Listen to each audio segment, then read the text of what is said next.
Hello everyone, and welcome back to Ludo History, and to our glorious return to Assassin's Creed Valhalla. And thank you Raptorus and Blues so much for the subscriptions as we're starting off, and to all of the followers, welcome.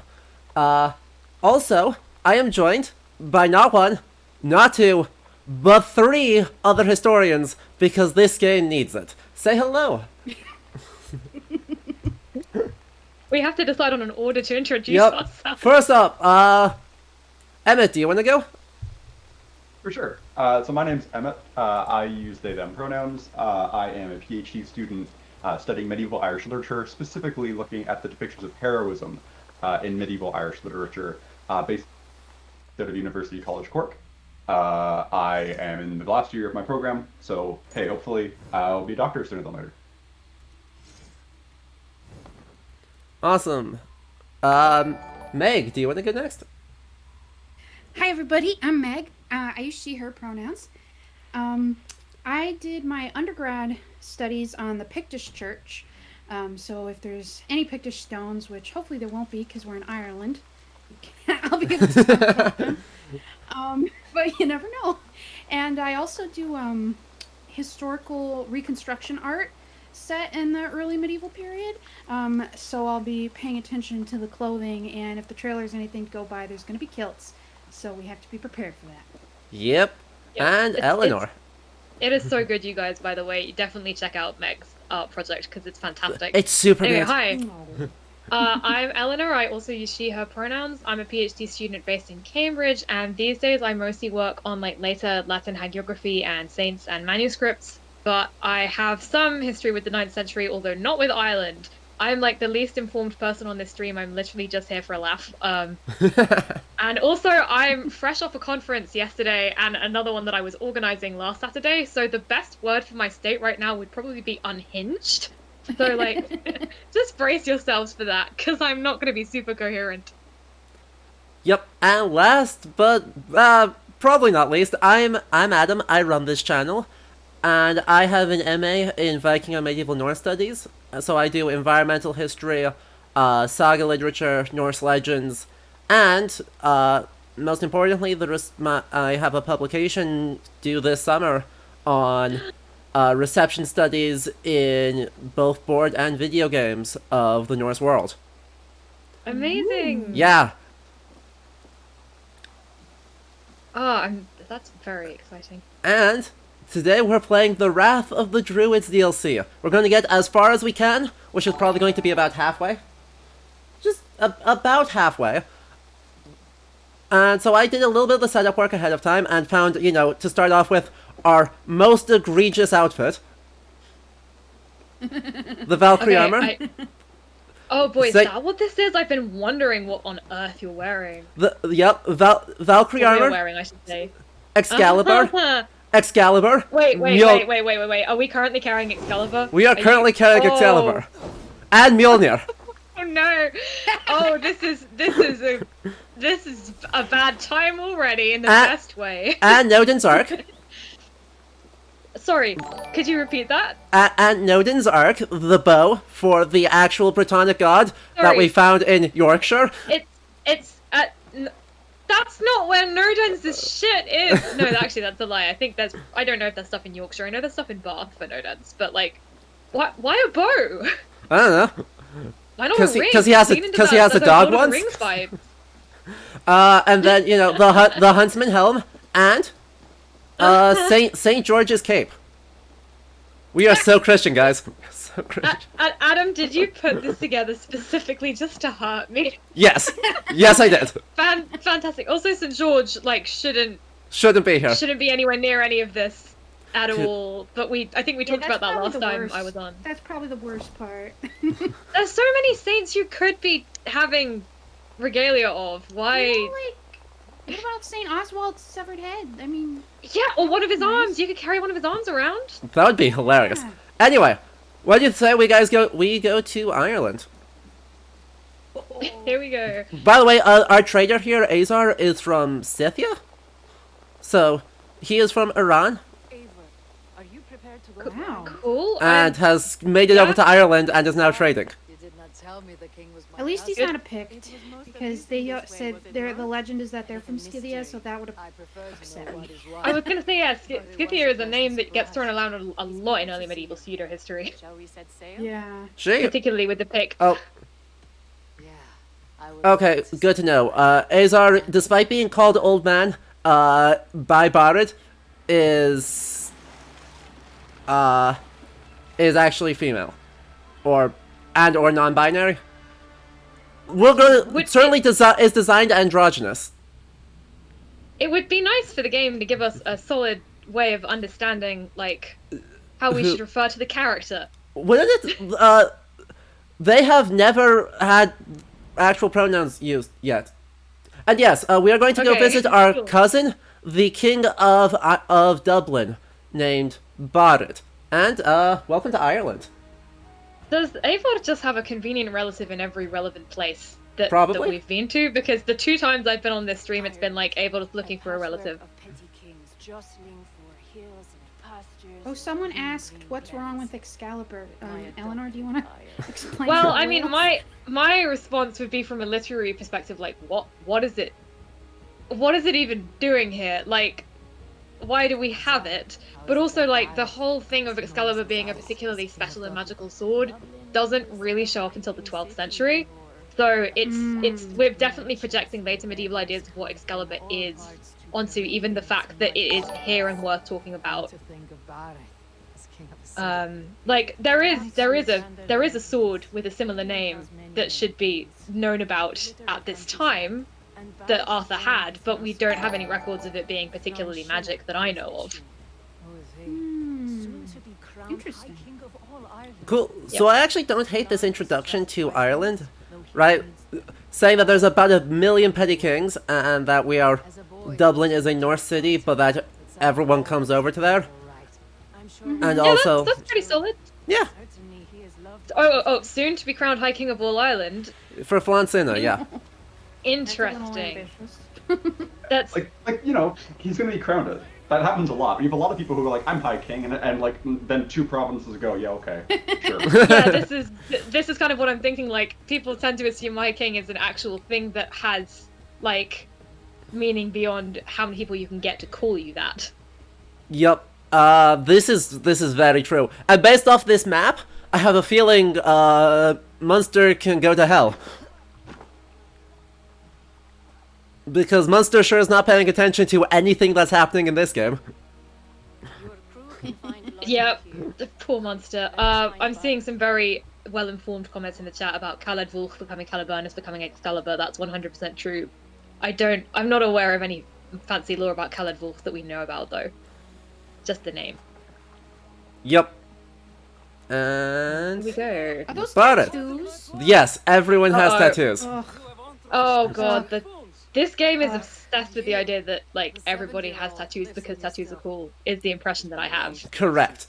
That is absolutely right. However, our only attestation of anything that might kind of look like tattoos is from Ahmad ibn Fadlan's Risala, in which he describes the Rus people as having tree-like designs from their fingertips to, I believe he says to their chest, but he also says that they don't wear shirts, which means people have interpreted them as being tattoos. That being said, he could easily just be lying. These could be body paint, or some sort of temporary tattoo like henna, or he could just straight up, like, be thinking of embroidered cloth that's just really tightly worn, rather than actual things. And even if they did have it, it's like they might not have brought it from Exactly. Scandinavia. There's that- a lot of other places the Rus could pick up tattoos as a practice. Yep, and yeah, we have no archaeological tattoo needles from the Middle Ages. No, you only hear about it with the Picts, and in Northumbria, I think in the 7th century, the Pope scolds the Northumbrians for tattooing their faces. Okay. Yeah, so it seems to be kind of a northern British thing. Cool. That makes sense. Yeah. Also, I'm noticing a reference to a castle, which is just one of those fun things where it's like, this is the modern English word, I'm sure, for what you would be referring to, but it's also one of those words where it's like, well, Exactly. we did. We- This is a Norman thing, gang. We will see if they have actual castles. Because, by the way, Yeah, like- if you don't know, this is our first playthrough. We have not seen anything of this game. Yeah. Like, I doubt they will have an actual Norman castle, though perhaps I'm optimistic there. It's just the word always throws me a little bit. I'm like, okay, what are you referring to when you say castle? Yep. By the way, AC, we will get you on soon for heraldry. Don't worry. We need to get through all the walking and talking first, but then, as soon as we have a moment where they won't yell at us, I see a statue! we will, I yep. liked the woman with the tortoise shell brooches. That was legit Viking The clothing. statue is of Tyr. Cool, fun. I don't know enough to say whether that should be there or not. This game, That drum Probably not. yeah, this game seems to like statues. This is game also my really impression. likes statues. Also, if I'm aware that last time I lagged quite a lot, so if it seems like there's lag in terms of what I'm seeing, like shout and I'll reload. Yep. Me best work. Give her a try. Hit the targets before the sand runs But out. yeah, so far I think we're in sync. I think so too. I just want to get a feel for how the bow handles. That's sure. Those dreadlocks. Watch my arrows. Uh, I certainly will. actually, no, I don't kinda think they look- are. Okay, I'll reserve my judgment then. I'm seeing facial tattoos. Yeah, they're very Inuit looking the way they're on her mouth. Yeah, I've noticed that a lot in the tattoo designs I've seen from this game. Hmm. Yep. It seems like in terms of tattoos, like anything is fair game design wise. Wait, are we killing people now? No, we're just Or are shooting those- dummies. We're just shooting target dummies. Okay. It's because the last stream I was on, we met a random soldier like 5 minutes in, Yeah, and But no, this time they are just dummies. Wait. Is that a house of God? where? Aye, Christ's own church. Ireland is mostly Christian now, and so is Dublin. Many Norse choose Mostly Christian? I guess with the Norse are here. But them. I myself Christianity showed up maybe as early as the 2nd century. And Definitely like by the 4th and 5th century. yeah, and it was Christianized Wait. solidly by like the 7th. Wait, hang on a minute though. They're using a stavkirke as a stavkirke.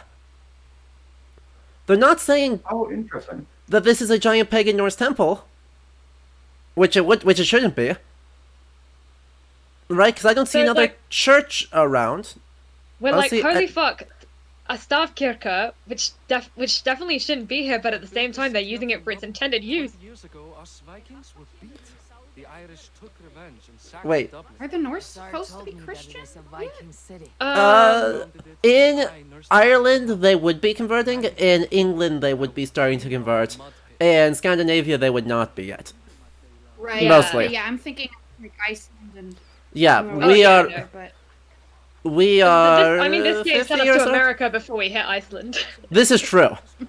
This is the game that has said that we have been going to North America regularly since the time of Saint Brendan. There, up ahead. oh no. It's- no. Yes. It's yeah, they did the whole Brendan goes to America thing. They did that. No. Yep. Guys, he just went to the Hebrides. It's not that far. Left to discipline my wayward son. Yup. To host a banquet. We should be already Oh on the way. dear. Let's go. By the way, AC, actually, very quickly, if you want to hop on for the 30-second version, you should have the role to hop on the Discord voice channel. Give us the 30-second version of what are we looking at with heraldry.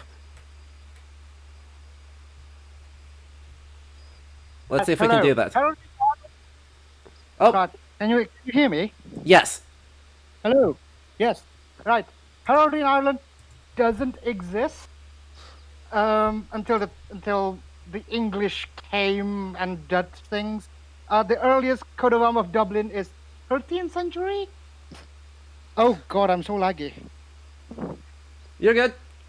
And I assume that's a Raven because Raven clan and Dublin doesn't have Presumably. it. Presumably. Yep, so... is anything related to the actual crest, the colors or anything? Or, sorry, not crest, the actual coat of arms? Blue is, but Uh-huh. Ireland is Dublin is blue with 3 castles with flaming towers. Exciting. No, Awesome. Thank you very much. Everyone, quick thanks to our heraldry expert. AC Esquire, who will. Thank you. Thank you. There are a few bonus guests who will be hopping in and out as needed for weaponry, heraldry, and all the things that we don't know.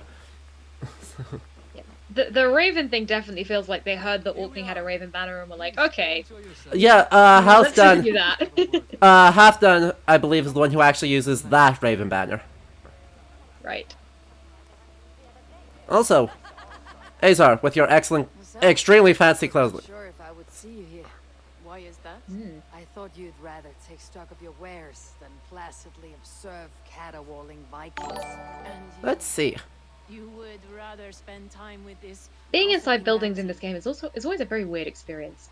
There are guys I know dancing two in the people background. here. There are Yeah. people dancing in the background. You are the one who's always ready with a sweet anecdote. Hmm. I do have some information you may find interesting. Siegfried's Well, it's too stomach bad Finn's not here. We doesn't could ask feel what cheap. kind of dancing. Uh-huh. it is. Yeah, I mean, this the is- distinct. If I remember right, they're using early 20th century Norwegian folk dancing as their base. For a lad of that age. Okay, that makes Okay. sense. I was gonna say, because if they were going for Irish dancing, you'd have this whole debate about, like, when you stop using the arms Yeah. because the church disapproves, and it's definitely not at this point. But Anyway, I think I know why they're calling him old man, or calling them old man. mm-hmm. My random theory, this is a very random theory, but I've been trying to justify it. Enjoying yourself. If this person is spending a lot of time in Ireland, they might be used to being referred to respectfully as Popa. Which, yeah. my god. yeah. How do you feel Which about I've not seen it translated as old man before. Normally like father or I'm waiting for Papa. someone to just go ahead and translate it, Daddy. It's time. It needs to happen. Someone needs to be the first to do that. You see it as an honorific a lot in various saga texts, so like potentially it's that. I've just been sitting here trying to be like, why would we be using that specific phrase? I like the idea that this is yet another attempt to render a fopper in a way that is not, like, directly saying the word father. Yep. That would be very amusing. Anyway, where is... Okay, there's Barded and presumably his son. They're wearing blue, so we know that they're important. Act like the future king, not roll in the muck.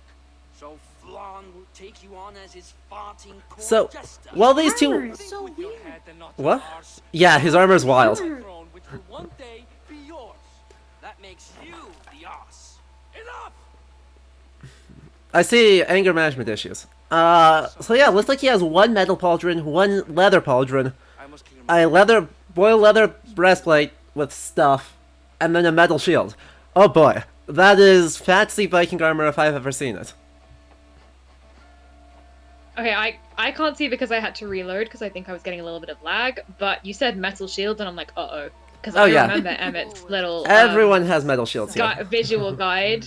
You're the cousin who does speak so fondly of. Yep.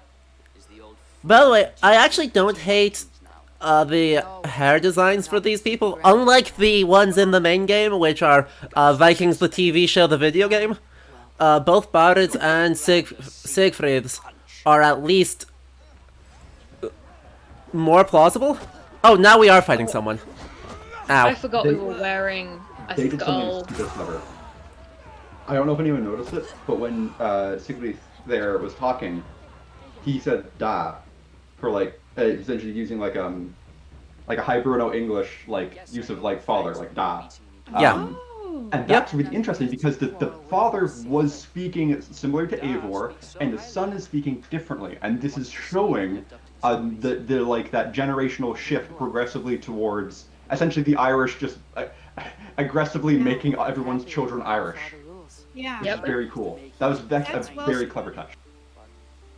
He chooses to play the unctuous merchant instead. Yeah, he did it there again. Yep. By the way, we did not do either of those monolith.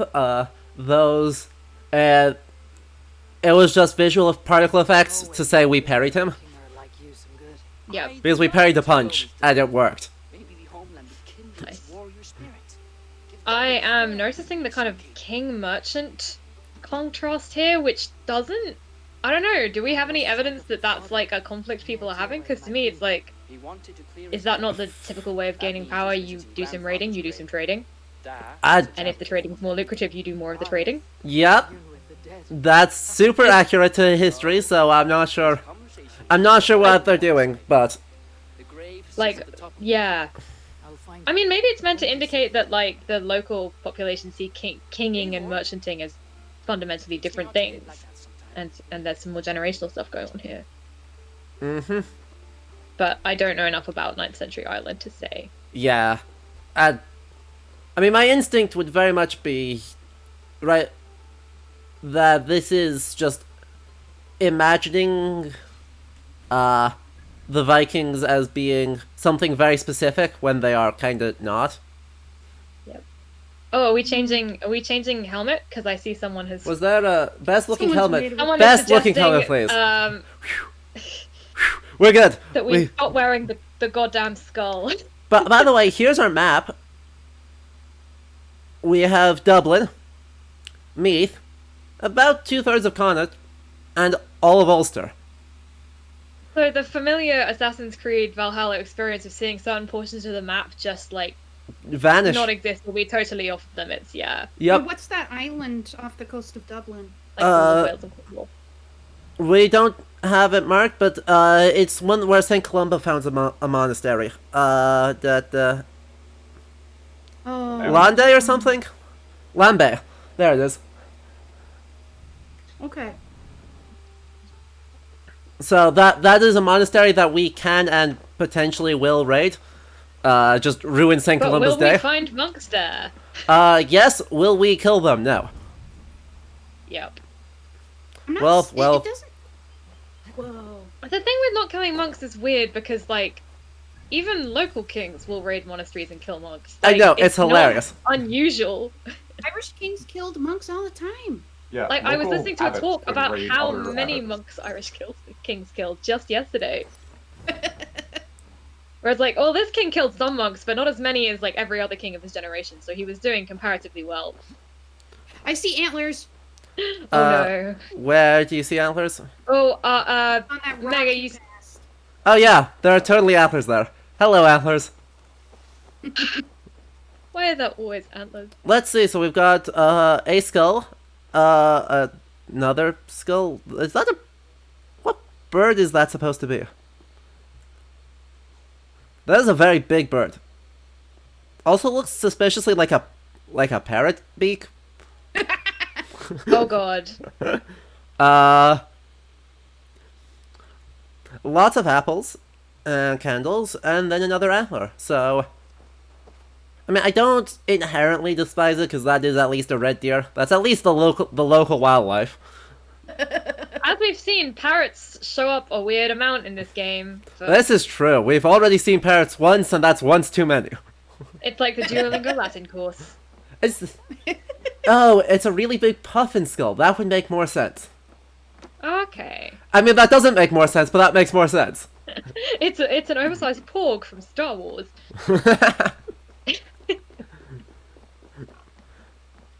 But yeah, they're calling the stave Oh. church Kilcrest, so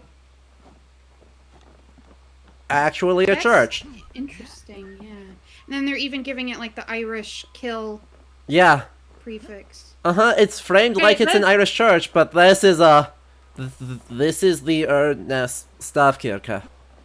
The birds here, by the way, that I'm seeing in the sky are pretty massive. Like those are some fuck off big birds. Yep. I think that's purely by virtue of they are supposed to be seen from very far away and animate at 7 frames per second. Okay, that does make sense. Oh wow, what a view. What a This view! is like- Ireland is pretty. Yep. We saw that thing up on the hill when we were coming in. That weird round thing. Okay. I've been trying to guess what it is. Wait, Like it looks like the skeletons of a hall or something. Yeah. Yeah, what is that? Also, I'm seeing What signs direction of is that? agriculture, which delights me. That is heading straight over, let's... Presumably it's just across the border into Meath, but it doesn't actually say. It's not marked anywhere, so we'll have to see. We'll have to see what we can see. We'll have to go over there and take a look. We We can fly. Oh, there's Oh. a high cross. Oh, Or here we've more got some accurately, crosses. we can fall with stuff. Yeah, this game really likes big stone crosses in places they shouldn't necessarily be. Yeah, they were all over You guys England, and does that make sense? Yeah. You guys remember the big I stone like- cross that the Druid had in True. Gloucestershire? True. I like the way these are kind of on the perimeter of the church ground because we know in St. Andrews, so I know Scotland, not Ireland, but still they had a bunch of Pictish crosses on the perimeter of the cathedral grounds, so I do appreciate Oh, that's that. very I don't know if cool. they did that on purpose, but There is a story from the life of St. Mildburg that there's a stone I think that she sat on or something, and they move it to the churchyard as a kind of border protecting stone, or at least that is my impression of what the Latin says. interesting. Yeah, I don't yet know what that means. It's one of 3 stones that have some kind of magic power to do with St. Mildburg. Hmm. Top a hill Oh, near a looks like large there's some- tree south of the city. There's some fellow St. Andrews people in the chat. Uh-huh. Ooh. Hi guys. Ooh, horse. A horse. Oh, hello. Conveniently saddled. And I everything. know. It's our magic teleporting horse. Every time we whistle, it will appear. I'll forgive that as a game mechanic. That seems useful. Yeah. There's probably some old Irish horses that could do that. I don't want to actually question, because having to actually go find a horse whenever you want to get on a horse would be utterly miserable. Yeah, that is very true. Breath Here of the we've got Wild some rules apply. wooden crosses. Ooh. And I don't know what that stone back there was. Which one? I can head back down the hill and take a look. Yeah, it was like it wasn't a cross. It was like a carved. Yeah, that one on your left. I'm loving that Conall Carnach's horse has apparently This one? achieved fame in this chat. Sorry, I'm not good at. I see a I see a Yeah. well, I think it looks like a shattered. yeah, it looks like a broken. Oh, is there's it a a shattered high broken. cross? There's a broken high cross here, which is very broken. Yeah, what happened there? And why haven't they cleaned it up? Yeah, I guess that other one is on the way Oh, up. or do you mean this one next here? to the Looks wooden like it's cross. an. Yeah, yeah. It's another broken high cross. It looks like. They did clean Oh, this you're one right, up. okay. It's just shattered. Why are they broken? you're I don't know. Now the. Oh, cutscene time. Okay. Oh, interesting. Eivor did exactly what I thought would happen. So the subtitles are saying that his name is Barid, and similarly like Siegfried was spelled in the Irish way. But Eivor just said Barth, as in the Old Norse version of the name, Barther. He was destined to die in battle, and he did. He sits with Odin. That'd be very cool if the Irish, if people are being using different names for the same person based on, Winter, your family came to their own Cyprus. languages. That'd be neat. Yeah, I remember your birth. that would be How do extremely you feel cool. about he is with Odin now? I think that's a little. Yeah, Odin doesn't run Valhalla. Like, I mean, Yeah. I would hope. Like, I guess conceively a Valkyrie could pick him up and take him to Odin, but it doesn't seem like an automatic. It's option. not super clear, but Norse religion is a hot mess. Or Norse religions, I should say, are a hot mess. Like, there is no coherent pantheon that's totally constructed later. So, right, the idea that someone who died in battle would sit in Odin's hall is attested from 10th century poems. What about That's the true. cheek? It just sounded kind of like he's with Jesus now. You know? Exactly, a little bit. Yeah. A little bit. No, that But was yeah, that that's was true. that was me in the last game when I think in part of the incomprehensible Welsh they referred to the woman's like mum and dad going to Anubin or Anun, and I'm like, Let us away. don't know if you can 100% say that acts as like the equivalent of a Christian afterlife. Hang on, what? What? Oh no! Oh no! I think I'm on a very slight lag. Yep, you'll have about 3 seconds of lag. Yeah, that makes sense. I saw the Yeah, Antler there's new Werewolf. Druid fight. Oh shit! Catch one. Okay, you know what's fun about this game is that if I see a werewolf, I can't even reliably say that it's a reference to Gerald of Wales because they could just have nicked it from The Witcher. They yes. Yep. Yeah. Also, in the case of Gerald, the Irish werewolves he talks about are like they were cursed by saints to be werewolves, and it's literally it's a community of people who take turns. Only 2 of them are ever werewolves at a time for like What a the year heck? each. Yeah. It's much more interesting than whatever is going on here. Wait, hang on. Let me. Irish wolfhound. What did they do to this poor puppy? No. No. Okay, that does look convincingly like a wolfhound. It does. Yeah. A very sad wolfhound. I'm sorry. I don't have a choice. Mom said it's my turn on the lycanthropy. Ow. Wait, seriously? You. I'm very interested about this use, but I don't know if we have any tested use of dogs in battle, but that's also like, assumably we do because we know that they have 2 distinct different kinds of dogs. At least I'll they check really quick. identify 2 different things. Yeah, that's brilliant. I'm so glad you have that book on hand. I am with AC. I think we should pet a dog Petty concerns. Yep. at some point. I during think the that game. is the correct response. Aye, 'tis worrying. He's never been so bold before. So, I mean, that was standard fare of the bad guys wore random bits of bone and had a very poorly kept 4 bloody dog. With his band of ruffians. It's Yeah, it's there's this thing about like exposed body stuff, like blood, bone, and I guess antlers.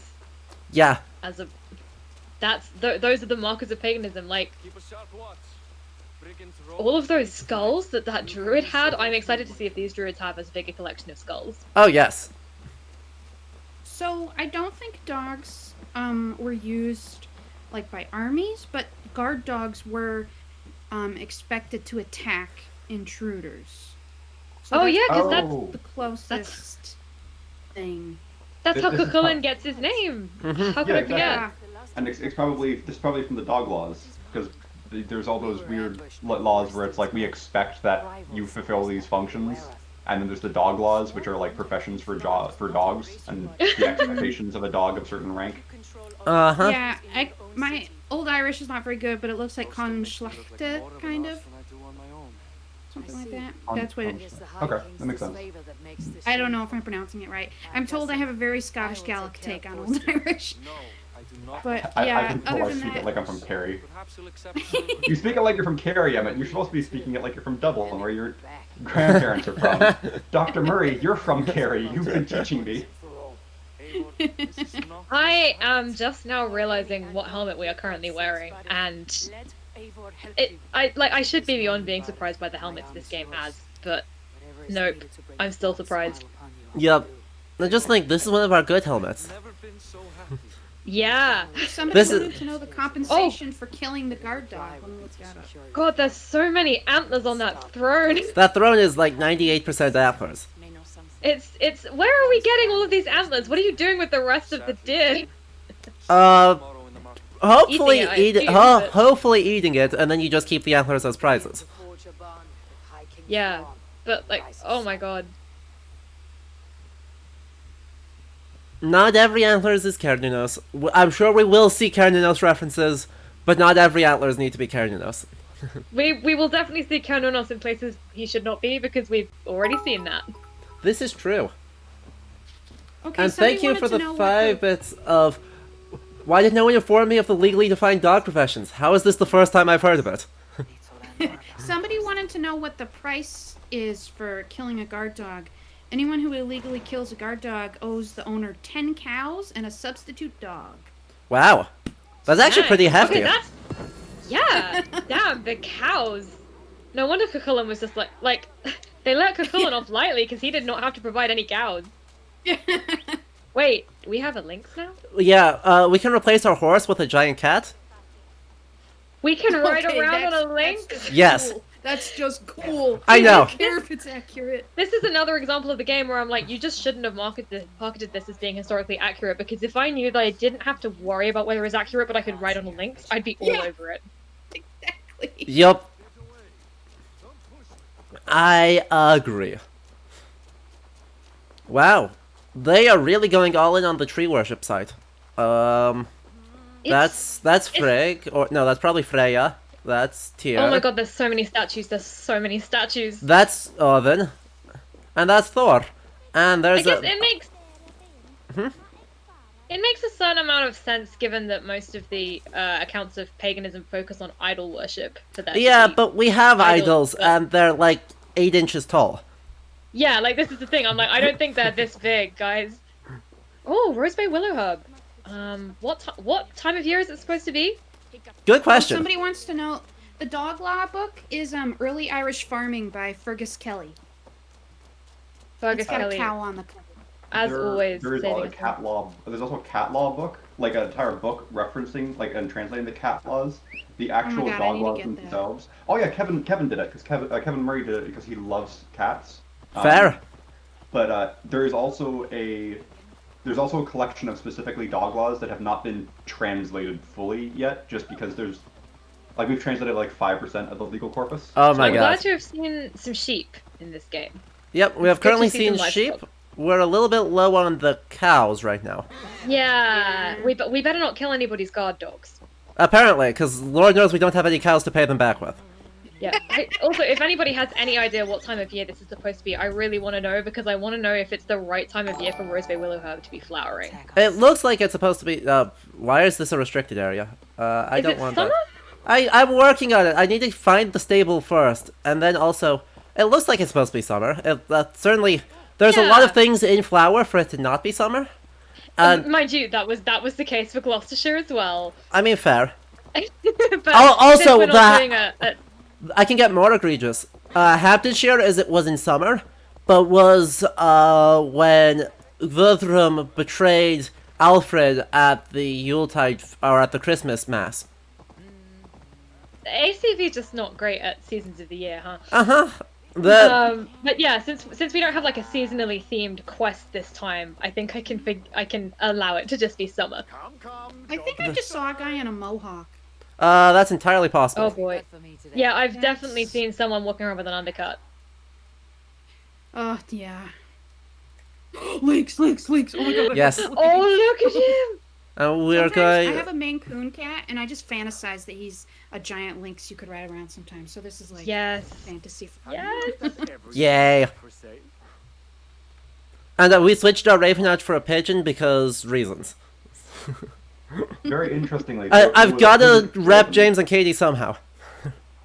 There was a hooded raven in there that was called a Celtic raven, and that's quite neat because the hooded raven, the hooded crows, or the animal that the bath of the one of the Morigana, the corpse-eating crow, is normally physically suggested to be.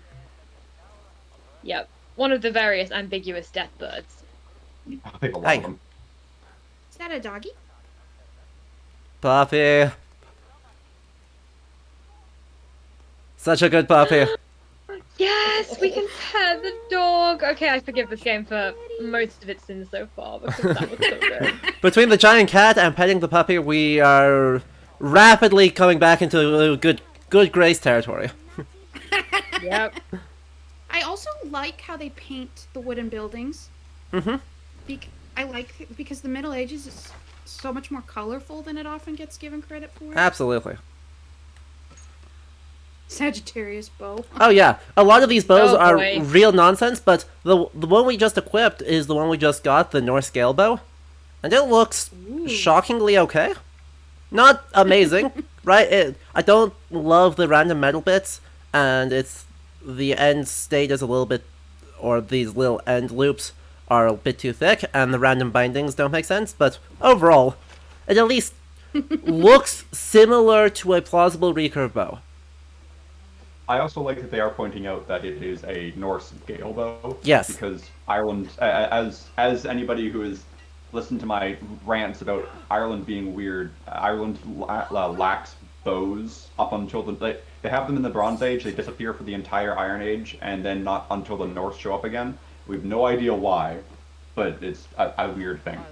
like people get shot, but not necessarily specifically Uh-huh. with bows. It seems like maybe we're just are we just throwing stuff? There's a lot of spears. Yeah, there's enough words for spear in in medieval Irish that I have this personal pet theory that that they differentiate them more granularly than we do. Like you, but louder. Oh, are they playing I almost called it Thud. It's not called Oh, Thud. they are playing top. Oh, that's cool. That is actually a laptop board. Likes her ale the way kittens like milk. Spends her time getting tittle on the docks, chatting up passers-by. I mean, Will that's anyone in this interesting. game play Perhaps Fitcast? Thorstein will regret. well, the historical advisors have said, so there's this game, but we don't know how it works. Or what it Incredible. looks like. Besides that it has pieces, a board, and the pieces seem to slot into like pegs. And other than that, we don't know. Also, the Amazing. kings are supposed to do it a lot. Amazing. Yeah. But like this princeling playing a board game might be an interesting reference to that, which would be neat. It's also a Norse thing, right? A thing elite kingly culture is supposed to do is play this particular game. This is Sneffatop, which is so you have. I think more accurately, instead of having a blue and a red side, you'd have white and black stones as the pieces. But the idea is you have a king plus 8 pawns versus an army of everyone along the outside here. And the goal is to get your king piece, which is in the center, to one of the corners without it being captured. Fun. Yeah. And would they have had that in the 9th century? Yes. Yep. That's really cool because in the trailer we saw the Lewis chess pieces, which are a couple centuries too late. So it's interesting that they actually do have an earlier game represented as well. Mm-hmm. Come on. Kitty! Oh my god, can you put the kitty? I can, but it's not letting me right now. Hang on. Please. Oh, kitty, please, please. Please, I'm trying. Kitty Precious? Oh, typical cat. I know. Anarchy Yep. cat. I'm going to walk away and then I'm going to come back. Yeah, there we go. I turned around and then it got jealous. Oh my god! Oh, oh, look at him. That's such a nice kitty. This Yep. cat is very chill with being picked up straight out of the. Just Our out of the priorities blue. are very clear. Okay, drinks on the docks. We are close to the docks, aren't we? Yeah, we're right there. They're really mixing the rune stones with wooden statues, but then the Christian stuff is Yeah. interesting. And Ancient right, art, it's I don't hate the runestones doing this, because runestone, of the roughly 4,000 runestones we have, over half of them are from Sweden after Christianization. In fact, that seems to be the Right, greatest phase yeah. of runestone production is in the late 11th and early 12th centuries. okay. Something that I wonder about every time every time I see clips from ACV is like, are all of the cities like very spaced out? Like they're not very built up at all, and there's often a lot of like green spaces within Yeah. them. Does anybody know if that's historically That, did in any way? I actually, we have the layout for the city as it was in the 10th century. So, Oh, nice. give me a moment and I'll see if I can't locate that again. We'll Want me just to fly try and around dig it up for here. you while you play? What? Yeah. Want me to try and dig it up? Yeah, if you can. It should be from circa like 917, as kind of our starting time, for when the city is refounded. Which, by the way, they said that Dublin was destroyed, before Bard's reign. I'm not aware of a 9th century destruction. So in like, 850 or so. I'm not aware of one, but the city is destroyed around 900 and is refounded in 917. Enjoying her ale. Interesting. Likely to be a mom. Yeah. Also, to paraphrase a meme, are we a pigeon? We are currently so ordinarily we're we're a pigeon. we are a raven, or we have a raven companion called what is her name? It's Sight. Is Right, yes, the, I remember yeah. from the old game. I, Like I, when we were I switched getting it. an arrow, I we were just juggling. switched it to be a pigeon. Amazing.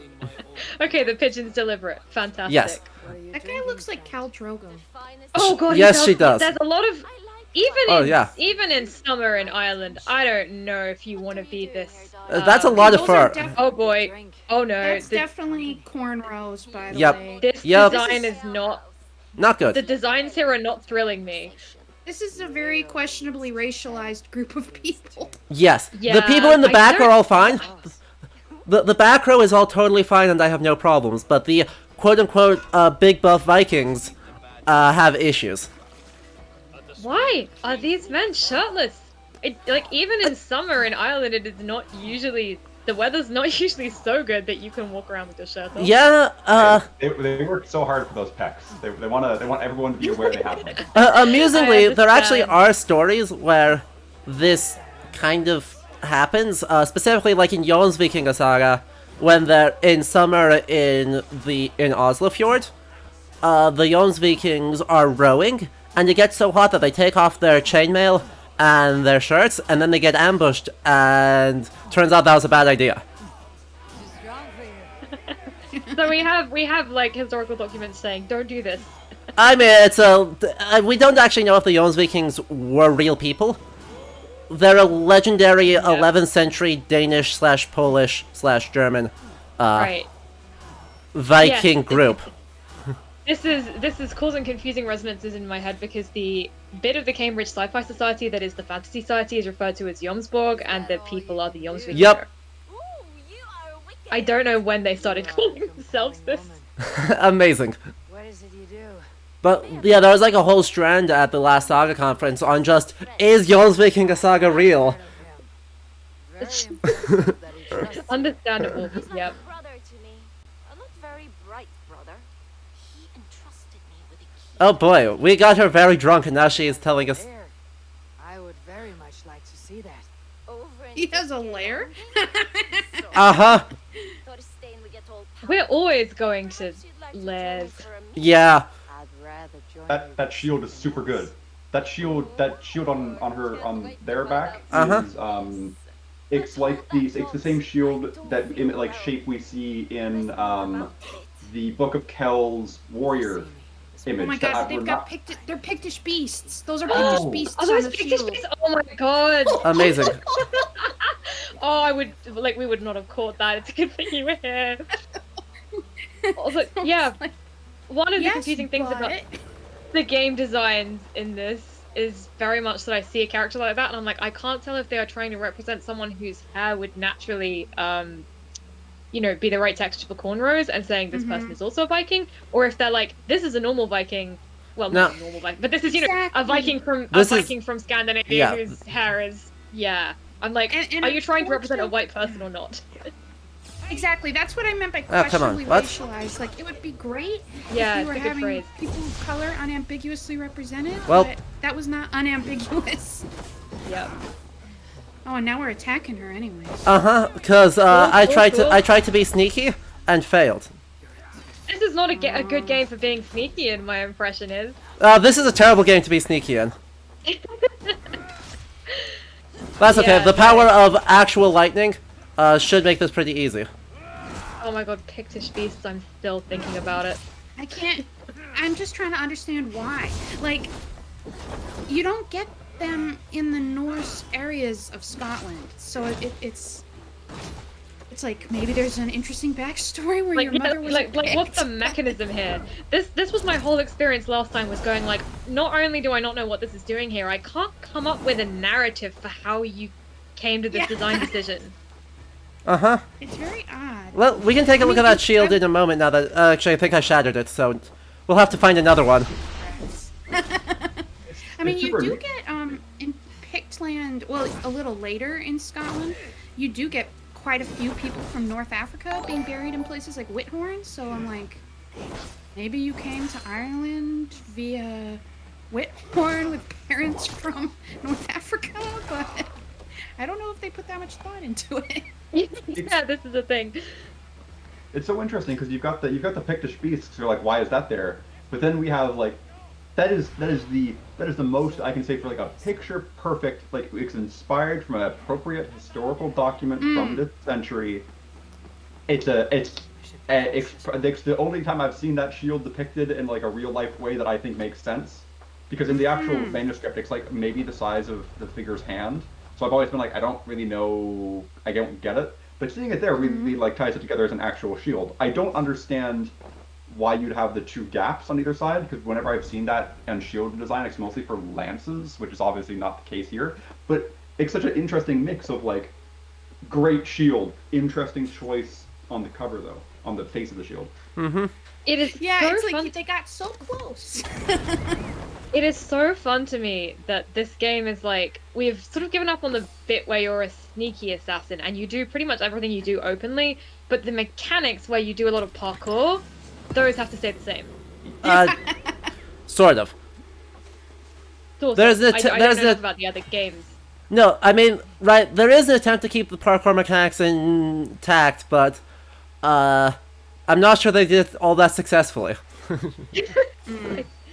I see, I see. Is this the layer Amma spoke of? But Creeping around indoors. now we're in a What is cave. that pattern? Also, good question. This is it's a cool looking pattern. I like it, but Why are we always in caves? Why is it always caves? also, is that an infinity? No, it's a weird dragon interlace. Okay, it's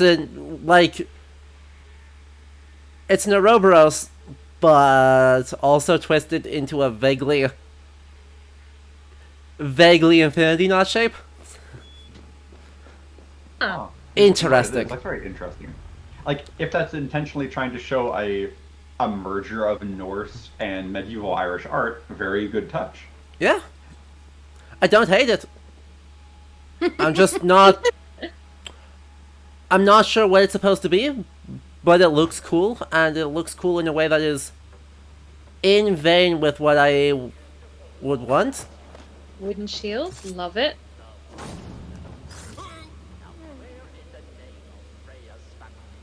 Oof. Dry stone walls.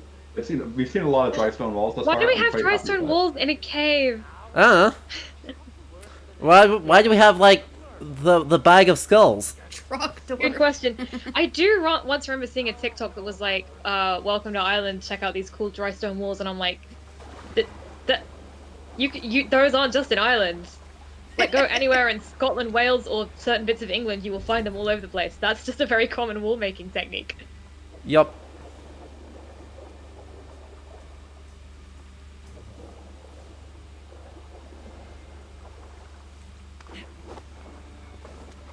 And stab.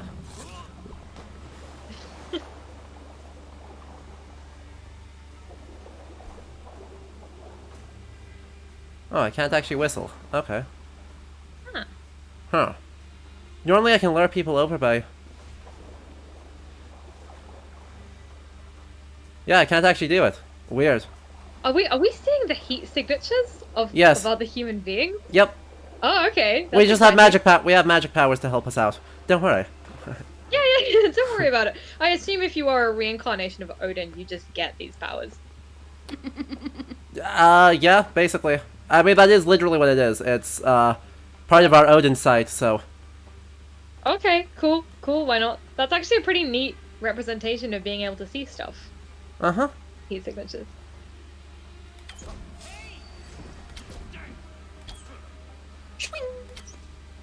Come I on. can't hear the sound effects, so I'm making them. Good. Ideal. Nice of him to attack, to come up to me, rather than make me fight his men. Yeah, very kind of him. Oh, he just yeeted his shield at me and I caught it.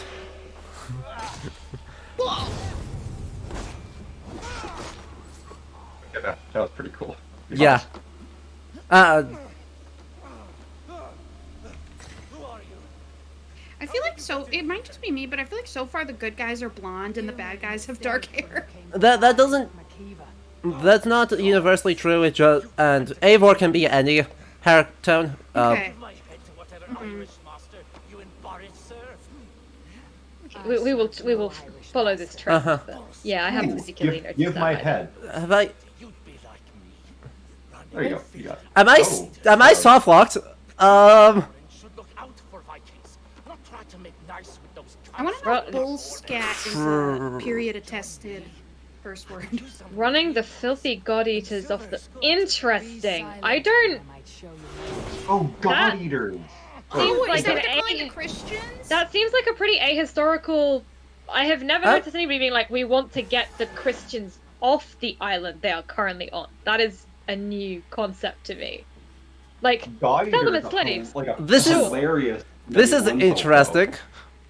Oh! Yeah. Oh, interesting. Actual historical is this- figure being referenced. Ketek Flatnose. Also, yeah, I'll have to reload the game because it's borked. But Is this going to be a druid thing? Like Thorstein's working with the druids because it's like anti-Christian axis? Is that No. what's going on? no clue. Entirely possible? Don't know. Yep. But this guy is referenced in a couple of sagas, most famously Laxdale Saga. Oh yeah. He's like, he moves to the Pharaohs. Let's see, I believe he's the mother, or he's the father of Oether the Deep-Minded. If I'm remembering my genealogies right, he goes to the Pharaohs. He starts in the Hebrides. He goes up to the Pharaohs, and then his daughter moves over to Iceland. Anyway, I will need to reload the game because We've got some. it is currently the case that we are stuck because he is in a place where I cannot physically tie him up to carry him. Oh dear. And while we're reloading, can't the full name, Monolith Monolith Radis? Threaters? Monolith Renus. It's totally true. We don't know what the pre-Christian Irish population would have wanted from the Christian population. However, by the 9th century, if there are any pre-Christian Irish people hanging around, and not counting heretical Christians, because Ireland has a lot of that. That's all of like, you know, how like Dawn, like the death god Dawn survives up into the late 19th century in rural parts of Ireland. But we don't know what they would have wanted. They probably would have mostly wanted like, hey, you have a lot of like gold and exports and you're keeping stuff. That's pretty rad. But by the 9th century, they aren't here. So while there might be some kind of like desire for like pushing out Christians or something like, well, actually, we notably do not see a desire to push Christians out for being Christian in Ireland. And as you saw, Eleanor, it was one of the complaints that Gerard of Wales has against the Irish, because he goes, none of you died for your faith. And it's like, that's actually not true. There was about like 9 or 10 Irish martyrs. But probably the reason for this is Ireland was very culturally culturally accepting of the notion that there were weird people who were learned and wandered around and told you things, and you probably would it was better if you probably just to not like get in their way, because I don't know, they might curse you, because like that's lawyers, that's bards, that's druids. There's a list of like itinerant wandering learned people. So with the monks showing up, there probably wasn't a there weren't like attempted anti-Christian persecutions just because these people fit into that right like cultural mind slot. Mm-hmm. So it was like oh, what, more of them? Okay, sure. For me, it's that's like a really good point. For me, it's like if my default thought with all of this in sort of both in terms of looking for anti-Christian attitudes with both like Irish and Norse paganism, is like I feel like if the Christians get wind of anybody having a thing like throw all the Christians off the island thing, they're gonna write that down because that's great like potential slander. Like it's great for a smear campaign if you want to make the pagans look bad. So if you don't see it in the written sources, then I'd be surprised if it was there, because like why not write that down? That's true. And the other thing is that with what Emmett was saying, it's like Christianity, when it wasn't being pushed violently on people, which sometimes it was, probably what but Yeah, not sometimes so it much in definitely was. Ireland. But in Ireland, it's like actually can be very attractive, especially for elites, because it's like suddenly you're plugged into this huge network, and it can help legitimize your power. Because it's like the Old Testament is crazy about divine kings. So it's like if you want to say that you have like the divine right to rule, which you might have already had with your pre-Christian gods, still it's like a big boost because it's like, oh yeah, the emperor in Constantinople, like I'm on his level. You know what I mean? Like you get Yep. people like Charlemagne kind of aspiring to that level of I mean, Charlemagne was already Christian, but you know what I mean? It's like Yeah, Yeah. there's actually a lot of perks to plugging yourself into this international network. you get like When the it's not being intellectual pushed on benefits, you. the trade benefits, which are pretty massive. Yeah, Anders Vinroth argues that that's actually one of the main arguments for Christianization of Norse cultures, is that it's politically expedient because it lets kings. Firstly, it lets kings gather more everything. Yep. Because turns out single central authority is a little bit more appealing than having to deal with all the networks of sort of the mixed modes of pre-Christian Norse religions and the much smaller scale of religious practice. And then also Right. argues that there's trade benefits, so that there's some pretty good evidence that by the 9th century there were a lot of people that were at least prime signed, so marked with the sign of the cross but not baptized, in order to be able to trade in all of the places that are Christian without having to actually accept Christianity in full. So, I mean, you see this in early medieval, like late antique England, right? Just like, okay, we want to trade with the Franks, so you gotta get down with the Franks religion to some extent. Exactly. And like also as soon as Christianity shows up, it's actually kind of an elite phenomenon, and a lot of your monasteries are like royal in terms of how they're founded, because a monastery gives you a certain level of power and prestige. Exactly. That's, Well, that's and not- like around this time, well, a little later than this game, but like 100 years later, it's like that's why the Rus converted under Vladimir, because it's like he married a Byzantine princess, because it's like, Yeah. holy crap, this is going to legitimize me against all of my Yeah, enemies. I have a Rosemary Sutcliffe novel about that sitting in this room somewhere with me right now. Uh-huh. It's one of Rosemary Sutcliffe's like ambiguously gay novels for kids. Which Amazing. is a whole genre where it's like, okay, I mean, this one's a bit more ambiguously gay than most because the dude gets some classical culture via Byzantium and ends up referring to this other dude as like his Patroclus. So, you know. Anyway, I will stop talking about Rosemary Sutcliffe because she's so good. You know how it is, Barney. But see, you know what I mean? Like, this guy is like darker skinned and has darker hair than these other guys. I feel like it's just. He's not. I don't think Tiny bit he's different. darker skinned. I think it's just the lighting and the fact that he has he has dark tattoos on his face. Possibly it's the hair that we're noticing. as Yeah. well. Like not the color, but the style. Yeah. I will say, one of the things he said when we captured him, which was quite interesting, is that, are you going to bring my head to one of your Irish masters? See, on one hand, I yes. immediately go like, headhunting, fascinating. But then I also go like, this might just be like, I can't say for sure it's a headhunting reference, because that also is like very much like a pop image of medieval Europe. Like, we're going to take people's heads. And it's like, sure. But Ireland is actually like, we probably, maybe not in by this point, but we have definitely this long culture of headhunting. I have a friend whose family is Scottish, and they have a family crest that is like a severed head being held in someone's hand. Wow. Because that is how they got their like status, was that they brought the head of an outlaw to whoever was currently ruling at the time. Great. So Very we have choices to make of how painful is this going to be. We're going to go with a dignified execution because no, thank you.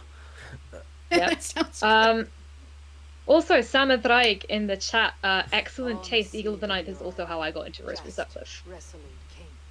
We do not talk about the film, but the book is very good.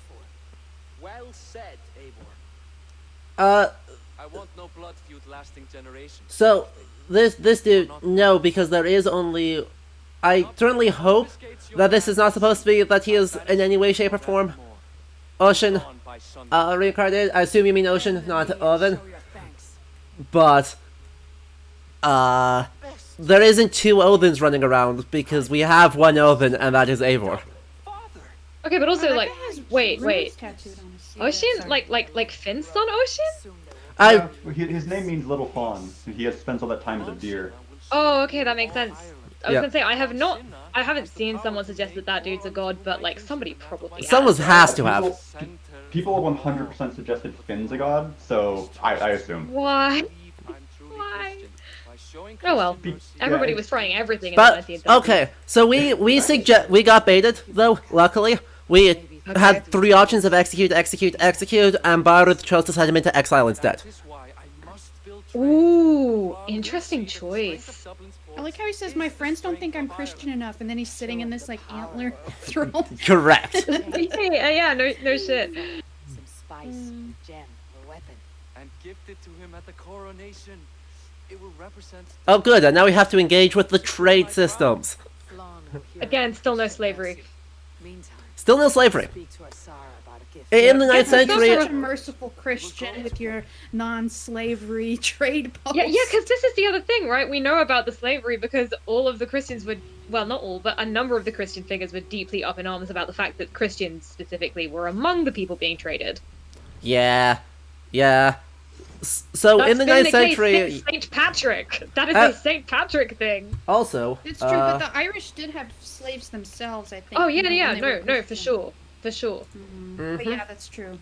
It's the thing where you trade Christians away from Ireland into like foreign hands. That is, I assume is what. God locally bought. Uh-huh. You can't export them. Support your local. Oh god. True. Or your Oh, we've local got- we- warlord randomly Hang on. enslaving people. I am pulling We've got up an his update in the image. chat. Yeah, someone in the chat says no slavery mention at all. Thank you, Peter Amaris, for that. Yep, which means that there is a bingo card. If you have the bingo card, and Twitch mods, if you can drop the bingo card in, again, there is a spot on there marked slave port-sized hole in Dublin. Yep. And And also, not all of your cards will have it because I've made sure there was a variation to get a lot of different things in there. I am pulling up, since you've very helpfully got me a map of North Dublin. We've got a map there, which you can almost sort of not really read, but I want to compare just the layout roughly to the city. Let's go outside and take a look at it from pigeon view. I unironically love the pigeons so much. Hey, I'm rapping James and Katie right now. Amazing.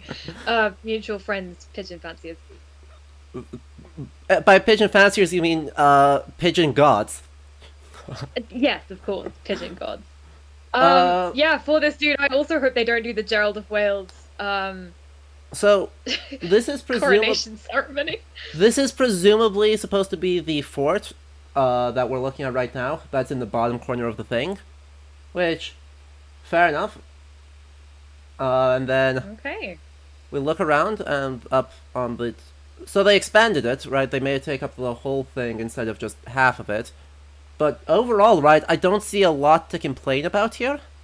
No, Except this for is the nice. fact that, like, you know, they haven't rethatched half of their roofs. That's been burnt South Kirka. and not rethatched. That's been burned and not rethatched. I feel like we could complain about the South Kirka, but we're just so relieved that it's being used It's for its a- intended use. The church is actually a church. We take those. Also, speaking of seasons, that was definitely an autumnal tree back there. Oh, yep. Oof. Ireland, land of all the seasons at once. Nice. Yeah, the... Also, I can't see the whole chat, but I agree with Nitrina. Yeah, that it's revisionist. They're trying to make the Vikings, and Yeah. Yeah, I mean, it is also just one of those things where it's like you've marketed this game as historically accurate, which means no matter how many signs there are in it that it's not, someone's gonna play it and go, yes, this is how seems it fair. worked. Yeah. Absolutely. Like, even And with the links, somebody's remember- still gonna be like, yeah, this is broadly true. hopefully not. Oh, whoa, there's a face in this monument. Hello, Ooh, face. Massive forget-me-nots. What the Hello. heck is that? Look at him. It's cute. Can we get closer? What are you? I don't know that Yeah. there's anything like that from. That looks way later medieval. That's Yeah. like a monk Yeah, carved I into a do not- cathedral, you know. Yeah, that's I not can't think of early any Celtic monuments. style head. They do eyes in a very specific way that it's not that. It's super not that. Weird. I don't know what to make of that one, but clearly some sort of monument because we've got skulls and flowers and candles. Are those human Oh, I'm on any of the corners. No animal skulls and one oversized bird skull. Right. Yep, luckily. Yeah, Who is by the way, skulls? in this game, slavery is something that bad Vikings do. Right, the bad guys, That's actually worse. the than if bad it's guys not do in- slaveries. Because the Oh, very that's American revisionism. literally, actually yeah. it's like that more than just pretending no one's doing slavery. 'Cause, Correct. Like, we don't really see Yeah. anybody having slaves or owning slaves in these games either. Except so the if you Isu. just went, this is a universe where slavery didn't happen in the early medieval period, I'd be like, okay, not great. But if it is happening, but only the bad guys are doing it, then it's like, Yeah, the very first thing that happens in the game is that Eivor nearly gets sold up. That Eivor nearly gets sold off to Ireland. Who's his face? Kjotve the Cruel explicitly says you're going to go on a ship to Ireland and be sold as a slave there. And here we are. Welcome. fun fact. Welcome to Ireland. That is also the plot of the novel that I was talking about that ends Amazing. up in Byzantium. It starts with somebody being taken as a slave from the west coast of like Devon, sold in Dublin, and then freed and becoming blood brothers with the dude who used to own him. So that's fun. Amazing. Wow. Yeah. So in the period, historically, Dublin is probably the second largest slave market, if not the largest slave market in Europe. The main competitions are Frisia and Rome. Yep. Constantinople must be up there. Constantinople has a big one, and Cordova has a big one as well. Yeah. Yeah. So, It's like, you know, it would be really hard to do it sensitively. So I kind of agree that it would have been better if they just kind of, if they weren't gonna put the effort in to just take it out completely, yeah. rather than. Otherwise, it's too much like. Maybe this is just because I'm an American, but it's too much like the North-South thing. Oh, the North were the good ones. Like, we treated black people great. It's like, well, it's Yeah. like, you know, it's kind of that dynamic. For me, it's like it's revising the culture and what the culture thought was acceptable. Where it's like I don't want to pretend that Vikings who like abided by their own culture's morals disapproved of slavery, because that was not the morality of the culture, and I don't think it does anybody a favor to pretend that it was. Yeah. Though, on the flip side, right, slavery looks very different from the American image of slavery. Certainly, right, incredibly harsh treatment, especially of female slaves. Sexual slavery was a very common thing, and we actually have very faint snippets of slaves or enslaved people complaining about the fact that, you know, that they don't have sufficient clothes in the winter, and they're going around barefoot doing harsh labor, and it sucks. But the children of slaves were very often freed and could achieve very high social status. So, like in Laxdæla Saga, Olavur Paui, partly due to the fact that his enslaved mother happened to be the Princess of Ireland, and the slave owner father happened to be the most prominent person in northern Iceland. He ends up being incredibly popular, and as soon as he's born, his name seems to refer to the fact that he's wearing extremely nice clothing, because his name actually means peacock. So he's Olaf the Peacock. Yeah, I mean, actually, I'm reminded of, depending on which narrative you believe about St. Bridget, one of the major narratives about her is that her mother was a slave. Mm-hmm. And isn't she a slave in part of the... Yeah, it depends on whether you're reading Cogitosis or the other Vita, which people call the Vita Prima sometimes. But, like, yeah, in one prominent Bridget narrative, her mother's a slave and she starts out life as a slave as well. Yeah, Well, that was easy. It is... Yeah, it is definitely different, but I agree with the person in the chat who says there is so much context required that it would be difficult to pull off well. Oh yeah, slavery is not Like, something you that could have exists just had in the background. Yeah, it's like you could have just had it exist and Ivor, object to it. Yeah. If you wanted to do that. But... Yeah, essentially, right, you can't make slavery a background thing in the world. It has to foreground itself and be commented on. Are you Eivor? Yep. Over here. Oh wow, this guy has the most Irish accent. You may want to unmute for a moment to listen to him. Okay. You're one of Asar's men. I am. Azar tells me you two are interested in furs to trade for a gift. Il Shoking Flawn the reach of Barrett's trade. We'll get the furs you need. How can I help? With trade post supplies. We'll build up the post for better and faster trade. Where would I get these supplies? Monasteries are a good place. They'll have what you need. I'm curious how you and Asar work together. I gather pelts, treat them, and send the fur to Dublin. Azar trades them across the seas. We want to build up the post, both to send bundles of furs to Azar more often, Yep. and to store more to send. And so now we get to engage with the raiding mechanics. Many trading posts. Uh-huh. Post trade specific goods. Here we gather furs, but elsewhere. Love that, all manner of like, things. how we end up raiding monasteries. It's not because they Goodbye, have, Eivor. like, monetary riches. We want trading supplies. Yes. Like we're Obviously. not stealing either A, people, or B, like, holy books and relics, and, like, reliquaries and other rich things. It's like, go get the I don't know, the food? What are the trading supplies? Clothing, luxuries, delicacies, and riches. Yeah, okay, so I guess, yeah, hit up the monasteries for a quick source of money makes Hello sense. again. Padilla, Eivor. If any of my undergrads are in the chat, and you know where that accent was from, just send me a message, because I could not place it. Goodbye, Eivor. Me It's generically Irish. Very. Uh-huh. By the way, we have evidence, right, of that undercut, this sort of partially shaved look from Pictish sources, don't we? Yeah, there's two. Well, one is the Book of Kells. Okay. So that's an Irish source. Fair. And then the other is the St. Andrew's sarcophagus. There's a guy with an undercut. Okay. The one on the Book of Kells is the one who's exposing himself. Yes. The same source as the shield. Wow, that guy has a lot to answer for. He does. They looked really closely at this one particular guy. Okay, there seems to be a war in chat going on between whether or not we wear the skull hat.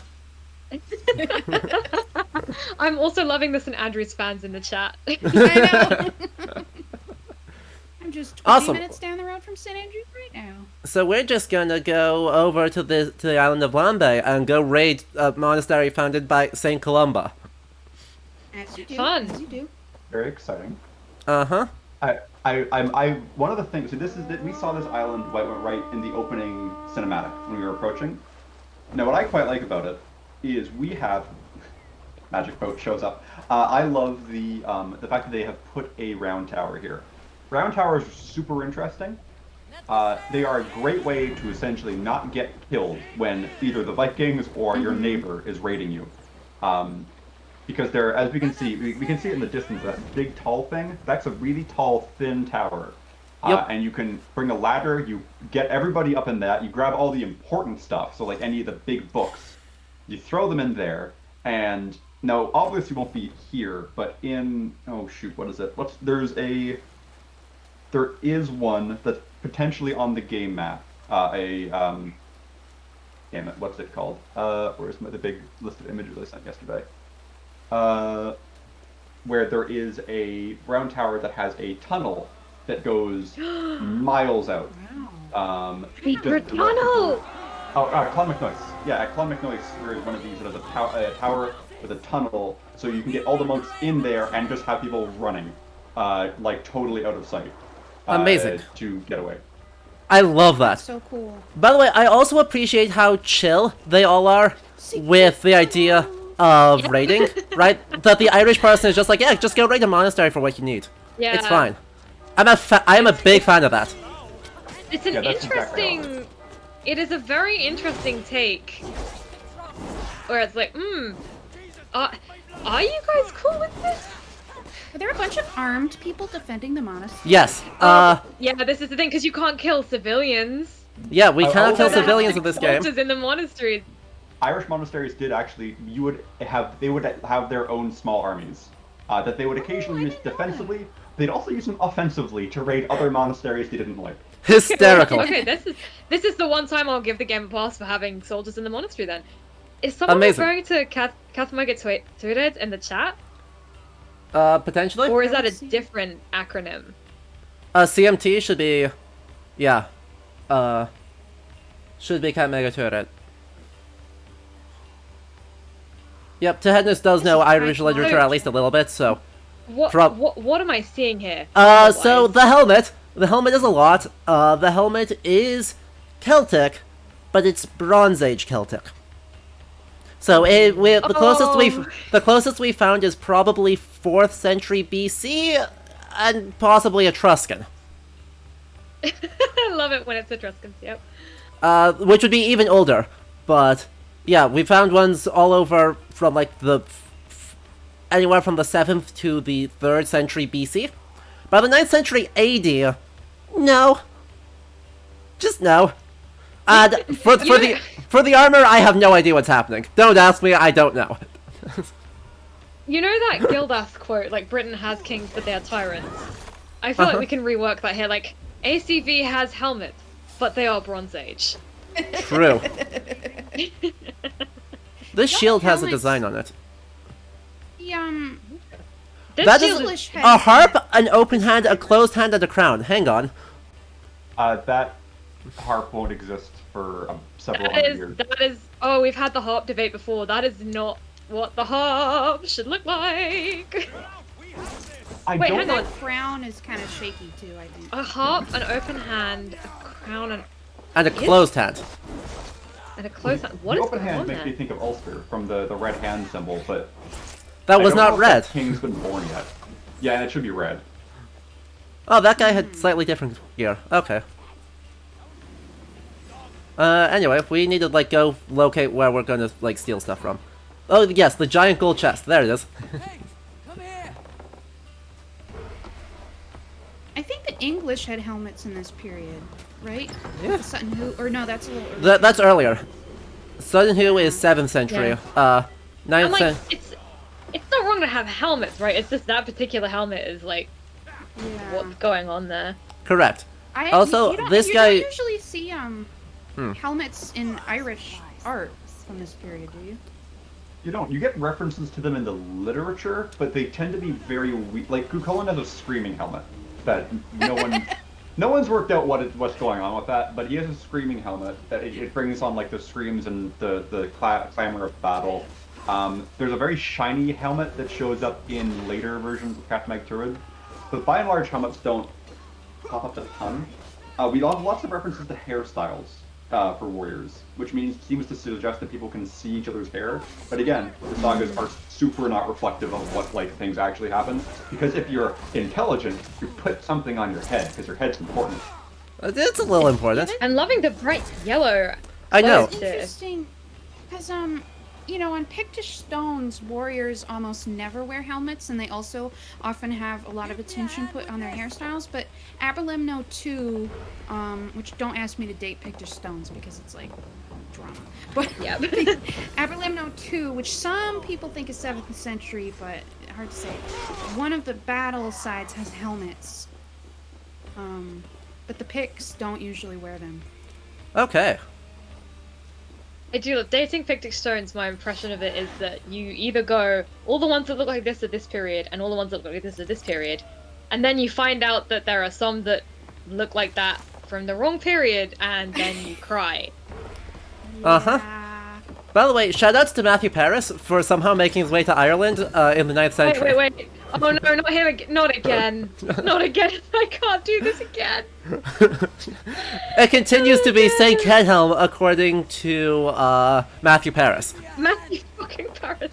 I can't. I thought Kenhelm and Gloucester was bad enough, but at least that's the right county. Albeit not the right century. It's too bad, because they could have just, like, you could have just slapped a thing of, Book Thief saint who founded this place? Columba. Columba. You could have just, yeah, you could have just Yeah, slapped that the would've image been of so much Columba there. It'd be better. great. Because like Columba is a person who would be very insistent on having his face everywhere that he touched at any point. True. Man, if he had had a megaphone, he would have been insufferable. Oh, His Yeah. voice could already carry enough on its own. I mean, alternatively, if you want a picture of a human being that is like extant, let's just get one of the evangelists from the Book of Kells. Wait, that was Old English! Yeah. Sir, you can't say shit a flay of in Ireland. What? Was that an actual monk? Yeah, that was an actual monk speaking actual Old English. No, he was speaking Old English. Yup. Oh, that's bad. It's hilarious. Okay, wait, Grim. also, He was on a sabbatical. He's from Lindisfarne. speaking of Saint Columba, Occasionally, you would get some English monks at Columban monasteries, like in Iona. In fact, Bede tries to say that when Iona switches to the right Easter, he's like, it's all because they had this one English monk there. But that's very Bede of him. Yeah. That's the most Bede thing. I'm intrigued. Have we at no point in this game ever encountered the belief that saints will protect their monasteries from attack and that those who attack them will be punished by the saint? Has that come up ever? Because it's like one of the most common features of monasteries existing. It has not. We have not heard of that. Columba is notoriously vengeful. True. Well, Like, any monastery with a saint worth their salt, the saint, like, after death, will very much bring down curses on anybody who attacks it. yeah. This is super true, but we have not heard that at all. And this actually explicitly happens in the Royal Frankish Annals, I believe, for, like, 845, after the first time that Paris gets sacked. The army goes to Germany, and then does something, and then Reinherus and the entire army, as soon as they get back to Denmark, all fall sick in a plague, and this is perceived of as punishment for the slaughter of Christians. Oh, you also get that when what's his name? The guy who dies at the Battle of Dunechten, the English king. Is it Egfrith? Oh, I think it's Edgefrith. Yeah, Edgefrith. Bede blames his death on he raided some Christian monasteries in Brega in Ireland, and then when Aldfrith replaces him, Adavnon's like first thing he does is goes to Northumbria and negotiates the return of the hostages. Even though Northumbria is being hit by a plague, Adavnon miraculously doesn't die of it. Yep. So it's amazing. Yeah, no, I mean, the reason why I say Columba is notoriously vengeful is because there is literally a notorious essay question in the Aztec department that's like, to what extent is Saint Columba the Batman of his time? Incredible. Absolutely magnificent. I love it.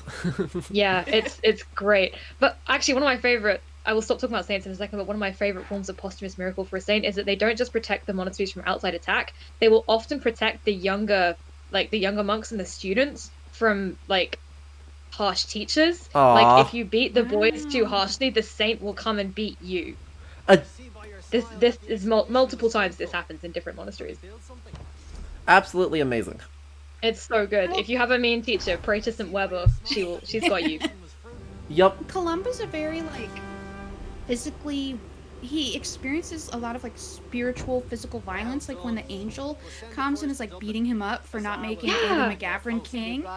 And Adavnon has the same thing when he's writing the Law of the Innocents. He's like, yeah, this angel came and beat me up every night until I agreed to do what it said. That's in Bede as well, like, right? Like, Augustine of Canterbury is on his way to England and he's going to turn back, and then he dreams of St. Peter beating him up. Yes, and the main difference is that Bede puts it in a dream. Yeah, Bede's like, oh yeah, no, it didn't happen. Oh, there's a story like this on the Isle of Man where the guy dies the next day. Wow. Like, he dreams of being whipped for attacking a saint's monastery, and then he immediately dies. Amazing. Yeah, and Bede's always like, angels don't actually go around slapping people, but in dreams. In dreams, anything can happen. Whereas Adavnon was like, no, like, we get slapped by angels all the time. Yeah, in just general, how it is on Iona. Saints tend to be very peaceful in life and very violent in death. One of my favorite posthumous saint is St. Thecla, who is both very violent and very gay after her death. Perfect. She spends a lot of time hanging out with her female disciples at night and killing dudes who creep on them. All right. We stand. Once she's a ghost. We stand. St. Thecla. I think it's in Robert Bartlett's Why Can the Dead Do Such Great Things? That's where I got the story. Book. It's so good. It's on the same page with the footnote about how seals or dolphins don't normally kill people, and that's why they think that she got martyred by sharks, probably, and not dolphins. Wait, is this? Yep.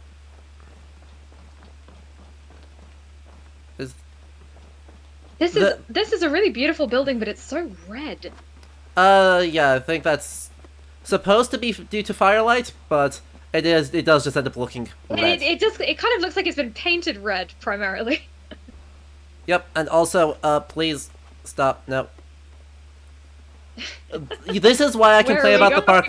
Well, I'm going over here to get this artifact and not jumping back and forth awkwardly, repeatedly. What? No. Someone asked, what would an Irish church actually look like in this period? Oh God. It's a good question. It'd be small, right? They're not super big. They are. I'm trying to remember if the one in my head, like when it's dated to, because there's a very specific Irish church I use for reference. There's a stone one that looks like a boat that's turned upside down, but I think it's like 600.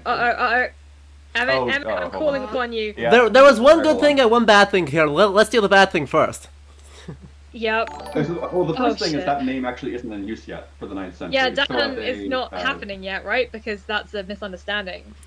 Exactly. I don't know if Rachel's in the chat, but if Rachel is in the chat, yeah, Thuade, Dan, at this point they're just mostly known as the Thuade, either the god tribe, the tribes of gods, or the god tribes, or the tribes of godlike peoples. Blah, blah, blah, blah, blah, blah. Long before man came to Ireland, well, the Thuade are humans, but sure. Yeah, there's also already people in Ireland when the Tuatha show up. That's like like part of their whole thing. They invade. Divine heroes, these men and women. Oh, could you open that up, Yep. please? When you have a Sorry. sec, Adam? Yep. Thank you. I walked too far No away from worries. it and I got confused. We are reopening it ASAP. There we go. Thank you very much. Makers of ancient stones. They're actually not. That's mostly pre-Thuade populations, as well as the Lea flail itself. That is true. The stone up on the coronation stone on Ireland is one of their Emmett, the next clause is really gonna get you. Oh, they did not. They were huge. They were huge assholes. No, they were killing each other and everybody else in the vicinity. Yeah, they got murked by humanity for being dicks. Yeah, they're fine. No, that's not true. They're terrible. Oh god, I'm losing it. Yup. So let's ignore that and actually turn to the nice one here, where I actually like that Baird's wife and mother went to a saint site in Calderas in modern. I think it's in Andorra these days. Well, also like a actual like letter between spouses being like ABB. That's great because people have always been like that. Yep. And Finef, the two of them are not gods. Like, there's like 3 of them that might be pre-Christian, actually, kind of, maybe, but the rest of them are not. It looks like the wife has an Irish name. Look at those. Yeah. Yeah, I was thinking. Yeah, she does. The idea is that actually is supposed to have, Oh. Nice. Well, so Bard actually married an Irish woman. Oh, cool. Hold on. I want to look at. Let's see. Is this Middle Irish or is this Old Irish? They've got the Tyronian et. So They've got Tyronian et, which I'm a fan of. Them. They've got. They have. All right. So all right. They've got emphasizing pronouns. So that's roughly the story period for that. Esmocher, Drachen in Kruchan Acharsa, Dublin, Imatra, Innsmouth for Constable. This looks actually popular pretty, first. This looks pretty right for 9th century. Did they get something right? Oh my god! I think this is quite impressive. I think You know who probably wrote this? Yeah, I can think of I'm pretty sure, and if they are in the chat, this looks pretty good. I will also say, oh yeah. Also, we're is that having the Saint thing again Cormac where she in can- grey? The weird grey word, is that just Saint Cormac? Stage. Yeah. The core. Wait. Oh, a P in the middle of a word. So it has to be a non-Irish word if there's a P in the middle of it. Yeah. Corba macha. Corp. You. Are they saying she's an Irish woman? And that's her name? What? Gadelvina Anium? Are they saying she's that's a woman's name? For Oh yeah, because that's yeah, exactly. Irish. That's an Irish woman. Something is my name. That's what that says. Yeah. Okay. But the name does not look Irish. Yeah. Yeah, I could be wrong, but like P's showing up are suspicious. Also, isn't that a J? SJ is not something I would expect to see. Yeah, that's Norse. In Irish. Also, I want to respond to a couple of things that are happening in the chat. One of which somebody rightly pointing out that again we can read Latinite like Ogham, but we can't understand Celtic languages when they're presented to us. And the other, I mean, at least somebody really cared about the Old Irish, but you remember with the Welsh, it turned out that they had literally just said, like, there's not even anything in the script, just make it incomprehensible. Yep. The other thing is I'm seeing debates going on in the chat about the degree to which different people in the Two of the Day are gods, and as far as I know, like, most of those debates are still ongoing. Yeah, there's not, like, a definite answer to any of those questions. The Mananan discussion, we have worked out part of the Mananan one in the character Lear, like, so we have Mananan McClear. So it sounds like Mananan, and then we're using a I almost said patrithet, but like a father Patronymic. name. Patronymic, there we go. But we worked out that it actually isn't that, because essentially the character Lear first shows up in the 13th century, and in older texts you use patronymics that aren't actual references to real people, instead to reference the individual's profession. So this is very common with monks, who are the sons of life, raiders and outlaws are the sons of death. There is the original Green Knight, who shows up in Llywelyn, refers to himself as Fear, son of terror, because that's his function in the text. These are essentially these are just quick references to what the individual's profession is. So Mananan McClear initially, Mananan Son of the Sea, is going, this dude is a trader, a fisherman. This person has a job that associates with the sea. And then Williams in 2012 argues or points out that because Lear doesn't show up until like super late, that it's probably that the early modern Irish monks had lost track that Lear was a metaphor and started to think they had lost track of a character, and that's why you suddenly get this explosion in Lear as a character as like being really important in the Finn text being written in that period, is because they're essentially like, oh, panic, shit, who is this guy? We don't know who he is. It's clearly that guy's father. But in the earlier medieval Irish text, we actually have we know who Mananan's dad is, and his dad's name's Allot, Allot.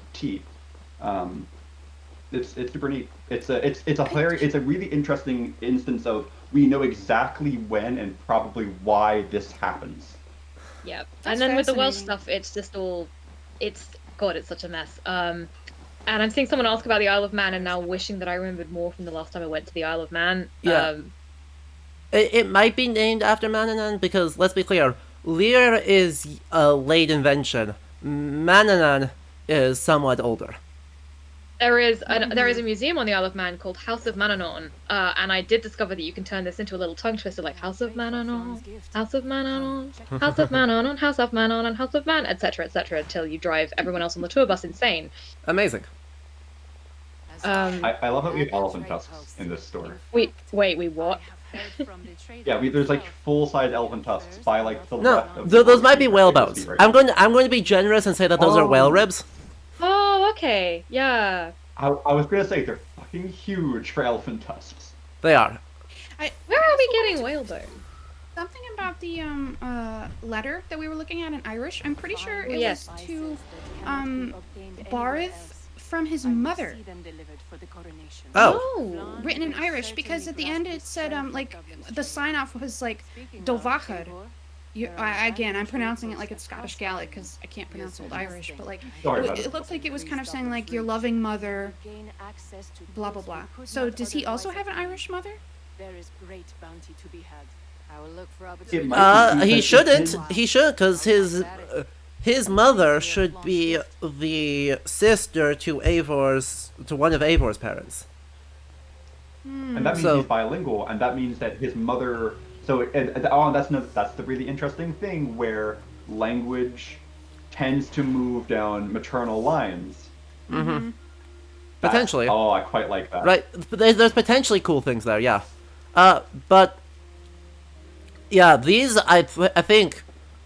Right, I don't think we can plausibly say that those are supposed to be elephant tusks. Or mammoth tusks. They might be.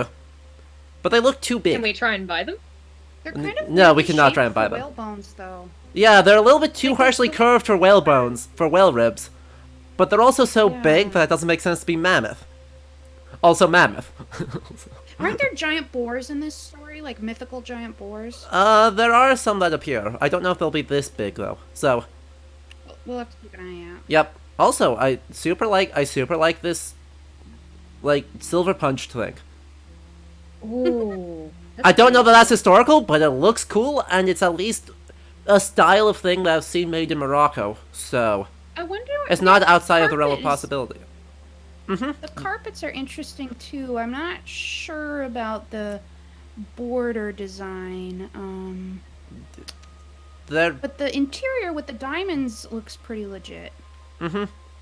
potentially, yeah. A lot of these are Persian. Right, the smaller ones here are clearly supposed to be Persian rugs. And in this case, I actually don't hate it, even though I hate it when it appears all over England. But given that Azar is supposed to be from Iran, having goods of Iranian styles is fine. And if we're honest, the odds of actually running into someone from Iran in 9th century Ireland is excessively low. But the odds of running into Muslim people in Ireland is significantly higher. There's a family who gets there's a family, there's a brother, I think, of a one of the Islamic kings down in Iberia who gets, like, effectively, he annoys his brother and gets sent as a diplomatic envoy to Dublin for a while. I think that's around the 9th century. It's Are hilarious you? because he's really mad about it. And there's also Al Ghazali, not the 14th century one who gets blamed for all bad things, but a 9th century Al Ghazali that ends up traveling to Haythabu and Dublin, and of course he claims that he will Enough for today? he outcompetes all their poets and outdebates all their philosophers and has an affair with the queen. And he's just super cool about it. But then also goes to Haythabu and is like, wow, they do infanticide here. That's terrible. You also have in the 9th century. I think the story is a little later, but it's set in the 9th century. The Vikings raided in North Africa. Yep. And there's a story in one of the Irish Chronicles, I think, that they took several dozen black people back to Ireland, who eventually just kind of married as slaves, but they just kind of married into the population, and the writer says, like, their descendants can still be seen today. I don't know if... had- Is that going to be the 9th century raids or the 11th century raids? Because there's kind of two big waves. There's the one led by Björn Járnsíða, which is a little bit before here, or there's the ones in the early 11th century. I'm gonna look it up. What are these things hanging from the ceiling? I'm just noticing them now. The chandeliers? Yeah, what, Oh, like, the- what is going on with those? The cow horns that are filled with oil? Yeah. Is this normal? No. Yeah, okay, good to know. I'm not freaking out at nothing. Oh, female bard? Female bard? Female bard. Are we gonna get a female bard? We're gonna get a female bard. We do know that those were a thing, right? Because of Leprechaun. And they were just referenced as a was it? Oh, I might just be dyslexic. Was the first instance prophetess or poetess? Poetess. If it is prophetess, damn, because like you can absolutely have the earliest references we have of the bard of the Phila in Ireland are seers. Like their name literally means like to see things, to observe things. Okay. So if they Exactly the ever same put as you between Falco in top Norse then. solid. Yeah. Oh, and it's the same thing, Emmett. We were talking about this the other day with the word Vates, right? The poet as the one who sees. Oh yes, for me complaining about Duolingo saying I got something wrong when I was like, I'm right. Oh no, it does that to me all the time with Welsh. I'm like, I know more than you. Okay, the Viking raid in Morocco was in the 860s. Okay, yeah, you're thinking. So it's the Björk the one. Yep. Which makes it all the way to Luna in Italy. Oh, we're getting some poetry. Oh, and looks Oh, like damn we it, might I be walked getting too close. A little bit like semi-blasphemous with it. Yeah, that last bit was interesting. What was the thing about King of Kings? I'm like, that's a very specific. I don't know about in Irish poetry, but in what's on her face? What's on her face? No, don't worry about it. But they're very much Irish folk music as the tone of the music. It actually had like a melody with it, and it's very much an Irish folk ballad.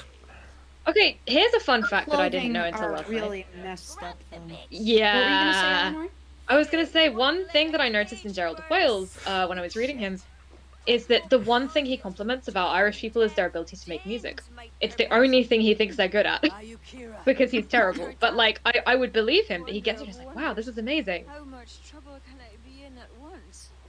He quotes Ovid about it. That's how good he thinks it is. Yeah. Anyway, poetess very exciting.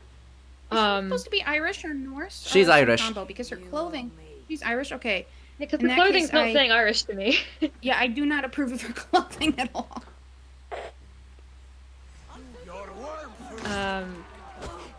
The way she's got, it's like those aren't tortoiseshell brooches, so they're not properly Norse looking, but the way she's got the chains suspended between them. I was thinking that. Yeah. Fighting time. I tell you what. To make the first introduction to this prominent Irish character a drunk redheaded woman, I would qualify as not ideal. I do like that they had the poet is here and the poet saying you all fucking suck because I'm like that's what they do, yeah. And I like that the Norse are reacting badly because you have a cultural clash where it's like, what are you gonna do? Try and stab the poet for that? That's a really bad idea. It's a really bad idea to try and kill a poet for them shit-talking. Because whereas the Norse don't have that cultural context, especially if they're like fresh off the boat, they might just be like, you can't say that about me. It's like, they kind of can. Yep. And like, if an Irish poet insults you, you're already doomed. Also, in a Norse context, it's fine. If you get insulted, the proper response is less to go punch them until things get way out of hand, but more to insult them back. Just start a Senna. Yep. Yeah, the thing where she calls him King of Kings in the poem is interesting, because in later medieval Welsh poetry, like, you pretty much only use that for God, that I can recall.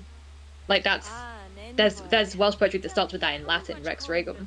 The thing is, if it's trying to directly air quotes translate from Irish, I can see it just being like the king, like essentially try referencing the fact that he's the High King, being like, well, he's a king, but he's in charge of other kings. That makes sense. That's true. They have sub kings.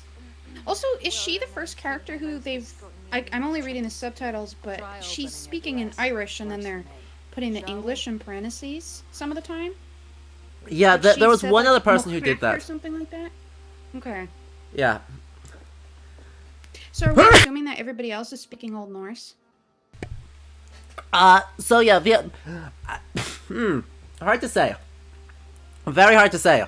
The language is confusing because they acknowledge that Eivor is supposed to be Norse, which is different from Danish, and early in the game, Ceolbert recognizes that, and presumably he's speaking Old English.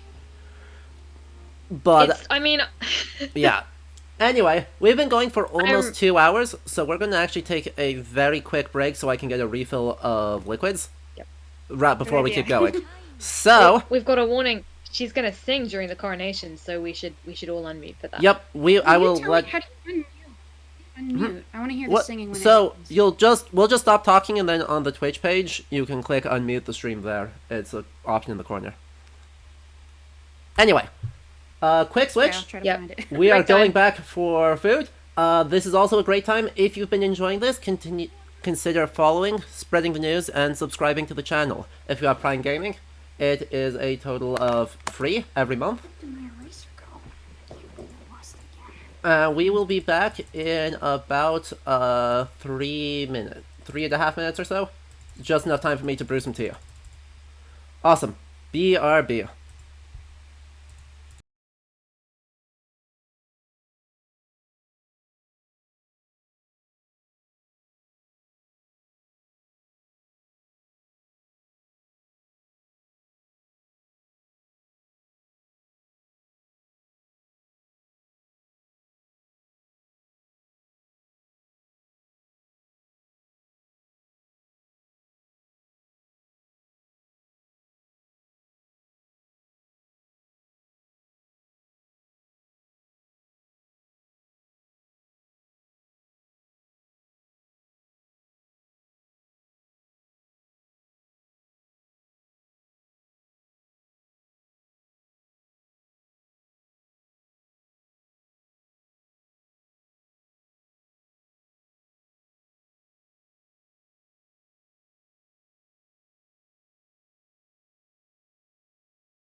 Welcome back.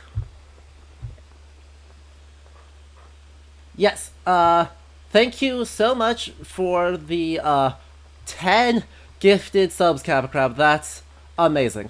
And also, 8-Bit Archer, thank you so much for the Prime sub. I appreciate that a lot. If we get 15 more, subscriptions over the stream, we unlock a new emote slot, which means new everything. You guys have total control over what that is. Hello. Looks like everyone else is still in the process of getting tea. So hopefully I'm around. they will. I'm here. You're I'm here. back. Magnificent. Also, Lurking. spam emotes if you got them, because all of our emotes are from 100% genuine medieval marginalia. We love it.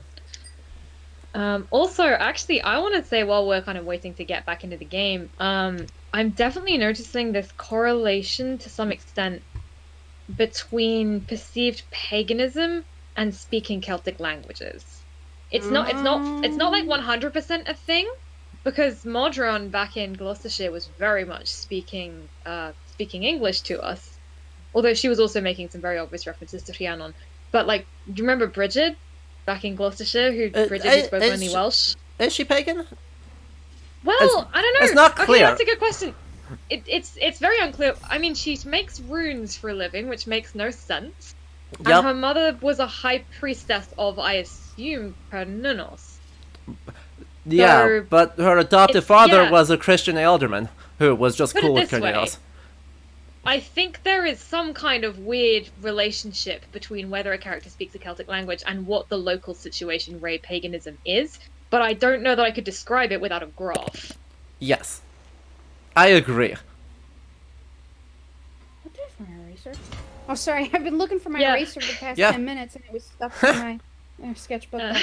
Amazing. Sam Draig, you are expressing my feelings in the chat right now. The Gloucestershire stream was like tailor-made to cause pain. It was a lot. By the way, Can I I'm just ask a equipping question? some random I'm sorry. runes of the type that Bridget sold. Oh boy. And they Oh, are yeah, 'cause just these are bits of actually crystal with massive. bind runes on them. That's just all they are. Meg, what was your question? Can I post a link in the chat? Yeah, Is it gonna show? it should work. Okay, I don't know if I have it. or not. I was just somebody asked. Oh, you don't have an if account. they Actually, wanted send it see to me my- and I can post it. Okay, because somebody Yep. said they wanted to see my art, and Yes, I thought I'd just please. post the link. Yep. Oh, yes. I'll send it yes. to you in our group Uh-huh. chat. Yeah, because... The secret special speakers group chat. Ooh. Art link. I'm actually drawing a picture set in Cordoba right now, so I've been appreciating all the references Amazing. when you were buying stuff. Oh, by the way, speaking of that, we just got the Iberian armor because the first place we are trading to is to the Umayyad Caliphate in Cordova. Well, actually, yeah, in the 9th century, that he would have claimed the title of Caliph yet. It would no longer be the Emirate of Cordova. It's got stuff going on. I have no idea what's going on with, like, this central disk thing. Let me actually hide some of this stuff so I can actually take a look Oh at god, it. I was looking away from the armor because my knitting went wrong, and now I'm seeing it again, and it's like, oh, it's beautiful fantasy design. I do not That's the thing, understand if what they- relationship it has to anything in real life. They Exactly. just marketed it as a fantasy game. It would be Which- different. I mean, it is that weird thing with like the meta plot that I didn't know about until very recently, where it's like everything is secretly aliens, and I'm like, okay, so this has been a fantasy game the whole time, but we Yeah. don't necessarily want first-time gamers to know that. Uh-huh. Yeah, I like the shirt. I'm less told on the medal. Yeah. Also, for the question in the chat, I am knitting a blanket. I've been knitting it in every conference I've been in, and every like lecture and seminar, so it's getting quite large. I hail from Norway. So, the Isu have not been confirmed to be aliens. They are still just, like, ancient superior species that created humanity as a group of enslaved people. It's like But it's basically ancient aliens. okay, the weird thing about the Isu and this is there's so many ways you could work them into the schema that you kind of get in La Gavala, right? There's so many ways you could work them into like the idea of successive invasions. Oh god, in Irish context, it would be awesome. Yeah. But I don't know if anybody's gonna I feel like this game isn't gonna do that, is the thing. Uh-huh. I'm worried that it's not going to take advantage of this very obvious chance. Yep. By the way, the one thing I don't like, I understand the need to kind of make the player actually engage with the trade systems and actually have an impact in the world, but we are going to single-handedly buy... all the trade posts in Northern Ireland are just broken, and we're going to single-handedly fix them and buy them with deeds. Oh, with deeds written are not a deeds? thing. Yeah, Oh. We were hoping to have a meeting with We're one. like their My colonial wish is to saviors. We're strengthen gonna our fix ties. all their You see broken it coming. trade systems. Uh-huh. Oh, And that will let us oh, add trading thing, doing their broken stuff or hey, fixing up their broken- round ring fort sites We just is went going past to the let us broken trade cross. with the Byzantines. Yeah, it's. I mean, this is pretty much what we were doing in England as well, wasn't it? Like, The it tra- seems like we keep improving things Yeah, in except horrible colonial ways. the actual trade system just doesn't exist in England. Like, they pretend that we're doing trading, but then we never actually do it. At least here we actually do it. Yeah. Here's some more weirdly spaced standing stones. Yeah, Yeah, this there's is not. rows of megaliths. I have never seen standing stones look like this in a scenario that wasn't specifically like modern people put them there. Like, moved them and put them there. I'm trying to Like, decide don't if get me we're wrong, approaching I'm the Hill of obsessed Tyre or with not. Oh shit, oh shit. Do I see a labyrinth pattern? There's Oh, fuck. some sort of spiral pattern at least. No. Whether or not that's Yeah, actually can you labyrinth, it's a. Yeah, it's not the labyrinth that I've seen in Cornwall. Is it supposed to be like Newgrange spirals? Yeah, probably, because that's where you mostly see the spirals in Ireland. I'm curious if we're approaching Tara right now. We are because approaching Tara right now. This hill doesn't. As someone who has been there, this hill isn't there. Yeah. Yeah. It's like a Visibility. big open plain. It's like, oh, it's hills. Also, shoutouts to the Triskelion on the tent. Oh, not this again. Oh, I'm seeing someone point out that the labyrinth is on the Druid belts in the trailer, and I'm like, fabulous. Because I'm pretty sure isn't there still debate about whether the labyrinth is in any sense a Celtic thing? Is that supposed to be a maypole? It's supposed to be the Leah Flail. Yeah. That's way too big. Like, clearly. A lot of things in this game are too big. Oh, Where's Flon? okay, I like this. High King's kidnapped? That's pretty... Kind of. Or someone's kidnapped. What's happened? Sorry, I missed it. Better than I would look into it. Someone's been kidnapped. I Flan is don't not know- here yet, but someone got kidnapped. A priestess? A priest. Oh, I bet it's the guy who looks like a bishop. Oh, Don't know. the guy with his Man. Catholic saints on his stole. It's the guy with the stole that he definitely shouldn't have. Yes. Don't know. Doesn't matter. Let's go take a look at... this is totally... There's been a surprising lack of priests so far. What the... Is this supposed to be a house pole? This looks like a maypole, but gone wrong. Horribly wrong. What have they done? Please, not the totem pole incident again. Nope. Can you look at the base of it, Adam? Just At the base, maybe yes. a sec? Yeah. Let it down. What? Okay. Can you look at the figure at the top? If the Really? figure at the top is Nuazu, I'm gonna try. complain. Cat, spike cat. I see two arms. Okay, it's And not he's got a Nuazu, shield. He's got a shield and a sword, so presumably he has two hands. Wait. So it's probably not Nuazu. He really looks like a figure from the Gunderstruck Cauldron. I might be imagining that though. Potentially. Let me Google. I will Yeah. Google and check it whether my We're certainly having the whether right my- enough of an animal motif to think about Gundestrup. Yeah. Okay. No. I think I imagined that, but let me just check. Let for, me just- where's let the me just- representation of the people going let to me play? pigeon The vision. animals look kind of There like we go. a Pictish hunting scene. Pigeon Ooh. vision has helped.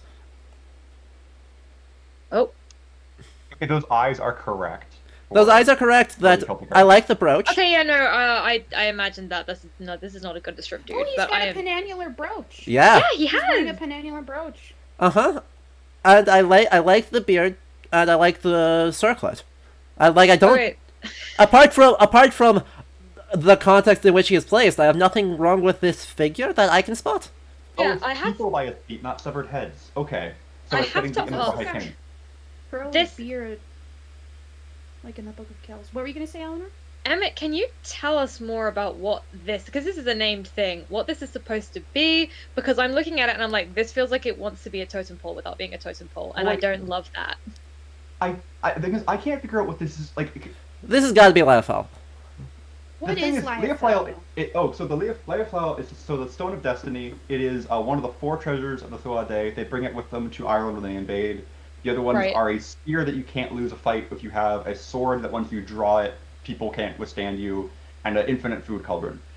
When the High King, or someone who is going to be High King, steps on or stands by the stone, it screams or sings. Later on, it sings. Early on, it screams. Okay. Incredible. You can't step on. You certainly can't step on this. You can stand next to it though. The thing Yeah. is, like, this is so big and the wrong color and carved that I feel as though it can't possibly be the stone of the Leoflail. Also, metal. It's not made out of stone. Oh, that's a Yeah. lot of This iron. is- that's this being- is silver. I don't. This is silver. It's got stone Feels- aspects of feels it. Bad, Scoob. Right. Part of it is stone, but it's gilded in And silver. is he wearing like a cowl, or is that his hair? I think that's his hair. Let me fly around. Let me check the other side. Oh no, he's totally. look. Like Mulan. I think that's hair, and then he's wearing a cloak. Yeah, because it's got the I same think- swirly patterns as his beard. The 4 treasures of Ireland. These also show Oh, up you're in right. fantasy lit sometimes, including Alan Garner's novel Elidor. If anybody's read that, I'm pretty sure they show up there. Cool. So is he wearing a helmet on top of the hair, or I like don't a... think so. Maybe I think a it's just diadem? a weird circlet with then a like strap over the top. Weird. Yeah, I think you're right. Right, I'm getting the vibe that this is like a museum, actual piece from somewhere, but I have no idea. Weird, I don't recognize If it. it is, Yeah. yeah, exactly. If it is, I do not recognize it. It is, and if, yeah, I will say, very impressive. If this is a made-up thing, very well done to get us, a bunch of us sitting here being like, this feels like it should be something. Exactly. Right, I'm not mad if it's fake because that means it's a well done fake. Anyway, symbols. We've got, looks like more new range spirals, our classic Triskelion, and diamond. I just saw that. I have no idea what that's supposed to be. I've Wait, never wait, seen wait, that. wait. Like the Oh the yeah, what square is in a square. that? Yeah, I don't That recognize that is a mystery to me. Yep. The Triskelions are Latin, aren't they? Like this super spirally one. Yeah. Yeah. They show up a lot in Latin art. And the swirly thing is the big swirl is just Bronze Age everywhere. Yep. Both of those are Bronze Age symbols. Neither of those are actually medieval. I Oh, look yeah. at symbols, but they are Bronze Age. Yep. I'm gonna keep milking this Gildas joke for as long as I can. Uh-huh. So our tent is marked by a cross on top of it, and therefore we know it's the priest's tent. Also, Okay. Seems pretend like as if nothing full is work. wrong, as everyone can walk by. I wonder what Yep. those flowers tied to the posts are supposed to be. I was wondering that too. I guess general decoration? We do not know Because it's like you Those know, are- sometimes those are in roses. a lot of Irish folklore, there's like protective flowers like rowan and stuff like that. but I don't Oh know if it's yeah. supposed I mean, I can't work out what flowers these are meant to be either. I to think be. they're Some of these roses. ladies' outfits are not right. Yeah. We have- Let's take a look at these outfits. Someone's suggesting something in the chat. May bushes. Interesting. Potentially? Yeah, I that can would see add it. to our maypole thing. Yeah. Oh my god, a blue Yeah, tent, which I that's a lot really of do money. not like. Yeah, someone has money to burn with this red and blue and other blue. Anyway, I like this guy's outfit, except it's like a little bit too long. Right, I like it to cut off at the knee, but other than that, I'm Yeah, cool. yeah. I'm cool with that. Unless he's a priest, which I don't think he is. He doesn't look like it, but I Oh, like he's okay. got an arm ring, which I like. And his boots are he has. Oh no, he has shoes with wrappings. Perfect.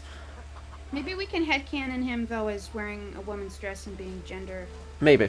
Yes, We've let's got do some more let's do that. dancing going on as well. In contrast, this guy looks like he went to a Ren fair. Because that's a like Ooh, 14th or 15th century that's doublet. bad. This guy Oh. this guy the animus really fucked up making Yeah, his, yeah. It got confused. I thought we were still in AC2. yeah. Headcanon, the animus got confused. What's his hair doing? I mean, I appreciate that the pants are tight, right? There's not a lot of give in these, but that's a doublet from the wrong century. Yep. But It's women's. weird because nobody else is wearing those. Yeah, Like, yeah. they know that people don't wear these. And apart from the string harp not spawning in, I don't hate any of these, right? Some sort of bone recorder and a string, a bow harp, and a drum. Yep. Wait, is it just me? I can't see the harp. Oh yeah, the harp did not spawn in. That is a bug. The harp did not spawn in. It is invisible. Oh my god. Alan's got these neat invisible harps. Let's go. Theremin. Yeah. Oh god. Oh, Old Irish theremin. That's actually such a fun idea. I love it. Also, I know that the armor is like, you know, it's just like it's a fun thing. Like you can have different customizable armors. But I will say it's really funny. It makes you stand out so much compared to everything. Oh god, yeah. When we are in disguise, right? We put up our hood to be in disguise. Like full on. This is like, you know, when you We watch are a hidden. picture and Geralt walks in, it's like everybody knows who that guy is. That's Yeah. the vibe. Yep. Anyway, you were complaining about the What a great women's clothing. disguise! Right, My Meg, you Saint wanted to say John something David. about. You wanted to say something about the female dress because it is less good. Yeah, it's a real weird mix. Like okay, the woman there, yeah, that I don't know what's going on there with those the shoulders showing and stuff. Like, oh yeah. and then both of these ladies are questionable. Like, there's no brooch. Well, I guess they're not that rich, but like. Look at the satin But the- on. That's silks. She's wearing Yeah. silks. They've got some And it's fancy embroidery, some nice colors. Yeah.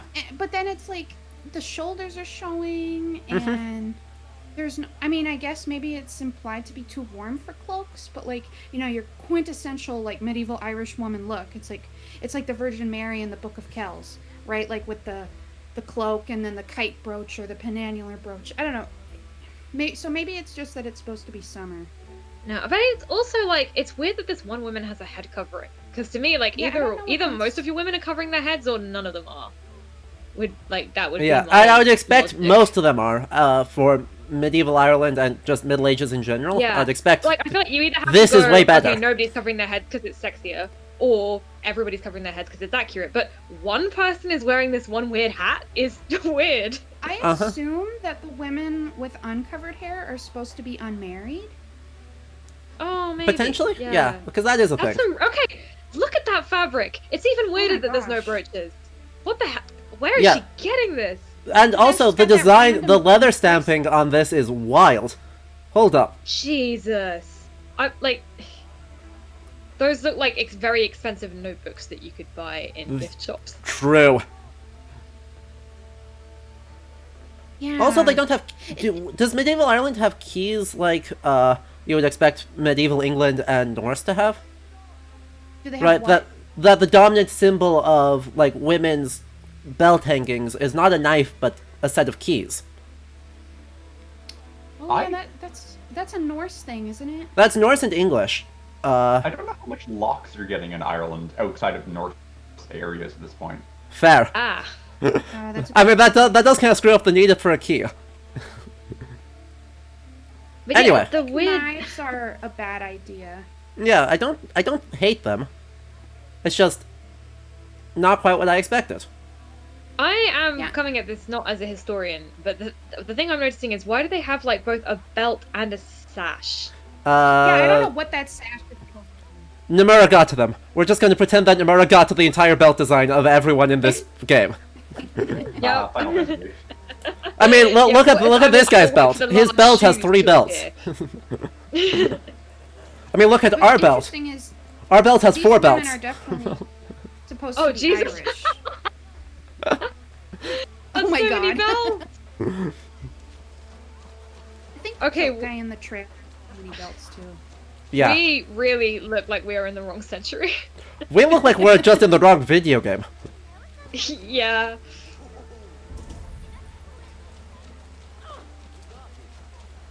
Anyway, So is this supposed to be a pagan festival Let's go back and or a follow Christian another trail. festival? this Oh, Christian. There's a specific when to become High King, you have to do a very big air quotes to become High King. you have to do a very big show of raw wealth.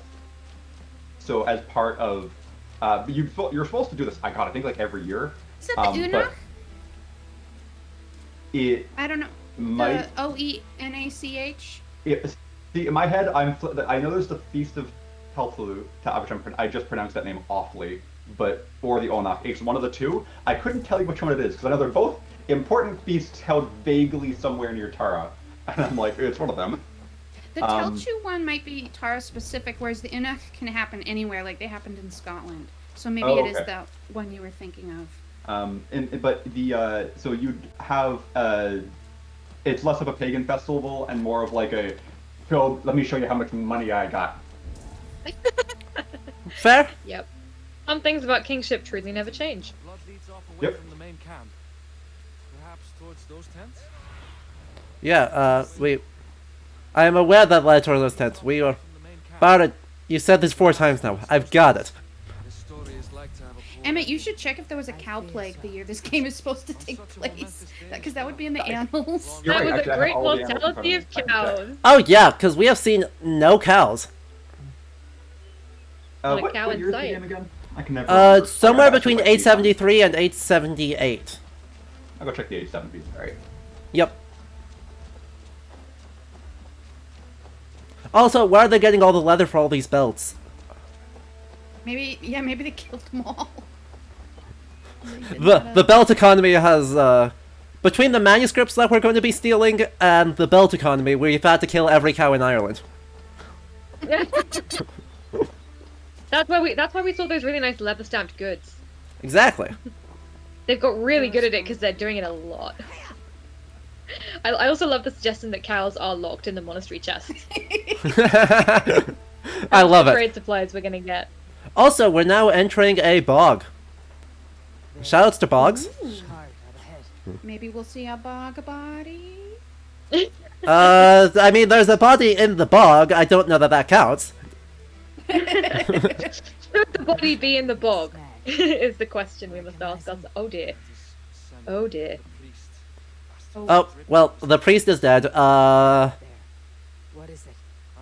Oops. That's a potential problem. Oh wait, do they need a He priest to stole coronate his somebody? clothing too. Let's go. I Do they think need a so. priest to coronate somebody in Ireland at this point? I don't know. Huh. What do you think?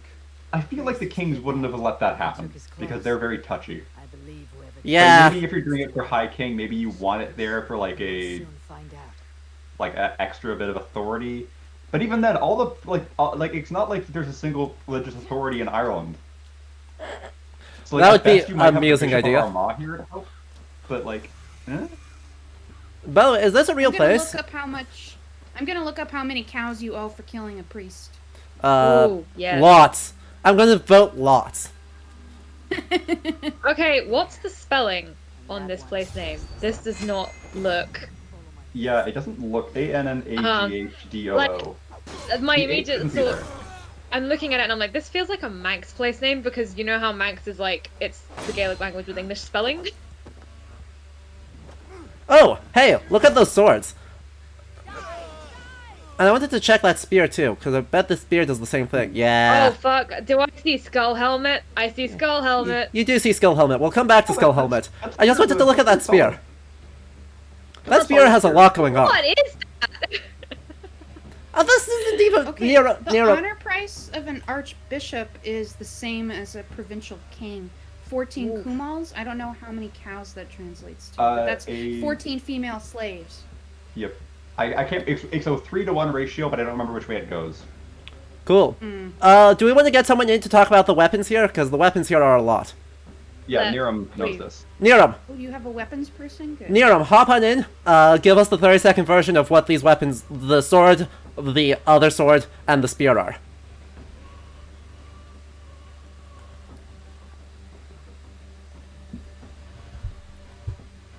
Let's see. Hello, hello. Hello. Right, so right off the bat, this is a Bronze Age. Oh, hold on. Sorry, I had to pause the stream audio. This is a Hallstatt Bronze Age Celtic sword. This is a German sword. The spear I believe, is Celtic Mediterranean Bronze Age.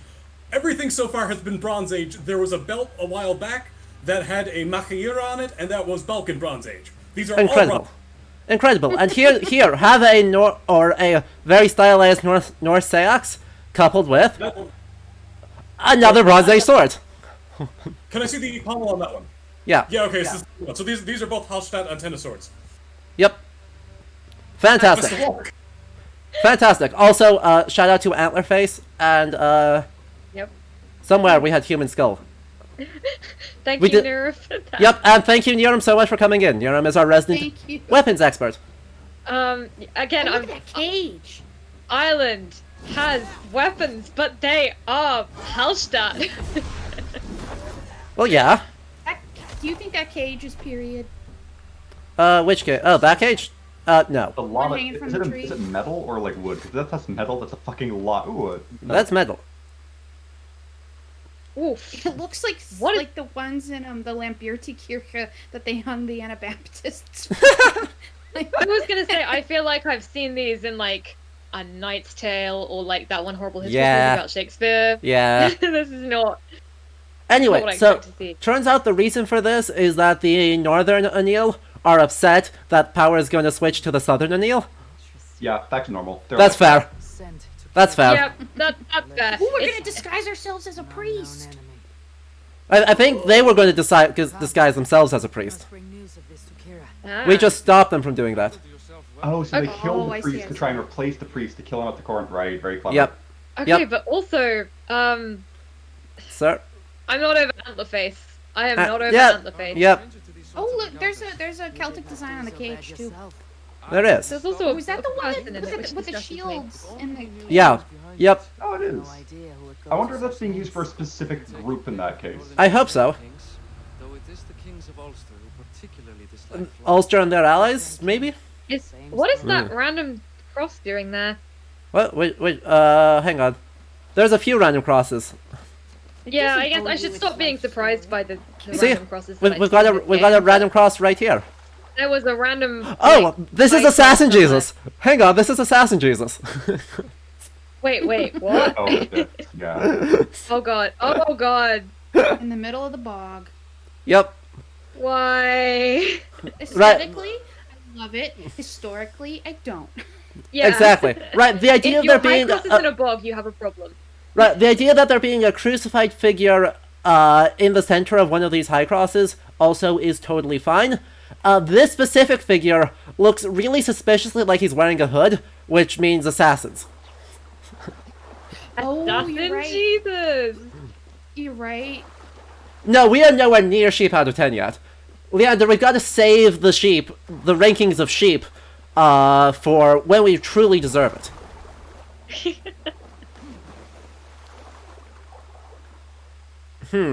So, I mean, This there sure is is something Bog. in the... Wait. Is this a ruined Broch? Did they have Should rocks in there Ireland? be No. a broch here? Nope. There shouldn't be. But, look at this. that's It's a clearly a roundhouse. very small circle, made out of dry stone, with 2 layers of walls. Don't It looks expect exactly multiple like their things. Brochs that they've had all over. Oh god. They didn't have those in Ireland, right? Just Oh, 100% no. They were not there at Okay. all. okay. As long- I was pretty sure I saw like an unfinished Brock in the trailer too. Where Yeah. it was like it had the double wall thing, but it didn't go all the way up. Yep. Oh, good. We got 10 delicacies from the bog. Bog delicacies? Bog delicacies. We found that bog butter one time, which the Oh which yeah. of course the Butter is archaeologist was dared into eating, and the answer was it doesn't taste very good. And it's like, oh, fucking shocking. Oh yeah, because the bog butter's in the Museum of Butter in Cork, right? Yeah, exactly. And butter was very high status. I read a great PhD thesis from Edinburgh a couple of years ago about how you can tell by the place names in Scotland where the Norse colonized that they adopted dairying from the Gaels on like a much more massive scale than they had ever done in Scandinavia. And they brought Irish and Scottish slave women back to Scandinavia and kind of imported like Nice. a shoeing system. And so they Wait. realized that like butter was really high status among the people they were trying to ingratiate them, take over and replace. That must be fairly early, though, right? Because the shielding system is in use shortly after the settlement of Iceland, as far as I'm aware. So that must be really early in the Viking Age. Yeah. I am very much enjoying the fact that, like, one of the comments in the chat in the version that I'm seeing, the word butter has been censored out, but the word penis has not. Hilarious. I do not have them censored on my end, but that doesn't mean that Twitch didn't do it. Not the version that's appearing like alongside the game. It's the mainstream chat that I can see. Incredible. Thank you, Twitch. I've had I've seen some comments on the texture of the grass that we're getting, and it seems like a low blow, but it does look like the fake grass that I've seen people get. So guys, let's give credit to this. I have the game on what I call performance mode.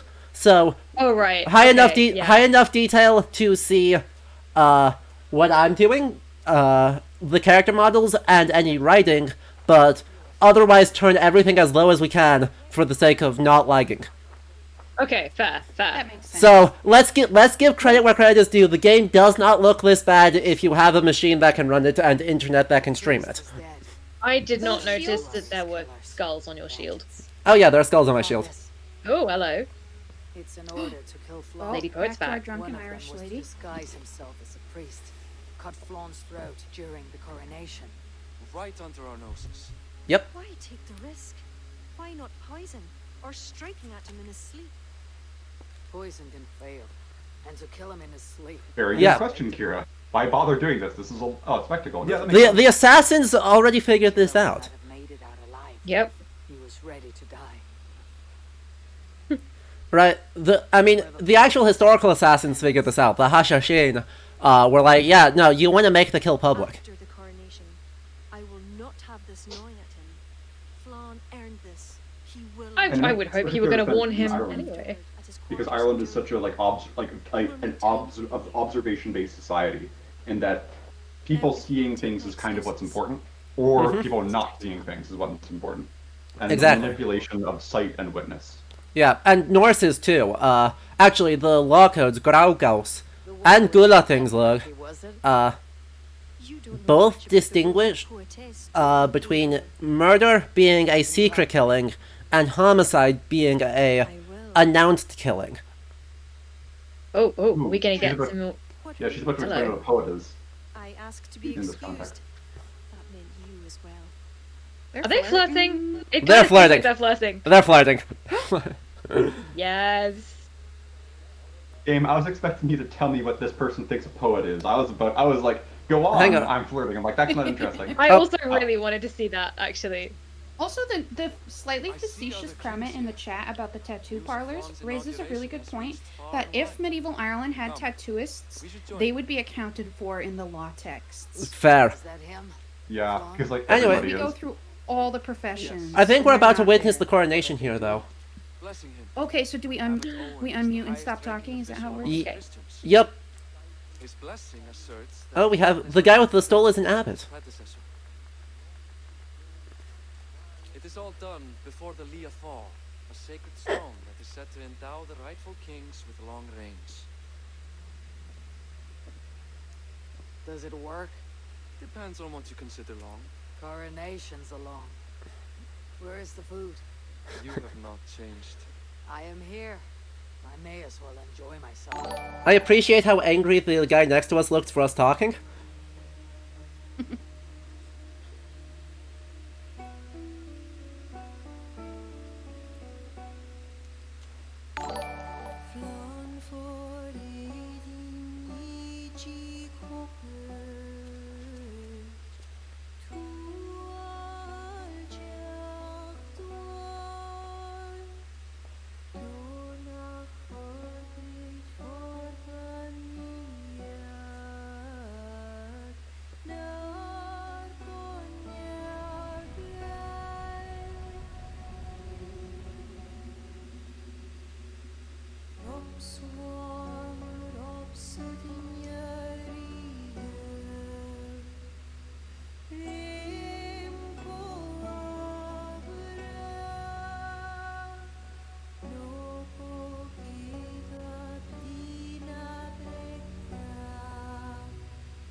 Wow, we made it through a whole cutscene without something going tragically wrong.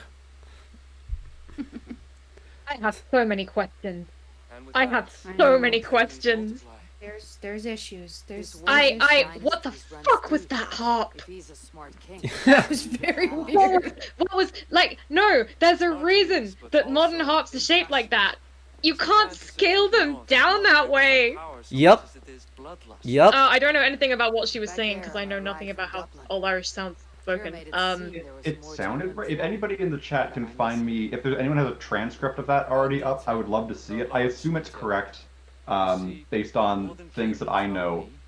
But yeah, the harp is super fucking out of date, as Eleanor says. That is not this, like, whenever we're finished this cutscene, Adam, I put the actual pictures of the stone of Destiny up on, in the thing, like back in the big image thing I give you. And it's weird because the harp sound wasn't that wrong. Like, that is how I imagine that size of instrument to sound. If anybody wants to listen to recreated medieval Irish harps, they're usually late medieval, but Simon Chadwick is a musician who does it, and they sound much tinnier than that harp sounded. Yeah, because you want, like, the really, really sort of big kind of resonant sound. You get that from big concert-sized harps. That's not...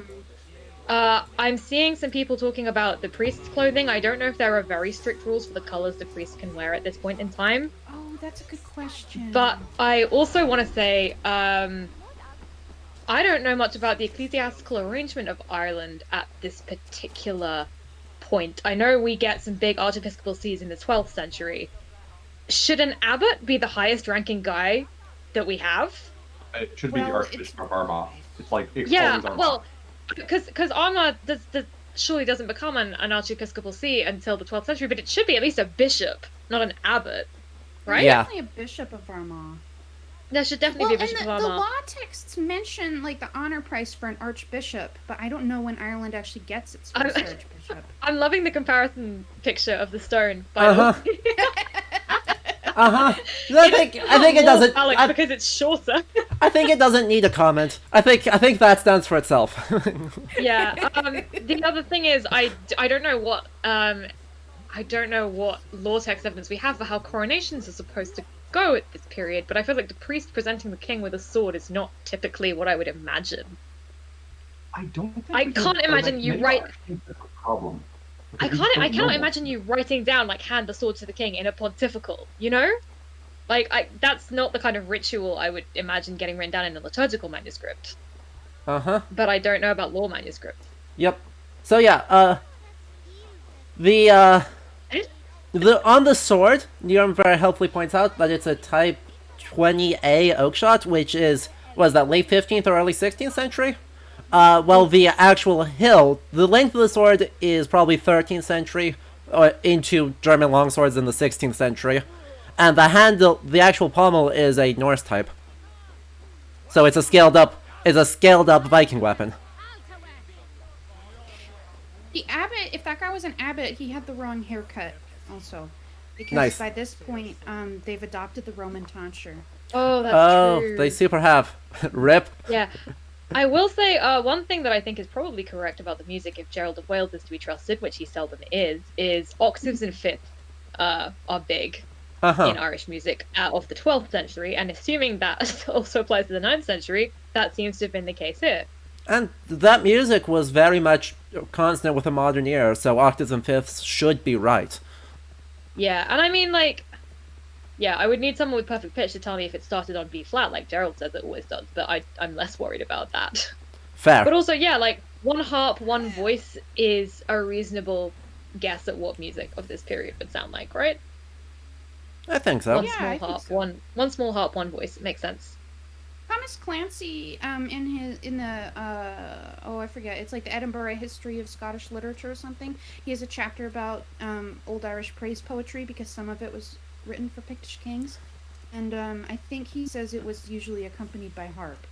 Yeah, that's what I hear about Welsh stuff as well. That could be somebody else who said that, but I think it was Thomas Clancy. Okay. And she was using a lot of ornamentation. Like it was kind of melismatic, which I think when you listen to Sean Noss music in Ireland, it seems accurate. Like Ireland has the solo singing tradition That's very melismatic. Yeah, and melismatic music in general makes sense if solo voice is your typical form of singing. That's true. Like, strictly non-melismatic is much more useful if you're doing choral music or polyphony. Mm-hmm. Mm-hmm. Is this another where the fuck Yeah, are we? this is just another trading post that we're gonna clear because it's on the way and it's convenient. It looks kind of like a bra. Also, same sheepdog, same. I can't get over the way the shield looks either. It feels like there's something wrong with being a reincarnation of Odin and having Mjolnir. Like, Yeah, something's gotta be wrong here. Don't worry about it. Don't worry about it. I mean, we could use Gungnir if that makes you feel better. We have the power. No, this is fine.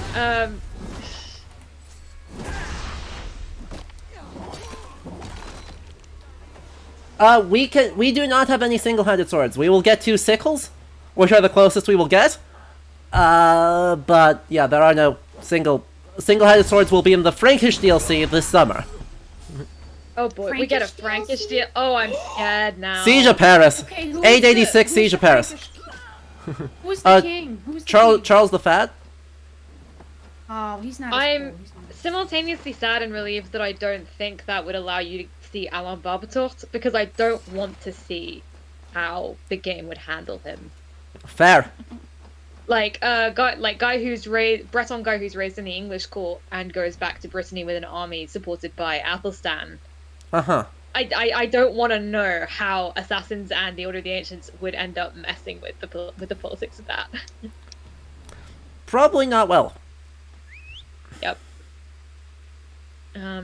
Wait, so are we just attacking like trading posts that are defended? Like, they have people there. They're clearly not ruined because people are using them. Yeah, it's actually like a hill, actual sort of, kind of, not really like ring fort. Yeah. That has people using in it, but they're brigands, so they're not useful to us. So away we go. Hey, was that the same symbol? Which one? I think it is. Yeah. There was like a black hanging outside of the doorway that had those. Yeah. Yep. Seems tricksy. Uh-huh. Yep. There seems like there's a generic... I don't know if that's our generic, like, bad guy / brigand thing, or if that's actually going to be meaningful. But in either case, let us go forth and rescue the deed to this trading post, because that's totally how land ownership works. It's also like you've just taken the trading post by force. I don't think you need to have it in writing. You think, right? Like, clearly the writing made no difference to you. Correct. We are taking what they rightfully stole, and it's fine. Yep. I do appreciate how hard it's raining. I'm also really obsessed with the links. Like, anytime I get mad about the 14th century armor or whatever, I'm just like, yeah, but we can write on links. We can write a but giant Lynx kitty. is, like, we just fell. Where's the links? What? No, it swam. It swam to safety. It swam to safety. Oh, We just got off it. We just got off of it. As long as the links is okay. Yes. What the? What are we doing? What? We're stealing all their stuff. Oh, okay. I was like, why are we burning it? This seems Because pretty unsafe. I had to use a no. bomb. I had to use a bomb arrow to clear it. I see. Not the tungsten ingots again. The tungsten ingots strike back. Why do we have tungsten? A valid It's question. kind of Cranach-like. Ah, with that. Darn.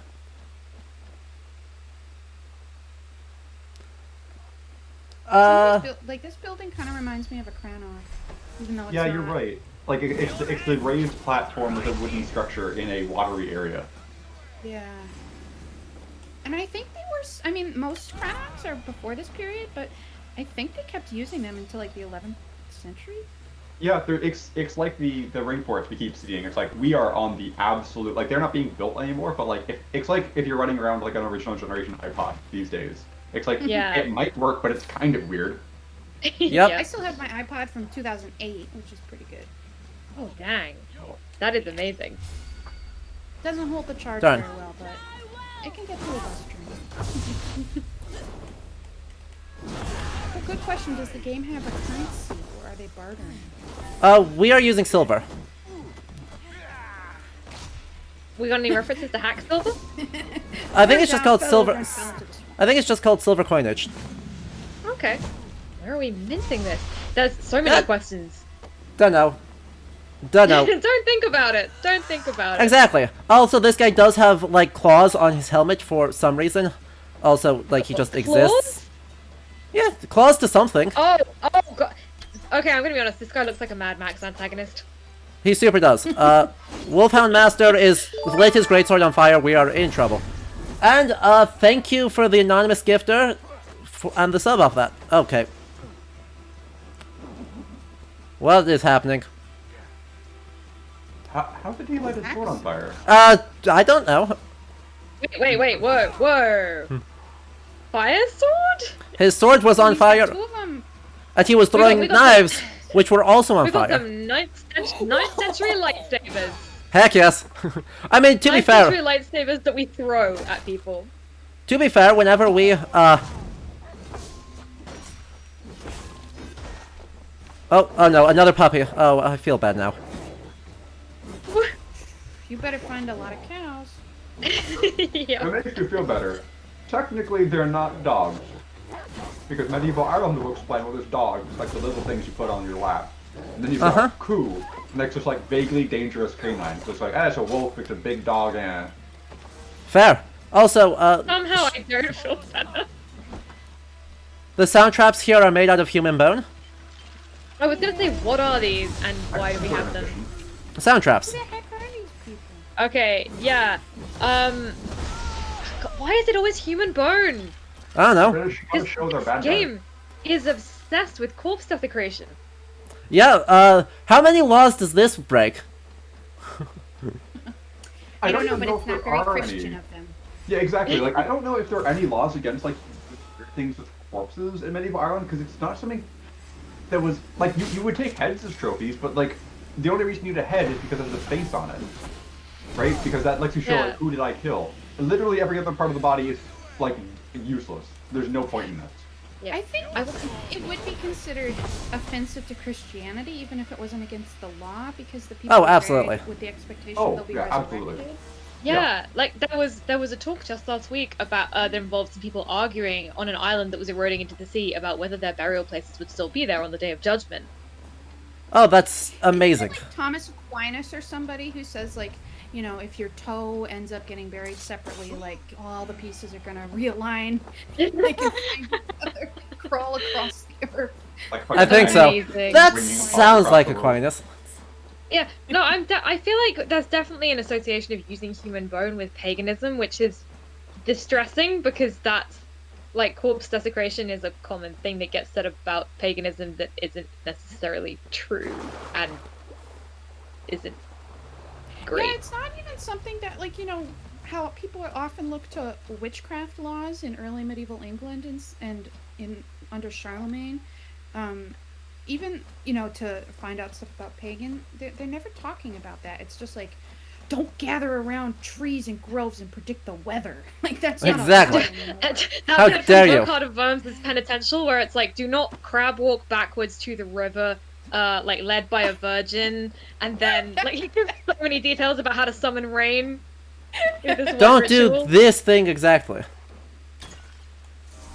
A lot of Card of Worms like sounds like in an instruction manual because he's like, this is exactly what you can't do. This is the kind of love potion you can't make. It's made this Do way. not poison your husband with this specific kind of bread, which I'm now going to tell you how to poison. Yeah. Or my favorite is how does this love potion work? Like, you need the dough with your buttocks. And it's like, Yeah, Really? and you Really? don't forget the honey and the honey and the wheat that you Yep. got to do with shit. Where you got to roll in it. Workout, kneading dough with the buttocks. yeah, it feels like a lot of work, right? Yeah, I mean, I have to say, Strength for that. Did I just Like walk off the- a cliff? Ugh. the more I read Burkhard of Worms, the more I'm like, are you making this up? Is this just what you're into, Burkhard? But There's yeah, a talk no. at Leeds this year about him and the rain rituals. I want to go because it might be set in the year 1000. So I'm like, yeah, I want to try it. I didn't realize that Leeds was that they had announced all the things for it yet. I don't actually looked at know. the program a couple weeks ago, and I was highlighting a bunch of stuff. Oh damn! Shoot, I have something to do this evening then. I guess. Yeah. Yep. I had something to say at some point, but I've completely forgotten what it was. It'll come back. Yep. Oh. I can't decide if I like these bars on the windows or not. Like, this entire little, like, house structure, I'm like, I don't know if this is right. It like, looks right, but also, like, a little voice in the back of my head's like, it just feels a lot, there's a lot of metal, and these walls look wrong. I don't know why. Mm-hmm. Are Crown's for windows. stone like this? I don't, there's that I don't know, but there's that reconstructed one, that we could probably check with. Yeah, let me look at the Scottish Cranach Center. I know they'd have hearthstones, so you could actually light fires on them, but that's obviously very different than a whole stone structure. Yeah.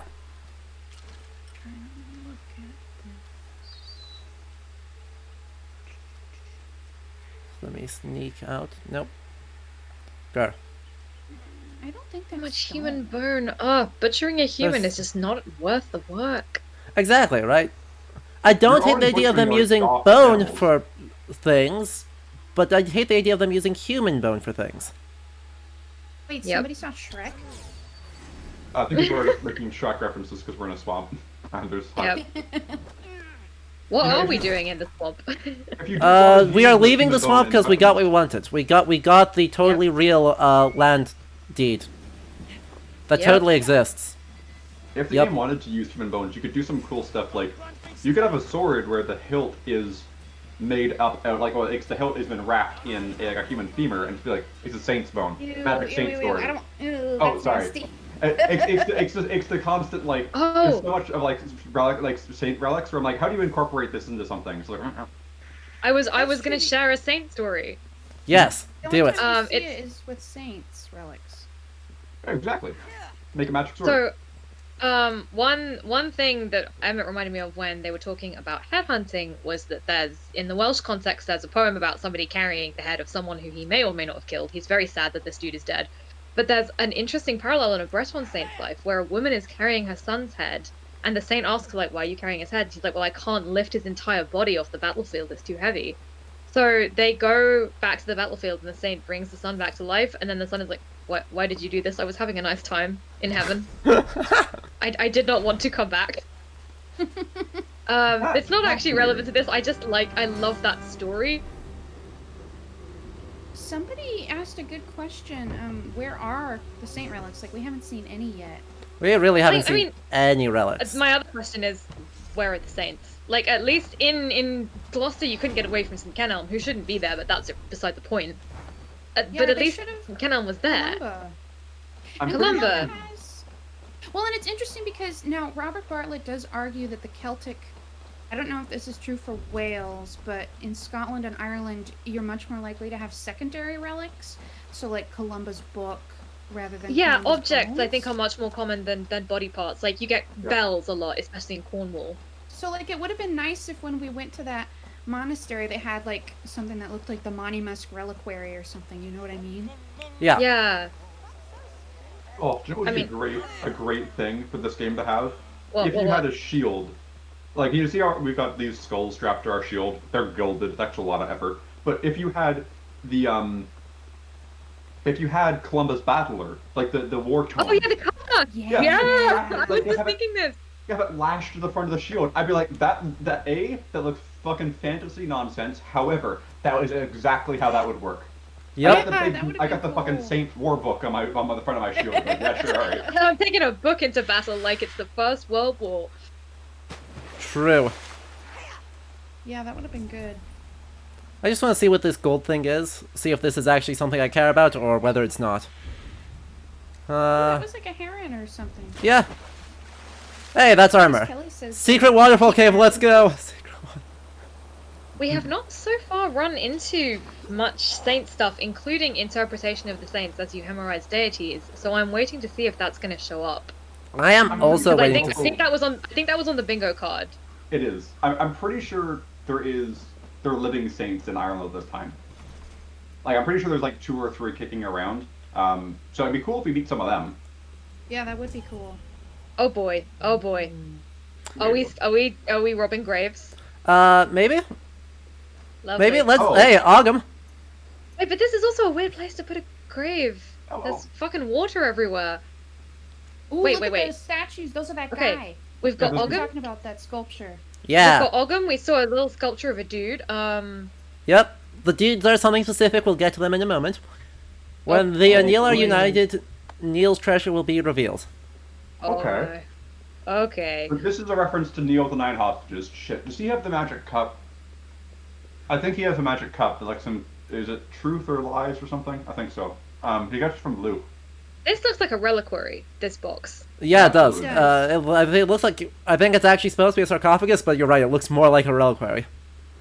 Yeah, this one looks a lot like the St. Andrew's sarcophagus. Yeah. The carvings are not the same, but Yeah. I Uh-huh. want to know if that's the sarcophagus. What's being kept in the other box? Well, in the gold box, Yeah. and then the they've gold got box this is a side piece of it. armor. We were talking about this the other day. That is this that sculpture you were talking about, Emmett? Yeah. Where Yes. nobody knows the date. So Yep. these are the Boa Island statues. They are found in a specific island in Connacht or Ulster, depending on what time frame, what century you're using to date the border. They are about 2.5 feet tall at the tallest. Yep. There's a very long argument about exactly when these can be dated to. You can see how some of these figures are missing one of their hands. In the actual statue, it's kind of unclear if that is the design or if it's broken, because the statues are in pretty bad disrepair. Yeah. These are definitely too tall. These look Oh, like they're absolutely. broken. And this version of them looks like they're broken. I'm pretty sure there's also less than 10 of them, that exist. mean, I know that there's like 2 famous ones, both of which are shown here, right? There's a reason why we have 4 of the same one and 1 of a different one. This guy has actually a second head that you can't see because they backed him up against a wall. So he's been interpreted as the god Janus. Yep. There's been so much effort of people and by so much effort I mean like 3 articles. It's a lot for double studies. Oh yeah, there's another head. Oh, thank you, Peter. Good to know. We've got to try and get that, because that is. That's a thing. Oh, Of interesting. all the things Yeah, to associate with Cuchulainn, the Battersea Shield is his what they choose. shield. They choose the Battersea Shield. Shield. No. No. Wait, I remember that's a you good showing us question. the Yeah. shield. 9 statues for 9 hostages. Or the 9 Oh, that's very clever. Oh, good I for don't know whoever if did there that. were 9 statues. There were 9 faces on the 5 statues. That building from here looks like a communist era outpost. It super does. We are taking the actual slowest way to do this because we're just gonna swim. Ugh. Check out that brutalist medieval architecture. You love to see it. Yep. Oh. The actual slowest possible way. Just swimming across this giant ass river. Are there dolphins? Or are those fish? Those are just fish. I think there's salmon. They look like they may have been salmon. We'll see if they jump in a way place I can see. The reason they're also using those statues, by the way, for our audience's reference, we have no statues from pre-Christian Ireland, and they are the only ones that some people were like, I don't know, like maybe.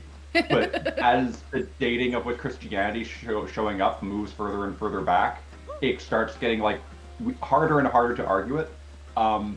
But essentially, they're the earliest statues we have out of Ireland. We don't know if they're Christian or pre-Christian or even what they're supposed to represent, and we know they're found in a specific island that's not here. It's way the fuck up in Connacht.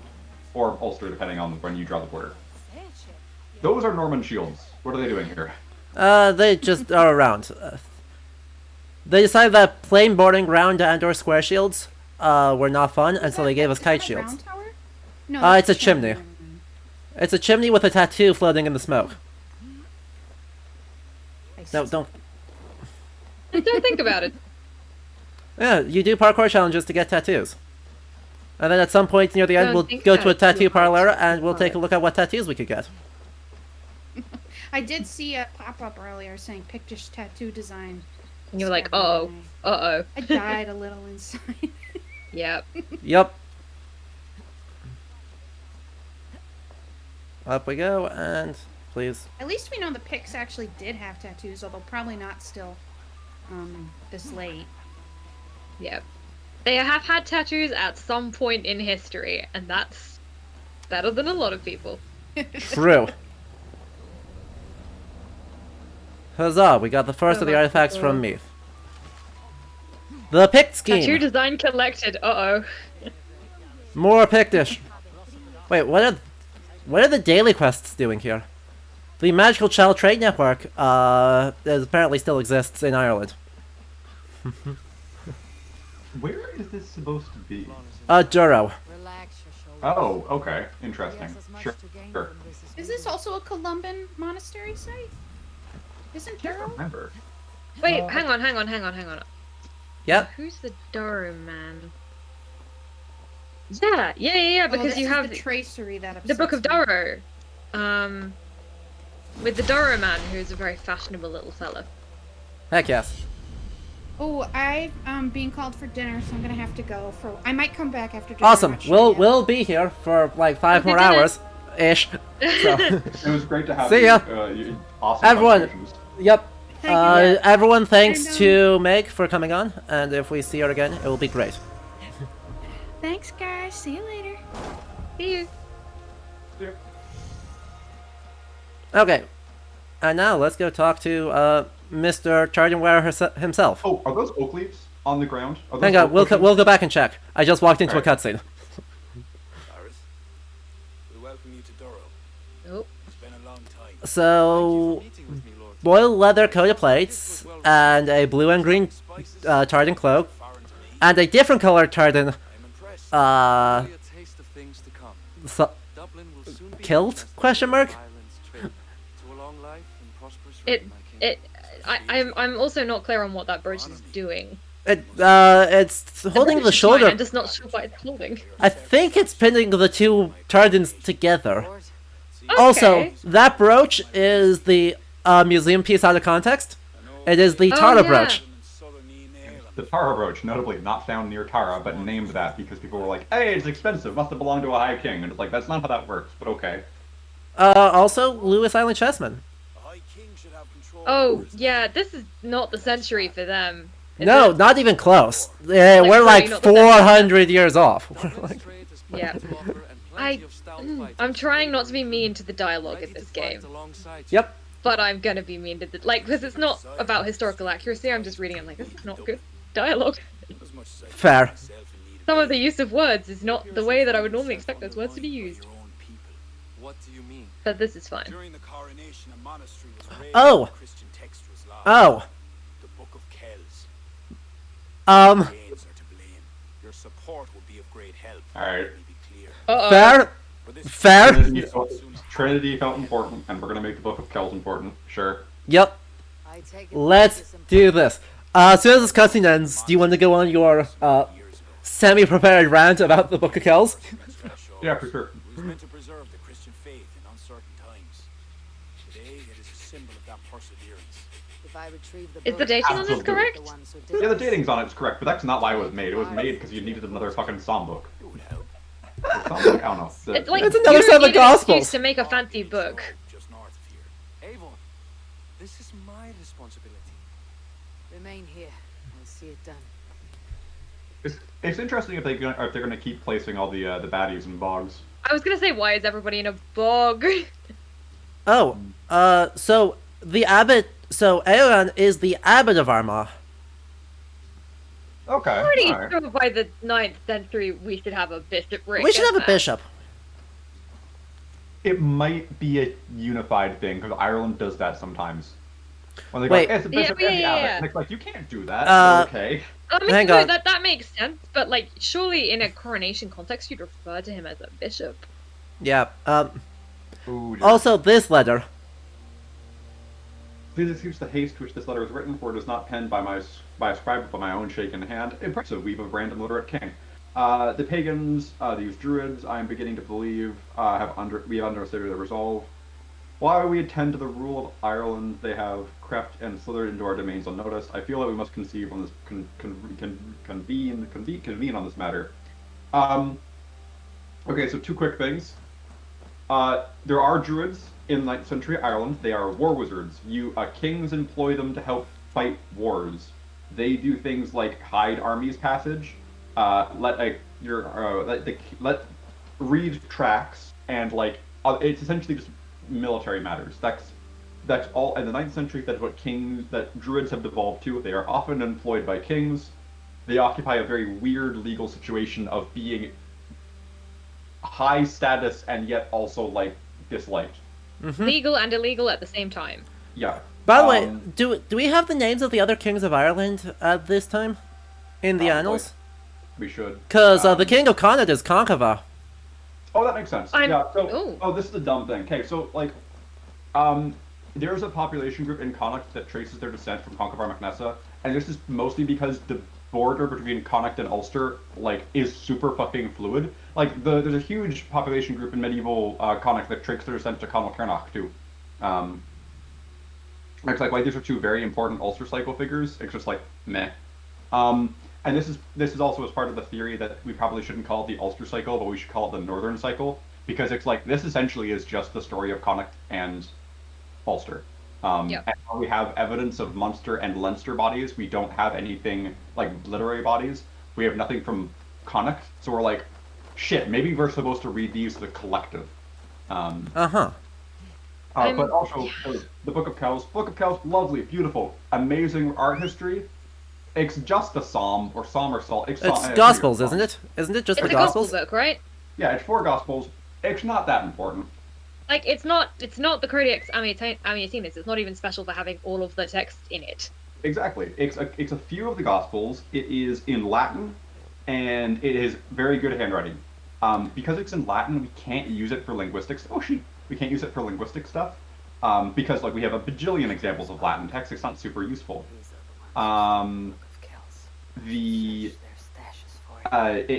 has some lovely illustrations, which is why we like it modernly, but it's not that it's Gospels. It's in Latin. It's sure, great, and they're not even we lost a gospel book. Disaster. Yeah, exactly. You shouldn't call it the Book of Kells or anything. Just a gospel book. It doesn't have a title at this point. Yeah, it's like saying the Lindisfarne Gospels will be somehow the most important manuscript in England. Again, gorgeous manuscript, just a gospel book. I mean, the other thing is you look at the gorgeous manuscripts and you're like, oh, this is amazing, and it is. But also, it's amazing because it's there's not that many of them around anymore. That didn't used to be the case. At this point, we should potentially be drowning in gospel books. The thing is, Trinity College Dublin has a lot of control over the Book of Kells, and to much to the complaint of a lot of their graduate students, because recently they opened the campus up for tourists to come in and look. Ooh, cutscene. I'll be quiet. I'm sorry. Oh, in a cutscene? Yeah, it's the same guy we met earlier, Thorstein. Also, I'm seeing an interesting question just coming into the chat now, and I do not do Old Irish linguistics, but I would say it's quite difficult to trace that kind of thing in a gospel book or a psalter because those texts are so, it's not that they're, amazingly fixed, but because they're liturgical texts, they're unlikely to show the signs of change that you might see in original Latin compositions. Yeah. So it would still be difficult to trace stuff. Whereas something that's interesting is in medieval Wales, you can you have some poems that are using Latin in vernacular Welsh poetry, and you can use that to tell how they were pronouncing the Latin, which is interesting. Mm-hmm. But I don't think you can. Maybe there are people who are doing the stuff that Blood 1091 is suggesting, but I don't know of any. I am running out of reasons to let you. Oh shit! It's time for a quest for the quest for Kells. Yep. Oh, we're gonna meet the Druids. Oh, good. We're gonna meet the Druids. Okay. Also, we're going to Voin Tombs. We're going to Buda Voin. Great. Okay. Emmett, now that you're back, I want to talk about the Druids again.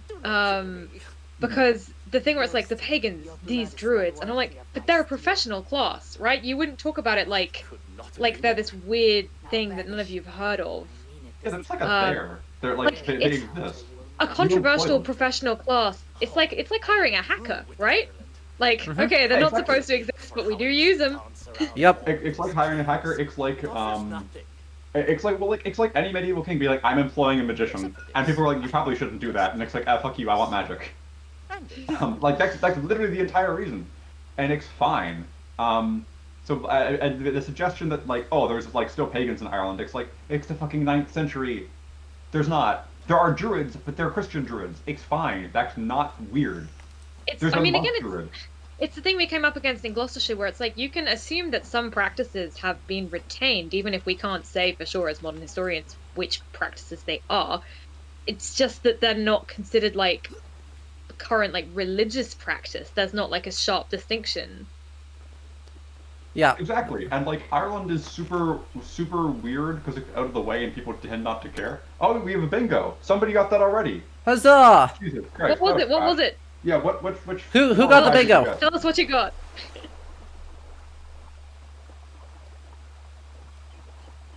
Oh, somebody got lucky with that roll. Yeah. I can't think of like 5 things that have come up. I guess they have the middle one. Yeah. Oh, AC also got big? Oh no, AC. Okay. No. Oh no, we don't have a bingo. Oh, We got baited. Oh, We got okay, baited. never mind. We We're got just getting bingo close. baited. We're just getting close. But the idea to place them at this situation is at Brunnaboyne interesting. Brunnaboyne is a huge Neolithic complex. It should be in ruin right now. Oh. If we go to it and it looks big and beautiful, we did that like I think 60 years ago. We fixed it. Fair enough. Tourism. We're just gonna But I think- leave the spooky thing, and then we're gonna grab this instead. Oh, this is just a Totally. treasure map. This is not worth our effort. Oh well. We're gonna do it anyway, because reasons. Yep. Oh, but the reason the Book of Kells, so the Trinity College Dublin opened its campus for people to come and look at the Book of Kells like quite recently, but before they allowed grad students back into their labs to work. Trinity really likes the Book of Kells and uses it as like a main like marketing push for themselves. And if you have images from the Book of Kells, Trinity somehow essentially owns the copyright to it, which I don't understand how it works. but I it don't does. know how that's like allowed. Yeah, I really don't get it. Yeah, so Trinity has pushed the narrative that it's super important, when in reality it's like, it's cool, it's very good art history, but it's just like, It is fundamentally a gospel book. They're not that unusual, even if the ones that are that pretty are unusual. Yup. It is very pretty though. Let's just It is reiterate again. It has very some of the best art. Yep.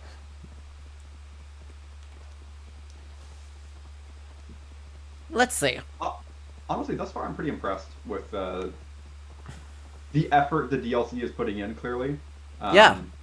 Not necessarily the results we are getting from the effort, but the effort. Exactly. Like the Stone of Destiny, I'm like, that's so ridiculous. I can't wait to have an official opinion about that somewhere. But the fact that someone pointed out that was a specific medieval Irish poem that was used for the court, that not to praise this specific king. I'm like, beautiful. I'm 90% sure I know why. I'm pretty sure I know who is responsible for this. That medieval Irish letter, great. Oh, we're at Meath, or not Meath, we're at Brunnaboyne. This looks wrong. I mean, it looks right, but it looks wrong for this time period. Yeah. Oh, good. we And we've shouldn't see any got of these vibes. down inside the thing. Yeah, down and inside the thing. We have more gear. I've been in there. Perfect. As like an 8-year-old, I think. Wait, 6-year-old.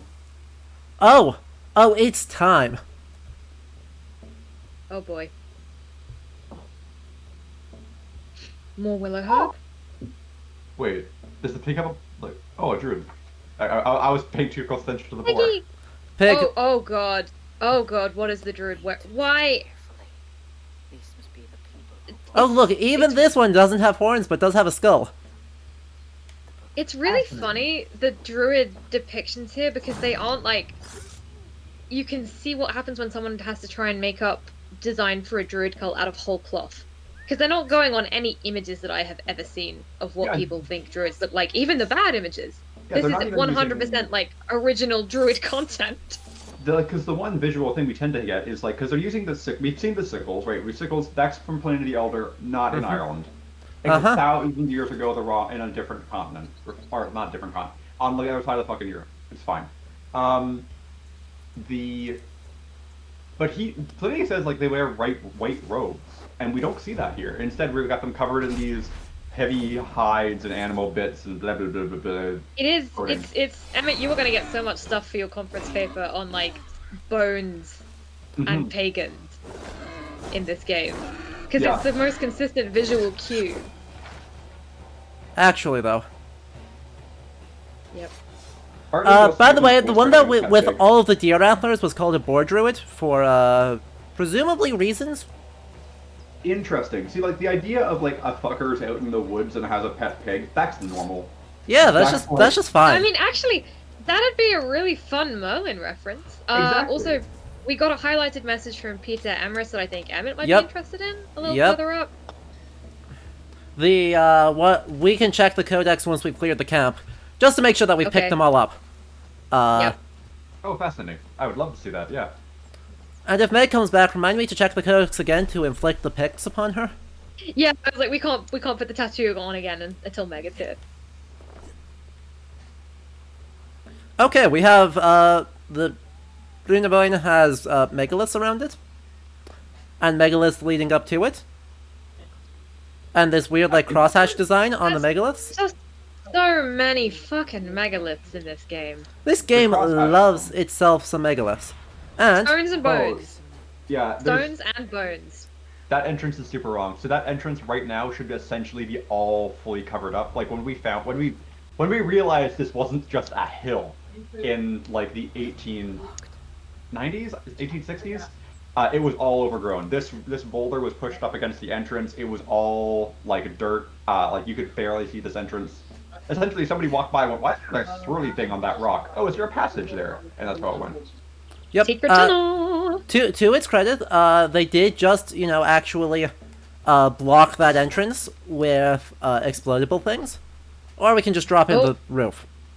AC is one off from a bingo, and I'm seeing someone comparing this to Newgrange. It is Newgrange. Yep. Brunaboyne is the English. Wait. Is the Irish? The Irish? English term for Brunaboyne. Yeah. There we go. Did I started talking there. I was like, wait, which one did I start this sentence with? Damn it! I immediately aggroed the Druids. I can confirm. Dad, would you please close the door? Okay. Oh, good. They're using sickles. Oh, see, the shields are kind of right. Like that's approximately right. Oh, what is that mask? I see a sickle. Are we using sickles as weaponry? They're using sickles as weaponry. That's not what Pliny said those were for. Yeah. Oh god, the mask. Yeah, let's actually take a look. It almost seems like a waste. Wait. To get angry at this point, but. No, hang on. Let's get mad at the booby trap. What the fuck? That's hilarious. What? As you know, those Bronze Age fucking pre-Celtic Irish, very good at Punji complex sticks. ironwork. Indiana Eivor strikes again. Yeah, I should probably tell Sacrados that it's interesting to see a European tomb being trapped. Actually, though, like, actually interesting. Not in conference paper material. Not in a good way, but actually interesting. Oh, perfect. You're not. I can confirm none of this is here. As a child who has walked through this, it's like maybe 10 meters and then a small entry area where a body was. I heard you liked human skulls, so I put skulls on your skulls so you could have skulls while you skull. Oh god. Hey, it has a lower jaw though, which makes an improvement over every other skull in this game. What did that druid do with all the lower jaws he didn't have? A good question. In Gloucestershire. Oh, shit. I just screwed that up. Elite... Wait, what? Elite fire druid? Question mark? Fire druid? Element? Question marks? Interesting. I mean, we solved the fire druid, we solved the problem by lighting them on fire, right? That's what that word means? Oh. There's the Order of the Ancient symbol on the wall. There is Tree of Life, 19th, Oh god. 19th century applied to the Order of the Ancients in this video game. The same diamond thing. I was really hoping that Patrick would be the Order of the Ancients figure. I would have been staggered, but also kind of amused. We haven't actually gotten a reference to Patrick yet. I am waiting for Bridget to become relevant. If Bridget isn't relevant at any point in this game, I'll be disappointed both on a historical level and on a surely they will do something crazy with this level. Yeah, Fair. exactly. Now, where is the key? There is a key somewhere. Right on the table here. Perfect. Hang on. Run less Can you imagine fast. how much of a bastard this would have been to build in the fucking early, like, pre-pyramid Bronze Age, when you had like 30 or like nowhere near, like Egypt. You can do those things because you have an empire and you have like a lot of stuff, and this is like Ireland, where it's like, I don't know, like probably several, like there's a lot of people, but not, you don't have large scale like infrastructure and state building where you can command people to go, I'm building this thing, you're gonna do it. You don't even have a lot of people in one place because cities aren't a thing. Mm-hmm. Oh, good. Exactly. This extremely abandoned place. Nice. Nice. Cobwebs? Oh, rad. Lots of cobwebs. Another reliquary! It really looks like a reliquary. Why do you have a reliquary in your druid cave? Don't know. At least they have druid armor in the reliquary, though. Yeah, special armor for druids. Oh, hey, look! It's actually the Book of Kells. It'd be quite funny if... Oh, wow, look at all that fabric. Holy shit. Where are they getting all this fabric? The trading posts, obviously. They've run the Candlesticks, which... Impressed. But yeah, they actually went through and modeled the Book of Kells. Fair play. I wonder how they describe the Book of Kells in the inventory. Let's check that. I do like Ghastly Grotto as a way of describing this place. That was good use of words. Do we get the ability to say that? Quest items. Book of Kells, a collection of Christian manuscripts. A collection? A collection of? No, it's not. It's not a composite, is it? No, I'm pretty sure it's just like it's not a single manuscript. It's one. Oh, that's a good point. Yeah, it's not a collection of manuscripts. It's 4 gospels. It's like a collection of Christian text. Okay, but also like they're made as one thing, right? It's not 4 separate things that have been bound together. It's one manuscript. It's one piece of work. That's. Oh, nice. That's so weird. Ooh, look at all these. Oh, look at this conference paper. Oh, is that ohm on it, or is that just stitching? That's just stitching. It's bone. It's bone stitching. It's more bones! Yay! We had gotten another new thing, right? We got Celtic bracers. That's what we got. It's a really good thing that we don't have a drinking game where you drink when there's bones. True. I vetoed that rule. Yeah, because that would be immediate alcohol poisoning. We need to upgrade it. All right, we will upgrade it. We have enough nickel. We have enough tungsten. When we get back into town, we will upgrade it. Not skull hat again. Hey, we've got skull stitching. We need skull hat. Okay, fair enough. We've also got skulls on our shield, so we might as well do the full set. Right, we're committed to the aesthetic. The aesthetic is dumb as hell, but we're committed to it.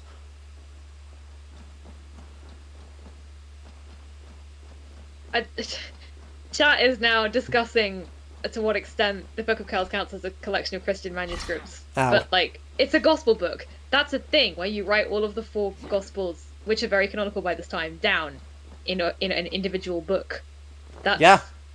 It's not weird. It's not unusual. Well, I am getting myself booby thoroughly trap, lost. however, is. The booby trap, the pressure plate punji trap is a choice. Did you see that weird square inside square symbol was also down there on the walls? Uh-huh. The thing that we saw. Yeah. I see. I'm feeling dumb. I'm sitting here being like, I need Rachel to wake up so I can be like, is this a real thing that I just don't know about?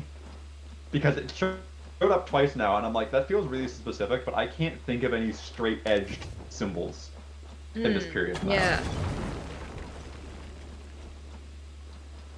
We'll run through that, and We have now escaped. Okay, we need to go back That's a 1,400 wide meters entrance. that Oh way. my god.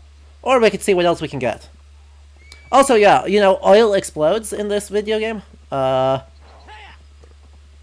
Just... What's up there? Yep. Oh. What's up there? That's a great explanation, Hugo. That the reason it's explained like that is that's just what Ivor thinks the Book of Kells is. But it's That'd be still hilarious. weird because it's not a collection of manuscript.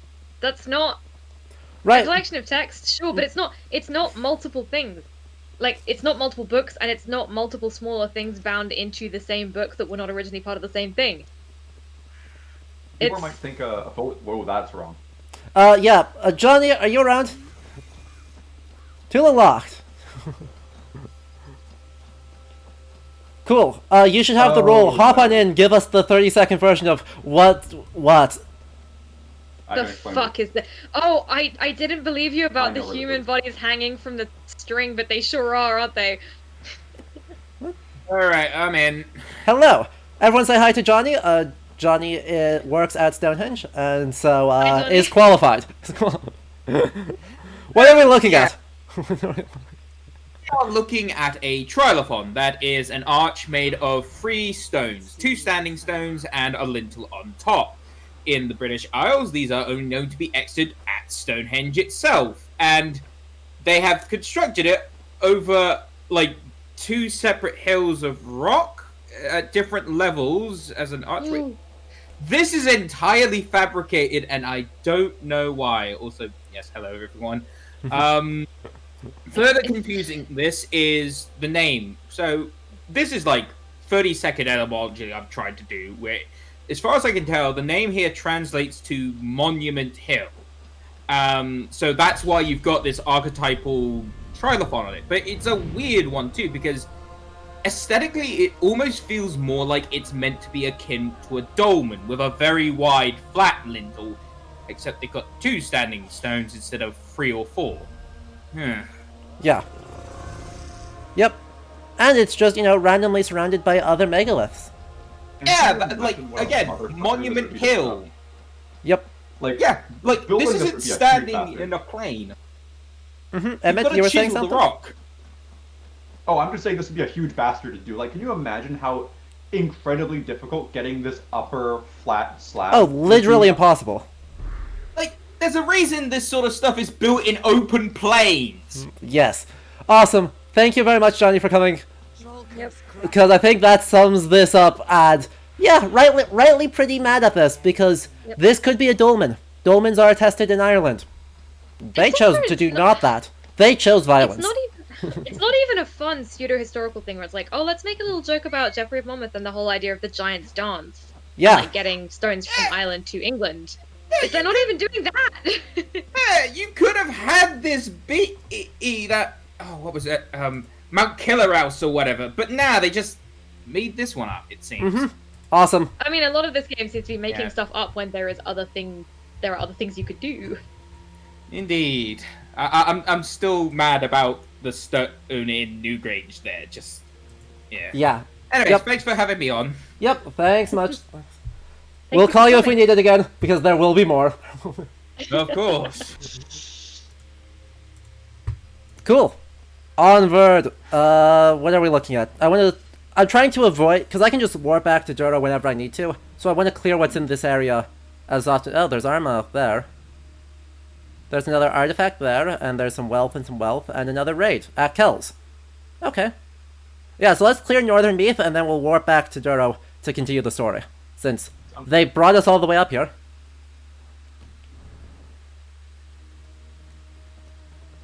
I'm trying to figure out when these borders are from. Because, whenever they show the map, they've got these, like, really nice clean-cut borders, and I'm like, we have a lot of theoretical borders, but they move around a lot when random tribal groups on the border, on the edges, just like go like, I want to change sides now. Yeah. Or, I want to be my own king. And it's like, ugh. We don't have time to deal with conquering you again.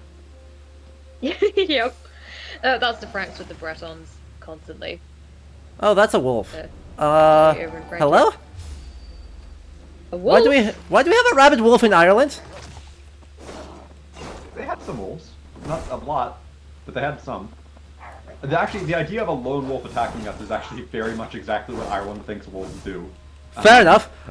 I feel like that's not intentional, but like Ireland was like, wolves are fundamentally lone feral animals that exist to feed. And it's like, that's okay, sure. If you can believe that if you want, I guess. Oh, there's another one over there. Okay, there were 2 whole wolves, and they apparently 2 wolves murdered a lot of people. And sorry, I what is that? cut off skeleton? that- How long has that been there? Not that one, the big one. The horse? It's a horse. Yeah, it's been. It's been dead for a at long, last. dead and or picked clean, for a long time. Yep. Also, someone lost. Apparently, a headhunter was here because this person is properly missing their head. Oh, interesting. Yeah, because there was that.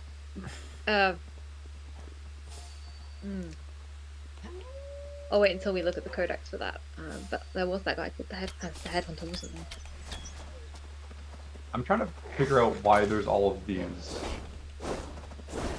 I know they're not called pitons because actually used to climb, but pointy wooden Yeah, sticks they're along just this like ridge. palisade.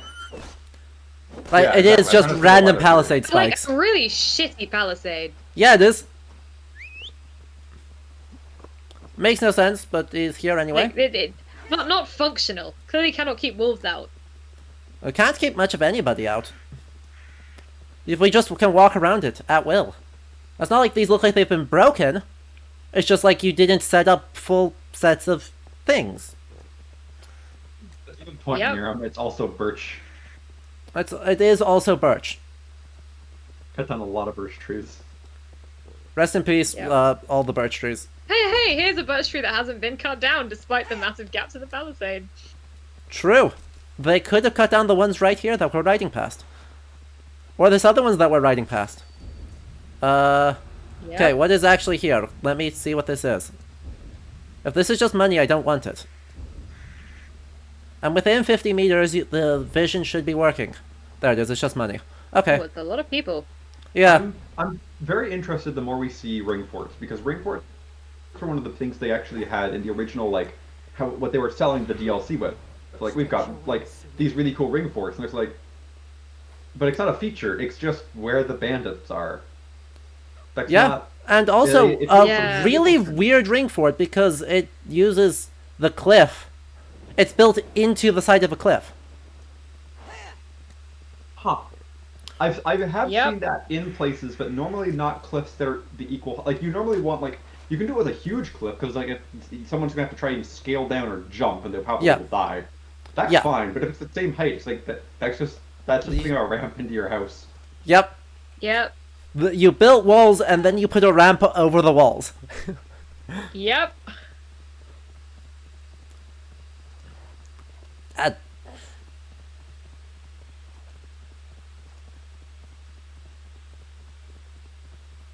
What's in here? Another random ass thing.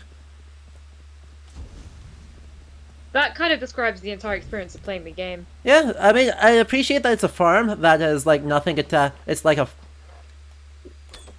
waddle and waddle feels wrong. It feels later and also English. Those Oh, that columns? actually doesn't break. Interesting. Who is here? Just Those are some. Roman columns on the edge of the building. Are there? Hang on, what? Yeah.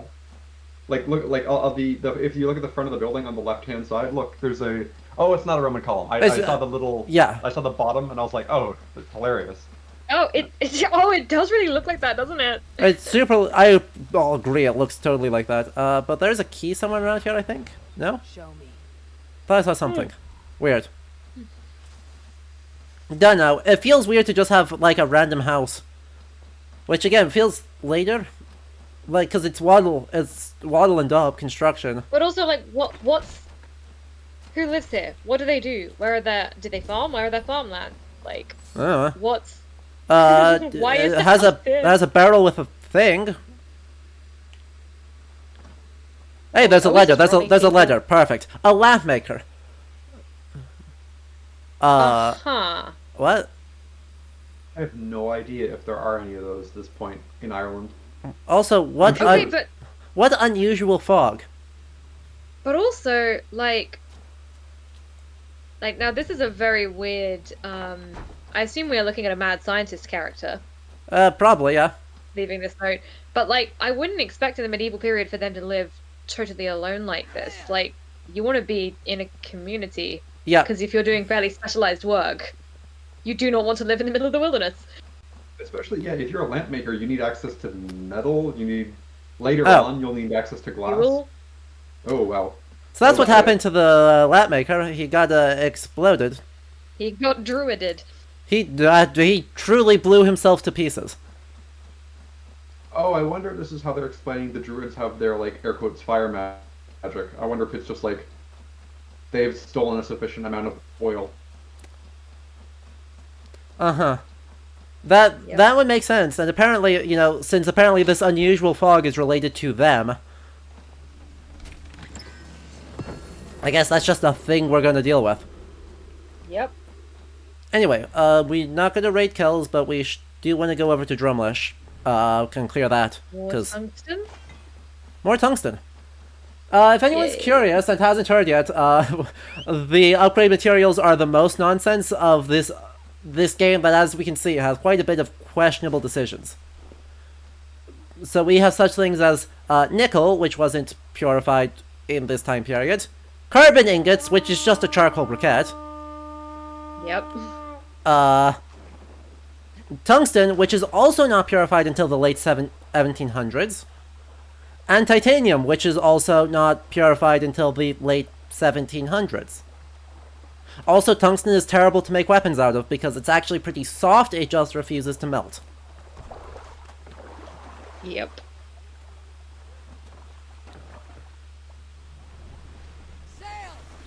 Nope, titanium is 1790s. You flipped your thing. Or titanium, titanium is not commonly used until the 1900s, but is first identified and purified in the late 1700s. Tungsten is also late 1700s.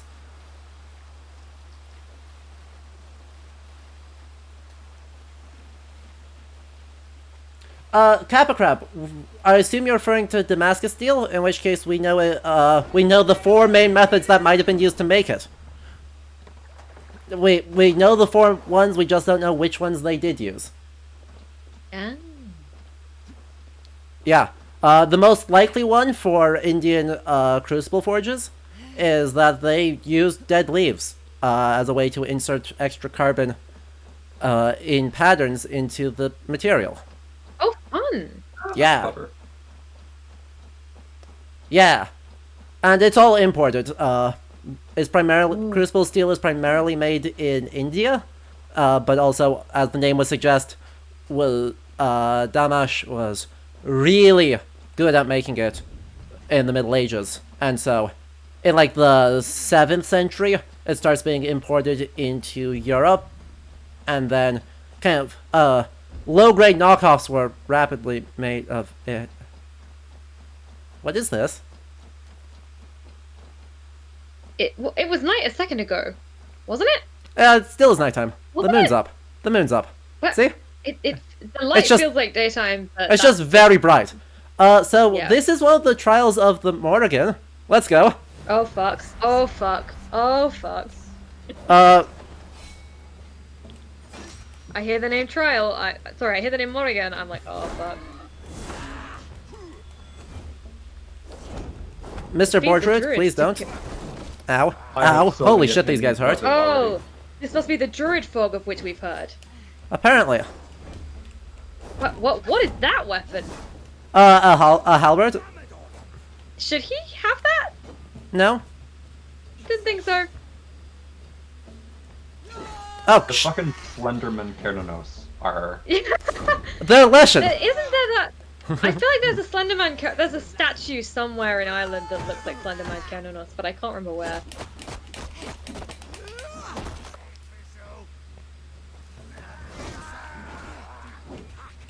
Oof. This isn't going great. It's not going awesome for me, I'll just freely admit that. Yeah, sorry, no, that wasn't intended as criticism. No. I'm kind of experiencing this as a story. It's fine, we're good. They are healing themselves though, and I'm not sure where they— Ow, shit. Okay, I am literally out of heals, and I have no idea why these guys are healing themselves. We're good. Oh, got one. It is stun fun to attack. see the word Raven not available in a thing named after the Morrigan. The Raven should be very available. Yeah. I would agree.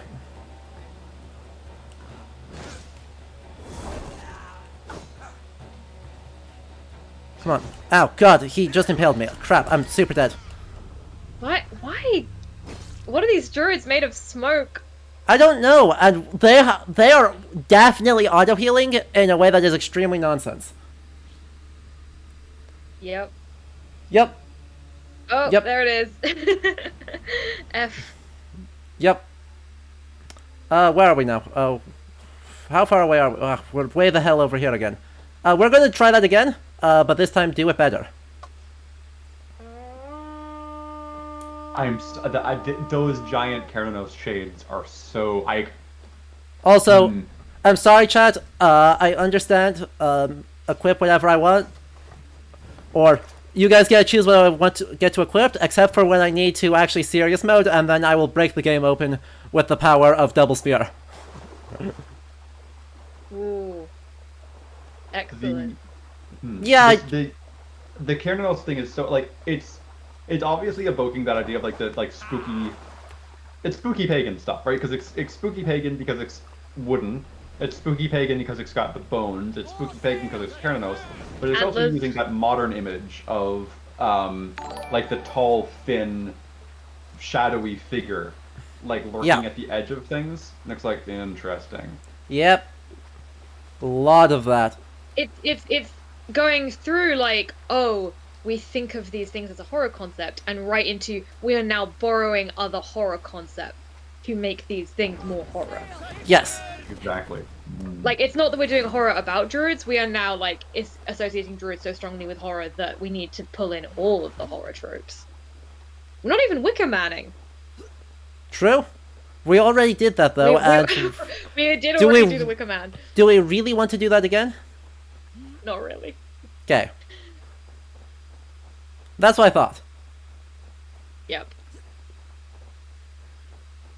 So let's try that again. This time we're actually going to very quick save, so that we are just not going to deal with that again. We're not going to have to do this salty run back yet again. We're going to do it right this time. Ugh. Though if Eivor cannot randomly crouch, that would be cool too. Also, this is probably not going to go super great using Gungnir, because Gungnir is twice as long as the other things. So, anyway. By the way, they're also going, pre-Christian. We've got New Grange Spirals, and part of Triskelion, and a Boa Island Man. And we light this, and it releases hallucinogenic fog.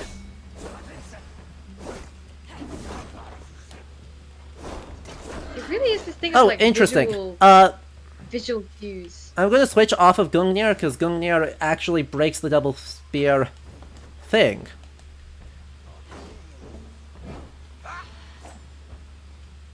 Also, we're just going to kite these guys really hard. Hey, there we go. Got it.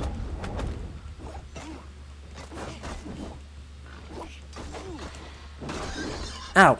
Shit. What? He just dealt... They deal so much damage.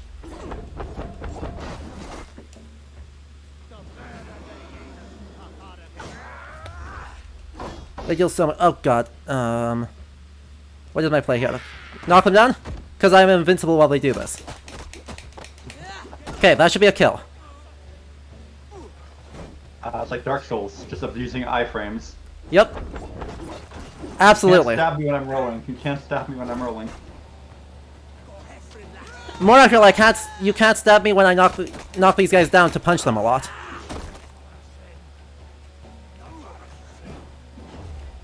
There we go.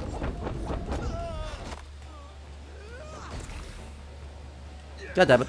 The finisher took so long that I wasn't able to finish stabbing. Also, difficult game, right? Yes. Wait, there's still someone? Oh, good. Oh, good.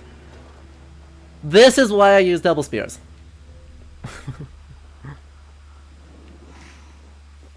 Oh, okay. Okay. So that was a lot. Who wants to start? What was that image? What, the random dude that we saw? Yeah. Uh, The little image that came up when it said trial completed. What was that? I'm actually not sure, but it shows up like every time we get into a new area or complete something, we get one of those little dudes. We get one of those little dudes that shows up.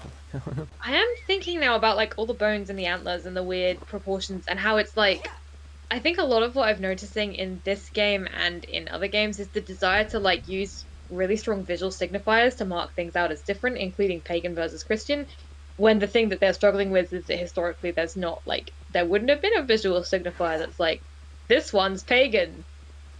Yep. Almost In fact, right? they Like, probably try. your druid is probably going to be dressed like other people Yeah, that you encounter. more or less. It is Not Ireland, fun to so look at.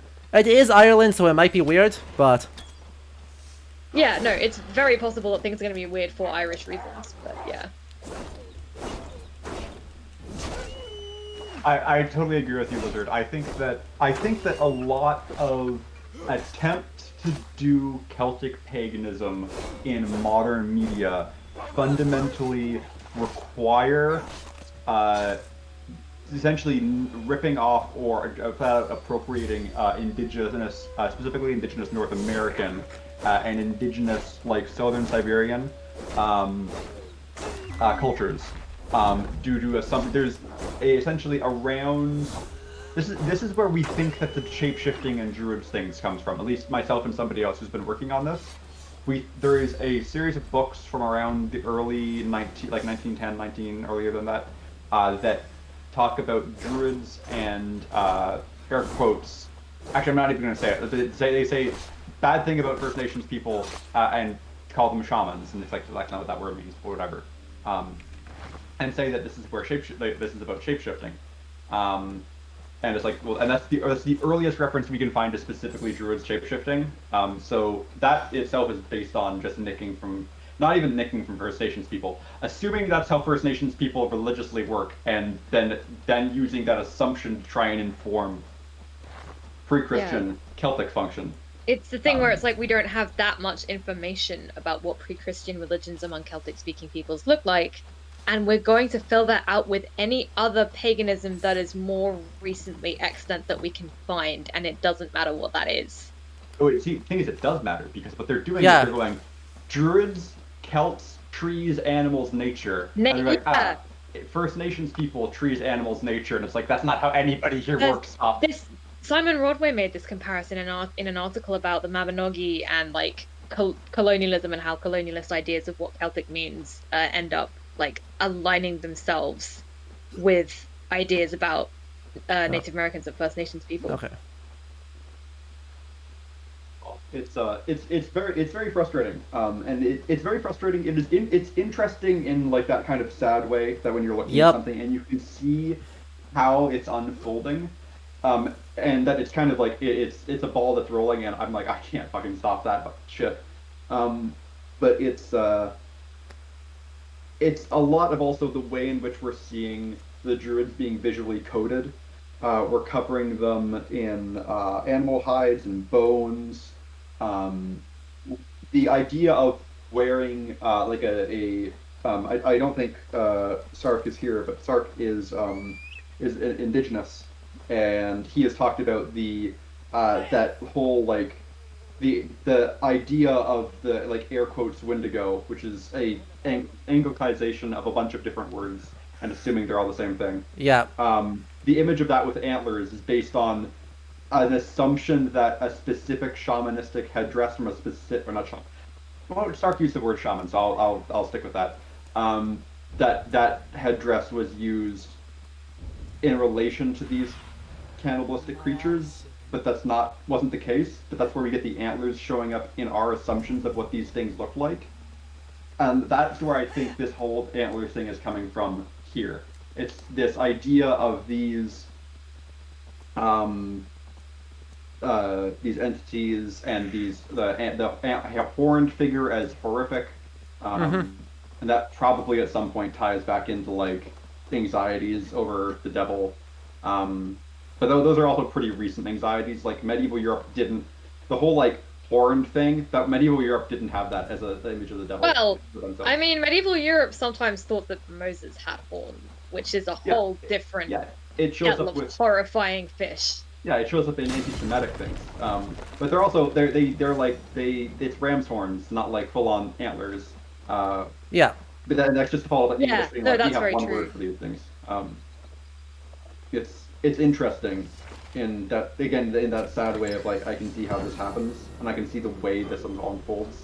Yep. Yep. I mean, just recently, I ran into a website that talked about how, like, I mean, not to get dark here, but it was like, you know, white people have lost contact with their native folklore, just like indigenous peoples, and that's why they're drawn to indigenous lore. And I was like, you can't make that comparison. Holy Mate, you cannot make that God. comparison. It was so Nope. bad. Nope. Yeah. We've still not seen any cows. We still there. Yeah. I just saw them. You say that Yeah, right as we see cows. There's a weird noise. Sound is that noise coming from? It's from me, That's... and I don't know what it is. Okay. I have no idea what it is. I think that's an audio bug. We're gonna quick reset. We're gonna quick like save the game, reset to menu, and hope that it goes away. Okay. Okay. Don't worry about it. We're fixing it. We're fixing it. Please go away. Please. It doesn't go away if I exit to main menu. So you know, this is a great time to start our lunch break, because I'm gonna have to reset the game anyway. Okay. This is not a crash, Raptorus. We wanted crashes, not just random glitches. But yes, this is a glitch. Yeah, I am going to check the game, close the game, and then we're gonna take lunch. So it'll be 15 minutes, and then we'll be back. So please do not go anywhere. And once again, if you have been enjoying this, make sure you follow. And wait, okay, now guys, the game. I think that noise might be Meg. Oh, that's possible. Because she's back on, and I can't hear anything she's saying. Okay, I can fix that. Give me just a second. Yep. Server mute. There we go. Problem solved. Regardless, the game needs to be reset anyway. There we go, we solved our problem.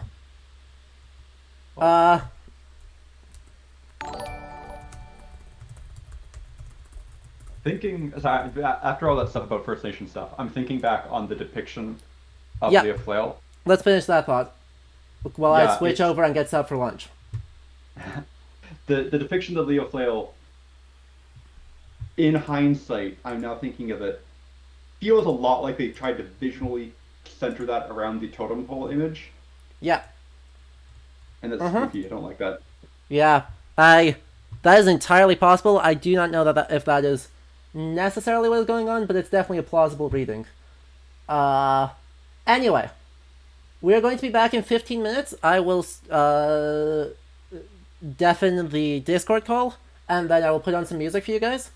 But I need to get lunch. I'm sure other people need to get food. So we will be back. Do not go anywhere. Keep spreading the word. This has been super fun.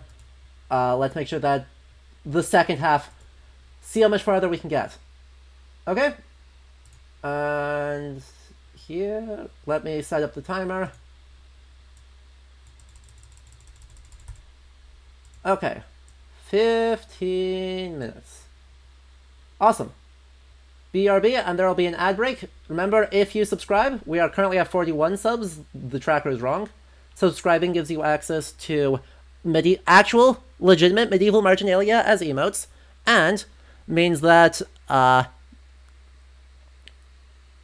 you help support this channel and help support events like this. So anyway, we will be back in a little while. Let me just start this, and I'll set up some music, and then we'll be good to go.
Strength of your heart, and always strong as the law. The fact from the silence can bring down your troubles once and once. Taste of your war hearts reveals what before was unknown. Silence, sweet silence, and no one will know you're at home.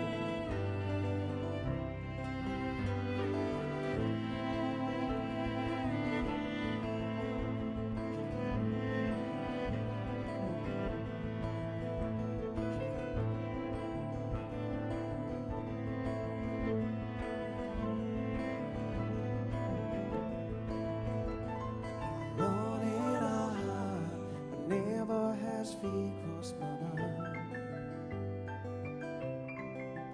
With my eyes on the line, guarding what I care for the most.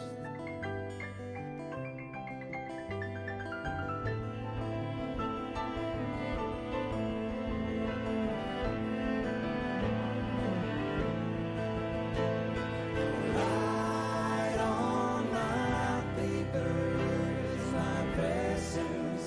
What I want, breathe those of my closest I ran into on the road. Though I'll hide I'm not banished, at least I try. Don't forget me, my closest, I will find you in time.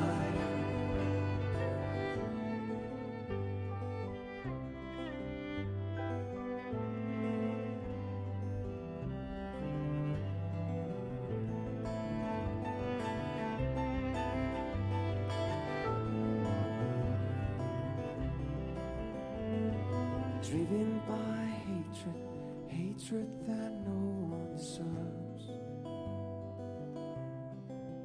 'Cause they glitter like the ravens to the people who perform with the pearls. Sinking deeper and deeper with the price in the palm of my hand. Lead to my closest, I will not arrive on demand.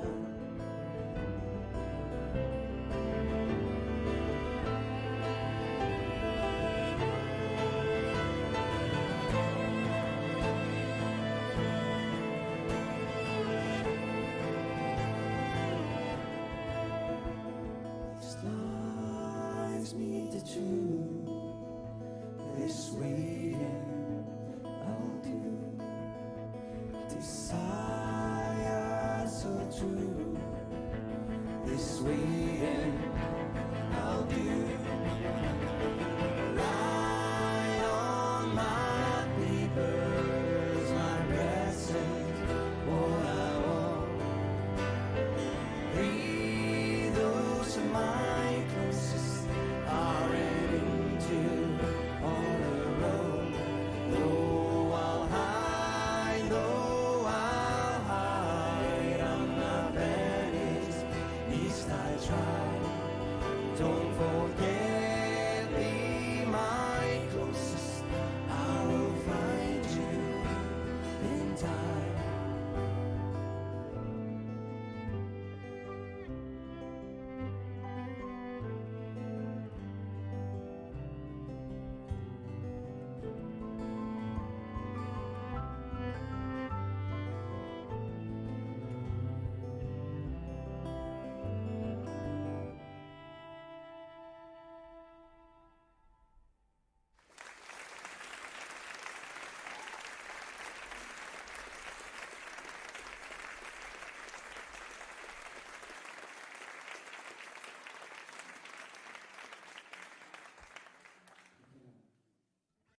fortress, died fighting your lows,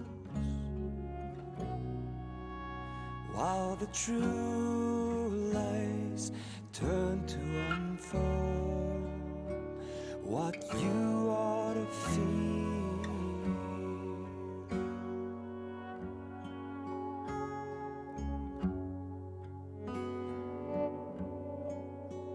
In the blue light, hiding, trying to glow, with the moonshine guiding you home, where you need to be.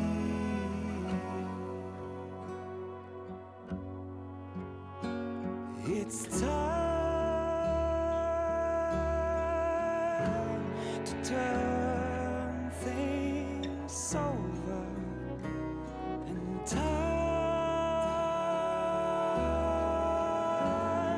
to find your way, to see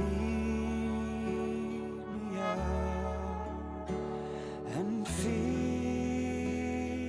out next play.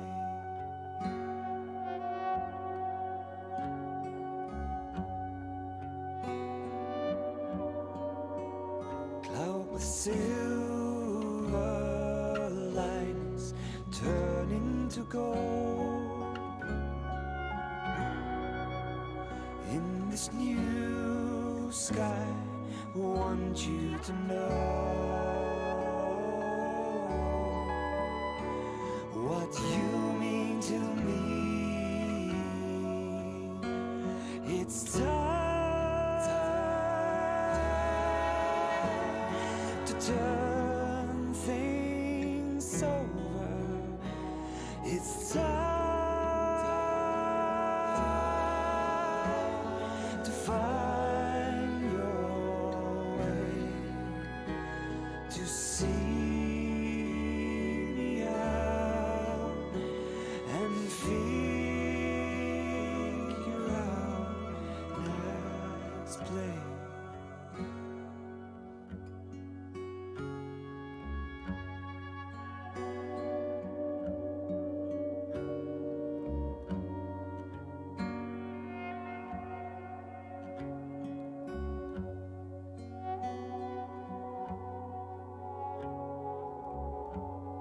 Sever through logs and snow, værum svefni svo bresti þessi brú. Sefur þú, sefur þú.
gotten any illustrations of medieval Irish Christianity yet, but I was so ready for them just to go like the full nature worship thing with it, but they haven't so far. Yeah, I'm hoping. Yeah, hello. I'm hoping to see more of the Christianity stuff because that would be. Well, like when Eleanor, when you were saying like, I don't really know about the organization of Christian Ireland at this stage. It's kind of like, yeah, nobody really does. Like, Fair. huge. The thing I know is Armagh is very insistent they're in charge of everybody else. Exactly, and not everybody else agrees with them. Like I It's think like they were just in the reach of the O'Neill family. That's it. They literally are like the attached part. So they're doing the exact same thing the O'Neills are doing, but they're just focusing on the ecclesiastic side instead of just trying to conquer Ireland. Amazing. Yeah, and I think Murchu and Tirachan's Lives of St. Patrick, I think I read that they were written as kind of, there was like this kind of saints warfare kind of going on through the hagiography of like all these Patrick lives because he's the best. Well, but then we'll make a Bridget life because she's the best. I don't remember. I'm trying to remember because I heard a talk at There we go. CCSNAC. Meg, maybe you were there for that. Okay, we're back. Ooh, excellent. You guys can keep talking, though. I was gonna say there was a talk about, I can't remember which saint. I think it was Saint Elva, being presented as like another Patrick, but like a cooler Patrick with more like Roman associations. So yeah, like you get the same thing with Iona dominating our understanding of the churches in Scotland. I think it was James Fraser who had a really good article about it. Basically, like there's all this archaeological evidence for all these other really important churches that nobody ever mentions in the Iona Chronicles because they don't want to admit that they're important. Amazing. Yeah, like I really want to see. I would love to see more conflict between individual churches and monasteries. Like that's the thing that we are not largely seeing in either of these games, I think. Yeah, we have not at any point seen that. Is there a picked things you guys wanted to show me? Oh yeah, so we're gonna finish this. We're gonna finish this. Okay. We're gonna warp back to Dublin. We're gonna do some stuff, and I've got some pics to show you. Oh boy. Yes, that that is. is Say picked or it didn't happen. exactly. Can't confirm that. I've tried to catch Meg up on what she's missed, but I don't know if I've covered everything. I couldn't remember because we've been in multiple caves, and I could not remember which were which. Reasonable. I heard that we rescued the Book of Kells from We did some rescue the Druids. Book of Kells. We're still holding the Book of Kells. As you do, as you do. It's Interesting to have again. This is it's right interesting here. to have Vikings rescuing the Book of Kells. When, if I recall correctly, my primary source being the animated film *The Secret of Kells*, Nice. the Book of Kells was moved because of the Vikings. Is that true? Yeah, it was being produced on Iona and gets moved to Kells after Iona has a freak arson that is entirely unconnected to anybody else. Yep. See, this is okay. It this is spontaneously the fun combusted, thing, right? and we valiantly rescued them. Is like the book was stolen by Danes, so like we're acknowledging that Vikings can and do steal religious books, just not Eivor ever. Correct. Also, it was being like held captive by Druids inside Glen. Yeah, like that we steal it to sell, but to Druid cults, not to, you know. Oh, and my dad has used his exclusive capacity to send me messages. Amazing. To ask a question. Go for he it. has been watching. So dad is my dad, a historian, actually Age of Sail historian. But fantastic. He asked why does because our High King, our friend the High King, has facial scars, which should be against the rules of kings having blemishes. We have not got to Armagh yet, Sam. While there are absolutely laws against kings having any physical scars or wounds, the degree to which this is reflective of reality is debatable. There are blind kings and kings who are blinded in the annals, so we know at least for some reason that didn't count. And we also have a very interesting saga where a king... We have two, this happens twice, where a king gets a facial blemish but doesn't realize it himself. Actually, no, one time he doesn't realize it himself, and his people conspire to make sure he never sees his reflection, so he doesn't stop being their king. And the other time, there's a cosmetic surgery done to stitch the wound. Like the king has golden hair, and a physician uses golden thread to hide the wound by making it look like just another patch of hair. Amazing. Oh my god, that's cool. It is super cool. So, but because there's also other instances of cosmetic surgery, which is fascinating. But this is why our king has facial scars, is because it seems to, while it's against the law, it ultimately depends to your ability to say your population. If your population likes you enough, it seems to be fine. And also, if you don't realize, it seems to be fine. So it seems to be very loosey-goosey on exactly if this works or not. That's so interesting. Incredible. AC, I don't think this is the Conqueror because I think that one was pretty visually obvious no matter what you did to it. It is in the earliest version of Ada Conqueror. Oh, which is okay. a very weird story. It's slightly different than the other ones. It's not. Right, okay, because I later don't think I know it, the earliest version. They essentially stitch the wound in the later versions. It's very obvious, the wound, and they can't really hide it. But in the earliest versions, they are able to conceal it because it lands inside his hairline, and they essentially make a bunch of fake hair to just slap on top of it and be like, it's good enough. Perfect. Flawless. I'm watching us doing these cool, clothing and armor things, and I'm just waiting for pictures tattoos. I want to see them. We're gonna get that. We're gonna get there soon. We're short one thing yet. Let's get the sail, I guess. That seems. We got lots of. Oh, dang it! No, I want to save. I want to save for. Wait, what? Ivory. Ivory from what? We're in Ireland. We killed all the walruses already. Some of these are and because we're not in Iceland yet, right?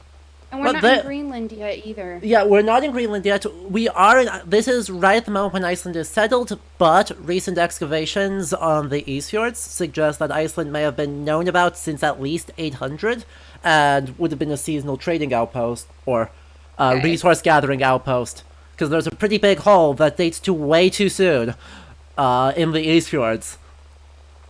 So they may have been harvesting walruses then. On Iceland too, Irish monks on Iceland. The papa are dubious. Okay. Right, some people are really adamant that they existed. Lots of other people are just as adamant that they are a totally fictional thing created by Ari Thorkelson. Yeah. On that. Anyway, our overseas trading is to Cordova, which I don't know why we're trading manuscripts from Ireland to Cordova. That is weird. Yeah, the rest of Europe tends to Hang on a minute. not like Irish manuscripts. But the actual little blurb here of the first Emir of Cordova was driven from the east when the Abbasids killed his family and crushed their caliphate. That's just true. That is absolutely what happened about 125 years before the events of this.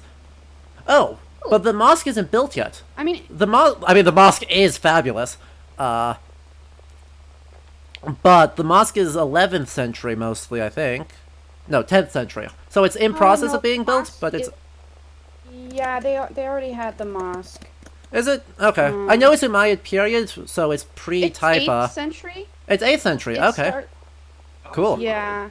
Cool, And then, I was wrong. They're adding stuff to it afterwards. But like Neat. Mm-hmm. It's super cool. I love that place.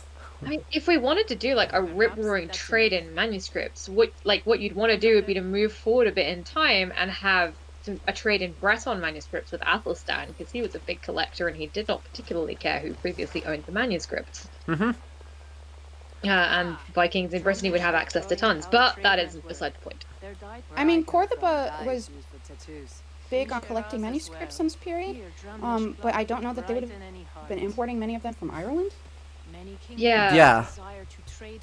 Irish manuscripts are kind of Irish Latin is an acquired taste according to the rest of Europe. Fair. No, that sounds right.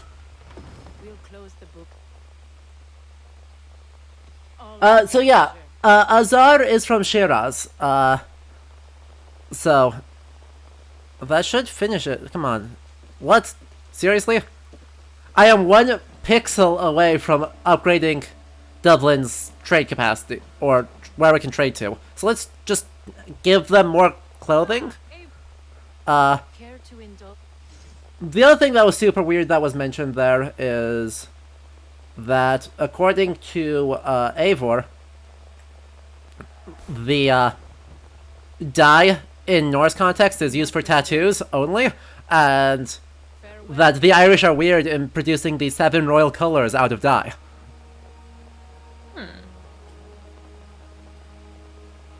Wait, what? Yeah. It makes no sense, but are there actually 7 royal colors, or is that, like, too many? It's like too many. There's, I guess it depends if you're counting the, like, what you mean precisely by royal, because king colors, there's 2 of them. I'm pretty sure red is for princes. Okay. But I don't know how you get up to 7 at all. Fair enough. Oh, we've got another colors at question. once. Someone in the chat is questioning the Stavkirke. Yep, we've all questioned it. Yep, It has doesn't been. make sense. It doesn't make any sense. They're exclusively a Scandinavian thing. Mainland Scandinavia And is the they're- only place with Stavkirke. And they're It's also- later than this. Yes. Right? The earliest we can maybe get is Erdness. Some of the radiocarbon dating was recently revised to be, at least the wood was cut in the late 11th century. But most of the construction seems to be the first third of the 12th century. And that is the oldest surviving one. The heyday is around 1200 to 1250. We've got a question about British Latin, but I'm not sure what the context of the question is, or indeed how we are defining British Latin. So, Yeah. if anyone wants to add some more context to that question, I will try and answer it to the best of my ability.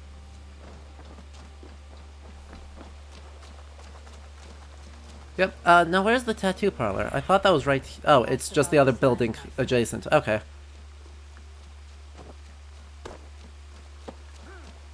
No? I thought this was the tattoo parlor. Do we not have a tattooist?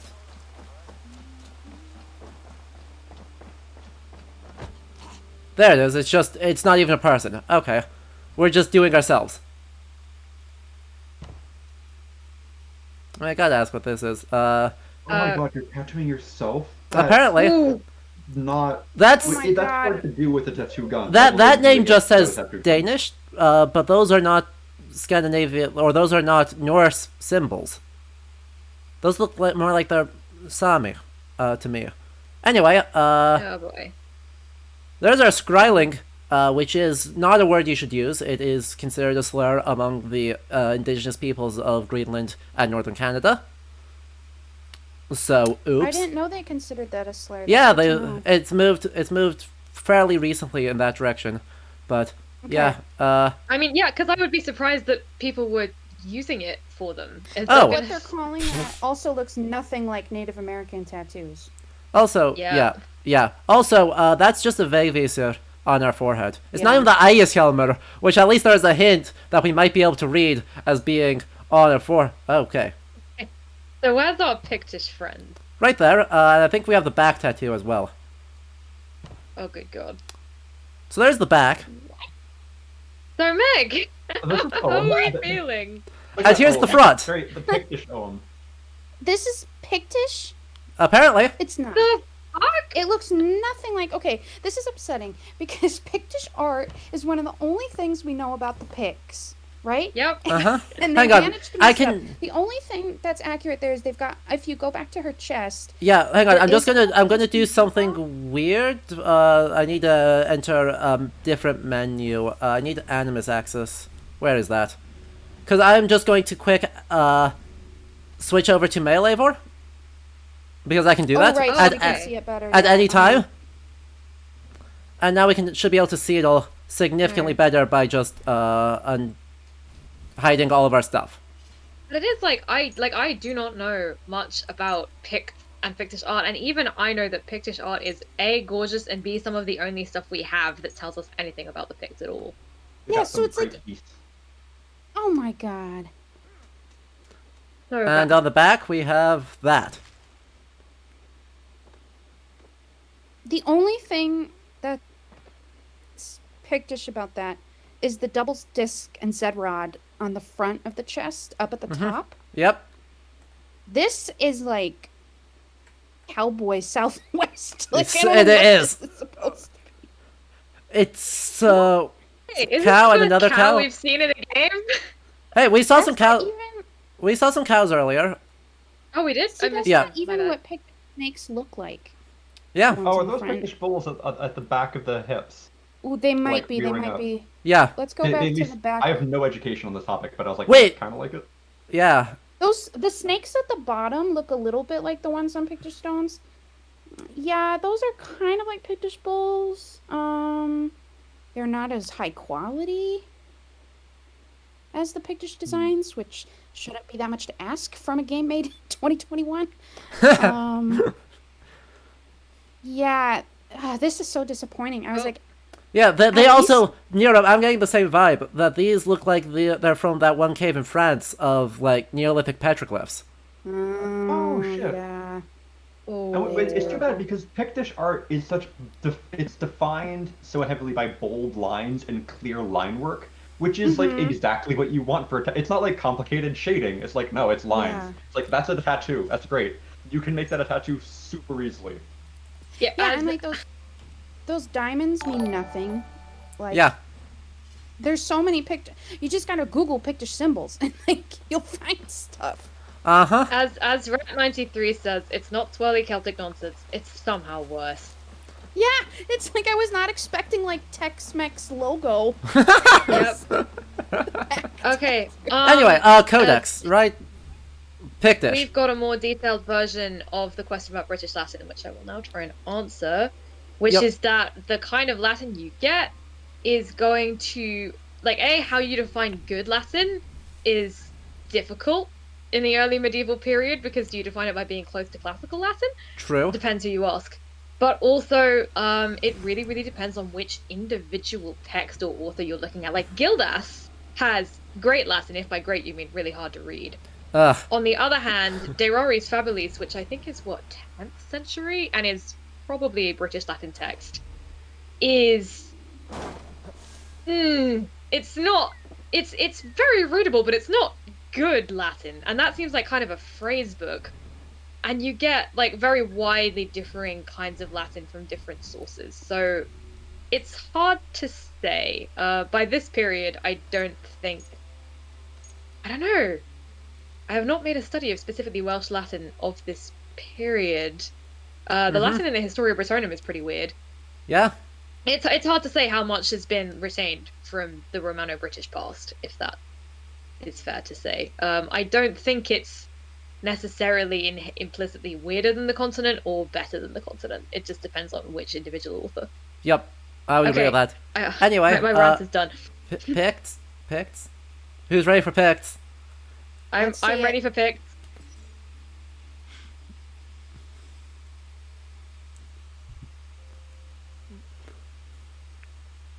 They're so beautiful. I'm waiting for it to load on my screen. I think maybe I need to reload. Yep, you guys know when you refresh, you're at more than 5 seconds behind. Okay. Oh, I see him. I remember this guy. Yeah. Look at that midriff. Look at those Yeah. sandals. Look at those horns. Fucking crop top out there. Okay, I mean, it's kind of iconic in a horrifying way. You know what offends me the most about this? And it's a tough competition, right? Like the belts, the horns, etc. The horns with the woad, that's disgusting. But what really upsets me is that, like with the art, it's like Pictish clothing. Again, it's one of the only things we know about them because they carved themselves on their stones wearing fancy clothes all the time. So, like, they should just be wearing nicely made tunics and... Amazingly, Picts have in fact figured out cloth fabrication. Yes. Okay, let's see what they say about them politically. So we're in the 9th century, right? Yeah. A confederation of Celtic peoples. Okay. Interesting description. Not totally wrong, but not totally right. It's this little thing where it's like, it's like I can't put my finger on a specific way that this could be 100% wrong, but it's not how you would ever describe them. It's like, would you call the Frankish kingdom a confederation of Germanic peoples? Yeah, exactly. Exactly. Oh, It's like Rachel's here.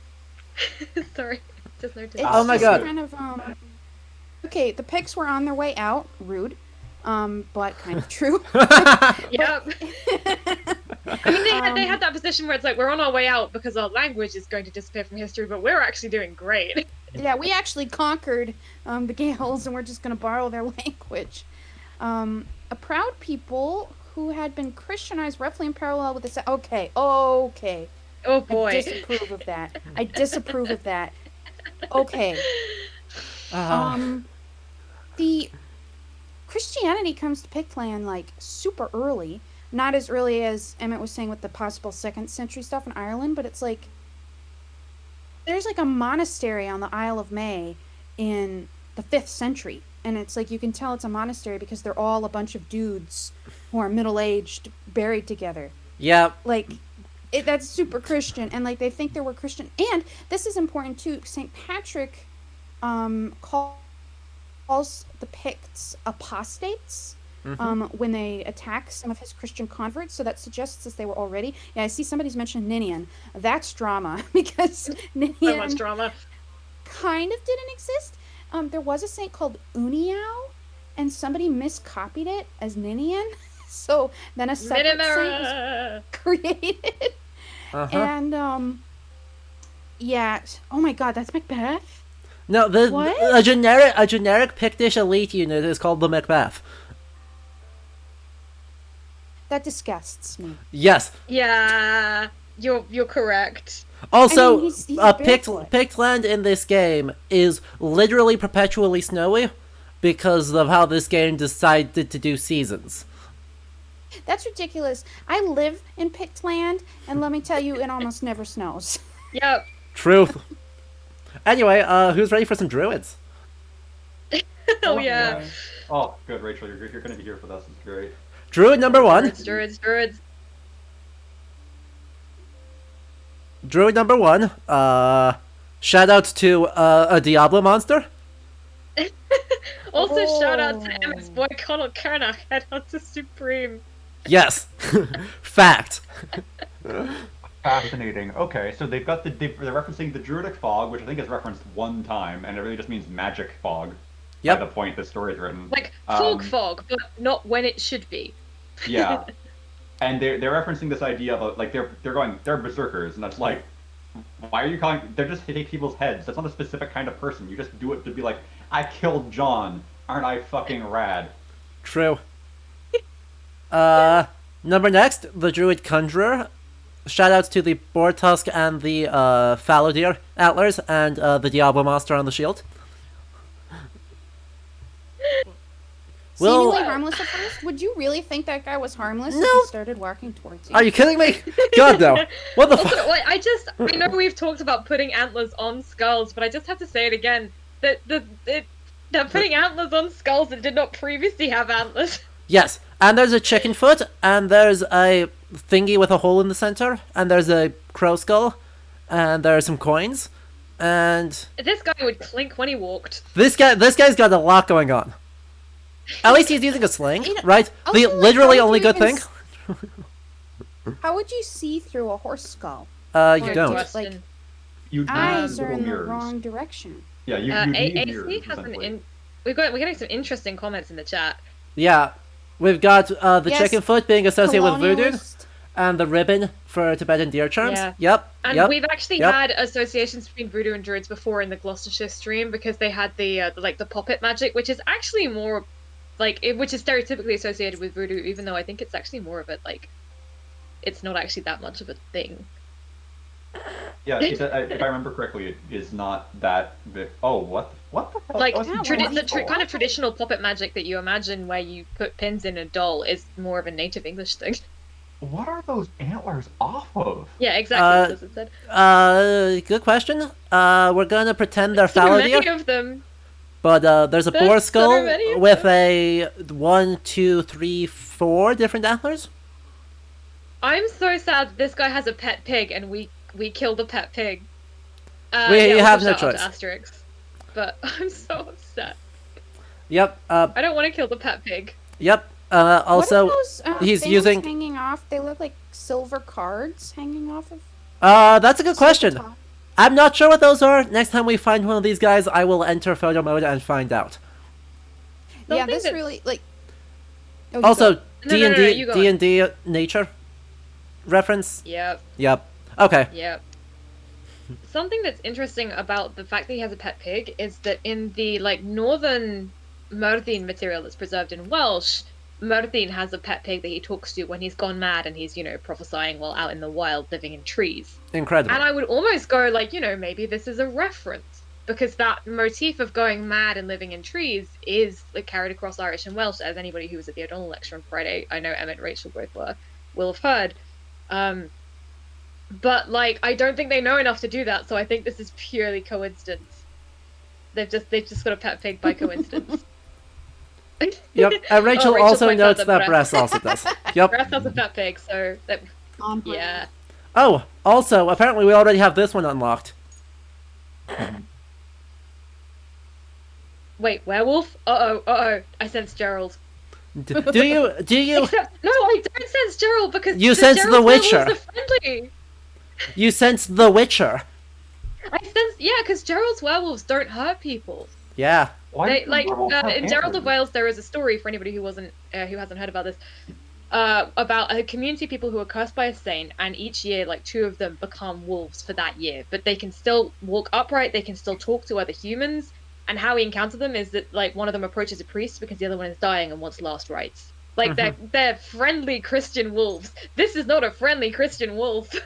Does it have Correct. antlers sticking out of Yes. its back? And it's muzzled and blinded with a band of thorns. Wait, what the fuck is this image that I am seeing? The Irish? On my screen. The Irish? Like English colonialism. They're the Irish they didn't really exist until the Normans came and we made them happen. Yeah. That's basically what But this also, image says. can anyone tell me what's going on with the flag? I'm trying not to think about the flag. No. This is the one we saw earlier with the hands and the harp and the crown. Yeah, but Yeah. the color's different. The color and is I don't English. love it. The color is just St. George's Cross, but bad. Yes. Yeah, it looks don't like the like Somebody said that's the Ulster heraldry. Is that Ulster? That is Ulster. Okay. Yeah, the open hand on the shield is. I know the crowns are one of the kingdoms. Oh, is these the 4 kingdoms? Is Leinster the harp? Leinster. That harp is also about 500-600 years off at the moment. I bet One those of them does are. have a harp. I bet those are the four kingdoms. Okay, AC wants to explain. Okay, AC, come on. Also, after that, we'll talk about the shoes. I'm ready to talk about the shoes. Oh no. Okay. Yep. So, the harp is Leinster.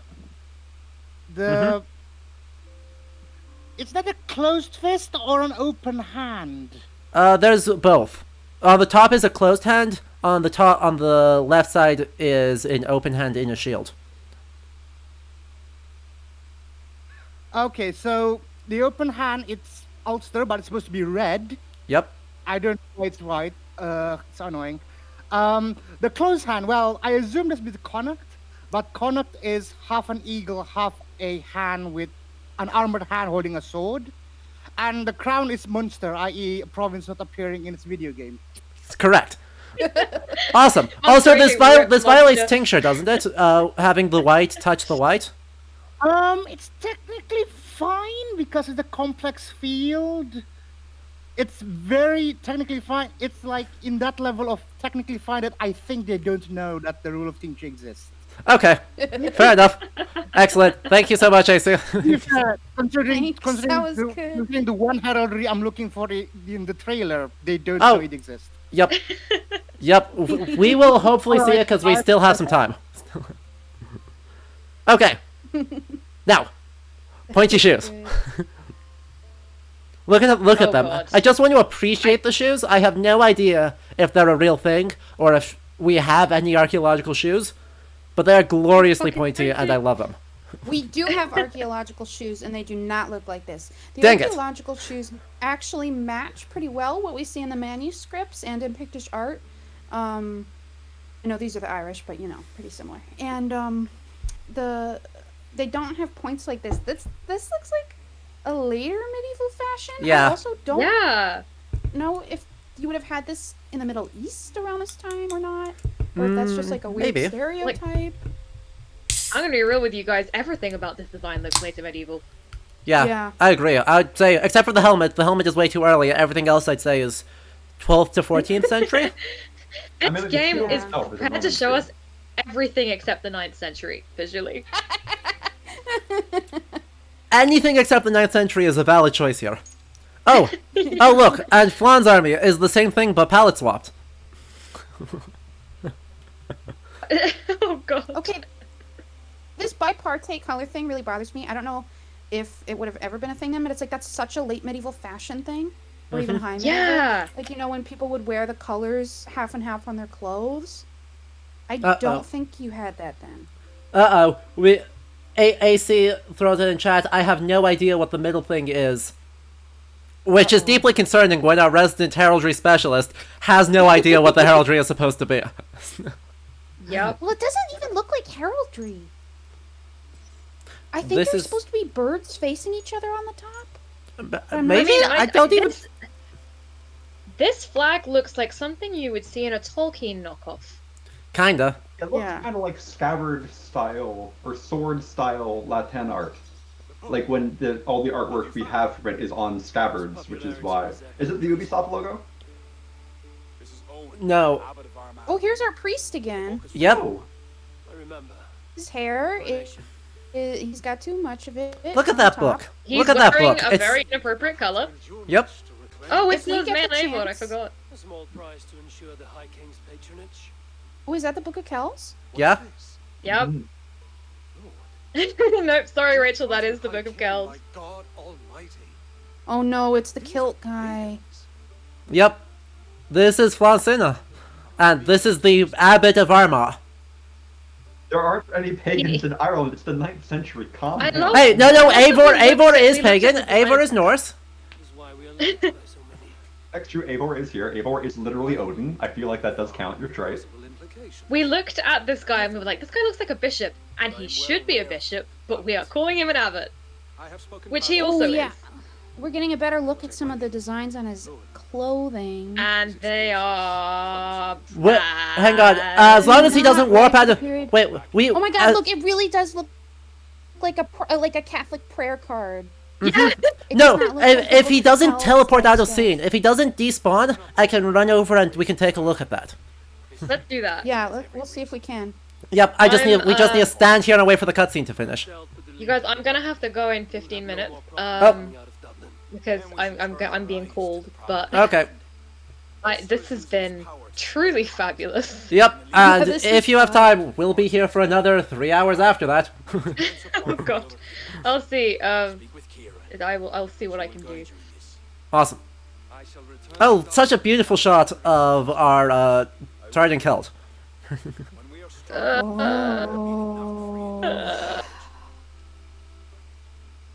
And his Wrestling Mania belt. Yep. WrestleMania belt. Was in the hands of a strange cult. Oh yeah, good catch about the different bones on the different Avos. Ugh, yeah. weak to spare him. My own Female son Eivor is was better. superior. It's true. Wait, no, this is... Sorry, the armor didn't change. This was a virtue of me upgrading it to Legendary, not a virtue of the gender change. Okay. Yep. Okay. We'll forgive the game this time. Yes. That is do a it. weird diadem that guy is wearing. Please be here, please be here, please be here. There's Flancina. We can take a look at him again. I think the dude from Arma may have vanished. Let's take a look in the codex, see if we can't locate him. Because people. So many people. Egan McCarter. Okay. Wow. Unfortunately, we still can't see what these are well enough. Hmm. Yeah. Hey, this thing Okay, about... okay, we've got a problem. They've mentioned friars. That's a problem. Oof. Yeah, and I was gonna say...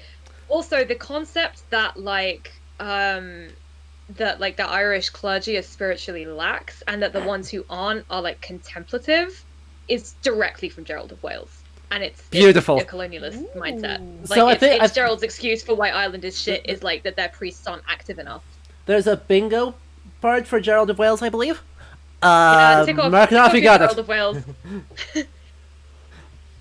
I mean, I don't know for sure that this is from Gerald of Wales because they could be picking this up from any source associated with the Reform movement, but like, Friars. It's Gerald. For those who don't know, friars do not exist until the 13th century. Yep. Also, we were requested to switch back to female Eivor, so we have now switched back to female Eivor. It's just that easy. Delightful. So, Eivor, I'm glad to see you. okay, but I don't. You are not who I am looking for. I am These looking. are not the droids you're looking for. Exactly. I am looking for the abbot. Sir? Sir? Nope. Appears to have properly despawned. We'll get him later. We'll get him later. Yeah, we'll see later if we can figure out the iconography of his saints he's got. Which saint is on there? Like, it should be Patrick, right? Yeah, if he's Bishop of Armagh. Yeah. Anyway, actually, do you guys want to take a look at Flan Senna since he's wandering around out here? And take a look at him in more detail? Ooh. Oh. I'd love to hear Meg's he's explanation about the tartan and the kilt stuff, historically. Yes. Because I actually don't know it. All I know that it's weird. Okay, so the exact design he's wearing, I don't know when that would have started, but it definitely did not exist in the Middle Ages. We do have little fragments of textile that have kind of tartany patterns. They're really just kind of like a check pattern, but you wouldn't have had it like this. And this is obviously a kilt design, the way he's like got it up on one, and it's like a little skirt. Don't know if that's a particular, if it's supposed to be a particular clan tartan. It doesn't look like it because of the way the red band is put around there. But the thing about clan tartans, for those who don't know, is that they're mostly a late modern invention. You would have had different patterns, but they weren't associated with specific families very often. That was something that came out of the post-Culloden Romanticism, because basically once the Highlanders and the Jacobites had been totally subjugated, like kind of a generation later, it became very fashionable among the British elite to kind of appropriate Highland fashions. And so that is when this kind of clan tartany thing comes into fashion. Now, the modern kilt doesn't have the part up like that. I do think that there would have been some in kind of like early modern Scotland who would have had that design, but you definitely wouldn't have had anything like that in the 9th century. And I don't think you ever had that. And I don't think they ever wore kilts in Ireland, but I could be wrong about that. Yep, I think this one's pretty clear to explain away, because it's Celtic. Celtic people wear kilts. Just check out Braveheart, that totally historically accurate movie in which Celtic people wear kilts. Anyway, the belt is actually, I think, a scaled-up museum piece. Interesting. Yeah, don't know if this is in Ireland, but, right, it is WWE Championship belt right now, but they're very similar of this, like, two-piece buckle design. The Sun Hill Horde has one, and it's like 3 inches long. So, like this, the rough style seems right, it's just way too big. And then he's got like a boiled leather sleeveless hauberk, which is weird. Coat of plates, which is not this century. Seems to have the idea that many historical things are not large enough, and that Correct. we should size them up. Yep. Maybe it needs to be sized up because that dude's like probably 6.5 feet tall. That dude is pretty tall. Oh, we've got an interesting comment from Raptor about Azar. Uh-huh. Oh, did Hez say there was something wrong? Yeah, with it? apparently so. Right. Ooh, I'll go and try Kiara. and figure out where that was put, and I'll go try and find it. One second. Oh, great kilt. Yeah, I'm kind of fuzzy on the exact kilt evolution in the modern period, starting from like post-medieval, but you definitely wouldn't have had it in the early medieval. We would see They're it flirting. Are they flirting again? Yes, yes. Oh, I like that. To the High King's court in hopes their pleas be heard. Yeah, that's true. They really are sexualizing her. I love the random coins on the Yeah. necklace. Yep. Yeah, but that feels very. That It does not feels feel super very medieval. Irish. Oh. Or indeed medieval. Yep.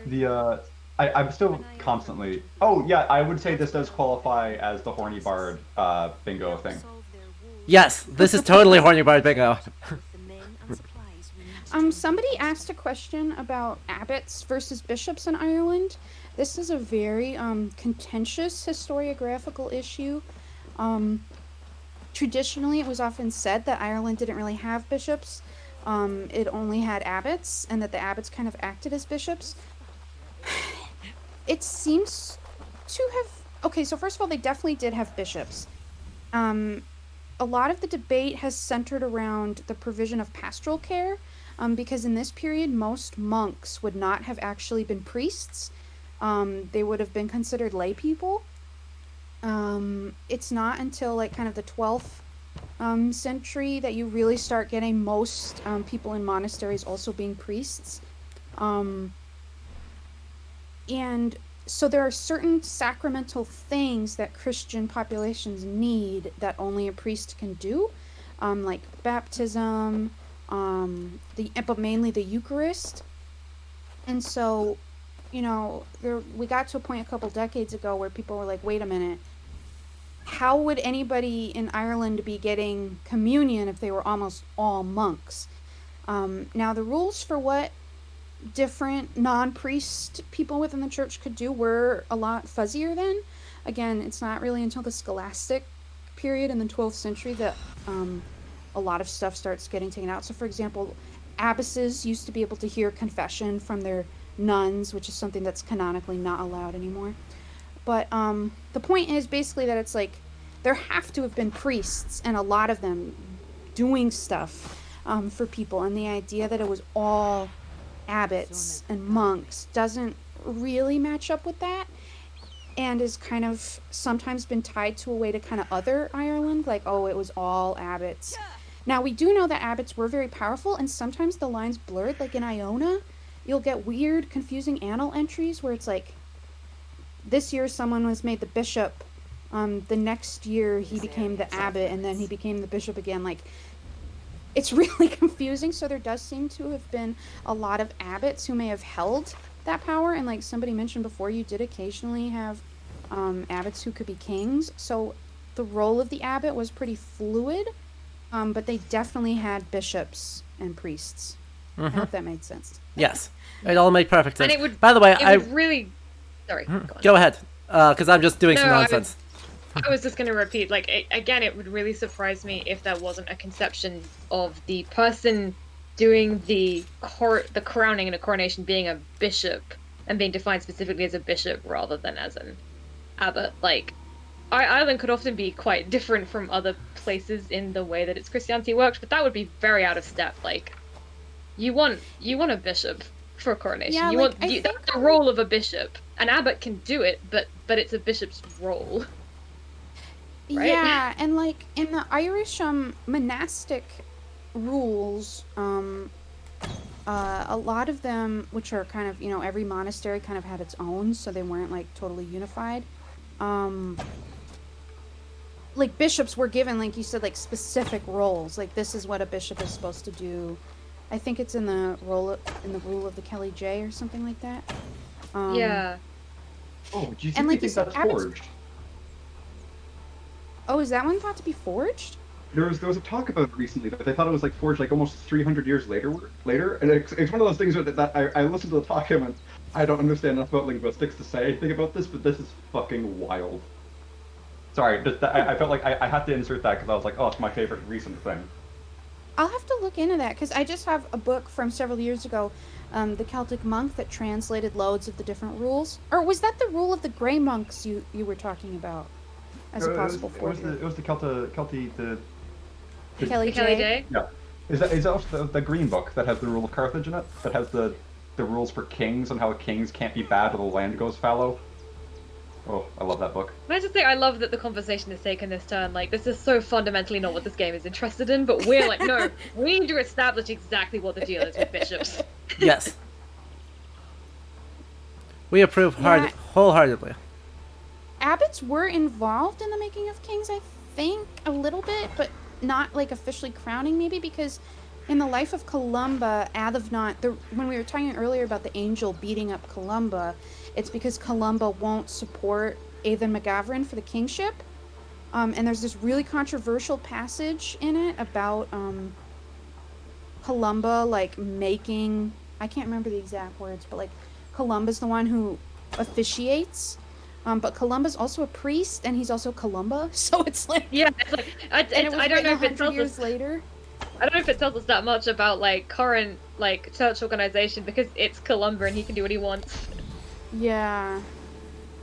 And Columba's a priest, too, so, like, he baptizes people all the time and that kind of thing. Yeah, exactly.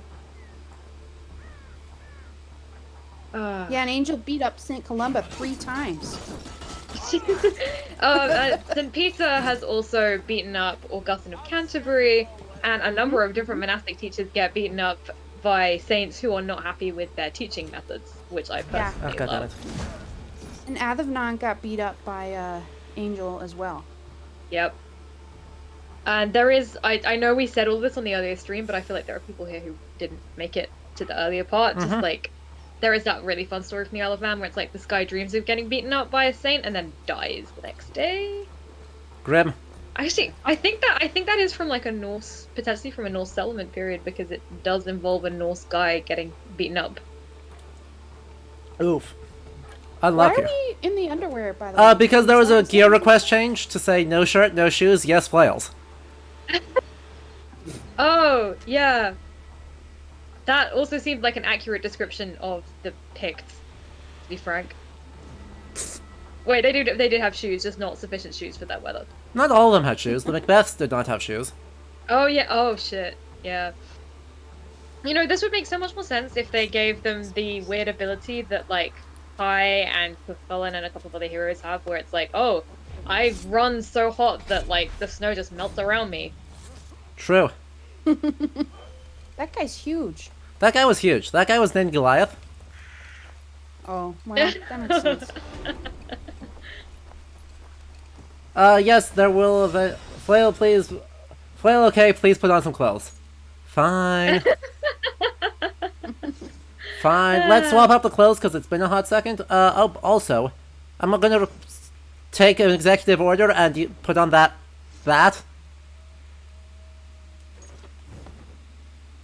Oh. That's the Iberian. Oh, no. That's the Iberian no. armor. This is the Iberian helmet. I do not feel good about that. I do not feel good about that. I feel very bad about that. Yeah, Rachel's same. I know that's bad, but I don't know from where it's bad. Firstly, I was looking. I cannot find any evidence of facial masks being used by the Umayyads. Period. We'll see this with the Byzantines. Well, we won't on this stream because there isn't enough time. But, there is a stylized, almond-shaped eyes, weird, very arched nose, and very stringy mustache. Conceivably, like, a racialized face on the mask. Correct. So, we don't like that. Correct. It looks like a death mask. It's very unsettling. It does! Yeah. Oh, or I don't think a leper mask. I don't think they had That them would in be this one. appropriate. Wait, It does kind of look like Baldwin the Fourth Kingdom of Heaven leopard mask. Yeah, exactly. Oh, Oh, I don't feel good about that either. No, I don't feel good about any of this. But then, like, it would be difficult for me to find a costume choice in this game that I do feel good about.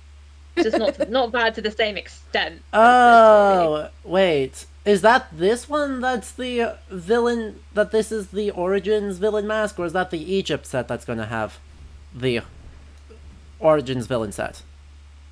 Because the Egypt set also has a mask that looks different. I have not played Origins, so I do not know, but the Egypt one might actually be just fully Origins assets. But yeah, I don't feel good about that, because why would I feel good about that? Well, indeed. Oh, Lynx is back! Yep. Oh, I love the links. Also, Like- we are actually entering the links with our random swingy flails. No! Don't I worry, have it's immune to damage. The Lynx is 100% like the fantasy decision I feel the best about in this game. I'm Yes. like, Oh, yeah. it's the one fantasy decision that justifies itself. Where I'm like, there's no way the historically accurate thing could be cooler than this. Correct. In the base also game, a we good could have a example of- wolf, but that's just not as cool as having a giant kitty. Yep. It's also And a it good example of- swims! He swims! It's a great example of how you can introduce a fantasy element that in no way will confuse people because it is so fundamentally divorced from reality Yes. that it won't cause confusion. Whereas when you introduce semi-fantastical things or like things that are slightly not right, it will confuse people because people don't realize it's not right.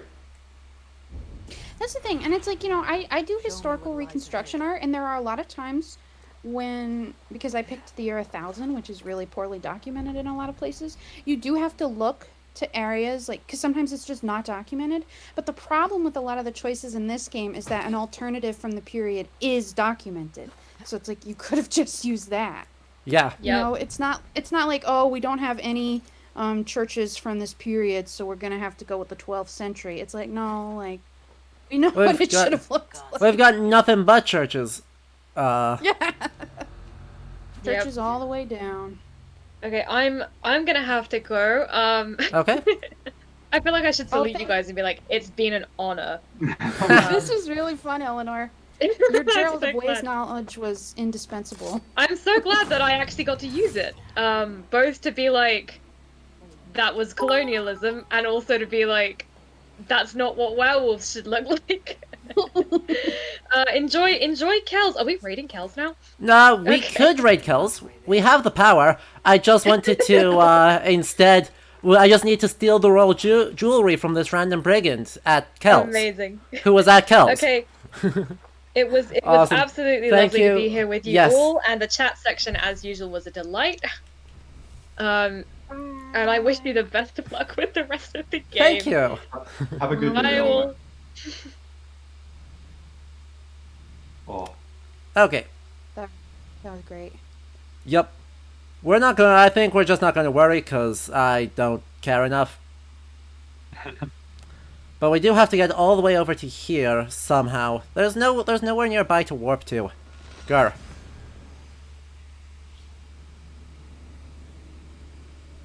Mead Gar. is so big on this map. Rachel, you're better at the like historical boundaries. Would Meath be considered that like wide and like far south in the 9th century, like the late 9th century? Oh, well, that was not what I wanted to do. Why did I do that?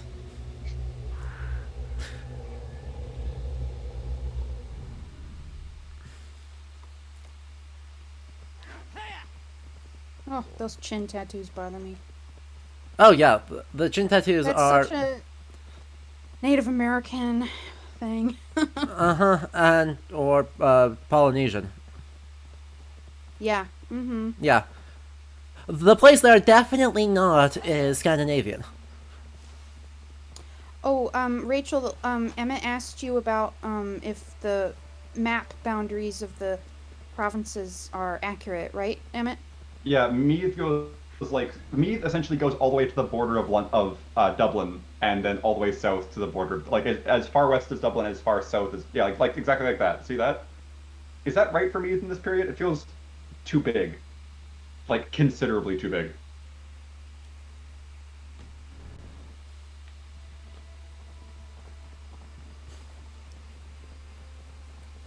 Yeah, exactly. Like I feel like it goes too far up into Ulster, and I feel like that it just feels too like it feels like someone scaled it up like 200%.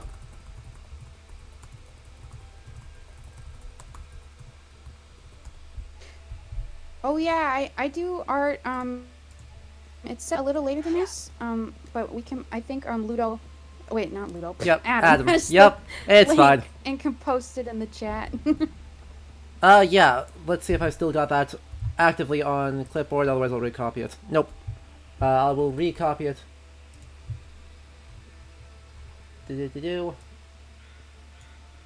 And link to Meg's art. You need me to resend it to you? Nope, I got it. You got it? Okay, great. Yep. Not to promote myself or anything. But also, exactly to promote yourself, because I enjoy giving platforms to people who do cool stuff. And this absolutely counts. Oh, these are cool flowers. Oh, crap. Random dudes, apparently didn't realize that I was a problem. Bye. It's also like midnight and they're wandering around, so they're up to no good.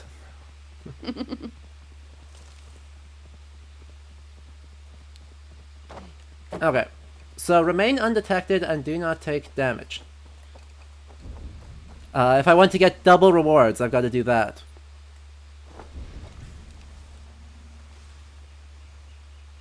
Now how on earth am I going to manage that competently? Well, that didn't last long. That took literally 1 second.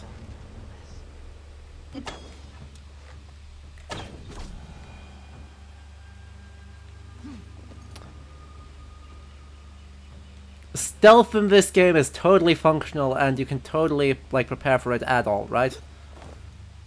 Thank you, Petra. Thanks, Petra. I'm glad you like the website. I'm perpetually shocked that after, God, like almost a decade of Assassin's Creed, over a decade of Assassin's Creed, both the stealth and the parkour have yet been, like, figured out totally. And it's like, this is the main thing this game does. Yep. Yeah. Add a druid.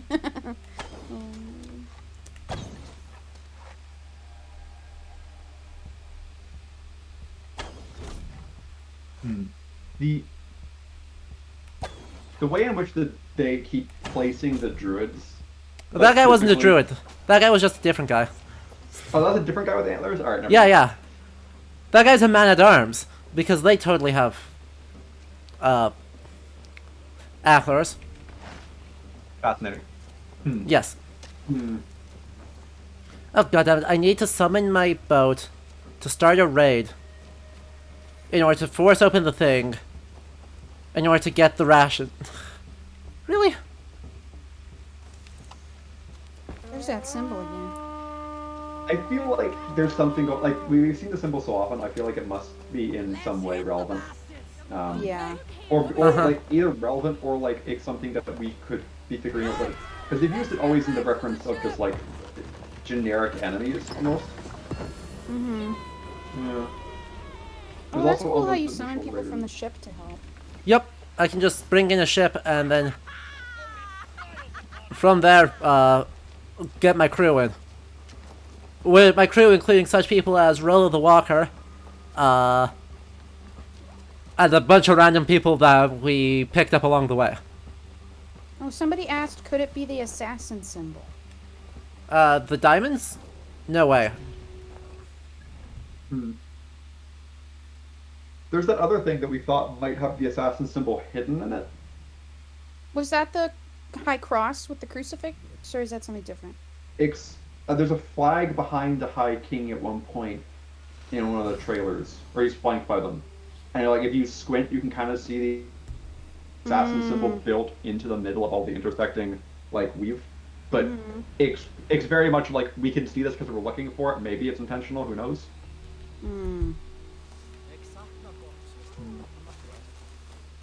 I watched my sister play one of the ones where you were in like the Middle East. Uh huh. It was one of the early games. Yeah. A lot of jumping on roofs, which I enjoyed. Yep. I mean, there's a few that do that, but one really famously does that. Because it's set straight up in the Third Crusade, where you are a member of the Hashashin. Oh yeah, I think that was the one that she played. I can't remember. It's actually that makes me think. It's interesting that Assassin's Creed up to this point, I guess actually up to this point, it has been dealing with places that are either purely urban environments for places that have heavily urbanized environments. No, Black Flag is set in the Age of Sail in the Caribbean. Right. Where there and everyone like even Origins had like Athens and stuff. And everyone whined about it because they were like, "Wow, this is a great pirate game, but this is not a great, you know." Assassin's Creed, because there's no Assassin's Creed game because buildings. we're climbing trees and that's like the only thing we can climb. Yeah, this game weirdly reminds me of Skyrim more than Yes. Assassin's Creed. Adam, who has to play every Viking air quote game. Oh, God. Skyrim's next, right? Yes. Skyrim is happening soon. TM. Have you never played it, or you just haven't streamed it? I just haven't streamed it. Right. I've never beaten it because the first like 4 times I tried it, I didn't play Stealth Archer, and then the game wasn't fun. But with the definitive, with the sort of remastered definitive edition, I've been enjoying it a lot more. How do you think? Because obviously Skyrim's not pretending to be a historical game, but it's obviously very Norse inspired. How do you feel it compares to the AC Valhalla? I think AC Valhalla owes a lot, and it's very clear that it owes a lot to... Oh, seriously? I killed him before I got detected. That's dumb. Oh well.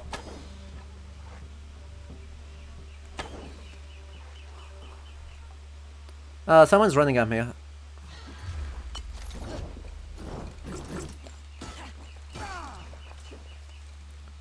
Oh boy. This is... It's more common with Skyrim than it does with history. Well, exactly. I mean, are you surprised at all? But it's very clear about owing... Who does... Ah, damn it, I took damage. Wait, it doesn't say I took damage. Even though I totally got hit by that man-at-arms. Anyway, this is gonna be the opposite of a good time, because...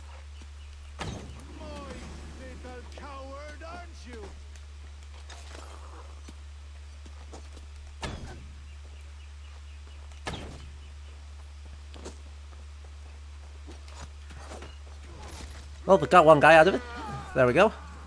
Get the stun attack. Awesome. Oh boy. Spear and... Okay, we got a request to do spear and sword in order to be as close to Dermot as we can. I do have to say, I do appreciate that someone is like, I think someone has a sling. And that's what is being hurled at us right now. And that's a nice touch for Ireland. That's true. That does look like what's happening. Oh look, we got more I tungsten. sure have a lot of these Goliaths. No, it's mostly just been this one guy. Oh yeah, but right, it's just this whole unit. And there's the taking damage. It was a matter of time. Adam, were you part of the Ask Historians? The AMA? The AMA we did about Valhalla? Yeah, that was fun. That was a lot of fun. Yeah. Oh come on, get over here. I haven't actually watched the gameplay of that one. This is the only one I've watched, but there were definitely a lot of questionable choices. Oh yeah, the base. It is not a surprise that this game has as many questionable choices as the base game, or that the DLC has as many questionable choices. But it is honestly, though, I think this one is doing better than the base game did. I mean, it could be worse. Right, because we've had, you know, only a couple things that are actually quite bad. Namely, the Druids. But the rest of it mostly seems okay-ish. They've done some really clever... The thing is, what I keep coming back to in my head is the choice to make the king's son speaking a more Hiberno English, which, if it's intentional, is so fucking clever. And yeah, that is really cool. Yeah, that's exceptional finesse. And I'm pretty sure it's intentional based on some behind the scenes stuff I know. The fact that they had they used the correct poem. They used a poem specifically written for that king historically for the coronation. It wouldn't have been performed like that. Clever use of the poem. good job for them. Mm-hmm. The that entire letter written in appropriate 9th century That Irish. was cool. Yeah. Mhm. Again, that falls down to me going like, I'm 90% sure I know the person who did this, but okay. Then simultaneously, it's this really interesting. As we talked about it in other parts of the game, and there are. It seems as though there's multiple teams who are bringing different things together, and each are considering different levels of historicity. So whoever's designing the weapons isn't really doing anything. But Correct. the people who are like the language people are obviously trying, and the language people were trying in the base game too, because they were getting like they were trying to get reconstructed in Old Norse. They were sometimes mixing pronunciation mid-sentence. But they were like, it's interesting to see there was effort. And then other times it's like everything the marketing department has ever done has been super sketchy. Correct. Like the way they've marketed this DLC, I call it like the very first time we had a conversation, Adam, was when this DLC was announced, and Matt was like, "You probably want to talk to Emmett," and it was us having that conversation True. when this was initially announced. Yeah. Oh. Yep. It's so interesting, and it's this layers and how it's a composite material, and you can see the different parts were bringing in different expectations. Oh, and even one of your things, Adam, you pointed out you actually had that you did that video on. Actually, did you ever complete the video on Norse and ice? Yeah, it's out. Yeah. Yeah. Right. If you check the About section, I have a YouTube channel. Link there, which has video essays as well as the VODs for a lot of all the streams that have happened before this one. Because did you notice when the King of Dublin was praising his son initially? Did you see that I wrote it down because I was like, oh, that's important. He specifically goes, he's as Norse as ice. Mm-hmm. And I was like, oh wow, okay. So you can see all these different layers of effort being put in and different ideas being brought together by very different people who are bringing different levels of what they think is important. And Absolutely. It's super neat. Yeah, and one thing that, besides the soldiers, because the armor is a different thing, the background characters often have more accurate clothing than the main characters. That bard, her clothing is ridiculous. The High King, his clothing is ridiculous. But other than that random Ren Fair guy, like when they were all dancing by the maypole area, which is drama in its own right, it's like most of their outfits were pretty good. We had little quibbles like, oh, it'd be nice if they were wearing a cloak with the brooch and stuff, but it's like overall, the background characters tend to be better. They absolutely do tend to be better. They tend to be a lot better. Okay, how is this not cleared? Who's left? There's just like one random dude up on the wall. Okay.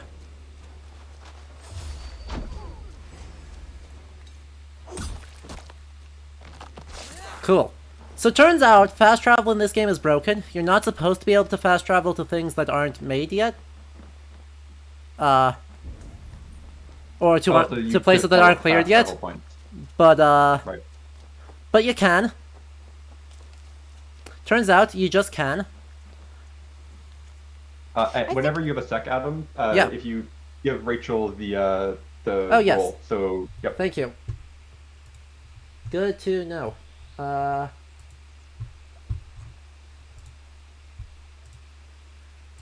Rolls, and Rachel, you should now be able to see a voice channel that you can feel free to hop into. Oh, good. Is Rachel gonna join the voice commentary? That's good.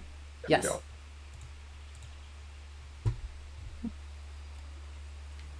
Present. Hello. There you go. Hello. Wonderful to be on board. Hi, you're a little bit sound like a robot. So. Oh. Yep, I don't know what microphone Discord is picking up there, but it is a little bit rough. And thank you, Hayokyu, for the subscription, and thank you, by the way, for the anonymous gifter who handed out 5. We are just 3 subs away from a new emote slot. So if you want that sweet, sweet medieval marginalia, everyone say hello using that. So if you want that sweet, sweet medieval marginalia, everyone say hello using that. And now we're getting the replay through my audio, Rachel. Sounds Yeah, like can I stream's take- not muted. Now we're getting the replay through my audio, Rachel. It sounds like stream's not muted. Trying to figure out what to do that isn't echoing. Okay, if you just mute the Twitch stream, you sound good now. Okay. Okay, if you just mute the Twitch stream, you sound good now. Okay. This should work. Awesome. Hello, welcome. Wonderful to be on board. Can you introduce yourself? Since I don't, we yeah. haven't met, obviously. No, we haven't. I've met everybody else here at various points, but my name is Rachel Martin. I'm a Celticist who studied at UCC this last year, getting my MA in Celtic Civilization. My main focus is mythological cycle text and general medieval literature. Fantastic. That sounds awesome. And she, her, Rachel? What? She, her pronouns? Yeah. Yeah, cool. I just Awesome. wanted to check. No, it's good. It's okay. My gender is basically I have no idea what it is, but she, her pronouns work. Oh, look, more oak leaves on the ground. We keep seeing these. Sorry, Oh, yeah. Not to interrupt you, Rachel, but we keep seeing. Oh yeah, oak these are bushes. just That's not bundles how of that oak. works. That's weird. They are It's oak the Druid bushes. thing. Pliny the Elder talks about Druids using oak trees and oak leaves as an important, or like mistletoe that grows on oak trees is important. And we've just seen these a few times, and it leapt out to me in a trailer to this, and I was like, oh, weird. Oh. Yeah, But 'cause normally- Rachel is the fervolic person that I brought all of your questions to. Amazing. You asked me questions about them. Well, and we just hit a hype train, everyone. So,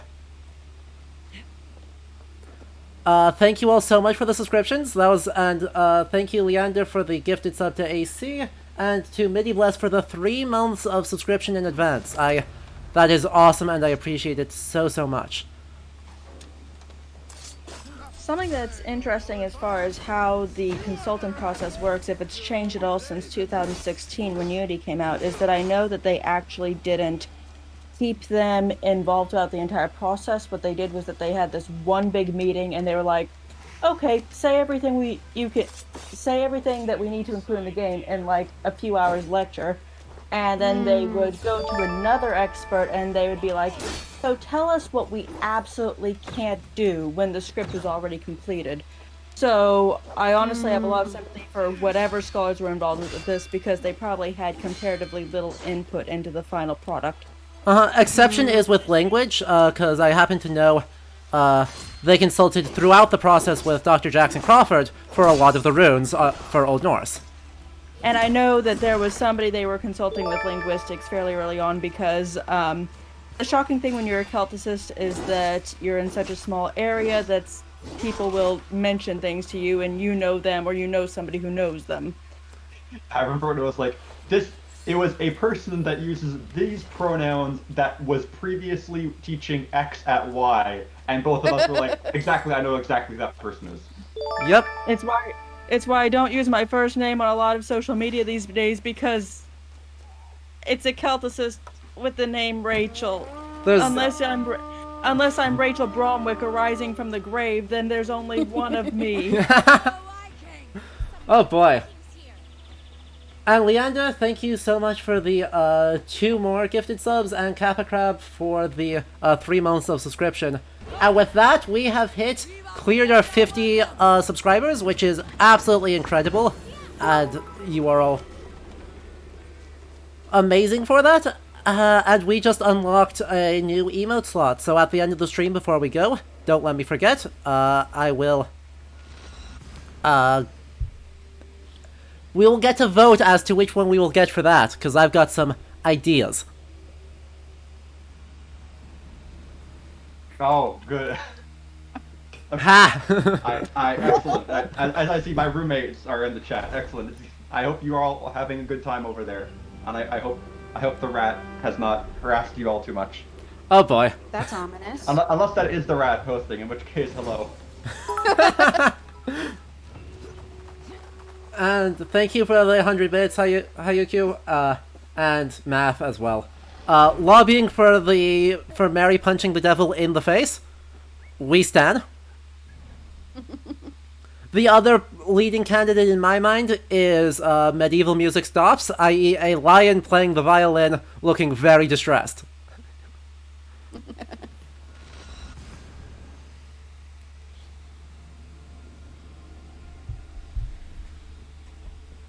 Anyway, we're just going to clear up, I think, one more of these quests, because why not?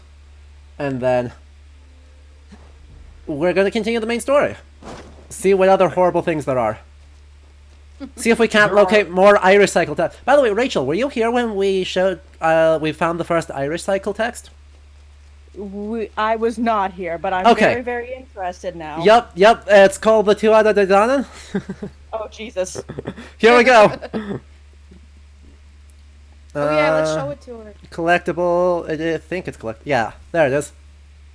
Oh, Jesus Christ, superstar. Okay, there. Yep. I mean, it isn't wrong, but it's not. Keep breathing. It's Okay, the thing that annoys me is that I was actually on Tumblr a while talking about exactly what I would have wanted out of this if I had complete creative control. And one of the things I pointed out was being able to collect different manuscripts, including some of the most famous lost manuscripts. So you could have done it. Yeah, they invented an entire saga for my side of stuff. For all the Norse stuff, they literally created an entire saga about a guy named Rhaegar. I mean, the thing with the Tuatha Dé is that they aren't.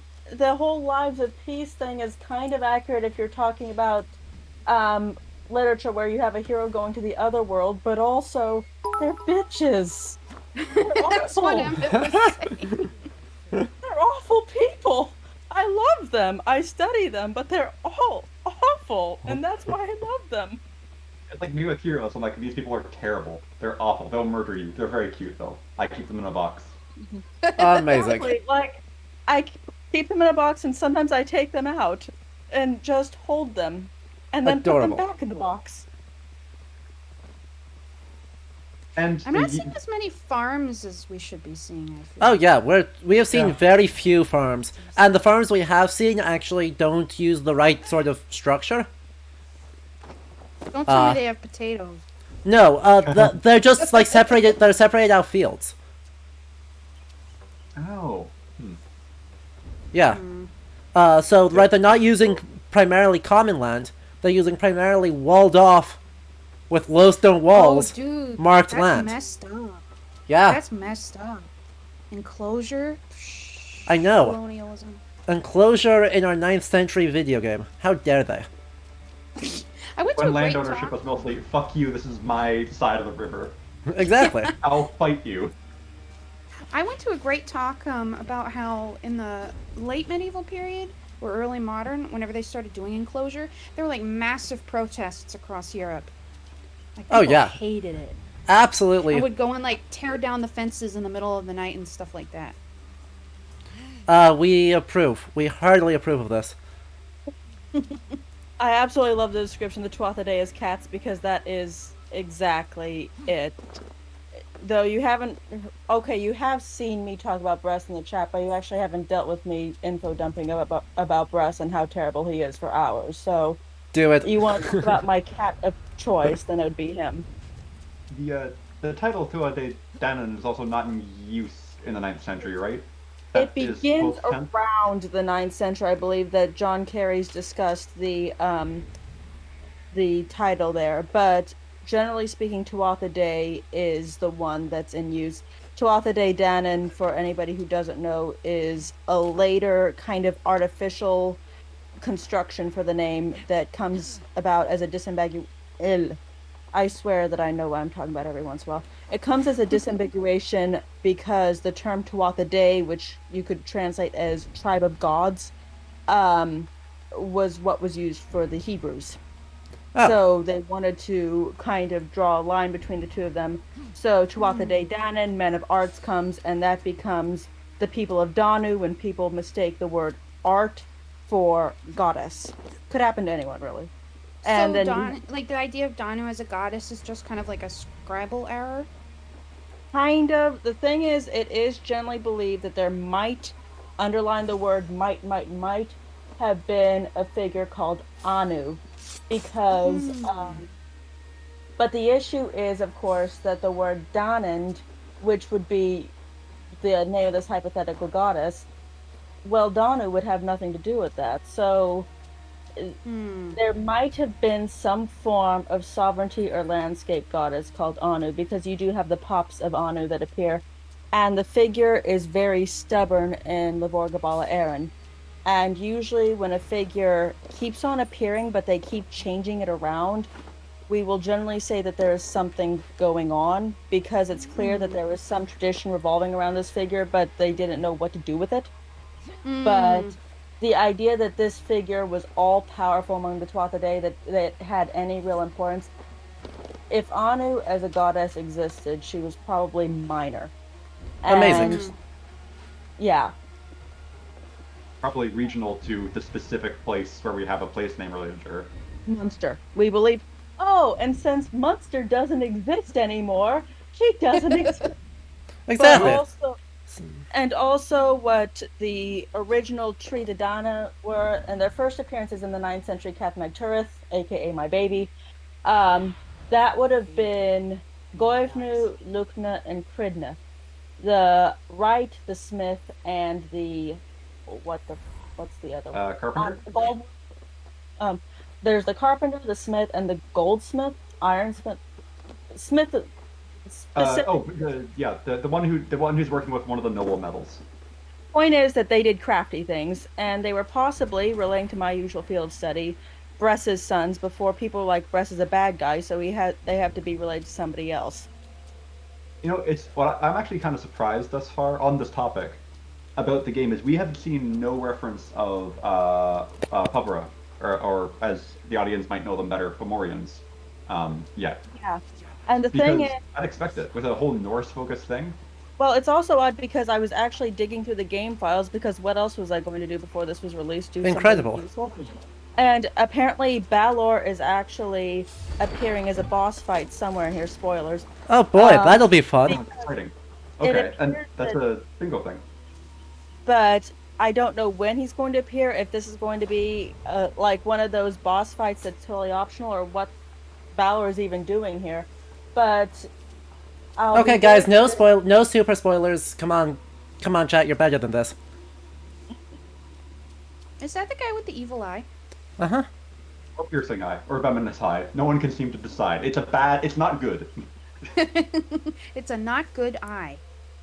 Well, I'm perpetually fascinated by Assassin's Creed's use of Metaflat. I still think that they're gonna make the Leah Flail somehow. The fact that they changed the Leah Flail so much, I bet it's gonna be an Isu artifact. But it also doesn't look like an Isu artifact.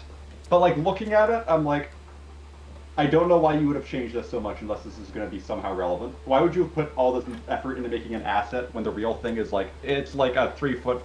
Wait, no, like what? 4 feet tall, Rachel? It's a 3-foot penis sticking out of the Irish landscape. Yeah. Like I'm probably about. I'd say I'm about 5'3" to 5'4" by American measurements, and it's probably a solid 2 feet smaller than me.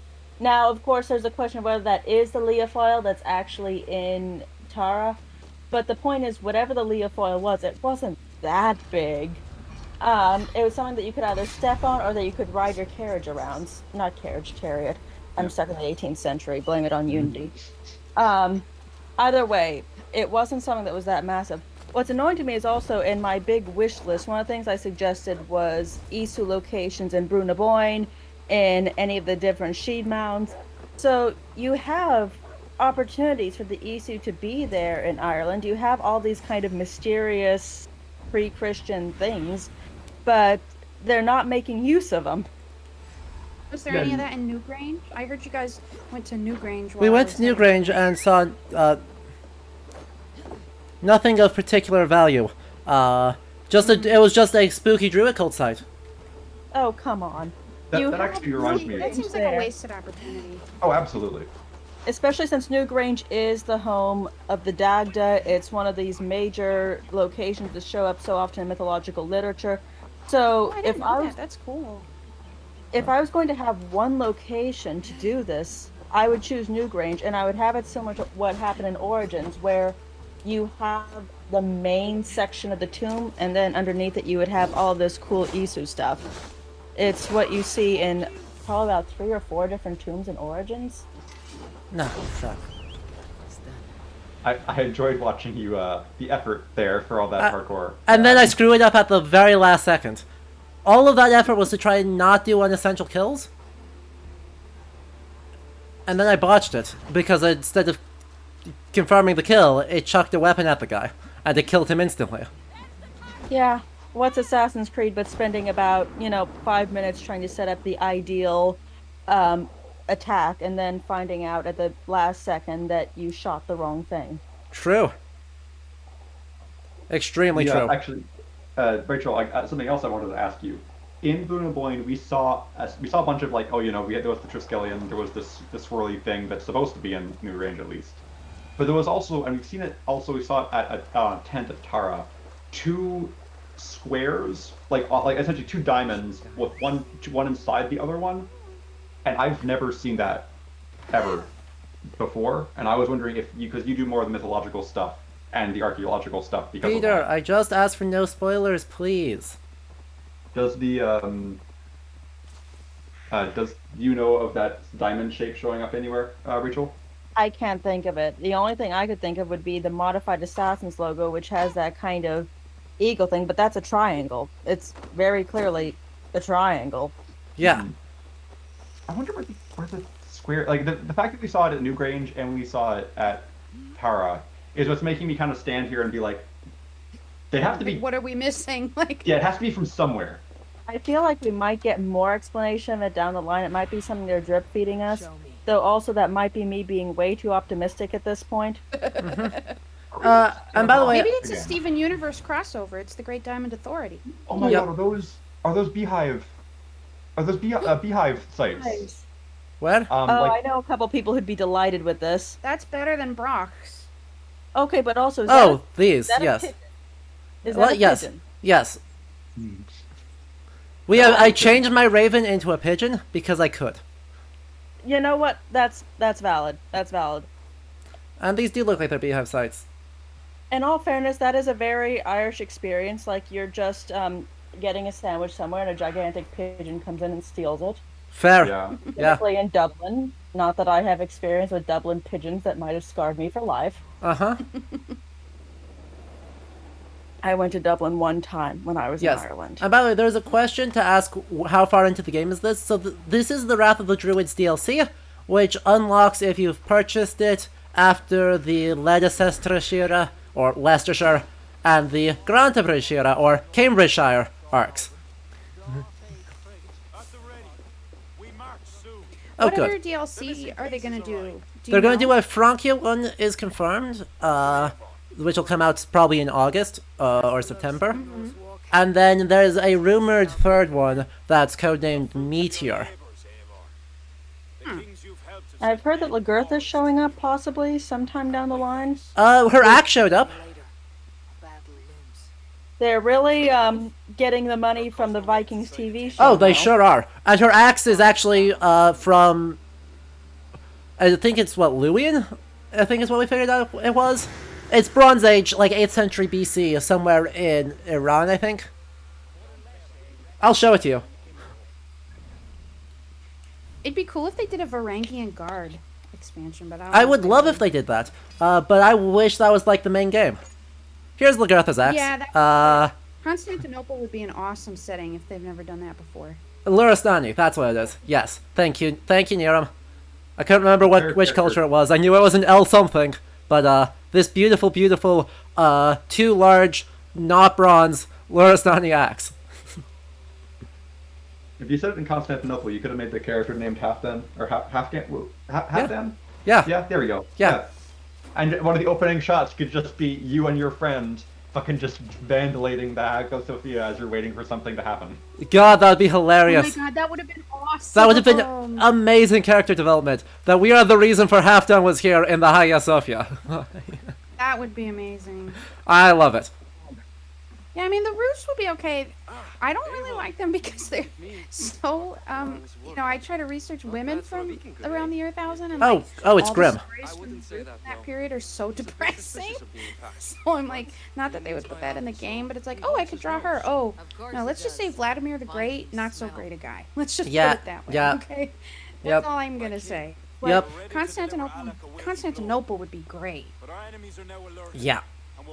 And you could have characters from all over be represented there, and it make total sense. I know, right? My idea of like if I had total creative control would be to set this in 1000, and that we are just the Jomsvikings. We tutorial in Constantinople, the assassins contract us to take people out across Northern Europe, and then we have like a level set of England with Canute's campaigns against Edmund Ironsides, and in Iceland to Vinland arc if you really want to put in Vinland. And we have a Baltic arc. Yeah, see, that would be great. See? And if you really wanted a 4th arc, you could do in like a Mediterranean side arc where we start in like Spain and work our way back across, and then we finale back in Constantinople. And you can do my favorite theory, which is you have Brian Baru getting killed randomly by a random Norse person in the Battle of Clontarf is the player character just offing him and running. Yes. Yeah, that was pretty great, the Battle of Clontarf. That would bring a lot of big names together. You have all these opportunities in here to actually, all these people who just die in battle, and it'd be very easy to put the player character in there. Personally, I've always been on the side that Medieval Ireland deserves its own standalone game, but I doubt that we're going to get that because they'll say, oh, we already did Medieval Ireland. Yeah. True. I just want assassin monks. Oh, and also shout out in that last cutscene to the Lewis chessmen. Yep. A little late, but I do appreciate them. They are cute. I've got a full replica set from the British Museum. Oh, that's they're cool. amazing. We just have a few, but not the full set. Yeah, I shelled out the $150 for the full set. They mentioned a castle in that cutscene again, and is it that thing up on the hill that we can see? Yep, it is. That's Cashel, actually. And that's supposed to be Cashel. Fascinating. Oh, Cashel. It doesn't look like that, and it shouldn't look like that. Yep, but I can see it. It's got not one ring fort with bonus towers, but 2 ring forts with bonus towers. So I'm pretty sure.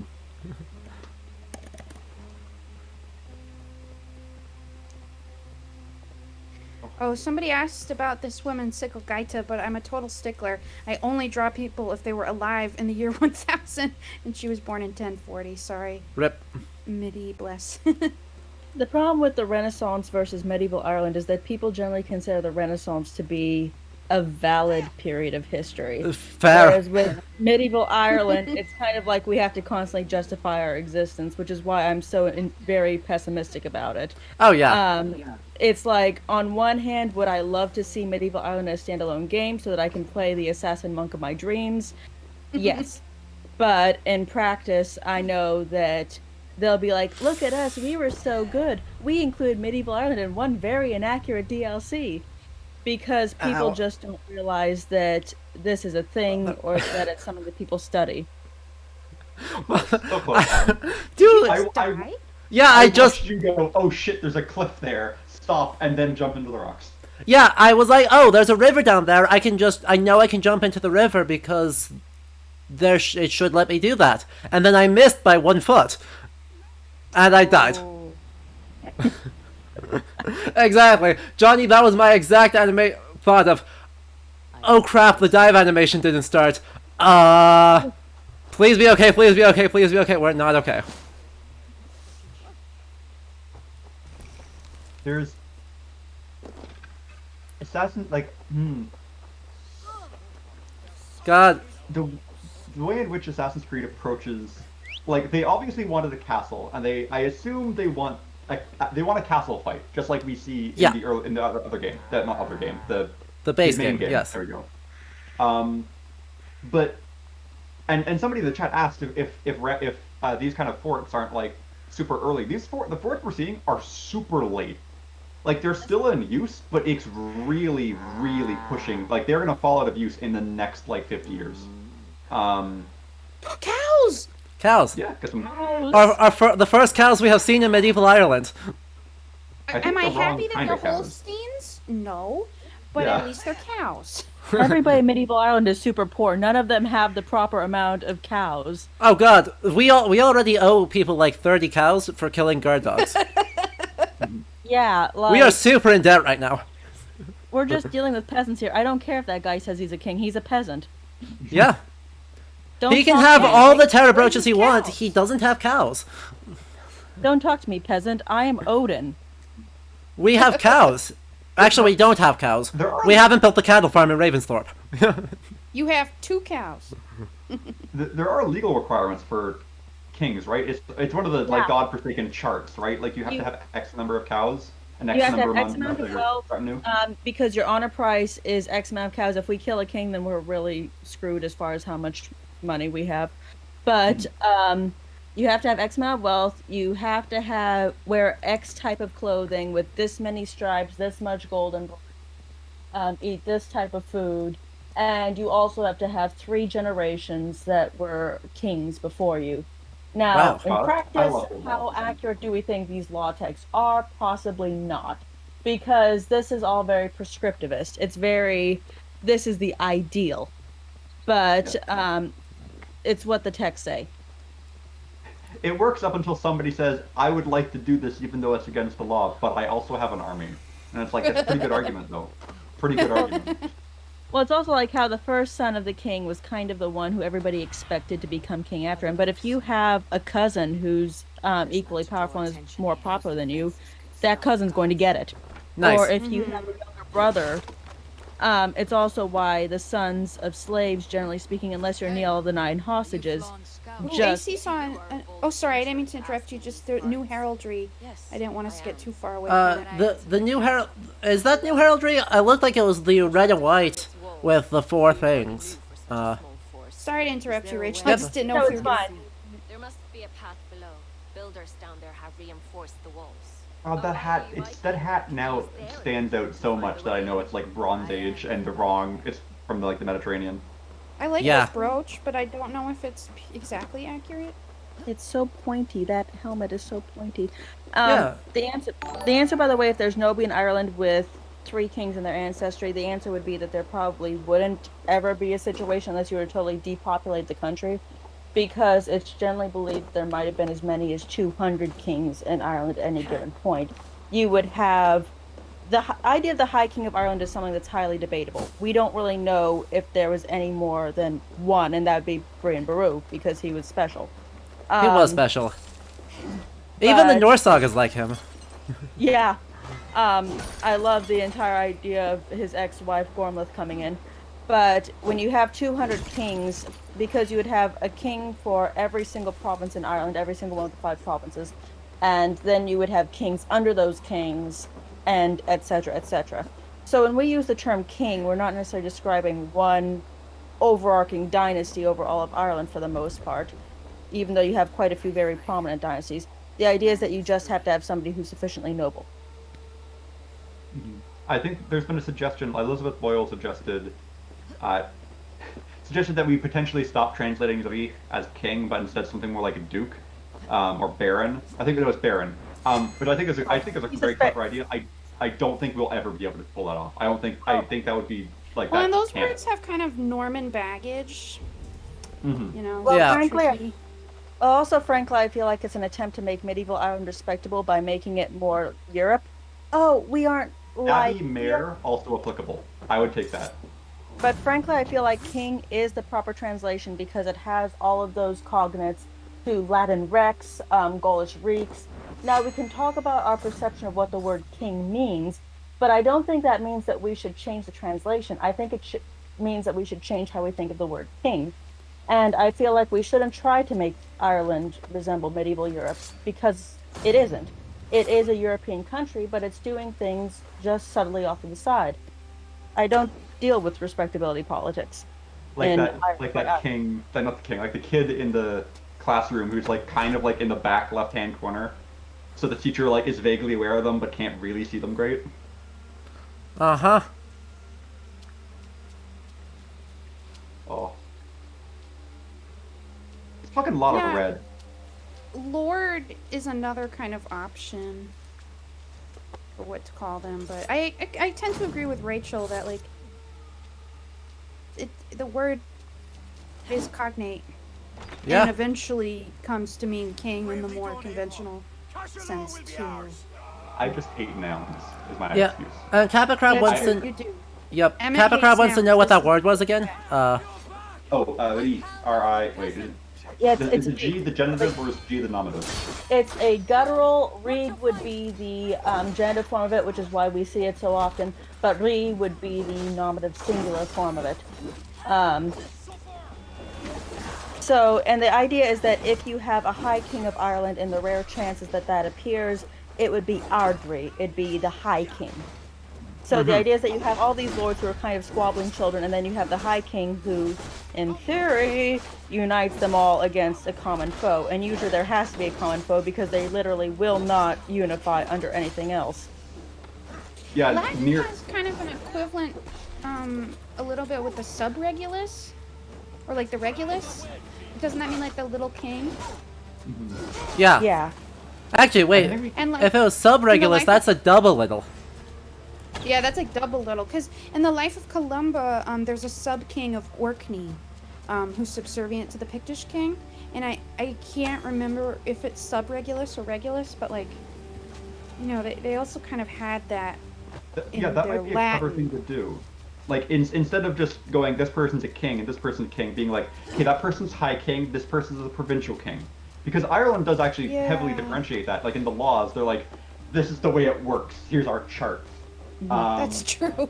So I guess it might come down to us actually translating things properly and being like, okay, hold on. There is an adjective here that changes what this means. But in a lot of the cases with, say, saga literature, you wouldn't have a king differentiated that specifically, and I kind of wonder to what extent it was that specific.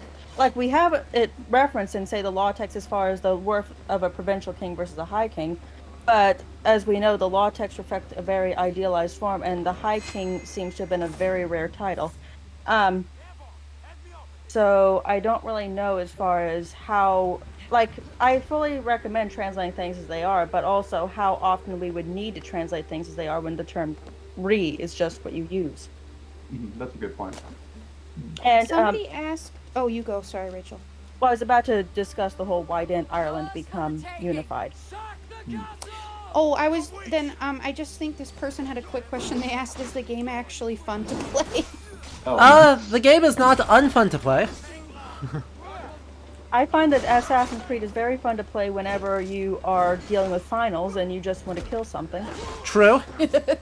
This is very true. They said they found Origins very boring. Okay, I can't help you there. I feel like I don't know as much about Valhalla as I do about Origins, but I feel like they have a very similar basic setup. So I feel like if you don't like Origins, then I could be wrong, but the gameplay is very similar. Yeah. And I would a little before this, I think we saw another one. Miriam has pointed out we keep seeing people with crossbows with winches that are obviously not 9th century. The Irish in general didn't have much of a love for crossbows. They just didn't utilize it that much in their warfare. It was pretty much the spear and sword game. What were you gonna say about unification? Honestly, I feel like part of it was that you didn't have that many strong Irish leaders who were able to do it. Brian Boru would have come closest, but of course he died at the Battle of Clontarf. Who knows what would have happened if he had lived longer. You do have some kings exerting an ungodly amount of influence, like the O'Neills. They were as close as you could get to high kings because of the sheer amount of status they wielded. The thing is, you also have, you might not have had something in control of all of Ireland, but you might have something in control of 75%, and that's a decent amount. So they could pretty much do what they wanted.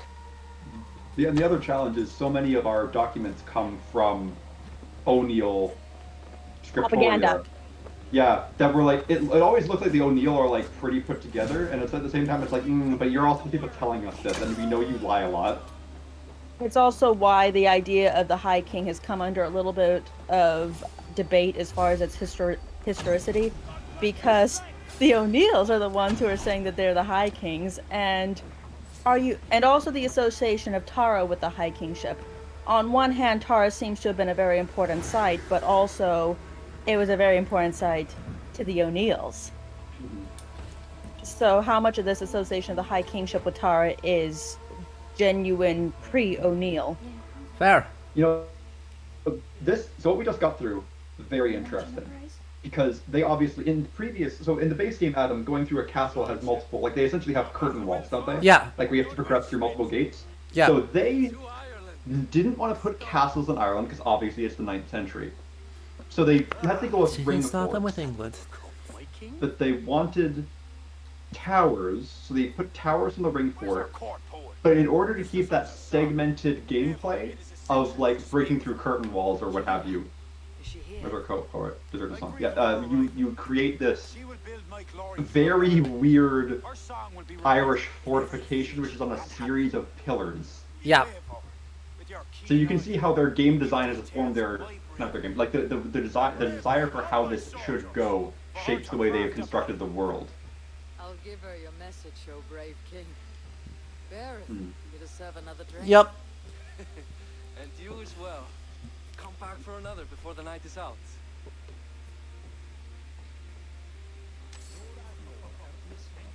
Yeah, so let's just illustrate that, right? We have literally a ring fort with towers, and then another ring fort with towers on the outside. So at least they didn't do the thing we thought they would, where they literally break apart the ring fort. They just strap on towers to the outside of it. I feel as though that is better, because I was really worried they were actually going to, like, just design a ring fort that had towers, which obviously wasn't a thing. I like that they're obviously an extension, like it's wood, so it's quite different, but it's like,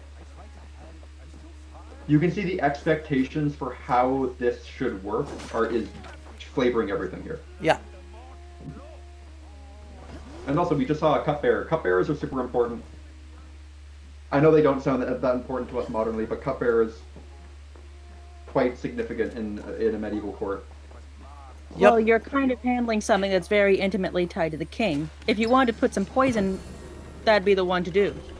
Yeah. So it's a very intimate position. It's kind of like how back in England, the groom of the stool, aka the guy who wipes the king's butt, was quite an important position at court. Because you could stab the king while you're wiping his butt. It would be a very undignified way to go, but, you know. Very effective. And with the groom of the stool, you get one-on-one access to the king, which is extremely rare. So in terms of, like, planting your political agenda, it's considered very advantageous. The price is just that you gotta wipe Henry VIII, but... I'm really hoping these Celtic breeches are hot pants, because that's the main thing I know about, like, not hot pants, like super tight pants. Because the main thing I know about, like, early Irish pant design is, like, they're really, really tight to the body, which is hilarious. Sadly, no such luck. I just want booty shorts at this point. I want medieval Irish booty shorts. Totally inaccurate, but, like, it wouldn't be more inaccurate than anything else we've been dealing with. True. Romanticism. Look at this shot. The bard sitting, looking out over nature, with the harp. Fucking, that could be a painting from like 1850. True. Yeah. Also, she is singing, so Meg, especially if you want to unmute and listen. Oh yeah, I'll do that. Hang on.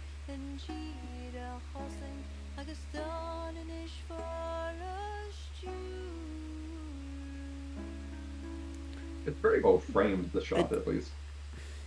Yeah, I'm not gonna lie. I would totally make a gift set of this and post it for the points. Oh yeah. No. Like, I'm not above using historical inaccuracy for clout. True. We could put a filter on this.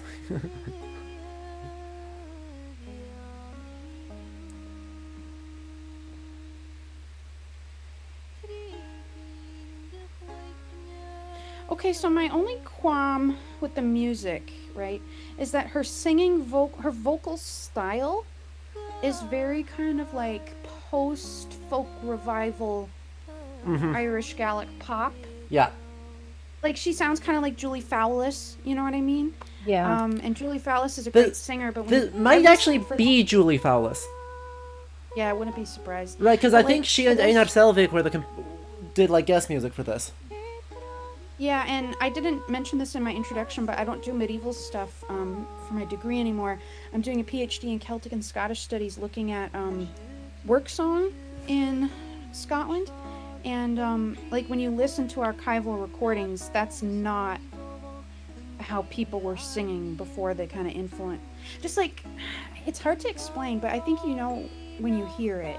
Yeah. You know, like Julie Fowlis, the way her vocal, she's a beautiful voice. It's just kind of a very modern way of singing Celtic music. Even if the lyrics are genuinely old, right? Wardruna and Einar Selvik do the same thing with Iron Age runic inscriptions. They take those as the lyrics to their songs, but the songs are fundamentally use modern tonality. Because, well, you know more about this. Go on.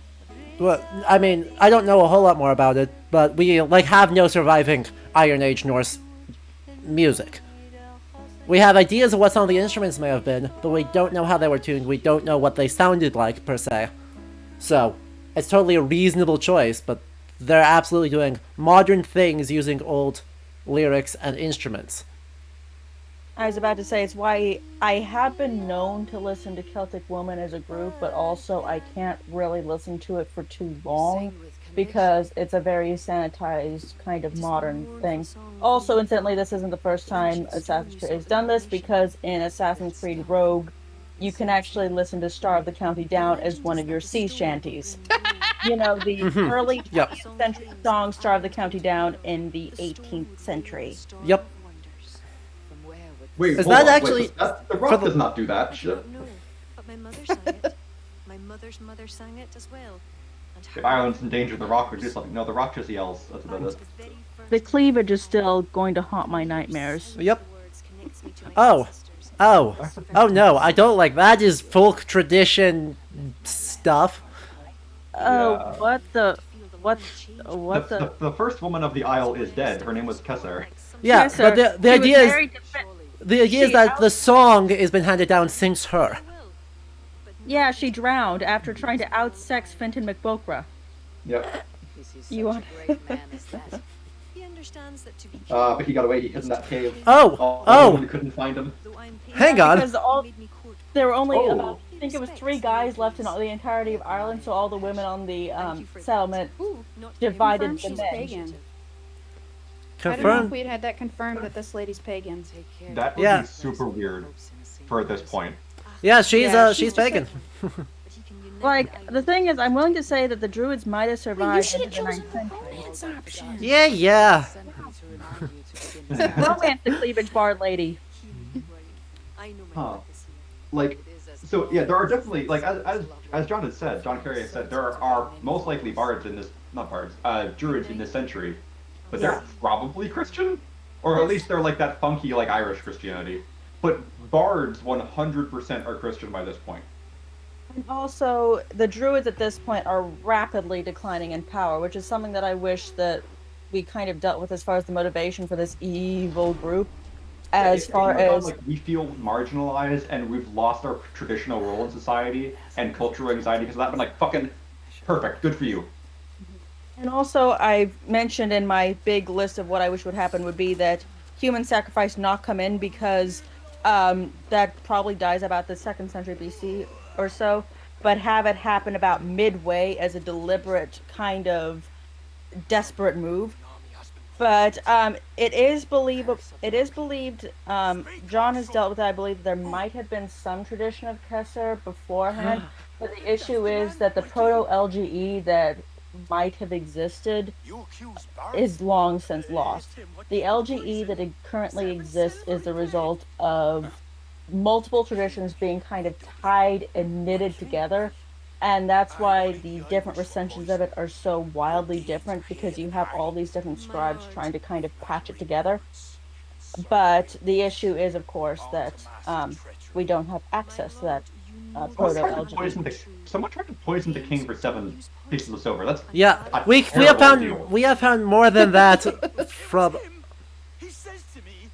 Danes don't use poison. Oh my god, what propaganda is this? Oh yeah, there's some real nonsense. They're manly men. They don't use Exactly. Oh my Which god. also, not to put too fine a point of it, but there is literally an Irish myth where a king poisons a rival of his with 300 poisoned cows. So, like, I'm just saying it wouldn't be the first time poison was heard of in Ireland.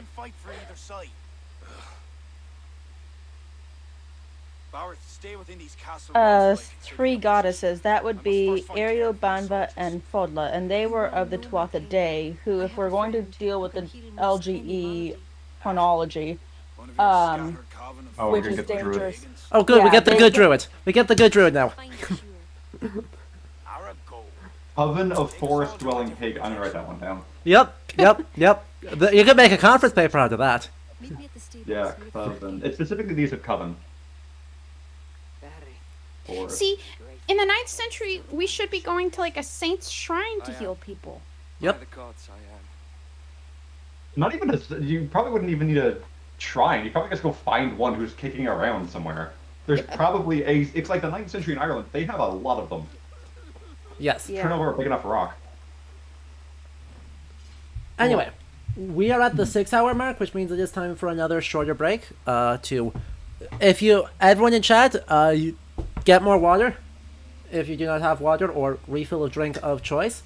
We are entering the home stretch, but when we come back, we will return. Okay, I think the tracker this is busted, gonna be... but yes. I don't think I'm gonna be coming back. I think I'm gonna have to go to bed soon. But Sounds this good. has been really fun. Yeah. Thanks for having me. Thanks so much for coming on. Yeah. Awesome. So we're going to be back for a couple of minutes on my end, and then we'll return for 2 more hours of this, just to see how far we can get. Alright, excellent. Awesome. So 4 minutes on the clock there to refill, and thanks again, everyone. Thank Meg one more time. Thank you, Meg. Sanity check. Gazisha wants a sanity check.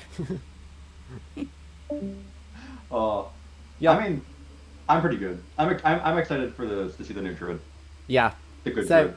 I'm actually feeling real good. Anyway, 4 minutes. We'll be right back.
And we are back. Welcome back, everyone.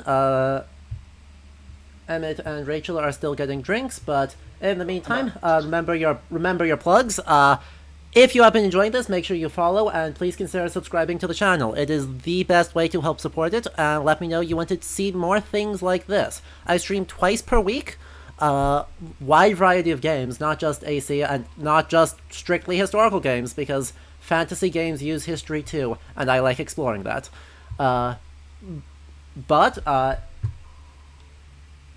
Otherwise, I hope you have been enjoying this, and make sure you check out my YouTube channel and the Discord server. Links are in the About section of the stream.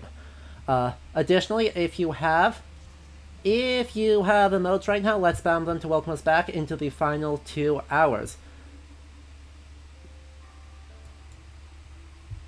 And with that, let's hop back in. By the way, also, you get emotes when you subscribe, and all emotes are genuine, 100% actual medieval marginalia from a real manuscript. All of the crazy nonsense, including that cursed-looking cat, that antichrist sheep, death waving at you, and that monkey thinking, are all actual manuscripts doing actual things. Oh, I love the antichrist sheep. They are beautiful. And we're gonna get new ones at the end of this stream. Alright, let's go. Let us find my friend Oh! The good druid's name is Deirdre. Oh, Jesus. That's a choice. Are you ready? Who could have guessed this? My dog was personally offended by that. Wise despite her youth. I think I've heard that in at least 10 other dime a dozen Celtic romantic novels. But true. Like, being a druid is a job. Like, you need to be trained for that. Like, this isn't. Like, I don't know if you like. Let's see how old she is, because like, if she's not like old, if she's not at least as old as I am, I highly doubt it. Really shut your door. Yeah, like that takes about, what is it, 20 years or so if we listen to the classical sources to become a druid, and even if we don't listen to the classical sources, then you need to learn a lot. Yeah. Also, can you imagine if you tried about literally any other religious leader like that? She is a nun. She is wise despite her youth. Yeah. You'd say, who is this kid and why is she Mother Superior? Wait, oh yeah, druids disguise themselves and live among the public. The true druids oppose the Danu. Yes. They are scattered and disorganized. That's what I'm determined to hope. Also, remember, Children of Danu is a very poetic translation of, you guessed it, Tuatha De Danann. Yay! Fascinating. So my dogs are so offended by this. So we see there's been a religious schism. We see that one group has banded together, and that some people think the banded together group is not good. Oh, Kira was a druid too. There are many pagans and druids isolated in forests all throughout Ireland. Why are they in forests? They should be living. All right.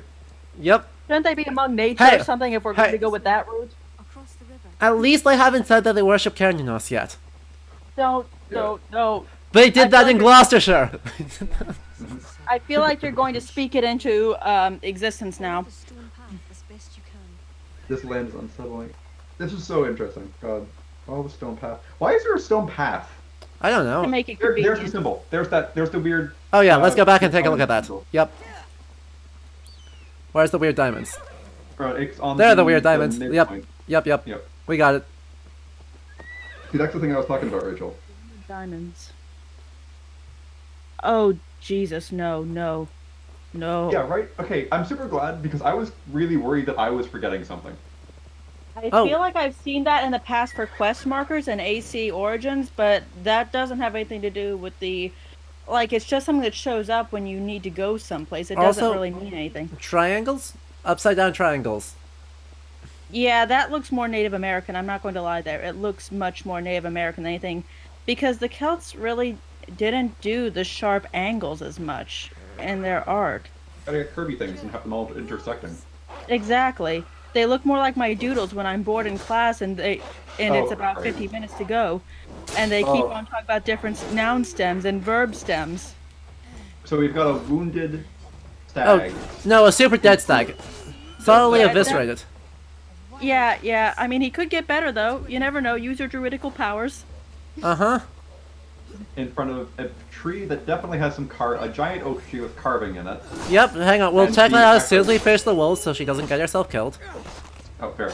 Very fair. Honestly, my least favorite AC missions are always escort missions because I'm like, True. look, I can take care of myself, but I cannot take care of you if you want to get yourself killed. Yep, hey look, it's a giant oak tree with a Latin, or actually Newgrange spiral in it.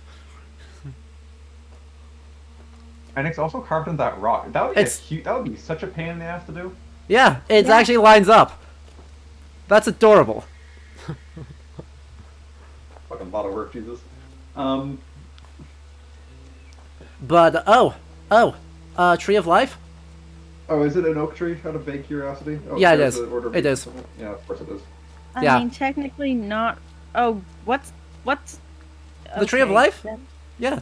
What are you doing there? The Clan Bethid. The Clan Bethid.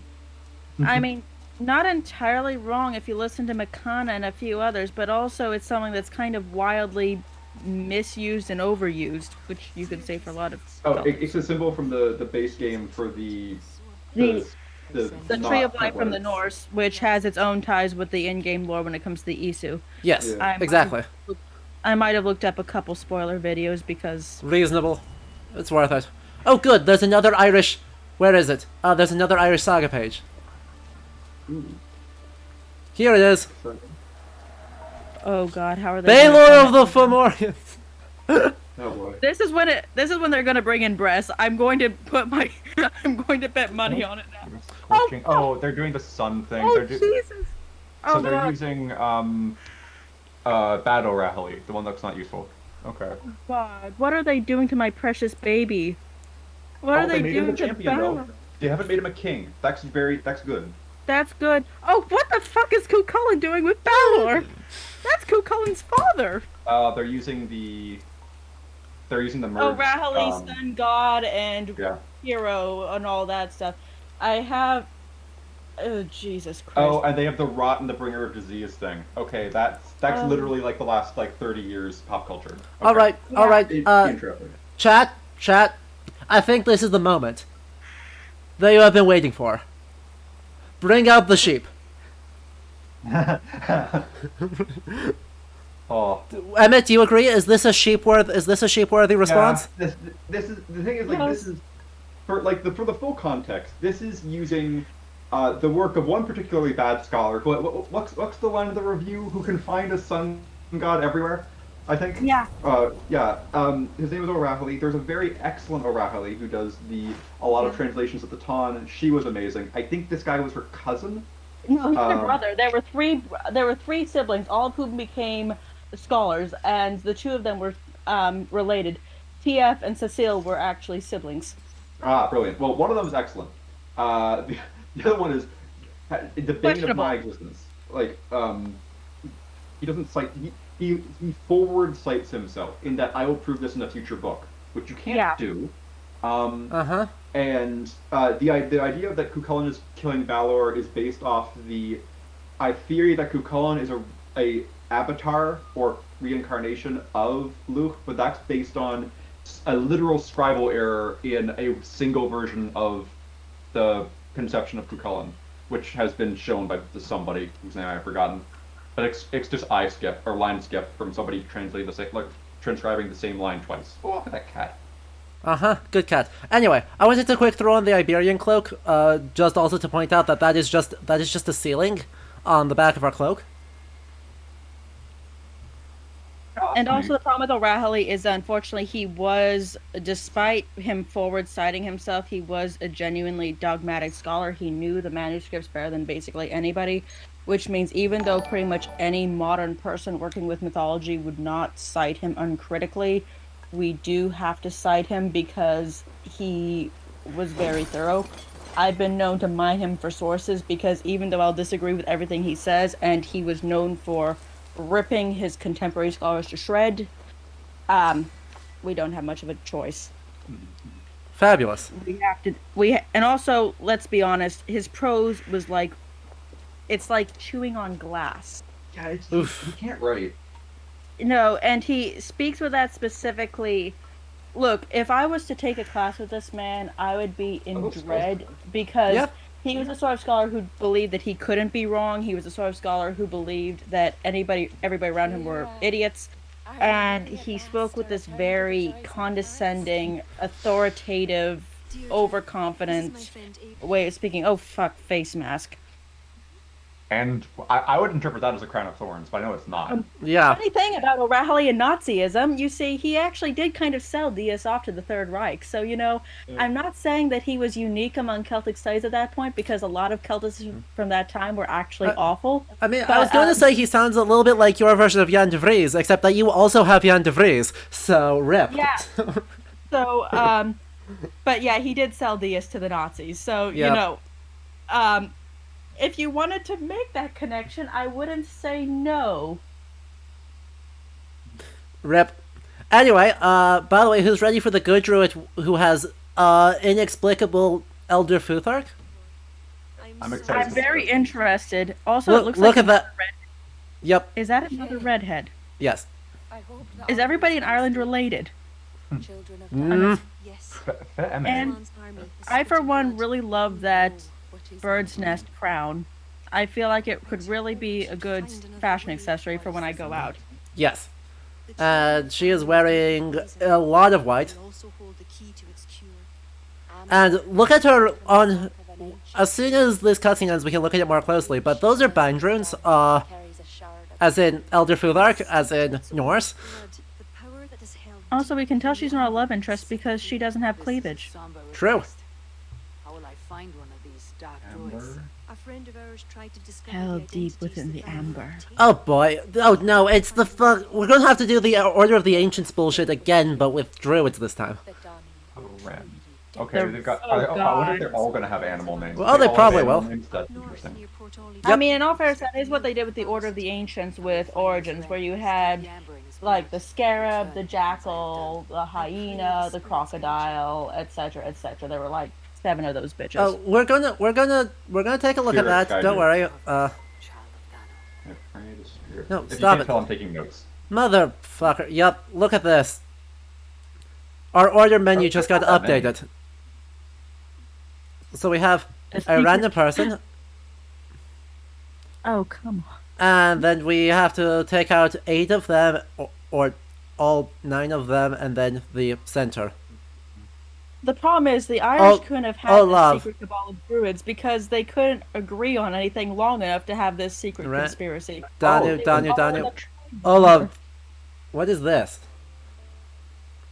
An olive. So olive is a word for it's specifically used for bards. It's the chief grade of bard.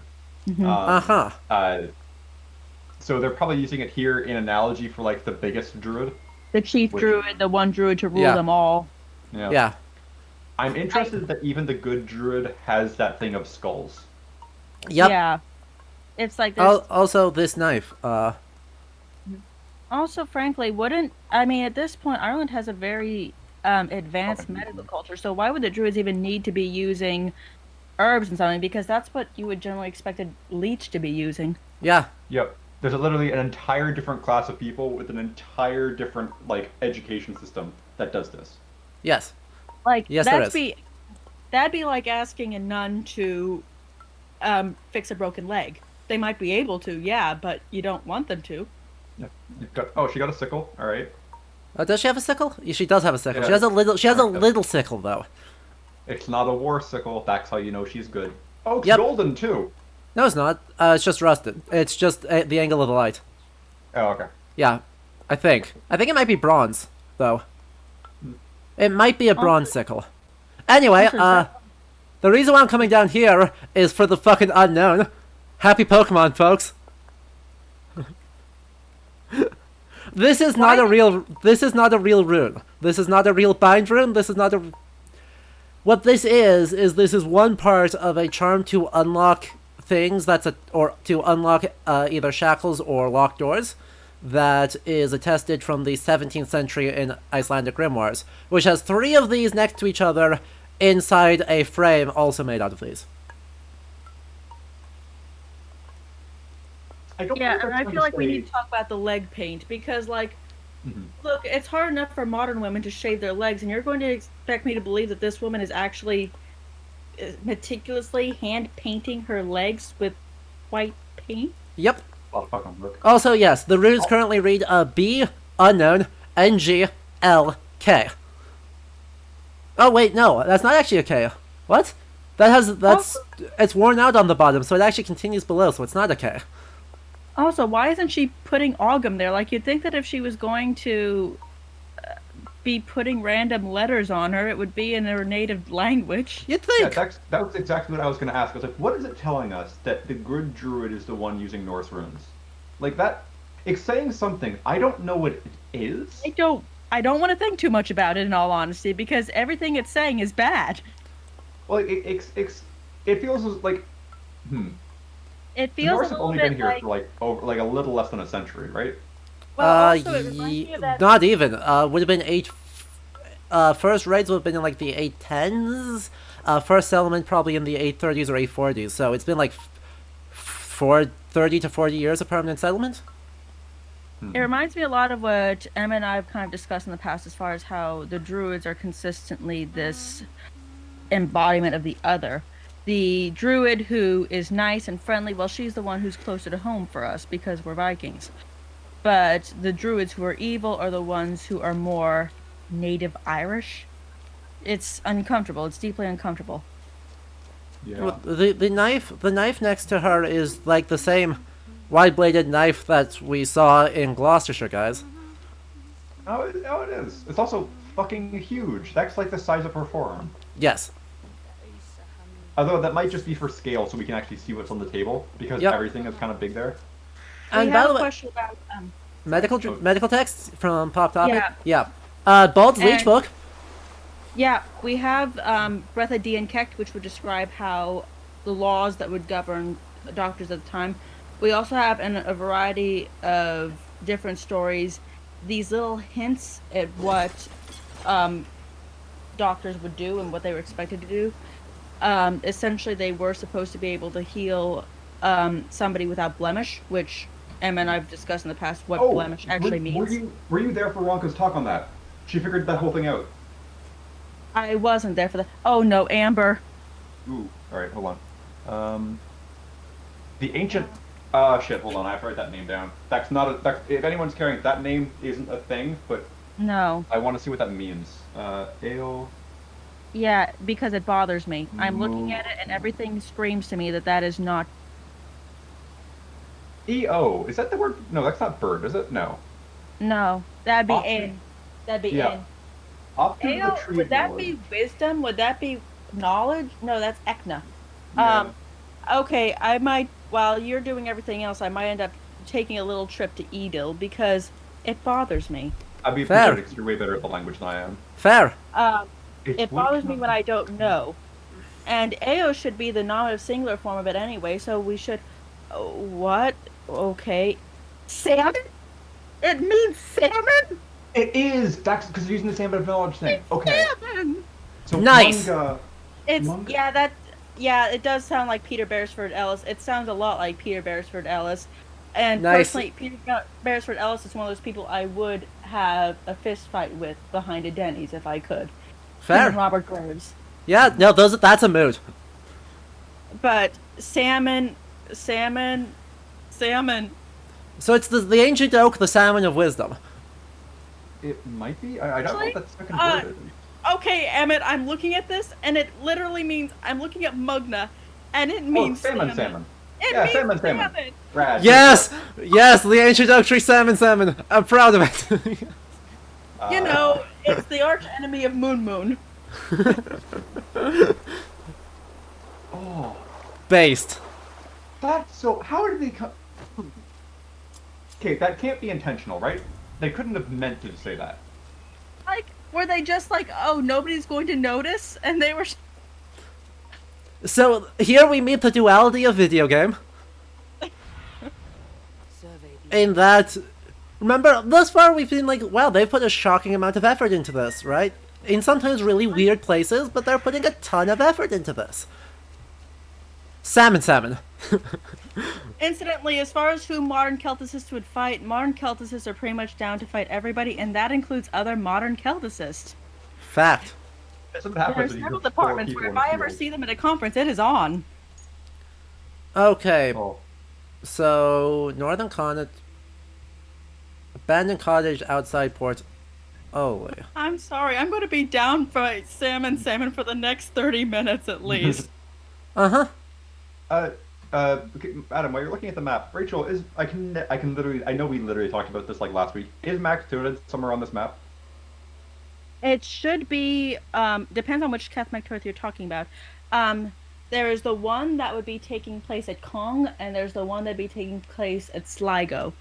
So if you can see either of those there, then you've got it. I think I can see them both.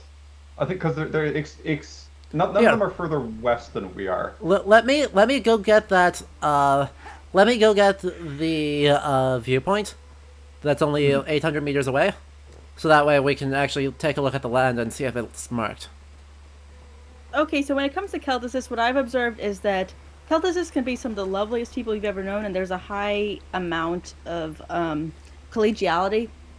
In the sense that if somebody needs an article, then you will usually get an article within a couple hours because we have a share and share alike policy. But also, it can be quite vicious as far as the arguments that take place in the field. It's just a difference as far as, and also different Celticists can be different degrees of vicious. I've had a couple bad run-ins when I was younger, but for the most part, they're lovely people. But we also will fight because it's just how the field is. It's a rather argumentative field. Yep. What's the line? Academic politics are so vicious because the stakes are so low. Exactly. And unfortunately, with Celtic studies, what should be noted is that there are multiple fault lines in the field. People will say that the nativist versus anti-nativist debate is settled. It isn't. It just went underground. And it still can be quite unfortunate, and it depends on which area you're in. From what I've heard, legal studies is, and I quote, like a ocean full of hungry sharks. Comprised of 4 people. Mythology is very vicious because it is much more contentious, and it happens to have a lot of fault lines associated with it, which I didn't realize when I joined. Nativist versus anti-nativist is the debate over how much of this material contains pre-Christian versus classical influences, and the answer should be it contains both, but people aren't willing to compromise. That's a mood. Norse mythological studies does the same thing. Yeah. It's dumb. And you have one side claiming victory and saying that it's been settled when it has not been settled. For our audience who has heard me talk about this before, this is the thing that happens in 1991. Like the big schism that happens. When a bunch of scholars bravely decided to battle a bunch of other scholars who were either old, retired, or dead, and then decided to claim a victory. Fighting dead people is a valid approach, I say, as the only person who's cared about heroes for the last 80 years. I mean, bro, I study the Tuatha Dé. I'm willing to have it out with Rowley on site.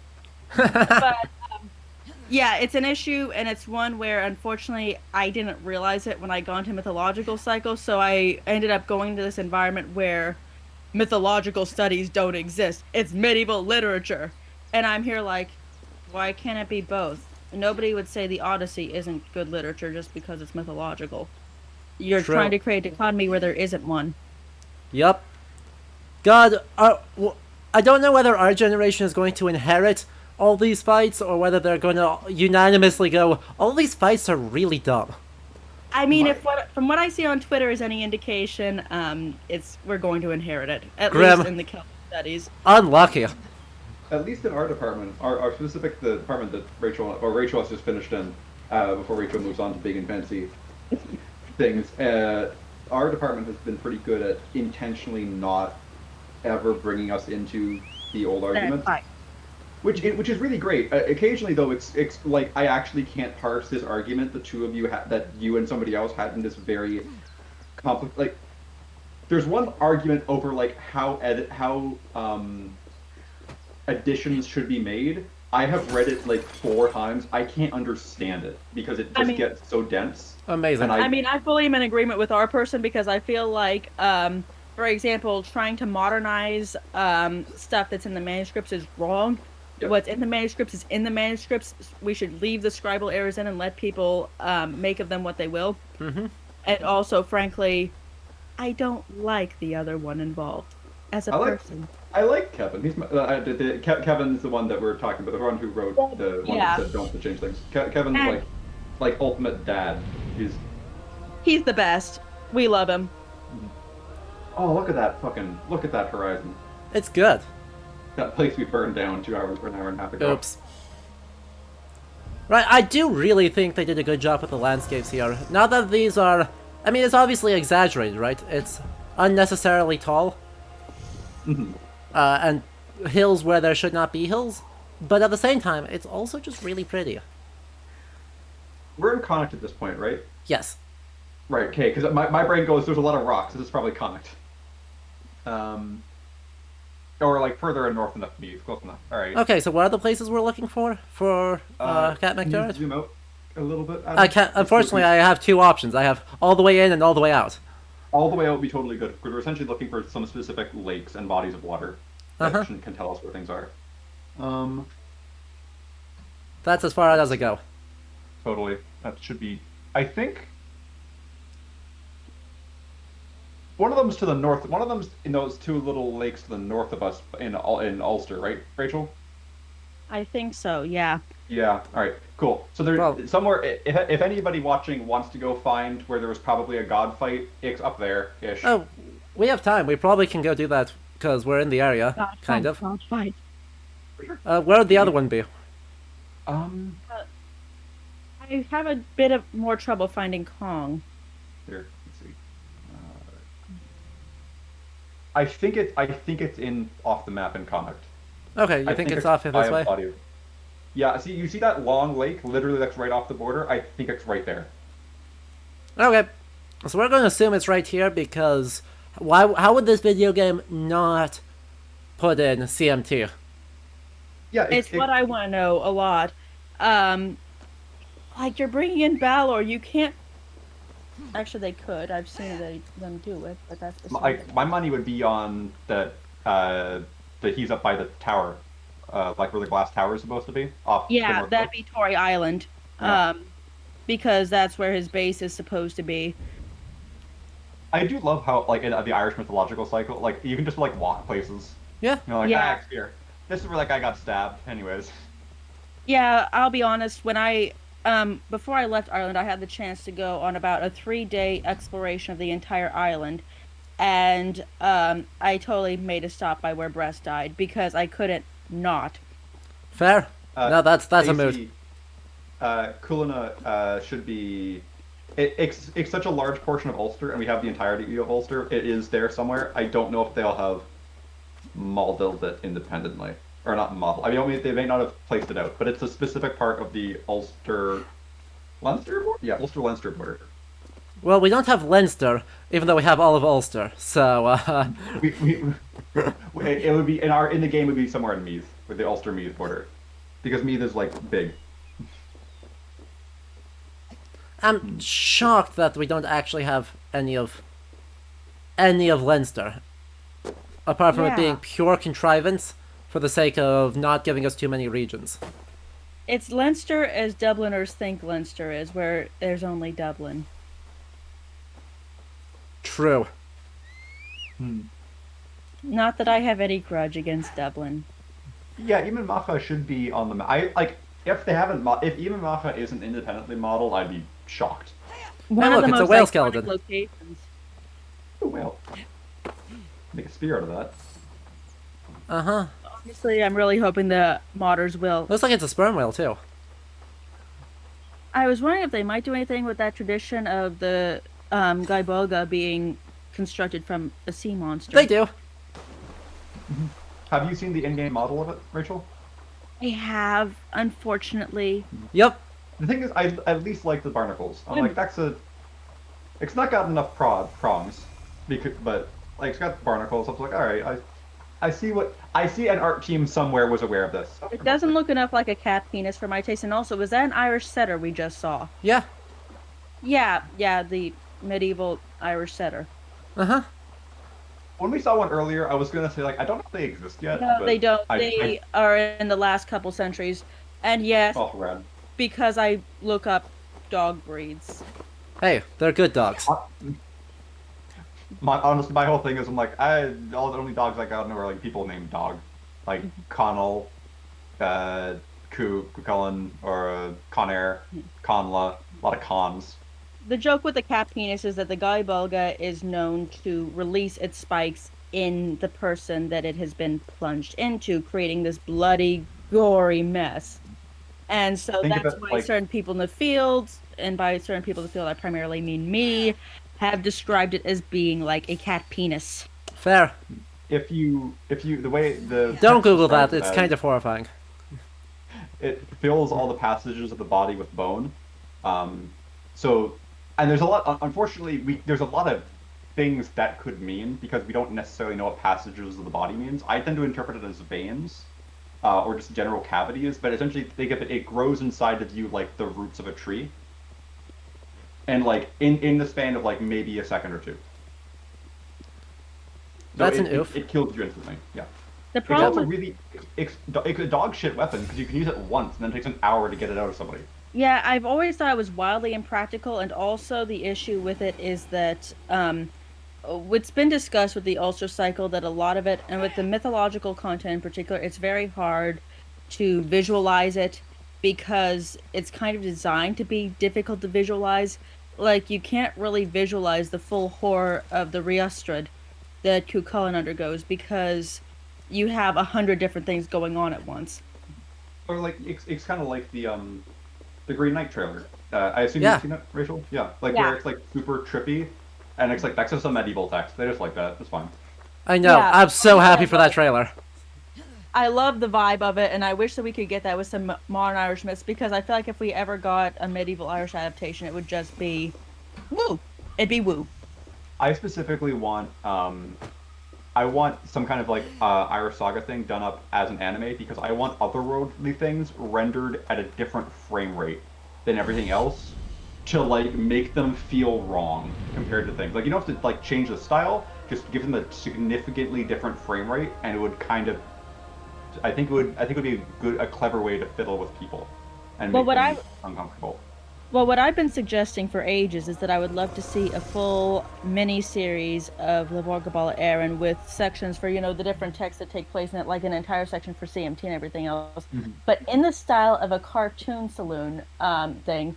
So, like Secret of the Kells, Wolf Walkers, Song of the Sea, in that specific style, because I think it'd be the best way to bring that medievalism in, but also, as you said, to be able to render the weirdness appropriately. So while we're looking for this site, if it helps you, Adam, it literally means the plane of the pillars. Okay. Yeah, it's called Plane of the Pillars. So you should I be don't. seeing. I actually don't think it's here. I can't believe it. This is an insult. Unless there's something weird here, but that looks like it's just a house. But something like that at this level should be modeled. If there's giant. Oh wait, here it is. Way out on the edge, on the coast. These are a bunch of standing stones. So let's put a drop there. Sure. Put a drop there. I'll clear out this fort, and then we'll go check that out.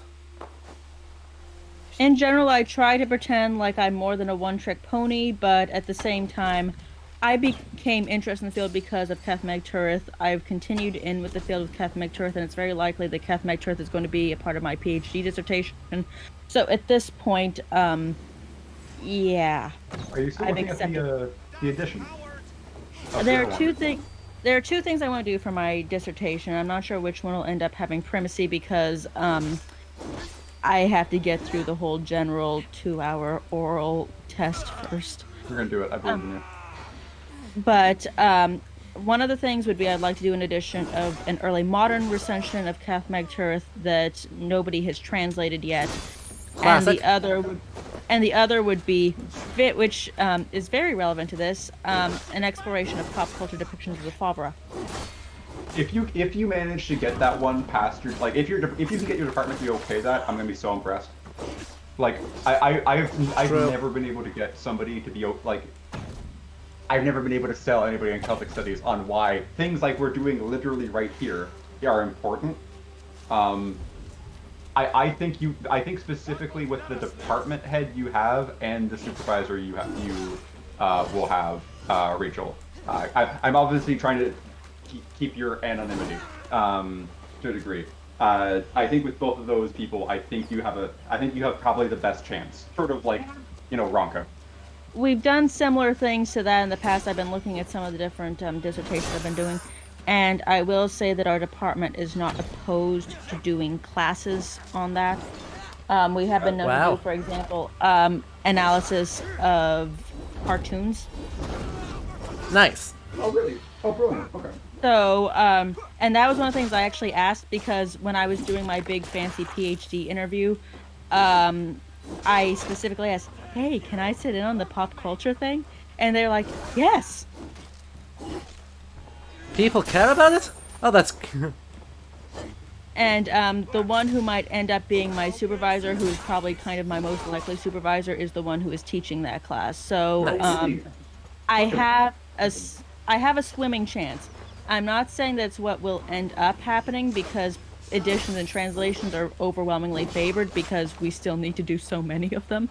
Yeah. But I feel like with the Favre, it's important because of how much this stuff takes hold, as we see here, and how it happens to play into some very old, very unfortunate stereotypes. Okay, I'm gonna be blunt. A lot of this is racist. A lot of it's racist. Yeah. We don't think of it as racist, but it's racist. The big one is, for those of you who have seen the second season of American Gods, they show Kath Magtura, not a very well done one, but they show a cutaway to Kath Magtura where the Fomorians have dreadlocks, are wearing bones and animal hide, and have skin darkened by dirt. And it's one of those things where you're like, oh, that's very bad. And the thing that annoys me with that is always that you had multiple people consulting on that one and saying it's okay. And this is something that we see quite a bit when it comes to depictions of the Favre. The idea of the Favre is dark, as they're often described as swarthy, which has a ton of baggage. They're often described as being primal, of being savage, compared to the Tuatha who are associated with literature, light, learning. And that is a very modern idea of what the two represent. It really begins with Arbois de Jubanville in the turn of the 20th century. And it has a lot of baggage associated with 20th century ideas of mythology, which is also why I did my MA dissertation on the Fear Volk.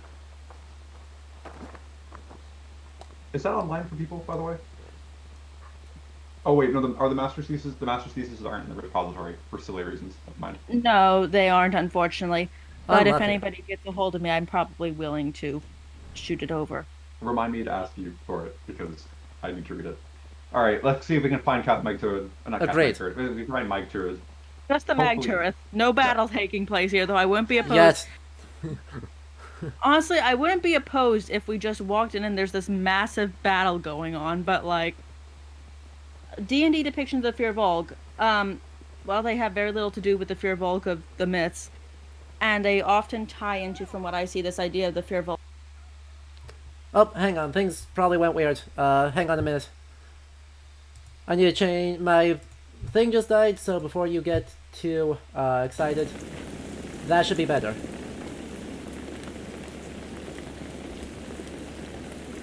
Can you guys try talking? Wait, hang on. I still can't. Just a moment. My headphones died, so... Worries. There. Try that. How about now? Is that good? Yep. No? Excellent. Okay, good.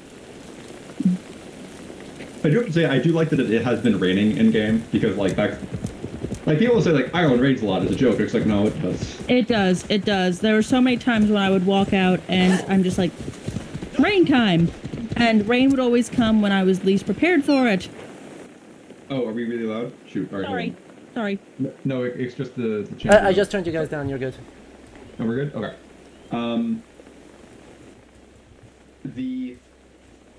Everything's moving. Chat, are we doing okay now? When I say that I like to scream about CMT, I never mean that literally. We do not want to deafen you with our academia. Oh, okay. Okay, mid-Fear Volk explanation. So, from what I see, and I'm not a major D&D expert, that's more Emmett's thing, the Firbolg in it are more down to earth, more earthy, more primal, and that carries some baggage with it. Not as bad as, you know, some of the ones that just pick them as stupid savages who the Tuatha are right to displace, but it does carry elements of that. What the Firbolg are in the early tradition is that they are the ones who bring kingship, who bring order to Ireland. They're the ones who divide the provinces into 5 provinces. They're the ones who introduce the High Kingship to Ireland. They introduce law. They introduce all this. I believe they're the first to introduce assemblies with slung. Yep. Either way, they are overall a fairly, I don't like to use the term civilized, but in the context of medieval Ireland, they are the ones to introduce civilization, order. They're culture heroes. They're the culture hero motif. Yeah. Exactly. And I believe that's actually discussed in the one thing that dealt with the Reese brothers. The Reese brothers, Celtic heritage. But, so anything with the Firbolg that tries to show them as more down with nature, more hippie-ish, I'm not going to hate it as much as the Firbolg deserve to have Ireland taken away from them idea, but it is one that's still... I have yet to see a really good depiction of the Firbolg. There's no standing stones here. I am shocked that they have modeled Ireland and not included Magturith. Yeah, like you're bringing Balor in, but you're not bringing in the most famous myth about, pretty much the only myth about Balor, let's be real here. Yeah. Like the folktales bring Balor in, but it's always as an extension of the CMT structure. Weird. Yeah, I'm seeing nothing that looks like it. It's super weird. I am sorry we brought you on a wild goose chase, Adam. This is actually...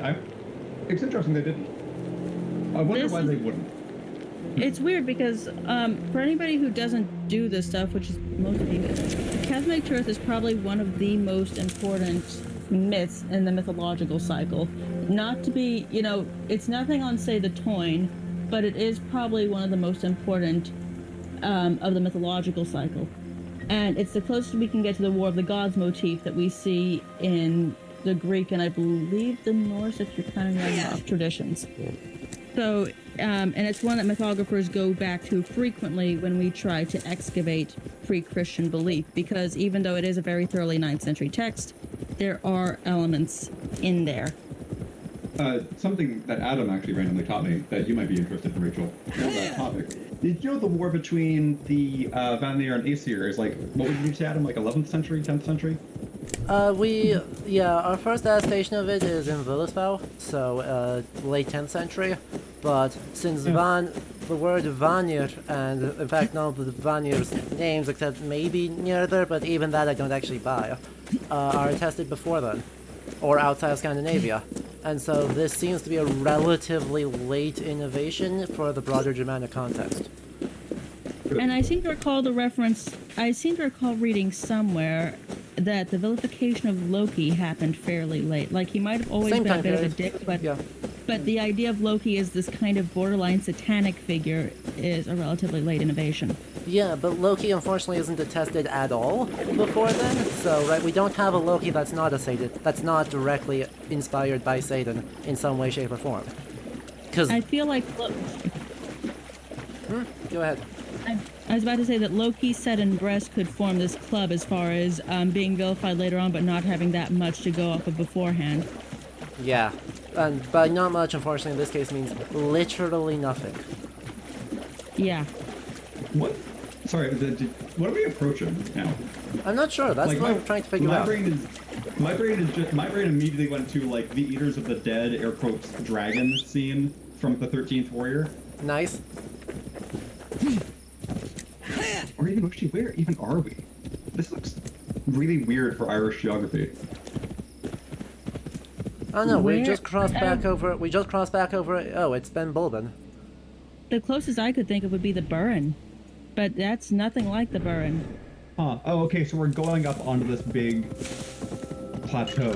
Oh, interesting. And it's a cursed. It's a cursed site. Okay. Oh, fascinating. Okay. There's a spook somewhere in here. I don't care enough. You guys haven't actually seen it, so let's actually go find this thing, and then bust it. Yeah.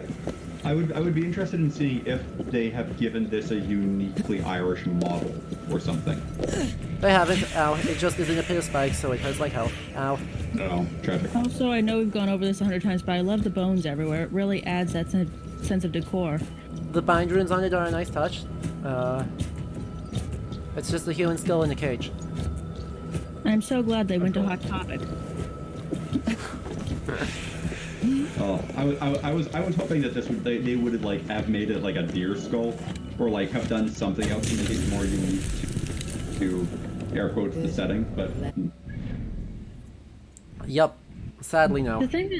The thing that annoys me is that, like, okay, fine, I'll accept the deer skulls. Like, you'll make me accept them at, like, you know, knife point, but fine, I'll accept them. But at least do something with the world you're constructing here. I'll be willing to accept this 9th century Ireland, even if it's totally fantasy, if you'll actually keep it consistent. Yeah, but that's one of those, like, the tricky, whoa, what the fuck? Well, we just fast traveled into a bunch of druids, don't worry about it. Okay.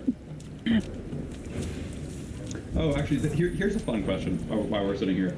What do you think is, so that if you notice in every single one of those druid, I want to say character class pages, but they're not, like the enemy pages we read in the codex, here they've noted, we see they all reference the druidic fog. Yeah. And we've seen this come up a few times.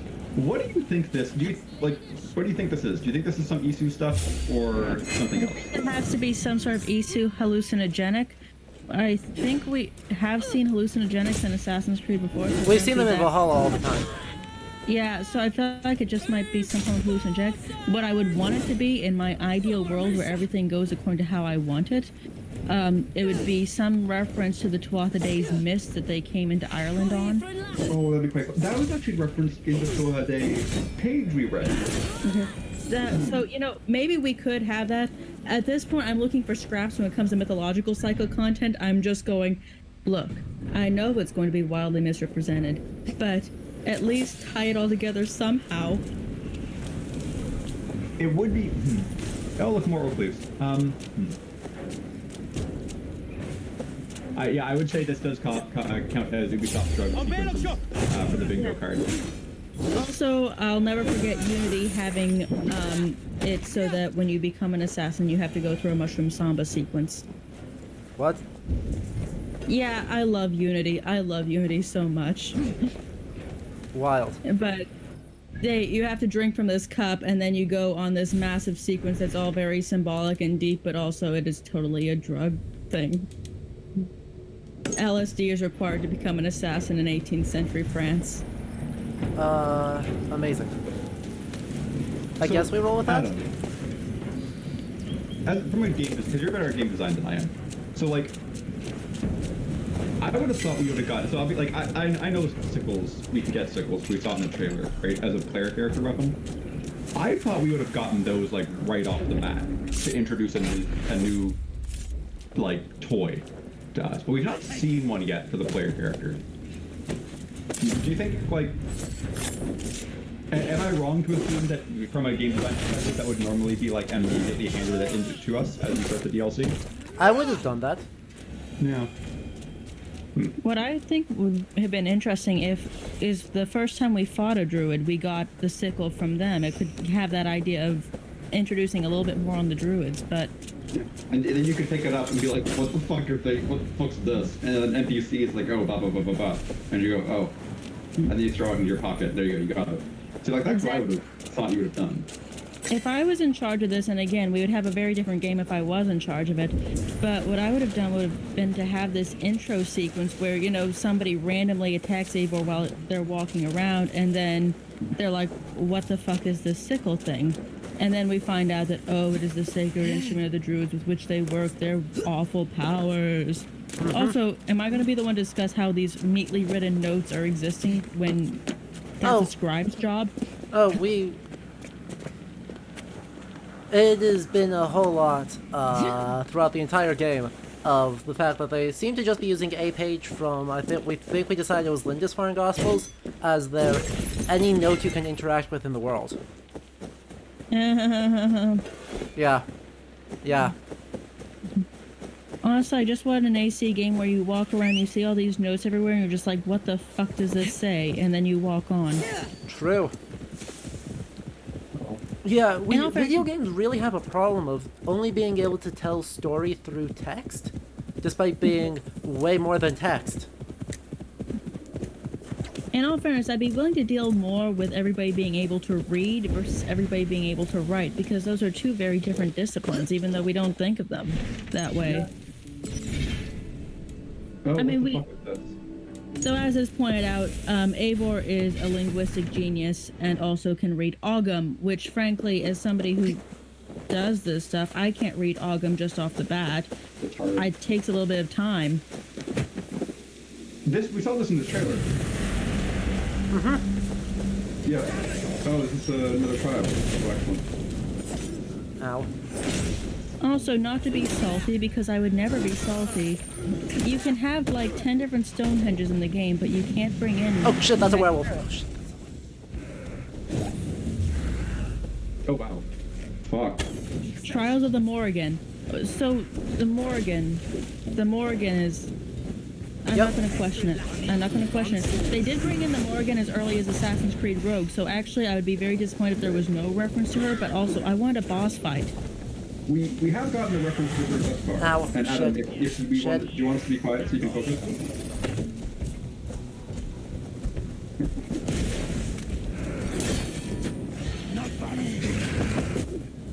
God damn it, I gotta just run. Come on, let me fucking... I'm gonna have to start using... Oh crap, I used the wrong thing.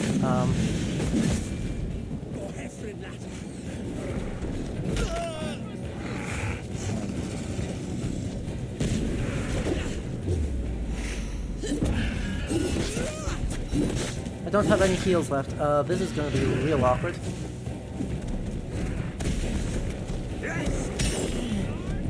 Ah.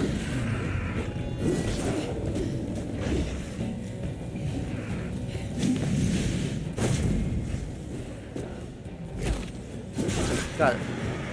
Okay, there's one, there's two. And I'm poisoned. I don't have any way to heal that. I'm just dead.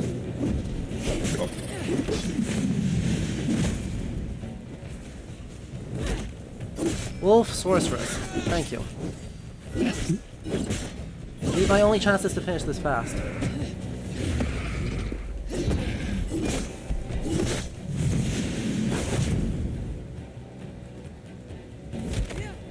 Oh good, the poison wore off. We're good. And I am out of adrenaline, which is bad. Here's some food. Throw a weapon. There we go. Let's stun launching a werewolf in the corner. Yep. Yep, there you Oh go. my god, that's actually a cool animation though. Oh, that's quite good. Did I do it? I did it. You did it. So, I guess then this brings me to the question of, is this a real werewolf? Or is this Eivor's drug trip? It isn't not a real werewolf.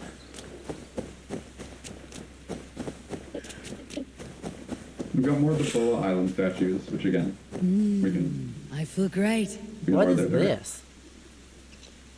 Hello? It looks like a bell. That's a bear trap. Like oh, it's a bear trap. Oh, Jesus. That is absolutely not appropriate for this time. No. And place. That's vaguely complicated mechanics. Yeah.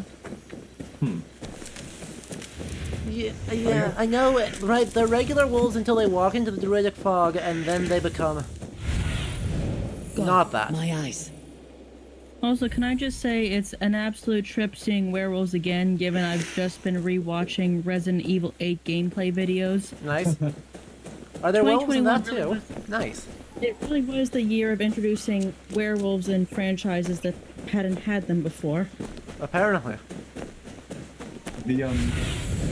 What say you, old friend? Adam, you've heard the two of us talk of Kelta studies for a while now. From as someone who understands game design better than probably either of us, what are you seeing about how the game and the game world is being constructed here? with the game thus far? Oh gosh. Right. Firstly, I think this is a much more tightly crafted game experience than the base game is. Right. We've already had a lot more of a coherent singular story than we have had at any point in the base game. Which is wild, but I think is a factor of right now we are still at least in the first arc. I don't know if the 3 arcs are going to be all different or if they're all actually going to link together in any meaningful way. If they don't link in any meaningful way, that'll be sad. But they still have a chance to. Right, if I need to just follow the clues, don't I? Abandoned cottage on the shore outside. Okay, so I don't actually need to go down. There's probably something worthwhile in here, though. Let's find out. That's a deep cave. Nailed it. Oh, we landed on. Great. 45 meters away? Yeah, that's armor. That's what I was looking for. I wonder if this is one of the sickles. Did that axe just go through stone? Yeah, hitboxes. It tries real hard. Don't worry about it. At least from someone who has watched you play through a lot of the core game and now this,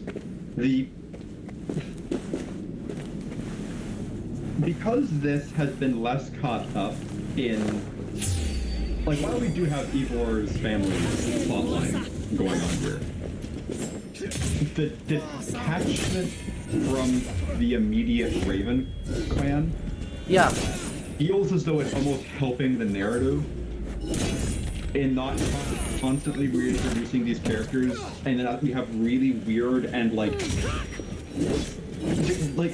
our interactions with a lot of the Raven clan always felt kind of weird and stilted. Like, such as the constant accusations of you're a glory hound. It's like we've not been doing that. Correct. That seems almost to be like helping the narrative in that it's not being consistently broken up with this, or like references. While we've been getting references to like Eivör's family, it's more just like this one guy. We know this one dude. This is about it. Oh. We got one. Oh, yay. He's dead. Okay, yep. Mist of Madness. Look at that. Oh, excellent. What Druidic breaches. Was bear heart in the blood of a... There is no bears in Ireland at this point. I mean, that's what you would... I mean, in all fairness, Emmett, that is what you would say if you were trying to avoid your blood being used, because, like, they need the blood of a scholar for this. That's very true. Oh, there's Ogham in the wall. Hang on. What? Oh, there's Ogham on the... Oh, how interesting. Hello, you can almost see it. Huh, wait, It's not... I doubt it's legible enough to be read. Yeah, my brain says it's more gibberish, like that one line that almost... It looks like chicken scratch. Yeah. I appreciate the nod anyway, because it's a nice little bit of atmosphere, but it's chicken scratch. It's 1, 2, 3, 4. One of those, like, on the wall facing us back when we were going through there was one horizontal one, which was neat, but it's just the letter I just floating in the air. Incredible. We did randomly kill somebody. Fascinating. Good for us. Yeah, I just accidentally killed one of them. In his use, he translogs upon it. I'm trying to figure. I have never seen that name anywhere. It's a compound, because that last word is shadow, isn't it? Skach? Yeah, Skach. Kova. Slave of the servant of the shadows, perhaps? The ash. That's what they're translating it out to. The ash. No, that's just his title. This is his name. That Kumaskach is his name, and his title is the Ash. Okay. Oh, yeah. I bet they're all named after the Ogham letters. Vessel of Ash, maybe? Vessel of Shadows, maybe? Yeah, that sounds like it would be it. Roughly. Uh-huh. Taught him the way of the Druids and the elements, experimented with the Druid's fog, pushing it to the extremes. He now uses the fog to drive his brothers to madness. Okay. So we're getting essentially a drug-caused... Oh, Niram has a good theory. I'm willing to bet the white edge mushroom is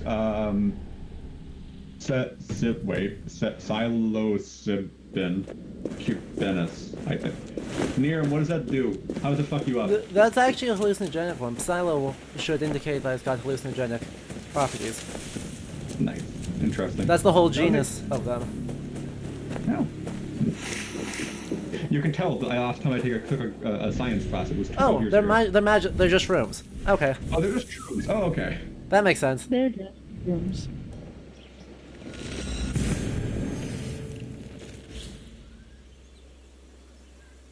Oh, yep. Is there another triathlon up top of the hill? Dang it, there's too many things. The world design is also a lot more packed. Yeah, I haven't felt like there were definitely portions of the base game we were just like riding like when we were going through the section with Eleanor, the first stream around, when there was just like a section where we were like commenting on the lack of shepherds because there was a lot of sheep. Yeah. And that would be a comment we could get out for a portion of the stream. And then the farther you get in, the higher the stakes get, and the farther they stray away from anything.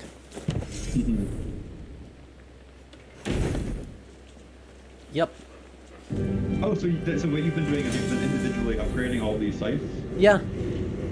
And you have to raid Oh, monasteries or do quests in order to get the supplies, in order to upgrade the sites, in order to get more things, in order to trade for all the gear, in order to do stuff. I will say, I do like the way they're showing a filled-in ring fort. Yeah, because Yeah, that's like, every trading post is just a full, like actually inhabited ring fort. Because that's like, ring forts are not very. They're good for. If someone's gonna bother to siege you, it's not gonna do shit. Mostly because you can climb them. Because there's like, it's a wall of handholds. It's fine. But that's because siege warfare wasn't really a thing in Ireland. It was mostly focused on these quick and intense raids. And this is why, when we see these ring forts, a lot of when we were initially imagining them, they were like, this is a fortified area. You'd have people inside of them. When really it's more of like, you don't have like a few structures, you'd have some cattle. It was more like a panic room than like a place you'd normally occupy. So I like the way they're doing it here, and showing it's just like, we're essentially stealing the structure as a foundation to do other stuff. And I'm like, that's very clever, good idea. I feel like this is one of those areas where they actually did have somebody on hand to consult because it's surprisingly well thought out.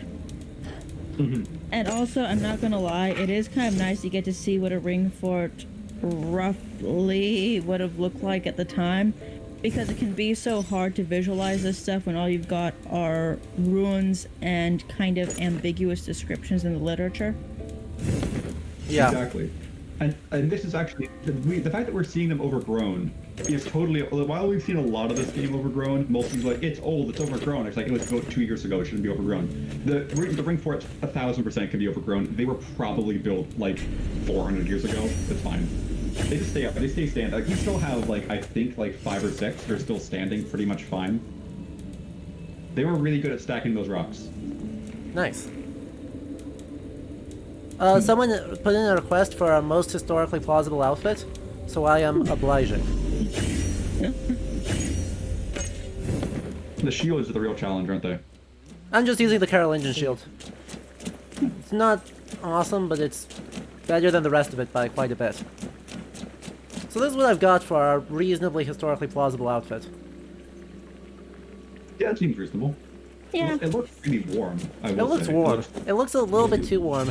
I don't love the cloak, but the only options for cloaks are either, something like the Brigandine Cape, which has this way too much leather on it.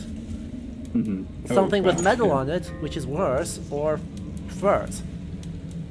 Or I guess the Carolingian. We could go Carolingian again. I will say this is something else. This is something else interesting the game does, where the more upgraded something becomes, the more fantastic it becomes. Yes. And I guess that after you, Rachel. I was about to say it reminds me a little bit more of the Isu. Like we're kind of getting more into their way of doing things, so also it's just general fantasy. And but what I was thinking is it shows a inability for us to imagine something as better without it becoming more elaborate. Which isn't like normally if you're like, I'm gonna make a really good sword, it's like cool. It's probably like, or like a really good shield, it's not gonna have gold on it, that's gonna make it really fucking heavy. You're just gonna make it more, you're gonna make it lighter, you're gonna replace a bunch of the wood to take out like rotten wood, you're going to try and make it fit you specifically. But yeah, it's interesting that like object history of how they're imagining things. The idea is basically that the more expensive something is, the more practical or better it would be, when in reality, that doesn't always hold up, especially when it comes to weapons, because a gold weapon is going to be incredibly soft. Yeah. They're usually okay about it for weapons, and on the other hand, right, Norse economy is fundamentally a display economy, so, right, if you've got to flaunt it... It's similar with the Irish side of things, though, where this is a really important item for showing your status. It isn't just about how many people you can kill with it, it's also showing your status as part of that warrior aristocracy. But there is such a thing as going too far, and the top tiers of this gear definitely go too far.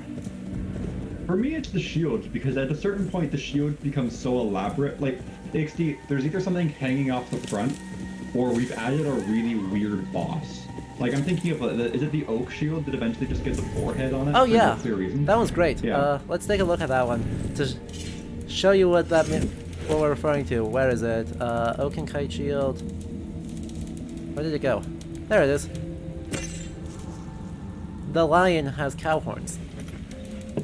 Yeah. See, like, it's. See, like, it's definitely saying something that I like my brain's too, like, paying attention to the Druids and having opinions about bones. But... It's saying something, but I'm not sure I want to know what it's saying. Yeah, Max CJ, you make a good point that it is been sufficiently upgraded that it has no wood left in it, or oak left in it. A lot of Druids. Nope. A lot less Druids.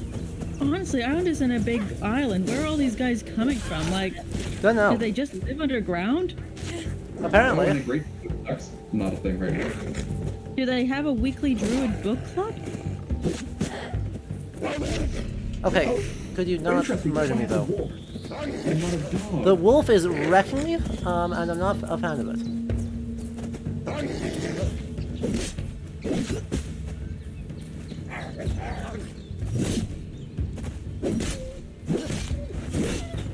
Apparently the Druids have control over babies.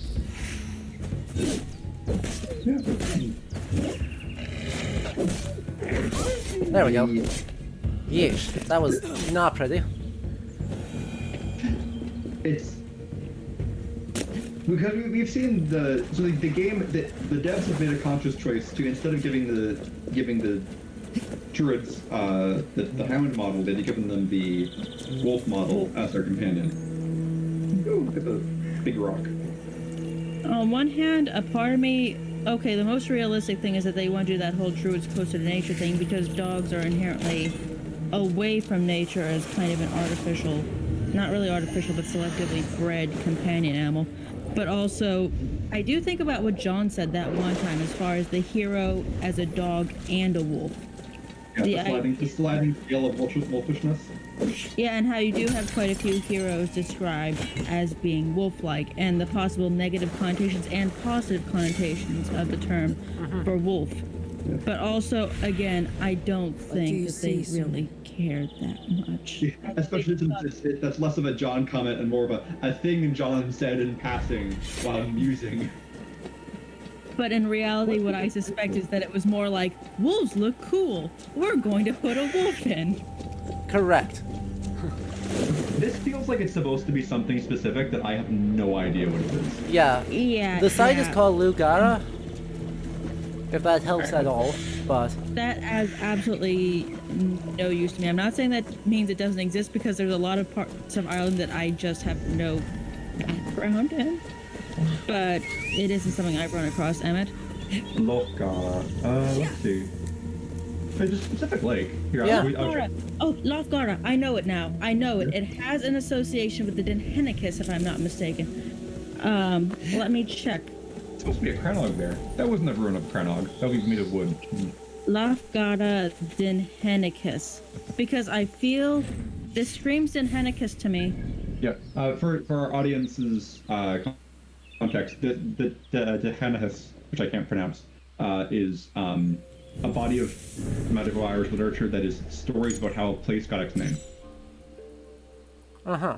Okay, so Lochgar is actually the modern term for it, and it was actually originally apparently Loch Tecket or Loch Decket. Okay. I don't know what that's telling me. It is apparently one of the locks that originally sprang, one of the original locks that sprang. Okay, I'm looking at the Denhenicus. There is a Denhenicus poem for it, but it isn't mythological. Oh, it's some random king having an opinion. Yeah. Yeah. Yeah, I'll drop a link to it in the chat if anybody wants it. It isn't what I'd call the most interesting of the Denhenicus stories, but if you want it, it's here. It's really swings and roundabouts for some. Sometimes it's like, oh, fascinating, and other times it's like, king died. It's like, all right, sure. The most important thing with the Denhenicus, you just kind of have to pick through it for what you're interested in. You go into it with the idea that you're going to look for one person or something like that. You don't really read the entire thing cover to cover. We're at Alil and Medivh's capital, Lochtorgan. Wait, right? Yeah, cause that, yeah, right. Cool. I said that, then what? Wait, am I stupid? I think it's a town in the medieval period. It seems like it shouldn't be a town yet because we're just coming in. Oh, look at that. That child is dressed to the nines. That is one wealthy child. We should kidnap him and hold him for ransom. I know. That was my thought too. Audience and for Adam. This is the capital of Connacht in the Saga tradition. This is the Connacht equivalent of Evan Macha. This is where Alil and Medivh rule from. Nice. Yep. So when you have that scene in the Twine when Alil and Mev are in bed together and they're having that argument about who has more stuff, it would be taking place here. Yep. Not in the open, obviously, but somewhere in this basic vicinity. Up on that roundhouse right there? Yeah. I was really not expecting us to see it. There's a druid cave nearby somewhere. I bet there's going to be something in that. No idea where it is, but it's like vaguely near somewhere. Hey, sir, why are we... Is that a command? Mother. You're going down! Sir, you're not allowed to... 2nd century BC. The poet is reckoning. Oh boy, that's real awkward. Yeah, this is what happens to people who displease Alil and Mev. They get put in the Wicker Man to atone for their sins. Oh yeah, there is a Wicker Man there. Oh, and a Gallowglass is the name of these guys. Gallowglass. Those are 16th century. Yeah, we're really early for that. Yeah, Norse Gallowglass. So with the Gallowglass, those are paid mercenaries from Scotland who were often sent to create trouble in Ireland.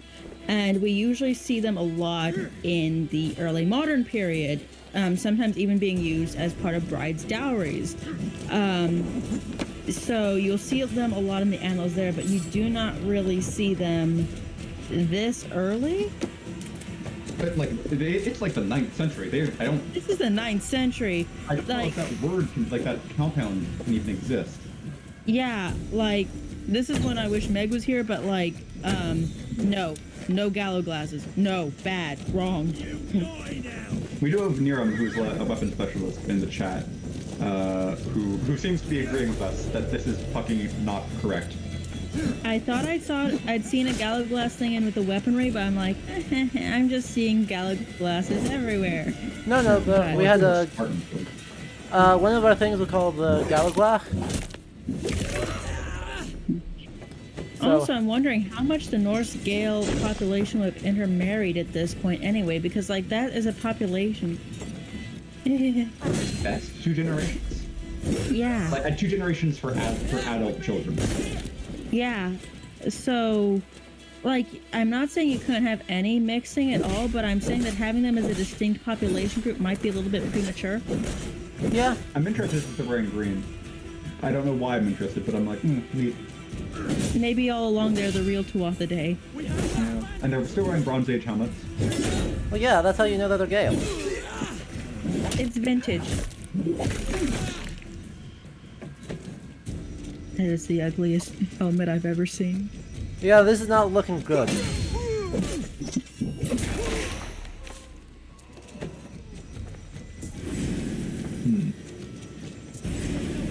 That is an absurdly shiny shield. I'm not saying it's inaccurate, but I'm saying it's absurdly shiny. Yep.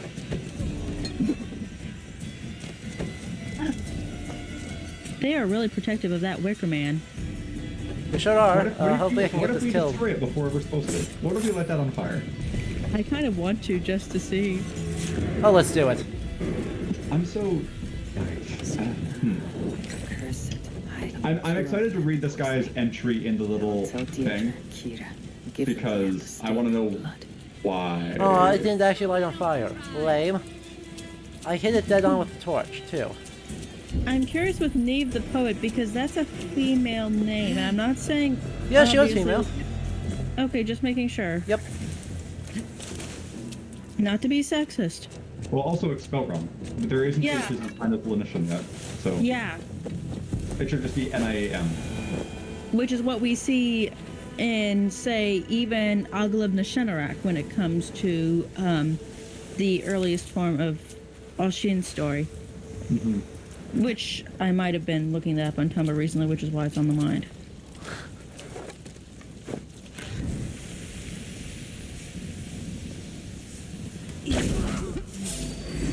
Perfect. This guy's just called a chieftain. That's actually, I qualify that as like pretty reasonable. That's a decent name. If you're gonna give the leader of a Gallowglass unit, or like a unit of like chief warriors in Ireland, calling him the chieftain, I'm like, yeah, that's fine. They probably are a warrior noble. It's, you know, it's a decent kind of compromise. I certainly prefer it to what they're called in the base game, which is he's got the same animations as the Banneret. That's a later word, isn't it? Yeah, but they used it Yeah. for the sort of scale hauberk wearing dudes with great swords in the base game.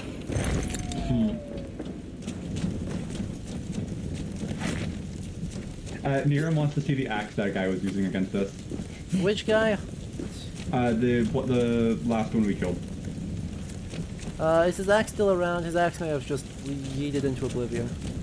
Yeah, it looked like to me as a oh, it does look like a decent axe, Niram. That's pretty impressive. I don't see it. It looks like it disappeared into the ether. Right? Because that was I saw the spear again. I saw no axe. I can also say that this giant rock outcropping does not exist in Roth Krogan. If you Google Roth Krogan, you can see what this hill we're on looks like. There's no giant hill. I mean, giant rock thing. Flag? There's a flag somewhere. There is a flag. There is a Connacht flag. I just need to finish killing some guys first. Oh, good. There's an Oh, axe. Connacht's in green in this. Oh, so he's so Norse. He's Connacht- Norse. He's using a Norse axe. He's just using our Norse spear axe. Okay. You're mine!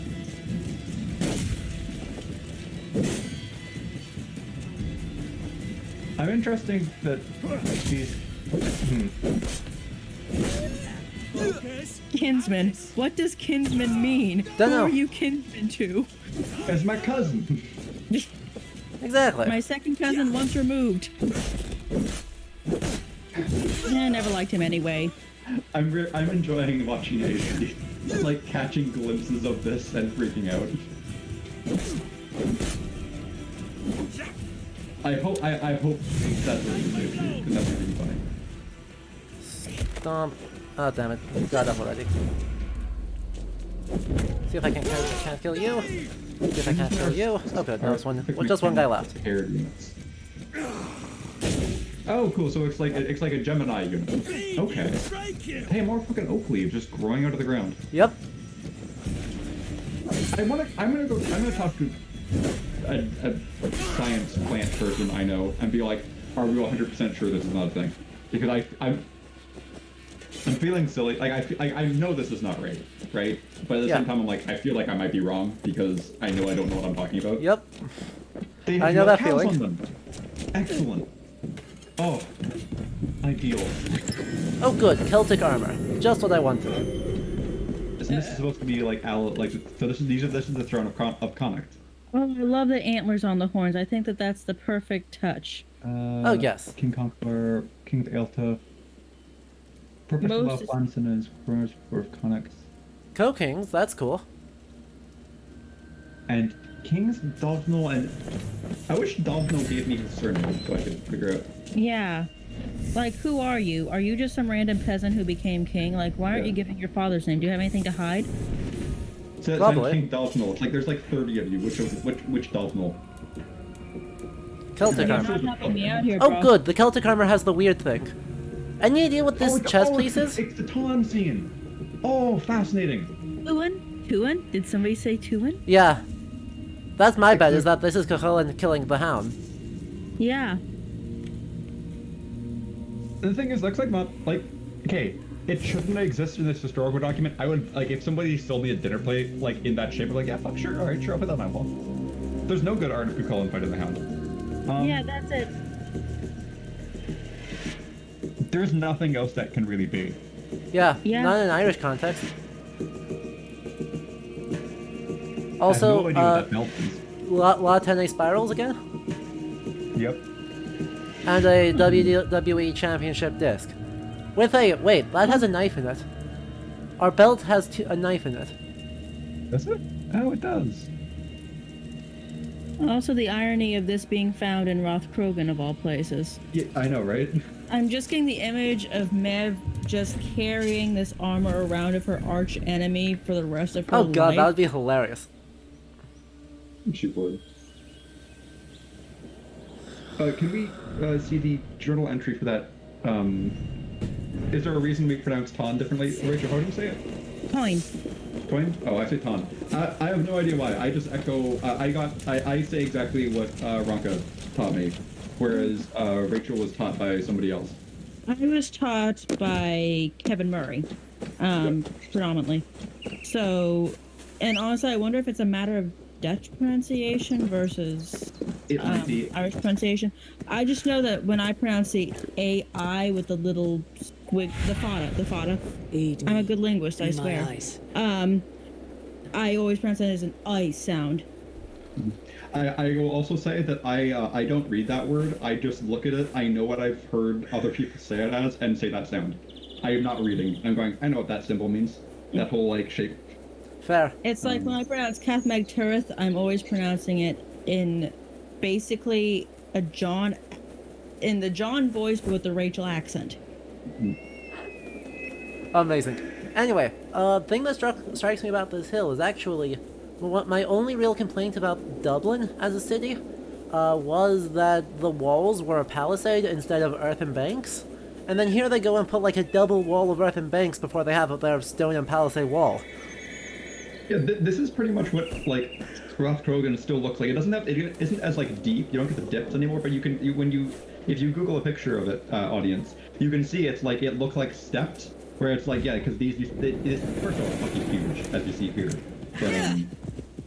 but yeah, it's neat. When you have a second, Adam, could we see the entry for that Order of the Ancients lad we just stabbed once? Oh yeah, of course. Thank you very much. I'm fascinated to see if it mentions the giant wicker man. Neve the Renner's child, silent Neve was soon to be unable to speak. In fact, she was listening. Strangely missing. Speak with animals, skate, druid thing. Persuasive. Okay, alright. That's actually that's not terrible. Yeah, they seem to just be rolling with Julius Caesar as our source for 9th century Ireland for the Wicker Man. Yeah. As you do. You know, it really helped if when I was reading her entry I didn't have raw Rasputin stuck in my head. Oh, it's the... You know what, that's actually even weirder, because we just, like... We didn't get an explanation for why the fucking off giant wicker man in the It's just Krogan. It's just a Which is Wickerman. also weird because, like, we're supposed to believe that this druid cult are evil and that they are really different from the good druids. But could you have a Ricker man without some form of sacrifice? Oh, we're already back here. Jesus, this place is. I thought. All right. I didn't realize how close we were to like this place was to Vascogan. I thought this was like on the other coast. Oh yeah, no. Eivor, I worried you'd I mean, come we to did fuck off to harm. Ulster for a bit, so that's I on did us. not, but the We Wren were did. worried you'd come May to the harm. Wren's We were looking for blood Mike Druid, sorry. ooze into the The lonely Wren earth, did, and somebody else. and feed the forest with red Loamy milk. earth, forest with red milk. Give me the shard for the Gross. cure. I don't like that. That's a weird analogy. Yeah. Red milk, my favorite. It's like the strawberry. anti-Star Wars. And the humors of the ancient tree. it's been I've been referencing a little bit, What? but my Wait. Humoral theory. Look, it turns deep crimson. The cure Trees will are- be painful. They just said pagan nature druids have humoral theory. To be killed as a mercy, but I in mean, a like, few hours, Ireland they will has be for a done. while at this Thank the point. spirits Oh, sure. of the earth. The Wren carried Historical the nose. medieval Ireland totally does, A but they note. just said pre-Christian Poison. pagan Your nature tears druids embarrassed. have humoral Was the theory. doing of someone called the Cursed. You There's a could cottage do to, something with the Cursed idea of the hides. Greeks Perhaps and we the can Romans find and read the liking the poison druids' there. knowledge, It is a but small I hope, wouldn't but hope go still. as far as It humoral is theory. nearby. Especially must since go. humoral Not yet. theory The doesn't cure is develop till the prepared. 4th century. You must deliver it as quickly as you can. I will look for this mysterious Cursed. You take the cure to Cachalor. 3 or 4 drops on each soldier. No more. Oh, and just they Thank have you, random good friend. super elixir. Goodbye. Eivor, I'll meet you under the tree outside Tuam, heading south. Well, The Cursed will be your second child of Danu. no, Eivor. third. We already accidentally stabbed There one. are others. Were you to bring me all their shards, I could mix you a potion that would give you. I think we already got our second child of Danu. You can't count, lady. One. Then I A will potion that would give the force of the mysterious blazing sun. Before you go, I've there got is a nothing. darkness rolling toward Kira. Please By the watch way, they over pronounce her. her name with a hard C. Are they supposed to be doing that? So it's Kiara. Celtic languages, every C is actually secretly a K. Good. Yeah. Awesome. So that would actually be accurate. Only Awesome. issue is Kiara isn't really a name you would see at this time period. It isn't really one of the common medieval names. Okay. Wow, we are truly heading off into the middle of nowhere for this one. Alright, we'll do this one, we'll go back to Dublin, we'll turn in our quest, and then we'll be done for the day. So, Sounds good. one more quest, and then away. I am super happy with. Okay, Emmett is super happy because I'm like, look, I've got notes like 3 papers in my Nice. notebook right now, right? So I'm pretty happy with that. But I'm also, I love seeing like, short of the who is it? The giant wicker man. Rathcrogan is pretty good. Rathcrogan, I was like, you know, I don't know if it exists. I don't think there's a medieval city there, or like, even town. I don't. I guess I could ask Kevin. But it was well done. If there was one there, it would look like that. And Yeah. they got the size of Rathcrogan down pretty well because that place is fucking big. Only thing I'd like to see more of, and I'm not sure if we will see it or not, is how varied Ireland's landscapes are. Like, you can go into 2 different sections of Ireland and it'll look like you're in a totally different country. But also, I don't feel like we've explored it quite enough to really make a call. I'd like to We see also- more. After you, sorry. I mean, we I have was about to say, explored approximately 75% of the game map. Okay, yeah, I don't think we're going to get it. I'd love to see more mountains. I would love to see kind of something like the Burren that is this very desolate landscape. But, I know. Specifically the part that's off the map. I'm thinking the places that I know from really unique geography, not counting the Giant's Causeway, because that's, you know, overdone. The fingers of Connacht and the fingers of Munster are really unique geographically in Ireland. And they're just not on the map, which is like fine, but It's you would- fine, but also I wish we could get a little bit more of it because it's something that really. I feel like the idea that people have of Ireland is woodlands, green, everything else, and that is part of it. But I do miss getting to see the country that I knew. I also feel like it's not random thought.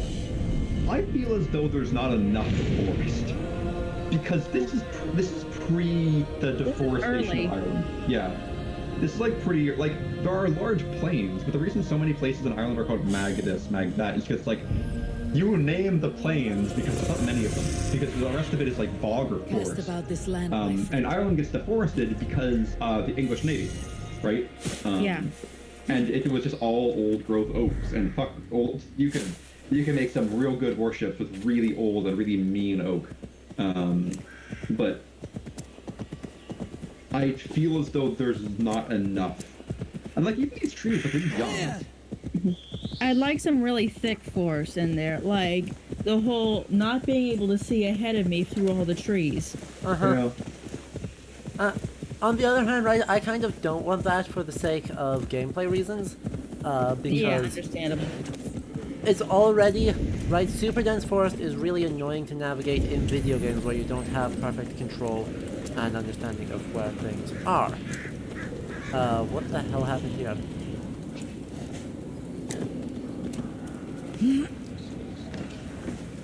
Oh, perfect, it's a druid site. Nailed it.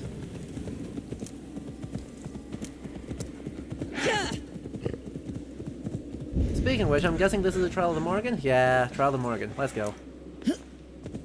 I don't know what these do, but that's okay. Let's see if we can't get some... I want to stock up on health before I try and do that. Luckily, raw meat will serve our purposes well enough.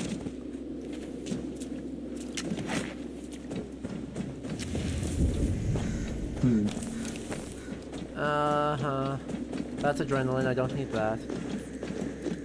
How much winter chanterelle will solve us, and there we go. 3. Quick save. And then away we go.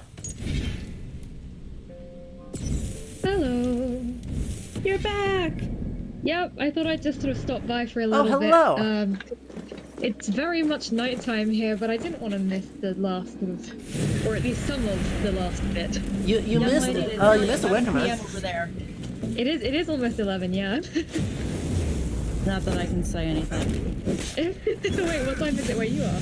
Well, actually, it's only 5, but also you've caught me posting at, 5 a.m., so... This is true, yeah, there was the period when we were in very different time zones, but you were awake at times you definitely shouldn't have been. Yeah. What have I missed? We went to Rathcrogan, a little Midlands capital, which had a city on it that I don't know if it should be there or not, but there was a Wickerman. Yeah, I see that in the chat. Also, many druids, but we're kind of immune to those now. Okay, but also you've missed the real MVP of today, Salmon. Oh, yeah. True, Salmon was the best. What was Salmon? The sacred oak tree that the druids get their powers from and use amber from. I'm guessing Salmon wasn't the, at least the phonetic form of its name. They use the word Neomugna, but it's salmon. It's salmon. Oh no. Welcome to Ireland. Our trees are named after fish. Does that mean something different in modern Irish? Like, did they throw in Google Translate? Let me check. I really hope they did. I'm clearly confused that they didn't go all like Nemeton if they're doing ancient primordial oak. Yeah, like, they've got a word you steal from Elish. I think I can get where they got salmon from to some extent, because you do have that idea that O'Rahilly suggested that actually seems to have some amount of acceptance, which is that the salmon was a symbol of knowledge and something about swimming in the pool of wisdom or something like that. I don't... Yeah, the salmon of wisdom, the like Taliesin going in the cauldron thing, although admittedly that's very much not attested in this period. So like, I'm willing to say that there is some... there's some adherence to pre-Christian Celtic belief, or what might have been pre-Christian Celtic belief. Yeah, with the weird conception. But the thing is, the problem is, of course, they're calling the oak tree by the name of the salmon. Yeah. Yes. Salmon. Oh. Did someone say Robert Graves? Hey, that's a bingo card. So oh no. The idea of this oak tree, though, that might go back to some of the sacred trees of Ireland that you have Fergus Kelly discussing their properties. Yeah, Those Fergus really Kelly, always problematic our man trees. with the trees. So, The ones that like, again, they exist, they're important. Black I don't know if spirits they do torment anything, though. this land. yeah, like I have a friend who specializes in law, and she's discussed the trees to me, but also she's saying that it goes through one ear and out the other. But, salmon. I see we're giving our trusty links a break. Yep. With a lot of this stuff, I can almost get where they're coming from, but they do it in such a very strange way. Correct. Yeah, it's like the difference between, like, I don't know if anybody in here has read the Devery series, but that is, like, I would describe it as pseudo-Celtic fantasy soup. But it's fantasy soup made by somebody who knows Celtic stuff, so you can recognize everything in it, which almost kind of makes it less fun to read. I'm like, I know where you got that, and I don't like how you're using it. But at least there it's really easy. Whereas with this, it's like, you have to go through, like, 5 different avenues to figure out where they are getting their ideas. Yeah. Or at least that is the case at the time.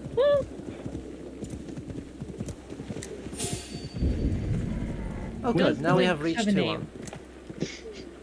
Apparently there's a spooky cave outcropping that we will go down and we will go stab someone else in. Oh, more caves, huh? Yep. Okay. What a total shock. I can't believe we are stabbing people in caves again. Again. Okay. They went so well for us in Gloucestershire, we wanted to do it again. And it went super well for us in Newgrange. I might have actually solved the secret of salmon. It's referenced in an article by Alden Watson, The King, the Poet, and the Sacred Tree, written in 1981, which, by Celtic standards, is practically modern. Amazing. Let me see if I can get my... Oh, it's it's in the Per Se database, which is open access. So actually, I can send you all a link to it. Amazing. Not saying to read it without any criticism, because obviously you critically read everything, but I'm saying that it is referenced here, and you can possibly quote mine it. Wow. So... What a strange experience. I bet this shows up in a dictionary of Celtic stuff somewhere. Well, this looks like it actually does have something that's genuinely real. Oh, Orleans. Spooky. I mean, if it's actually a real thing, more power to it. The fruit of the hay is a container of sacred wisdom. The repository of the wisdom is a well, and its method of dissemination is through the salmon who eat the nuts and then swim down the streams or rivers arising from the well. So the right fish, but the wrong tree? I'll keep looking. Oh, yes.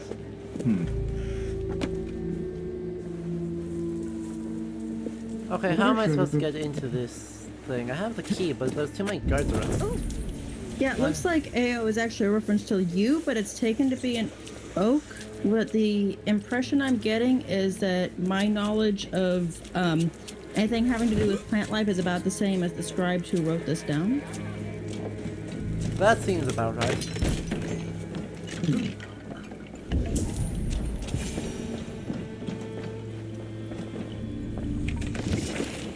Personally, do I think that they...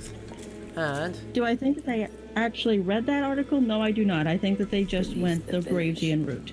That is odd. Yep. Sorry, not What well. did that say? What did that letter say? What? Oh, this stuff? Hang on. Oh, jeez. Pray at the old effigies. Exciting. Good night, AC. Oh, wait, more effigies? Just an effigy. The gong farmer? What's a gong farmer? Let's go find the old effigies. Presumably these? Oh. Oh no. I'm just gonna assume this is the old effigy and then be sad. Oh, fuck. Oh, Christ. Alright, hold on. That's a lot of skulls. That is a lot of skulls. Every time I think this game can't surprise me with more skulls. It's supposed to be. Thank you, Samadreik. That's good to know. Oof. Do the skulls have lower jaws is the question. Because I turned down the graphics for performance mode, so we can't tell. But no, they Fun. probably don't. Yep. But that's so many skulls. Yep, and gee, I wonder if the giant should tree not of be life seen in and the this area. Triskelion and the restricted area are all connected. Oh, there's that diamond symbol again. Yep. Still don't know what that is. I feel as though it might be an Assassin's Creed meta plot. Like, is it something? Because like we saw that those other triangle symbols were from Origins, not Origins. Have a look. Odyssey. No, So, like, Origins. Origins had the pyramid. Origins, was it Origins? Okay. Oh. Don't know. I just had the urge to refer to this pigeon as Pidgeotto, which tells you the state my brain is in. Pokemon. Yep. Oh hey, look at how big this deer is. That's a big deer skull. Yeah, no kidding. You know what? Since it's right here, let's actually just blow it up the normal way. I guess. I'm surprised they left the antlers on it. Surely there's things they could be doing with those. Exactly, right? You could stab people with those antlers. You could wear them. You could put them on skulls that didn't originally have antlers. You could make thrones out of them. Oh, mine are headhunter rune. Headhunters have their own room. Yep, clearly. I wonder if it's an Ohm letter. Where does this lead? God, that'd be so fucking cold. The Cosmos one is in Odyssey. Pyramid would probably be. Hey, are we on melee? What again? Where are we? Oh hey, it's another spike trap. Ow. We keep getting those.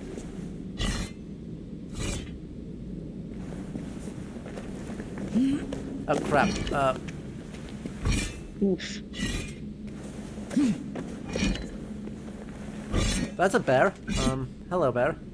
So many caves. What is a bear? Emmett? Yeah, bears? those went extinct. As I asked somebody, I had to ask somebody about this, but they went extinct in the Bronze Age. Okay. Yeah, I feel like if there were bears in Ireland at this point, you'd surely hear about it. Well, He's not doing anything to you. Leave him alone. They show the sagas constantly, but they don't seem to. They know what they are, but like vaguely. Yeah, okay, that's Wales with bears as well. You'd expect it would show up more in the names of heroes instead of being just there to be exotic. I kind of feel bad that we're attacking this bear. Like, it was just hanging out, although what it was doing down here, I cannot imagine. I know, right? It doesn't have a way out, so it's already dead. It just doesn't know it. It must have fallen. It must have fallen through the hole up there and somehow survived. This is another of the fun things with the cave environments that I've seen so far in this game, where it's like, there's a lot of stuff down here that you shouldn't reasonably be able to get down here and doesn't have a reason to be. Cough Stonehenge, cough. Cough Stonehenge. I mean, maybe the bears have a secret cult as well. Oh no, not the bear cult. Oh no! Just what we needed. The trouble with the theory that there was a primordial bear cult for me is not that I think about it in an academic way ever. It's just that there is a primordial bear cult in at least one fantasy series I've read, and now I can't see it any other way. I'm like, wait, the bear cult? Like in David Eddings? Is that... Okay, I'm not gonna lie, I get big Midsommar vibes from that one. Yeah. Yeah. Same. Which also, why are the Druids with the Midsommar cultists? Because this is a spooky, spooky cult game.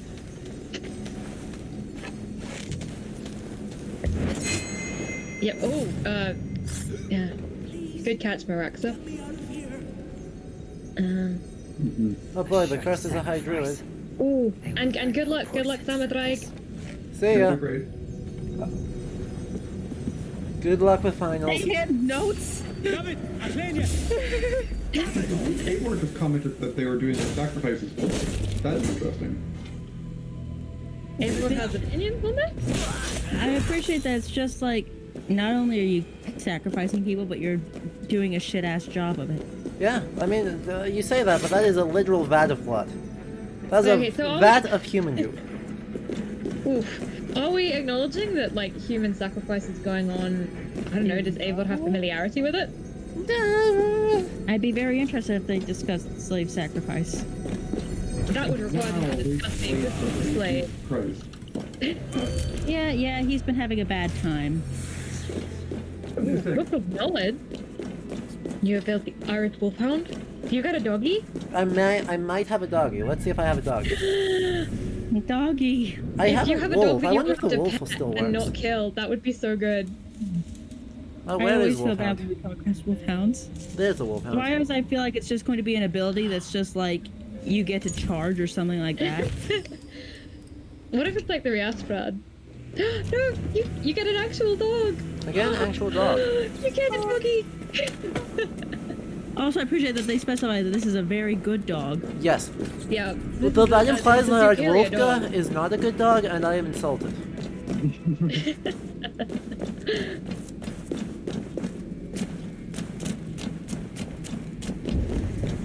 Oh, there's more So of them many up there. spirals. Just so many spirals. Wait, what are the triangles? Also, how the hell do they put those spirals all the way up there? Like, do they have a ladder that they... This is like the thing with the Johnny was talking about, where it's like, how do you even get those stones up there? That's not, you can't do that. Correct. I know I probably Also- shouldn't be nitpicking Assassin's Creed that much because you don't think about Assassin's Creed, but...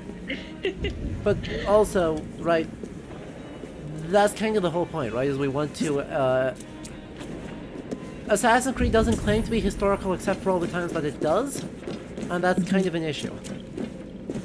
Well, my thing with this is also you're able to bring on a consultant for the linguistic portion, so you could have gotten somebody for pre-Christian religion. They had a historian in lore. Yeah, there's a puka there. This game is not good at Christianity either. True. Puka? Oh, not the puka. Oh, fuck. Not the poor puka. What did the puka do to you? They dragged the puka into this. I don't think they exist yet. I don't know what They're a later folklore thing, right? Those are folkloric figures, and honestly, you could probably draw a line between them and the Nochen from Norse folklore, so I wouldn't be surprised if it's a borrowing from the Viking Age anyway. But either way, this is 19th century folklore. One of who? Yeah. The Danu. Okay, so puka is a Druids I've ever seen shape-shifting before. fairy, grabbed me essentially. And me mates. They can We got change a lost variety in of the forms, and they fog. usually cause a good amount of Me mischief, mates. especially if you Keep don't your do what wits they about want. you. The High Druid calls herself the I'm Cursed. trying to remember She if they show up in the Guardians of bit by Childhood bit. book You series as understand? aliens. First I a think they hand, might then a Oh, leg. our think they do. You're intact. Oh. First, a hand and a what's the leg? Cursed planning to do? Oh. She dragged old Vinton to some going on? ritual. One foot, one arm, one hand, I daren't one think eye. what's become of him. That's your Save general, yourself. I will. like, I'm done with this place. magic motif for medieval Ireland. The sacrificial ritual. Did the curse show girl power when she decided to disembowel people for Apparently. the sake of restoring druidic power to Ireland? Well, don't drag the puka into a sacrificial ritual. What did they do to deserve this? The puka's fun. Like, yeah, they might occasionally beat somebody to death because they take them for a ride or something like that, but they're fine. Like, don't mess with the puka, and the puka won't mess with you. Yeah. I'm glad that Kiara the poet is still an element of this game, though. Are we still flirting with her? I turned down. I accidentally turned down the one so I time, but heard. we haven't talked to her much. So, Please don't be evil. Please don't be evil. Please no, don't secretly no, be she's the High fine. She Druid. still is fine right now. I mean, Okay. generally speaking, AC hasn't really done the thing where your love interest that you spend a ton of time romancing turns out evil. Not No, saying I'm it wouldn't. I'm just remembering Modron, where it's like, this is your helpful pagan guide to the local area. And it's like, oh no, wait, actually. Yep. Anyway, But that is good. Eivor, I delivered the Oh, King's good. Barrett escaped Flaun's wrath. Ooh, So honestly, given the design, given Kiara's design, I'd almost want her to be evil because it'd be such a nice, The cursed was a form of kind sacrificial of ritual. way of going against the idea of the whole The cursed is peaceful then a high druid. I learned that she at is. Earth But what does that person. mean? She wields great My English power. is declining. She will be protected I'm loving by this her like acolytes. sacrifice. Not Bit, only her alas, acolytes, it's very all according to also learned Keikaku. the ceremony will be protected by Oh no, guys, you guys gotta choose. We can either go back to Dublin right after this cutscene That ends, would be do dangerous, last trading but stuff, we've and no then choice. leave. Or we can The kill ritual the will cursed likely be first and held at then Carnagan. do that. What do you We guys want must to do? look there. I kind of want to kill the cursed. A kind of Okay. I'm probably gonna disappear in kind like of 10 minutes, but I'll stick around for a bit I longer, will so explain on up the to you way. guys. Come.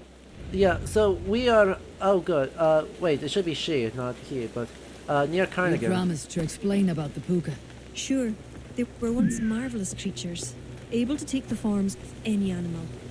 Now, Also, I love that they're propping the puka up as something that's so jest? ominous. Have you no Like such the creatures in puka. Norway? It will be dangerous.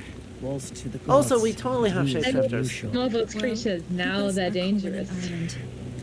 And then in the 19th century, they really took a couple steps down. Yeah. Children of Danu are an aberration. True pagans oppose Sure. them. Flann knows our Pukas are a traditions common were island, which is why we don't get them in any of the medieval These literature. plagues not to Did let you that happen. The children of Danu are an aberration, true pagans. Oh, you're getting me. Oh yeah, they're going hard on this angle. Oh god. Because all the pagans in Ireland at any given time could agree on the weather, much less doctrine. I know. But also, like, Careful why now. is it always like daughters of Nimue, children of Danu? I'm like, why do you always have to have spooky cults? I love all the Search for hanged traps people in the showing way. I long think it's a nice touch to the decor. But also, I love that. Sorry, go on. well, I was about to say, one of the things that's an issue when it comes to trying to do anything when it comes to pre-Christian belief is the idea that the pre-Christian Celtic world would have been so varied. Like, we do have some figures that seem to be pan-Celtic, like Lugh and Brigid, but how they might have been worshipped would have probably been wildly different between, say, Gaul and Ireland. Yeah, it's like, Jesus, that's so many skeletons. I love how, Adam, when you shared, like, spoiler images, I was like, I don't think that's a human hanging from that twillathon. No way. And I was like, there's humans hanging everywhere. Yep. What? They totally did that. What? Those who follow conserve not the circles of ancient stone created before time, but the Suet and inspire remember that's not there. Circles of stone, water, moon, and others throughout the land, druids drew old power and magic from them. May future druids do as well. That's very, like... New Age. New Age. It's New Age. Yeah. It is intensely New Age. The Tuatha Dé are not creating things to help mortals. They would booby trap it. They are responsible for all these spike traps. Yes. Alright, see you, Leander. We are so close. Favor of Mary punching Devil in the face for the new emote. We can approve of that. There. Tracks. Oh, that's the bear. Those are just bear tracks. Those aren't anything else. Also, when I think about it, them hanging the bodies is a bit of a waste Oh! because if you want to reach Follow the it. gods, you put it underground. Oh, so that's what they're saying that is. Oh! That Okay. looks No. like a fearsome critter. You know?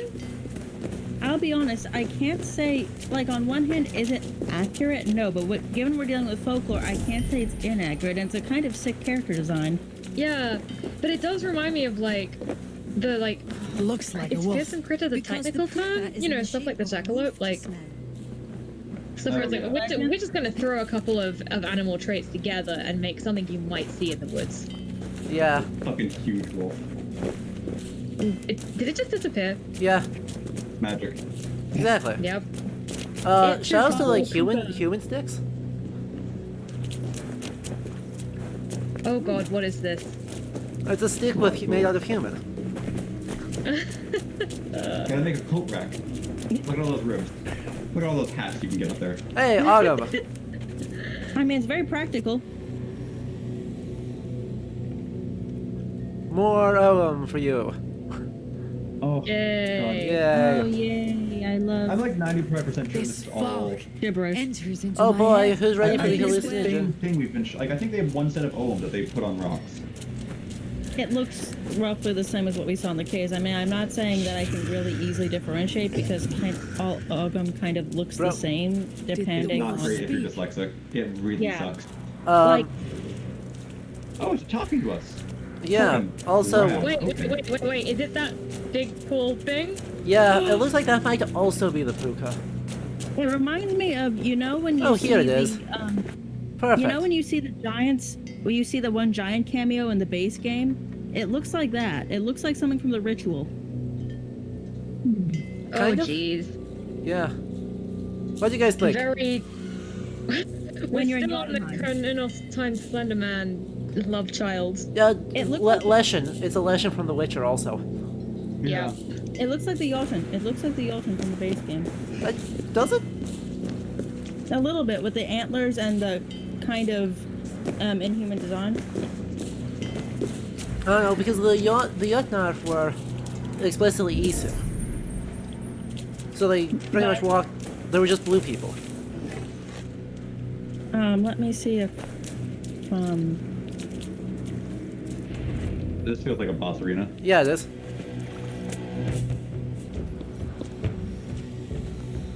Which worries me. Yeah, right there. Hello. We just got. Ow.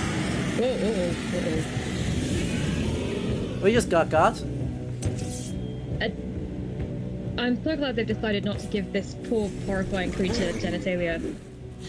Ow.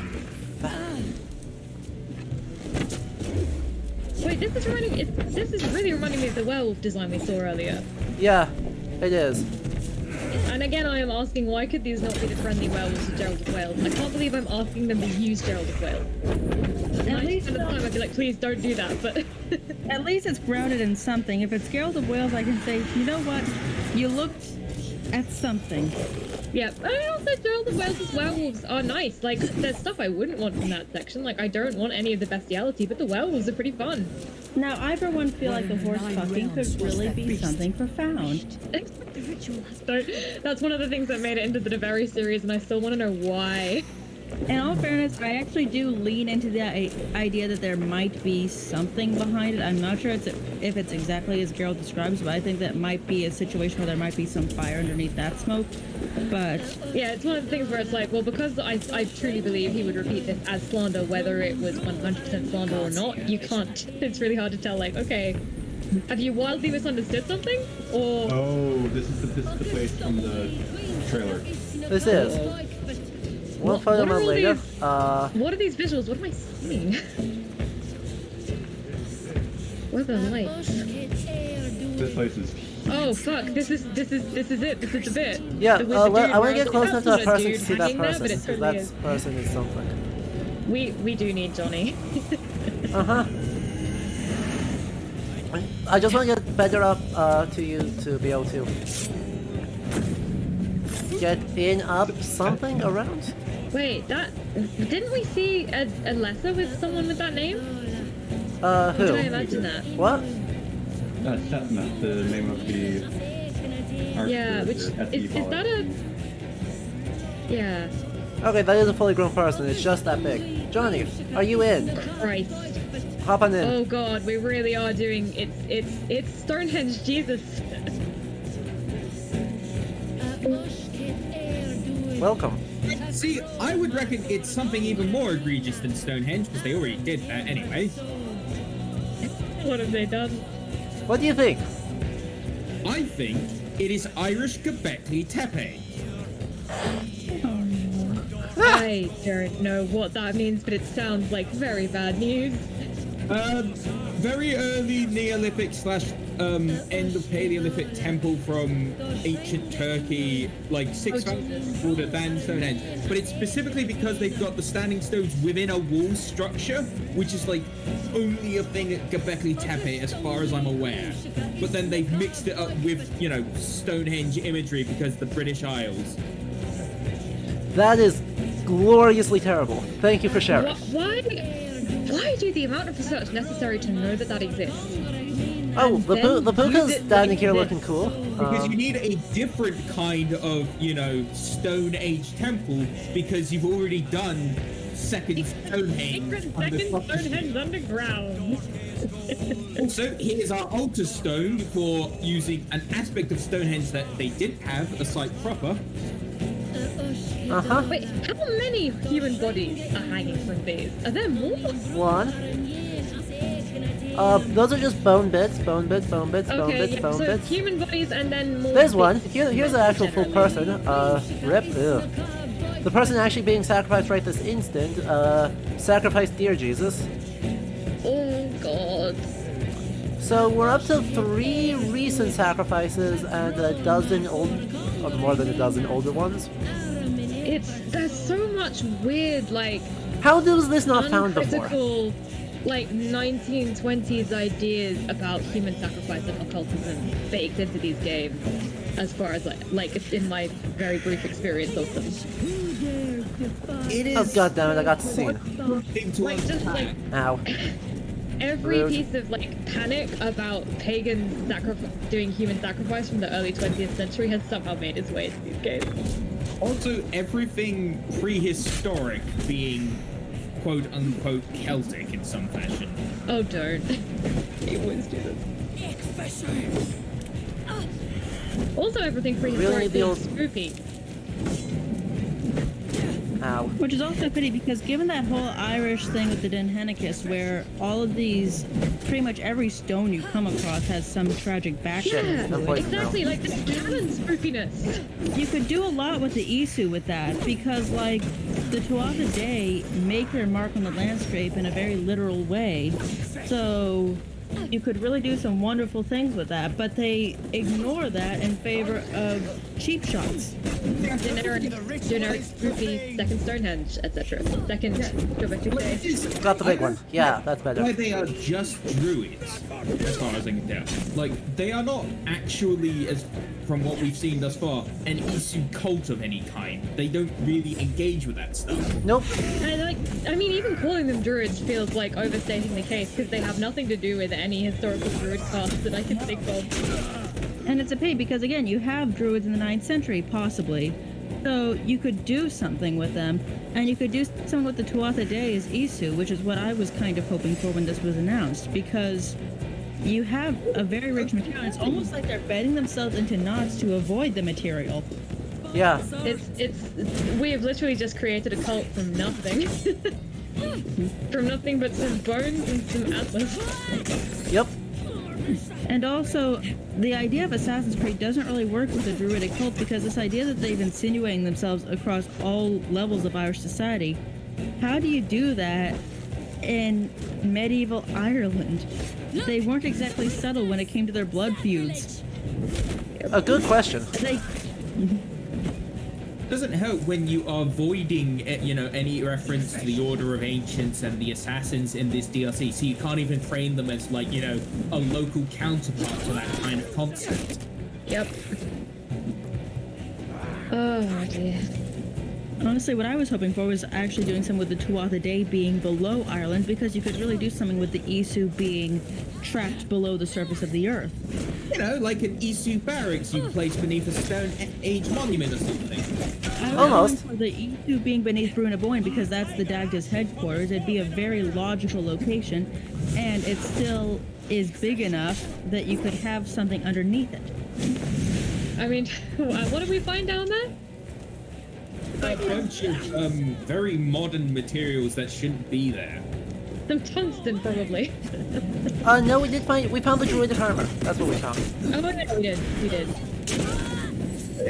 And that's, honestly, one of the big grievances I have with how the Stone Age material is handled in this game is, like, the architecture itself is often ignored, even though that's, like, pretty much the chief thing we have in this regard. Yep. Hey, now that the thing's gone, let's see if we can actually take a look, or all the spooky mist is gone. Let's see what thing we get here. I'm guessing it's a sickle. Ceremonial sickle! Got it. And, let's take a look at this whole thing now. I am once again saying that their loot chests look like reliquaries. Yes. Why are all the spooky pagan loot chests looted seemingly from assumed Christians? That is an imagery and a half. There are extra legs, 4 extra arms, Yeah. Ooh. What did they do with all the remains of the other bodies here? Have these just like been rotting the whole time? No, I assume they're the ones in the underneath the town. That they hold the viscera rather than live people all the way over. Anyway, We love to hang another out with the lesson. smell of decay. Just because. Also, the gives them puka a was certain regrettably something. easy to deal with. Just it occurred to me that this icon never was really explained, was it? No. Something puka kernunos. Yep. Puka kernunos. Horns and antlers. If that's the theme. All the powers of the moon. Oh, good moon magic. Your curses mean nothing.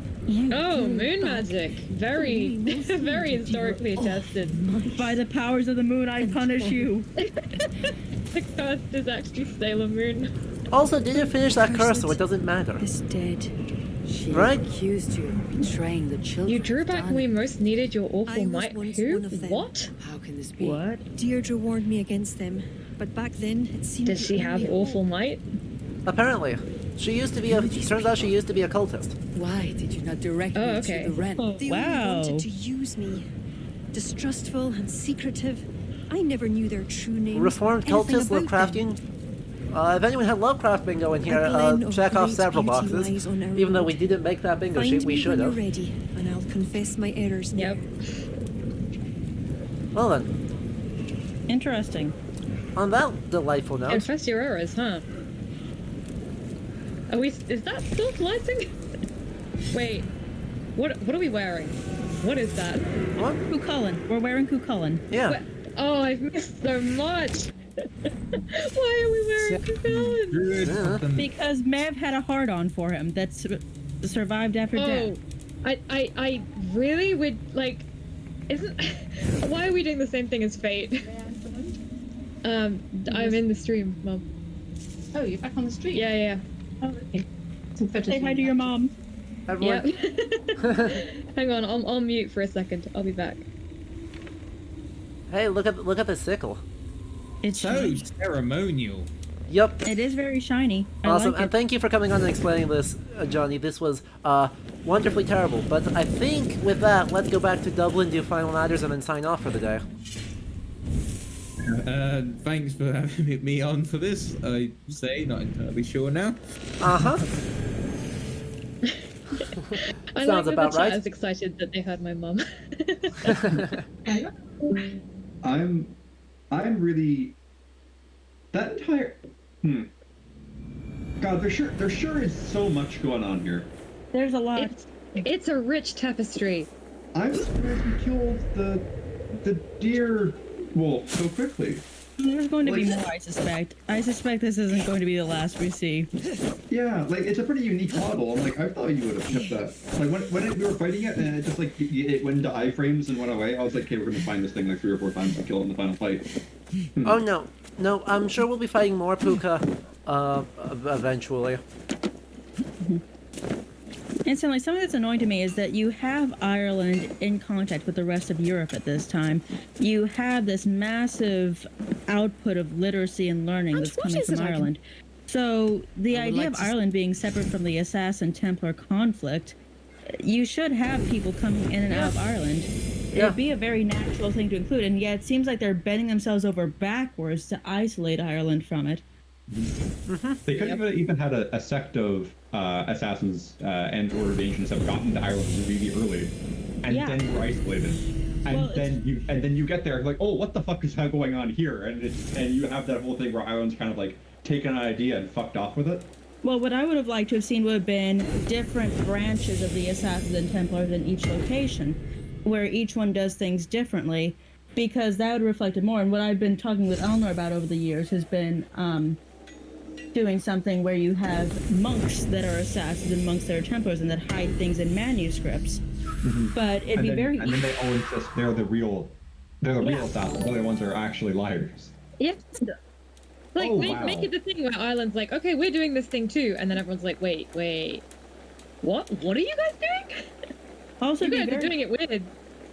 Also, it'd be very easy to disguise these conflicts as being between clan rivalries, because one branch of the family might go with the Assassins, one You've branch been might go with the Templars, and so they're at war with must be one on- another, ostensibly for political reasons, but also at the center of it is the Assassin-Templar rivalry. Yeah. Oh, so many possible successions. It would have been so good for the Assassin Templar stuff. Yeah, like, I have a lot of thoughts on how you could very organically bring this stuff in, but they just a visit from my ignored good it. friend. Azar. So that seems like I'm work. curious to know how you came to Ireland. It is not Let's an just go with altogether evil happy druid calls. story. Everybody loves evil druids. I was once the most Yep. powerful trader in Shiraz. It's this weird thing where it's like, Then I oh, was betrayed. like this X thing is it's so hard cool, we have fortune to include it, by but my it can only be partner. evil. Worse still. Like, Like, the wait, thing what? is, Knife to the I'm not back even is in a that wound group that never believes that heals. druids are overdone, because I feel like Constantinos was a we do friend of my need father's. better depictions of the One druids, whose and I feel greed like it's something that devoured needs to be my discussed in family terms of and medieval empire. Ireland. But now I am here. It's a matter where of I am doing them well, surrounded by new friends. especially when, We are even pleased you if found modern druidy has basically no relation to ancient druidy, it was a religion. It was something that was practiced. Yes. Anyway, we just got a whole bunch of new things here, so, oh good, we can get the Egyptian armor. How lovely. Egyptian as armor. Ahmad ibn Tulun shakes off. Oh, so this is the start of the Fatimids. Amazing. Are the Irish manuscripts mossy? What? Is that, like on the cover of the Irish manuscripts we've got, is that moss on them, like the green, on the little icon we have? I'm trying to see because it's all very small, but it looks like it's some kind of like green gemstone. Oh, okay, that's better. Yep. Oh, Iberian sax, and Egyptian bracers, Egyptian bracers, Egyptian bracers, Egyptian cloak. Oh, perfect. We can get the Hapesh. Oh god, is that what I saw in the like spoiler images? Yeah. Yep. And we can grab this for the awful, awful, awful mask. Oh, is that the one I saw? Yep. The one where like we don't feel good about that. Yep. Super. This is gonna be so bad. Oh yeah. And we'll do these. And then if there are any more that just kind of need simple stuff. Not really. Why don't we get the armor? Okay. Well, that's fine. We are out of books. We have run out of books to make, and so that's all we can do. Very Perfect. well. That should get us up to level 3 pretty quick. I look forward to your return. Yep, we will get there. Don't worry, guys. We're getting there. We're going to throw on the thing, and then we're going to throw on the other thing, and then we also unlocked a new set of stuff as well. Should be the ruse stuff? Yeah. Every time I see it, I'm So just we'll like, do that oh, next no. time. When you increase your renown, does Dublin itself upgrade, or does something change in Dublin? It unlocks new contracts for us, that's all it does. Okay. Yep. Let's see. So, inventory. We just got a bunch of new stuff. Let's go. Egyptian cloak is our only new one there. Which is the cloak, Bayek's cloak from Origins. Hmm. Also, I upgraded the Naka Cullen's armor all the way, and AC noted like all these straps, whether that's supposed to be a reference to his not straitjacket. The many layers. I could make a joke about that, but I won't. I mean, it's so very clever. It would be clever. I Oh, am good. being very restrained. Perfect. We are not thinking about aspects of the Capellan legend that one could interpret disrespectfully. Oh no. You know what's bad? I like this Egyptian outfit almost more for Norse stuff than I do for any of the actual Norse outfits. I'll be honest, I also thought that Bayek's clothing was rather hideous on him. I preferred wearing the goth one that you wear when you kill all the Thalakis, but this design looks good. Except for this mask. Oh no. Oh, that's actually worse than the previous mask. That's oh Jesus, that's unfortunate. Oh, that's so much worse. How is that worse than the previous mask that I saw? It looks like blackface. It looks like blackface, but it looks like it. It's like it kind of functions in the same way in that it's like, why do you? No. Also, the fact that it's just the face makes it unfortunate. Like if there was a broader headdress or anything, I could almost. Right. It does look like a stylized of almost like actual Egyptian paint, but no, because it's just the mask, and that's not an ancient thing. That's not a Fatimid thing. That's It's just. Ugh. It's 10 different brands of uncomfortable. Yes. So we will not do that, and instead remind everyone that there's, even though vaccinations in the US are going up, there is still a pandemic going on. Wear your leather masks. I'm sure you can breathe through them just fine. Oh, that looks better. Better. There we go. That actually looks okay as like Egyptian assassin thing. Aver's protected and now. the spine of Osiris on the thing. Anyway, sickle. The upgraded sickle went nuts. Oh, I think Nurum wants to jump in and talk about the Kopesh. Yep. Let's just do the weapons because we do need to get going. But Niram, hop on in for the sickle and the technically a Chopesh, I guess, if we have to. Niram, you're super quiet on my end. Oh, sorry. There we go. Alright, sorry, I had to mute the stream. Alright, so, interestingly, the sickle actually got slightly more accurate, but the Kopesh, the thing that is hilarious about this Kopesh, which is not a Kopesh, is it the fact that it's not a Kopesh? No, so, like, mostly a Kopesh is like a 30-centimeter thing, overall. This thing is like, 3 times that? Yeah. It's that they almost made another African sword perfectly, completely by accident, known as an Ada from Benin. Every part of this thing is wrong except the blade shape, which is almost that other sword. Beautiful. 10 out of 10. As for the again, the serrations on the inside are attested in later 15th century sickles. Yep. So this is accidentally a kind of garbage 15th century sickle that's gone a little bit bayonetta, and this is accidentally from Benin. That's pretty much it. 10 out of 10, we are in Ireland, folks. Reminder, we are still in Ireland. I do love that this world is made for people who are like 3 times the size of the people we have, seemingly. Absolutely. So, this is where we will leave off the stream. Nope, we still have nothing there. Okay. Stop it. Azar.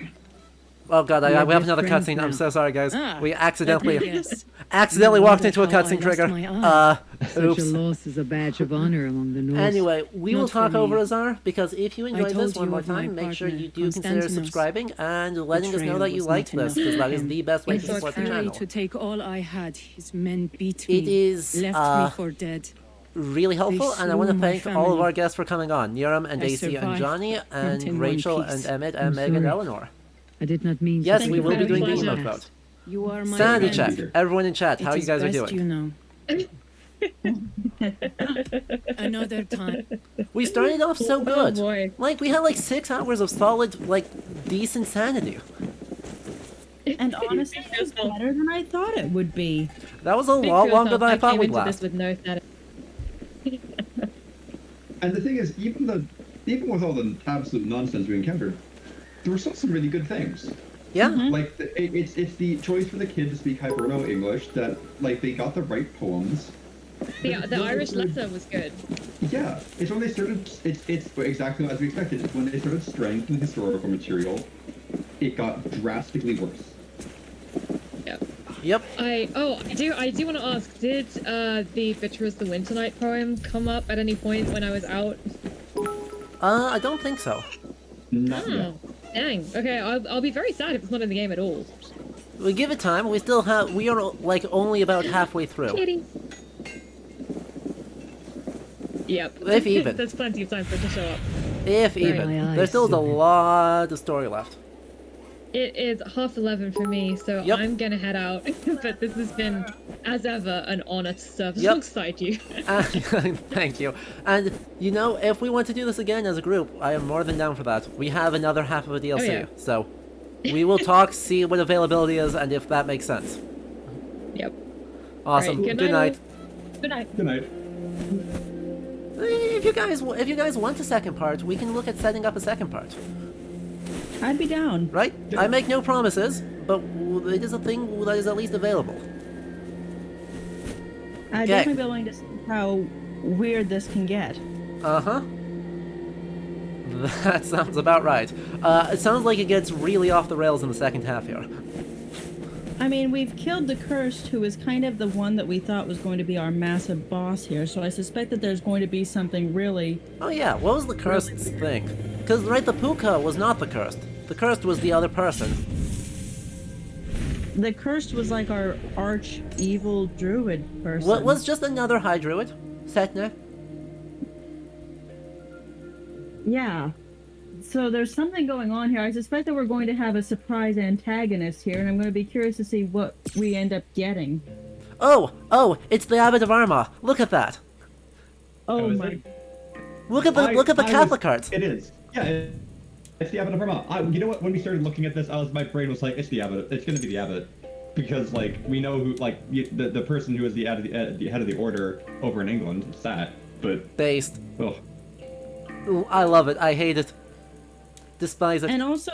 Though then again, this is the game that made Alfred the Great the head of the Order of the Ancients, so who is truly surprised? Yeah.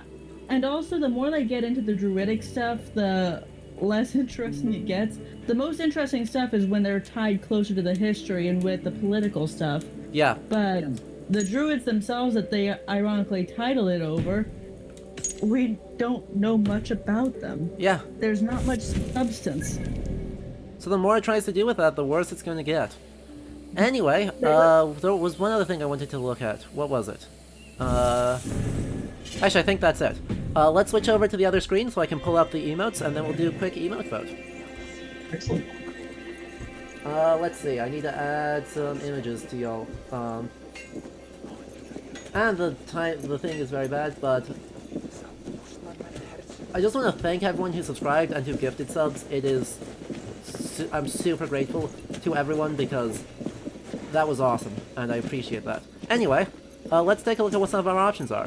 We have the option of... Where's our mistakes? There it is. I can retrim this to be square. This is the Virgin Mary punching the devil in the face, and he looks thoroughly pained.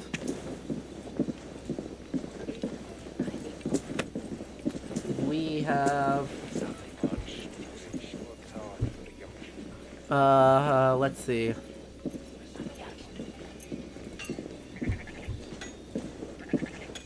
A distressed-looking lion playing the violin. Or... Nope, sorry. Let's just remove that one, because I accidentally added the wrong image. New image. And, as a third option, we can have a... manicule. To point at the things that you agree with. Or to be alarmed at the things you think are bad. So, which one do you want? They're all great. They are all brilliant. Mary, yeah, I don't have it trimmed to have Mary. I'll have to refine the image, so I'll need to actually pull that up for the full one. Let's see if I can actually do that quick. Luckily, it's very easy to find.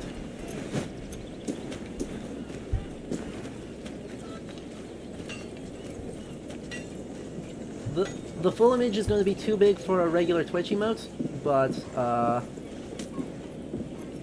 let's just do that, and then add one more image here. Right quick, this will be just the full version of what this looks like.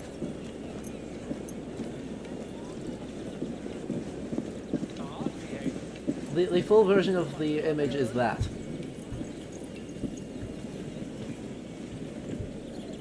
looks like we're getting a lot of votes for... in order to get all 3, I believe we need 100 more.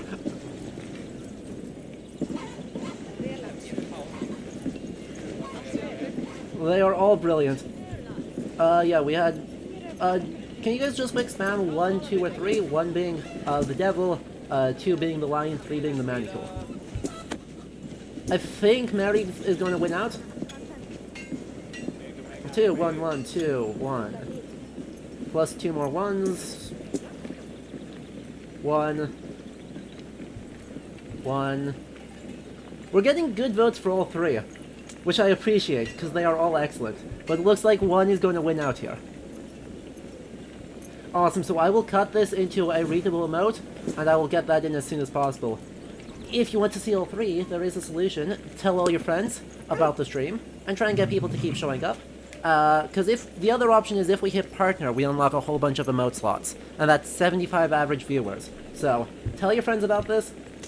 I stream twice per week, usually Wednesday evenings and Saturday during the day, but my work is about to end for the summer, so we'll try and be streaming more often for board games, fantasy games, historical games, you know, the works. Anyway, coming up on Wednesday, we're going to be jumping back into Golden Sun, the 2001 Game Boy Advance JRPG, which is awesome and uses literally every myth ever at the same time, to try and do the Mercury Lighthouse. And then on Saturday, coming up, was that the 20-something, will be the new game Hood, Outlaws, and Legends, a PvPvE heist game. So teams of 4 trying to get a treasure while infiltrating hugely gothic castles. It's wild. The aesthetic is totally off the wall. I'm looking forward to it. So, anyway, I hope you all had a good time. Final thoughts, Emmett and Rachel? Nothing that I can think of, Emmett. It's simultaneously better. It's better than I thought it was going to be, and I'm so excited to like get so many conference papers out of this. Oh god, you could fit so many conference papers in this bad boy. Exactly. Also, despite everything else, I am glad to see medieval Ireland being brought on the screen, even if it's, scare quotes, medieval Ireland. Yeah, this is the first time a big game has ever done it, right? Yeah, and the thing with being a medieval Irish specialist is that we don't really get that many opportunities for this sort of thing, so it's actually genuinely exciting, even if we make fun of it relentlessly. True. I wouldn't love Assassin's Creed if I didn't make fun of it. Exactly. That's my opinion too. Anyway, I hope everyone here has a lovely rest of your weekend, whatever it is, and the next week goes quickly, and hopefully I will catch you guys all on future streams. Awesome. Have a good night, everyone. Good night.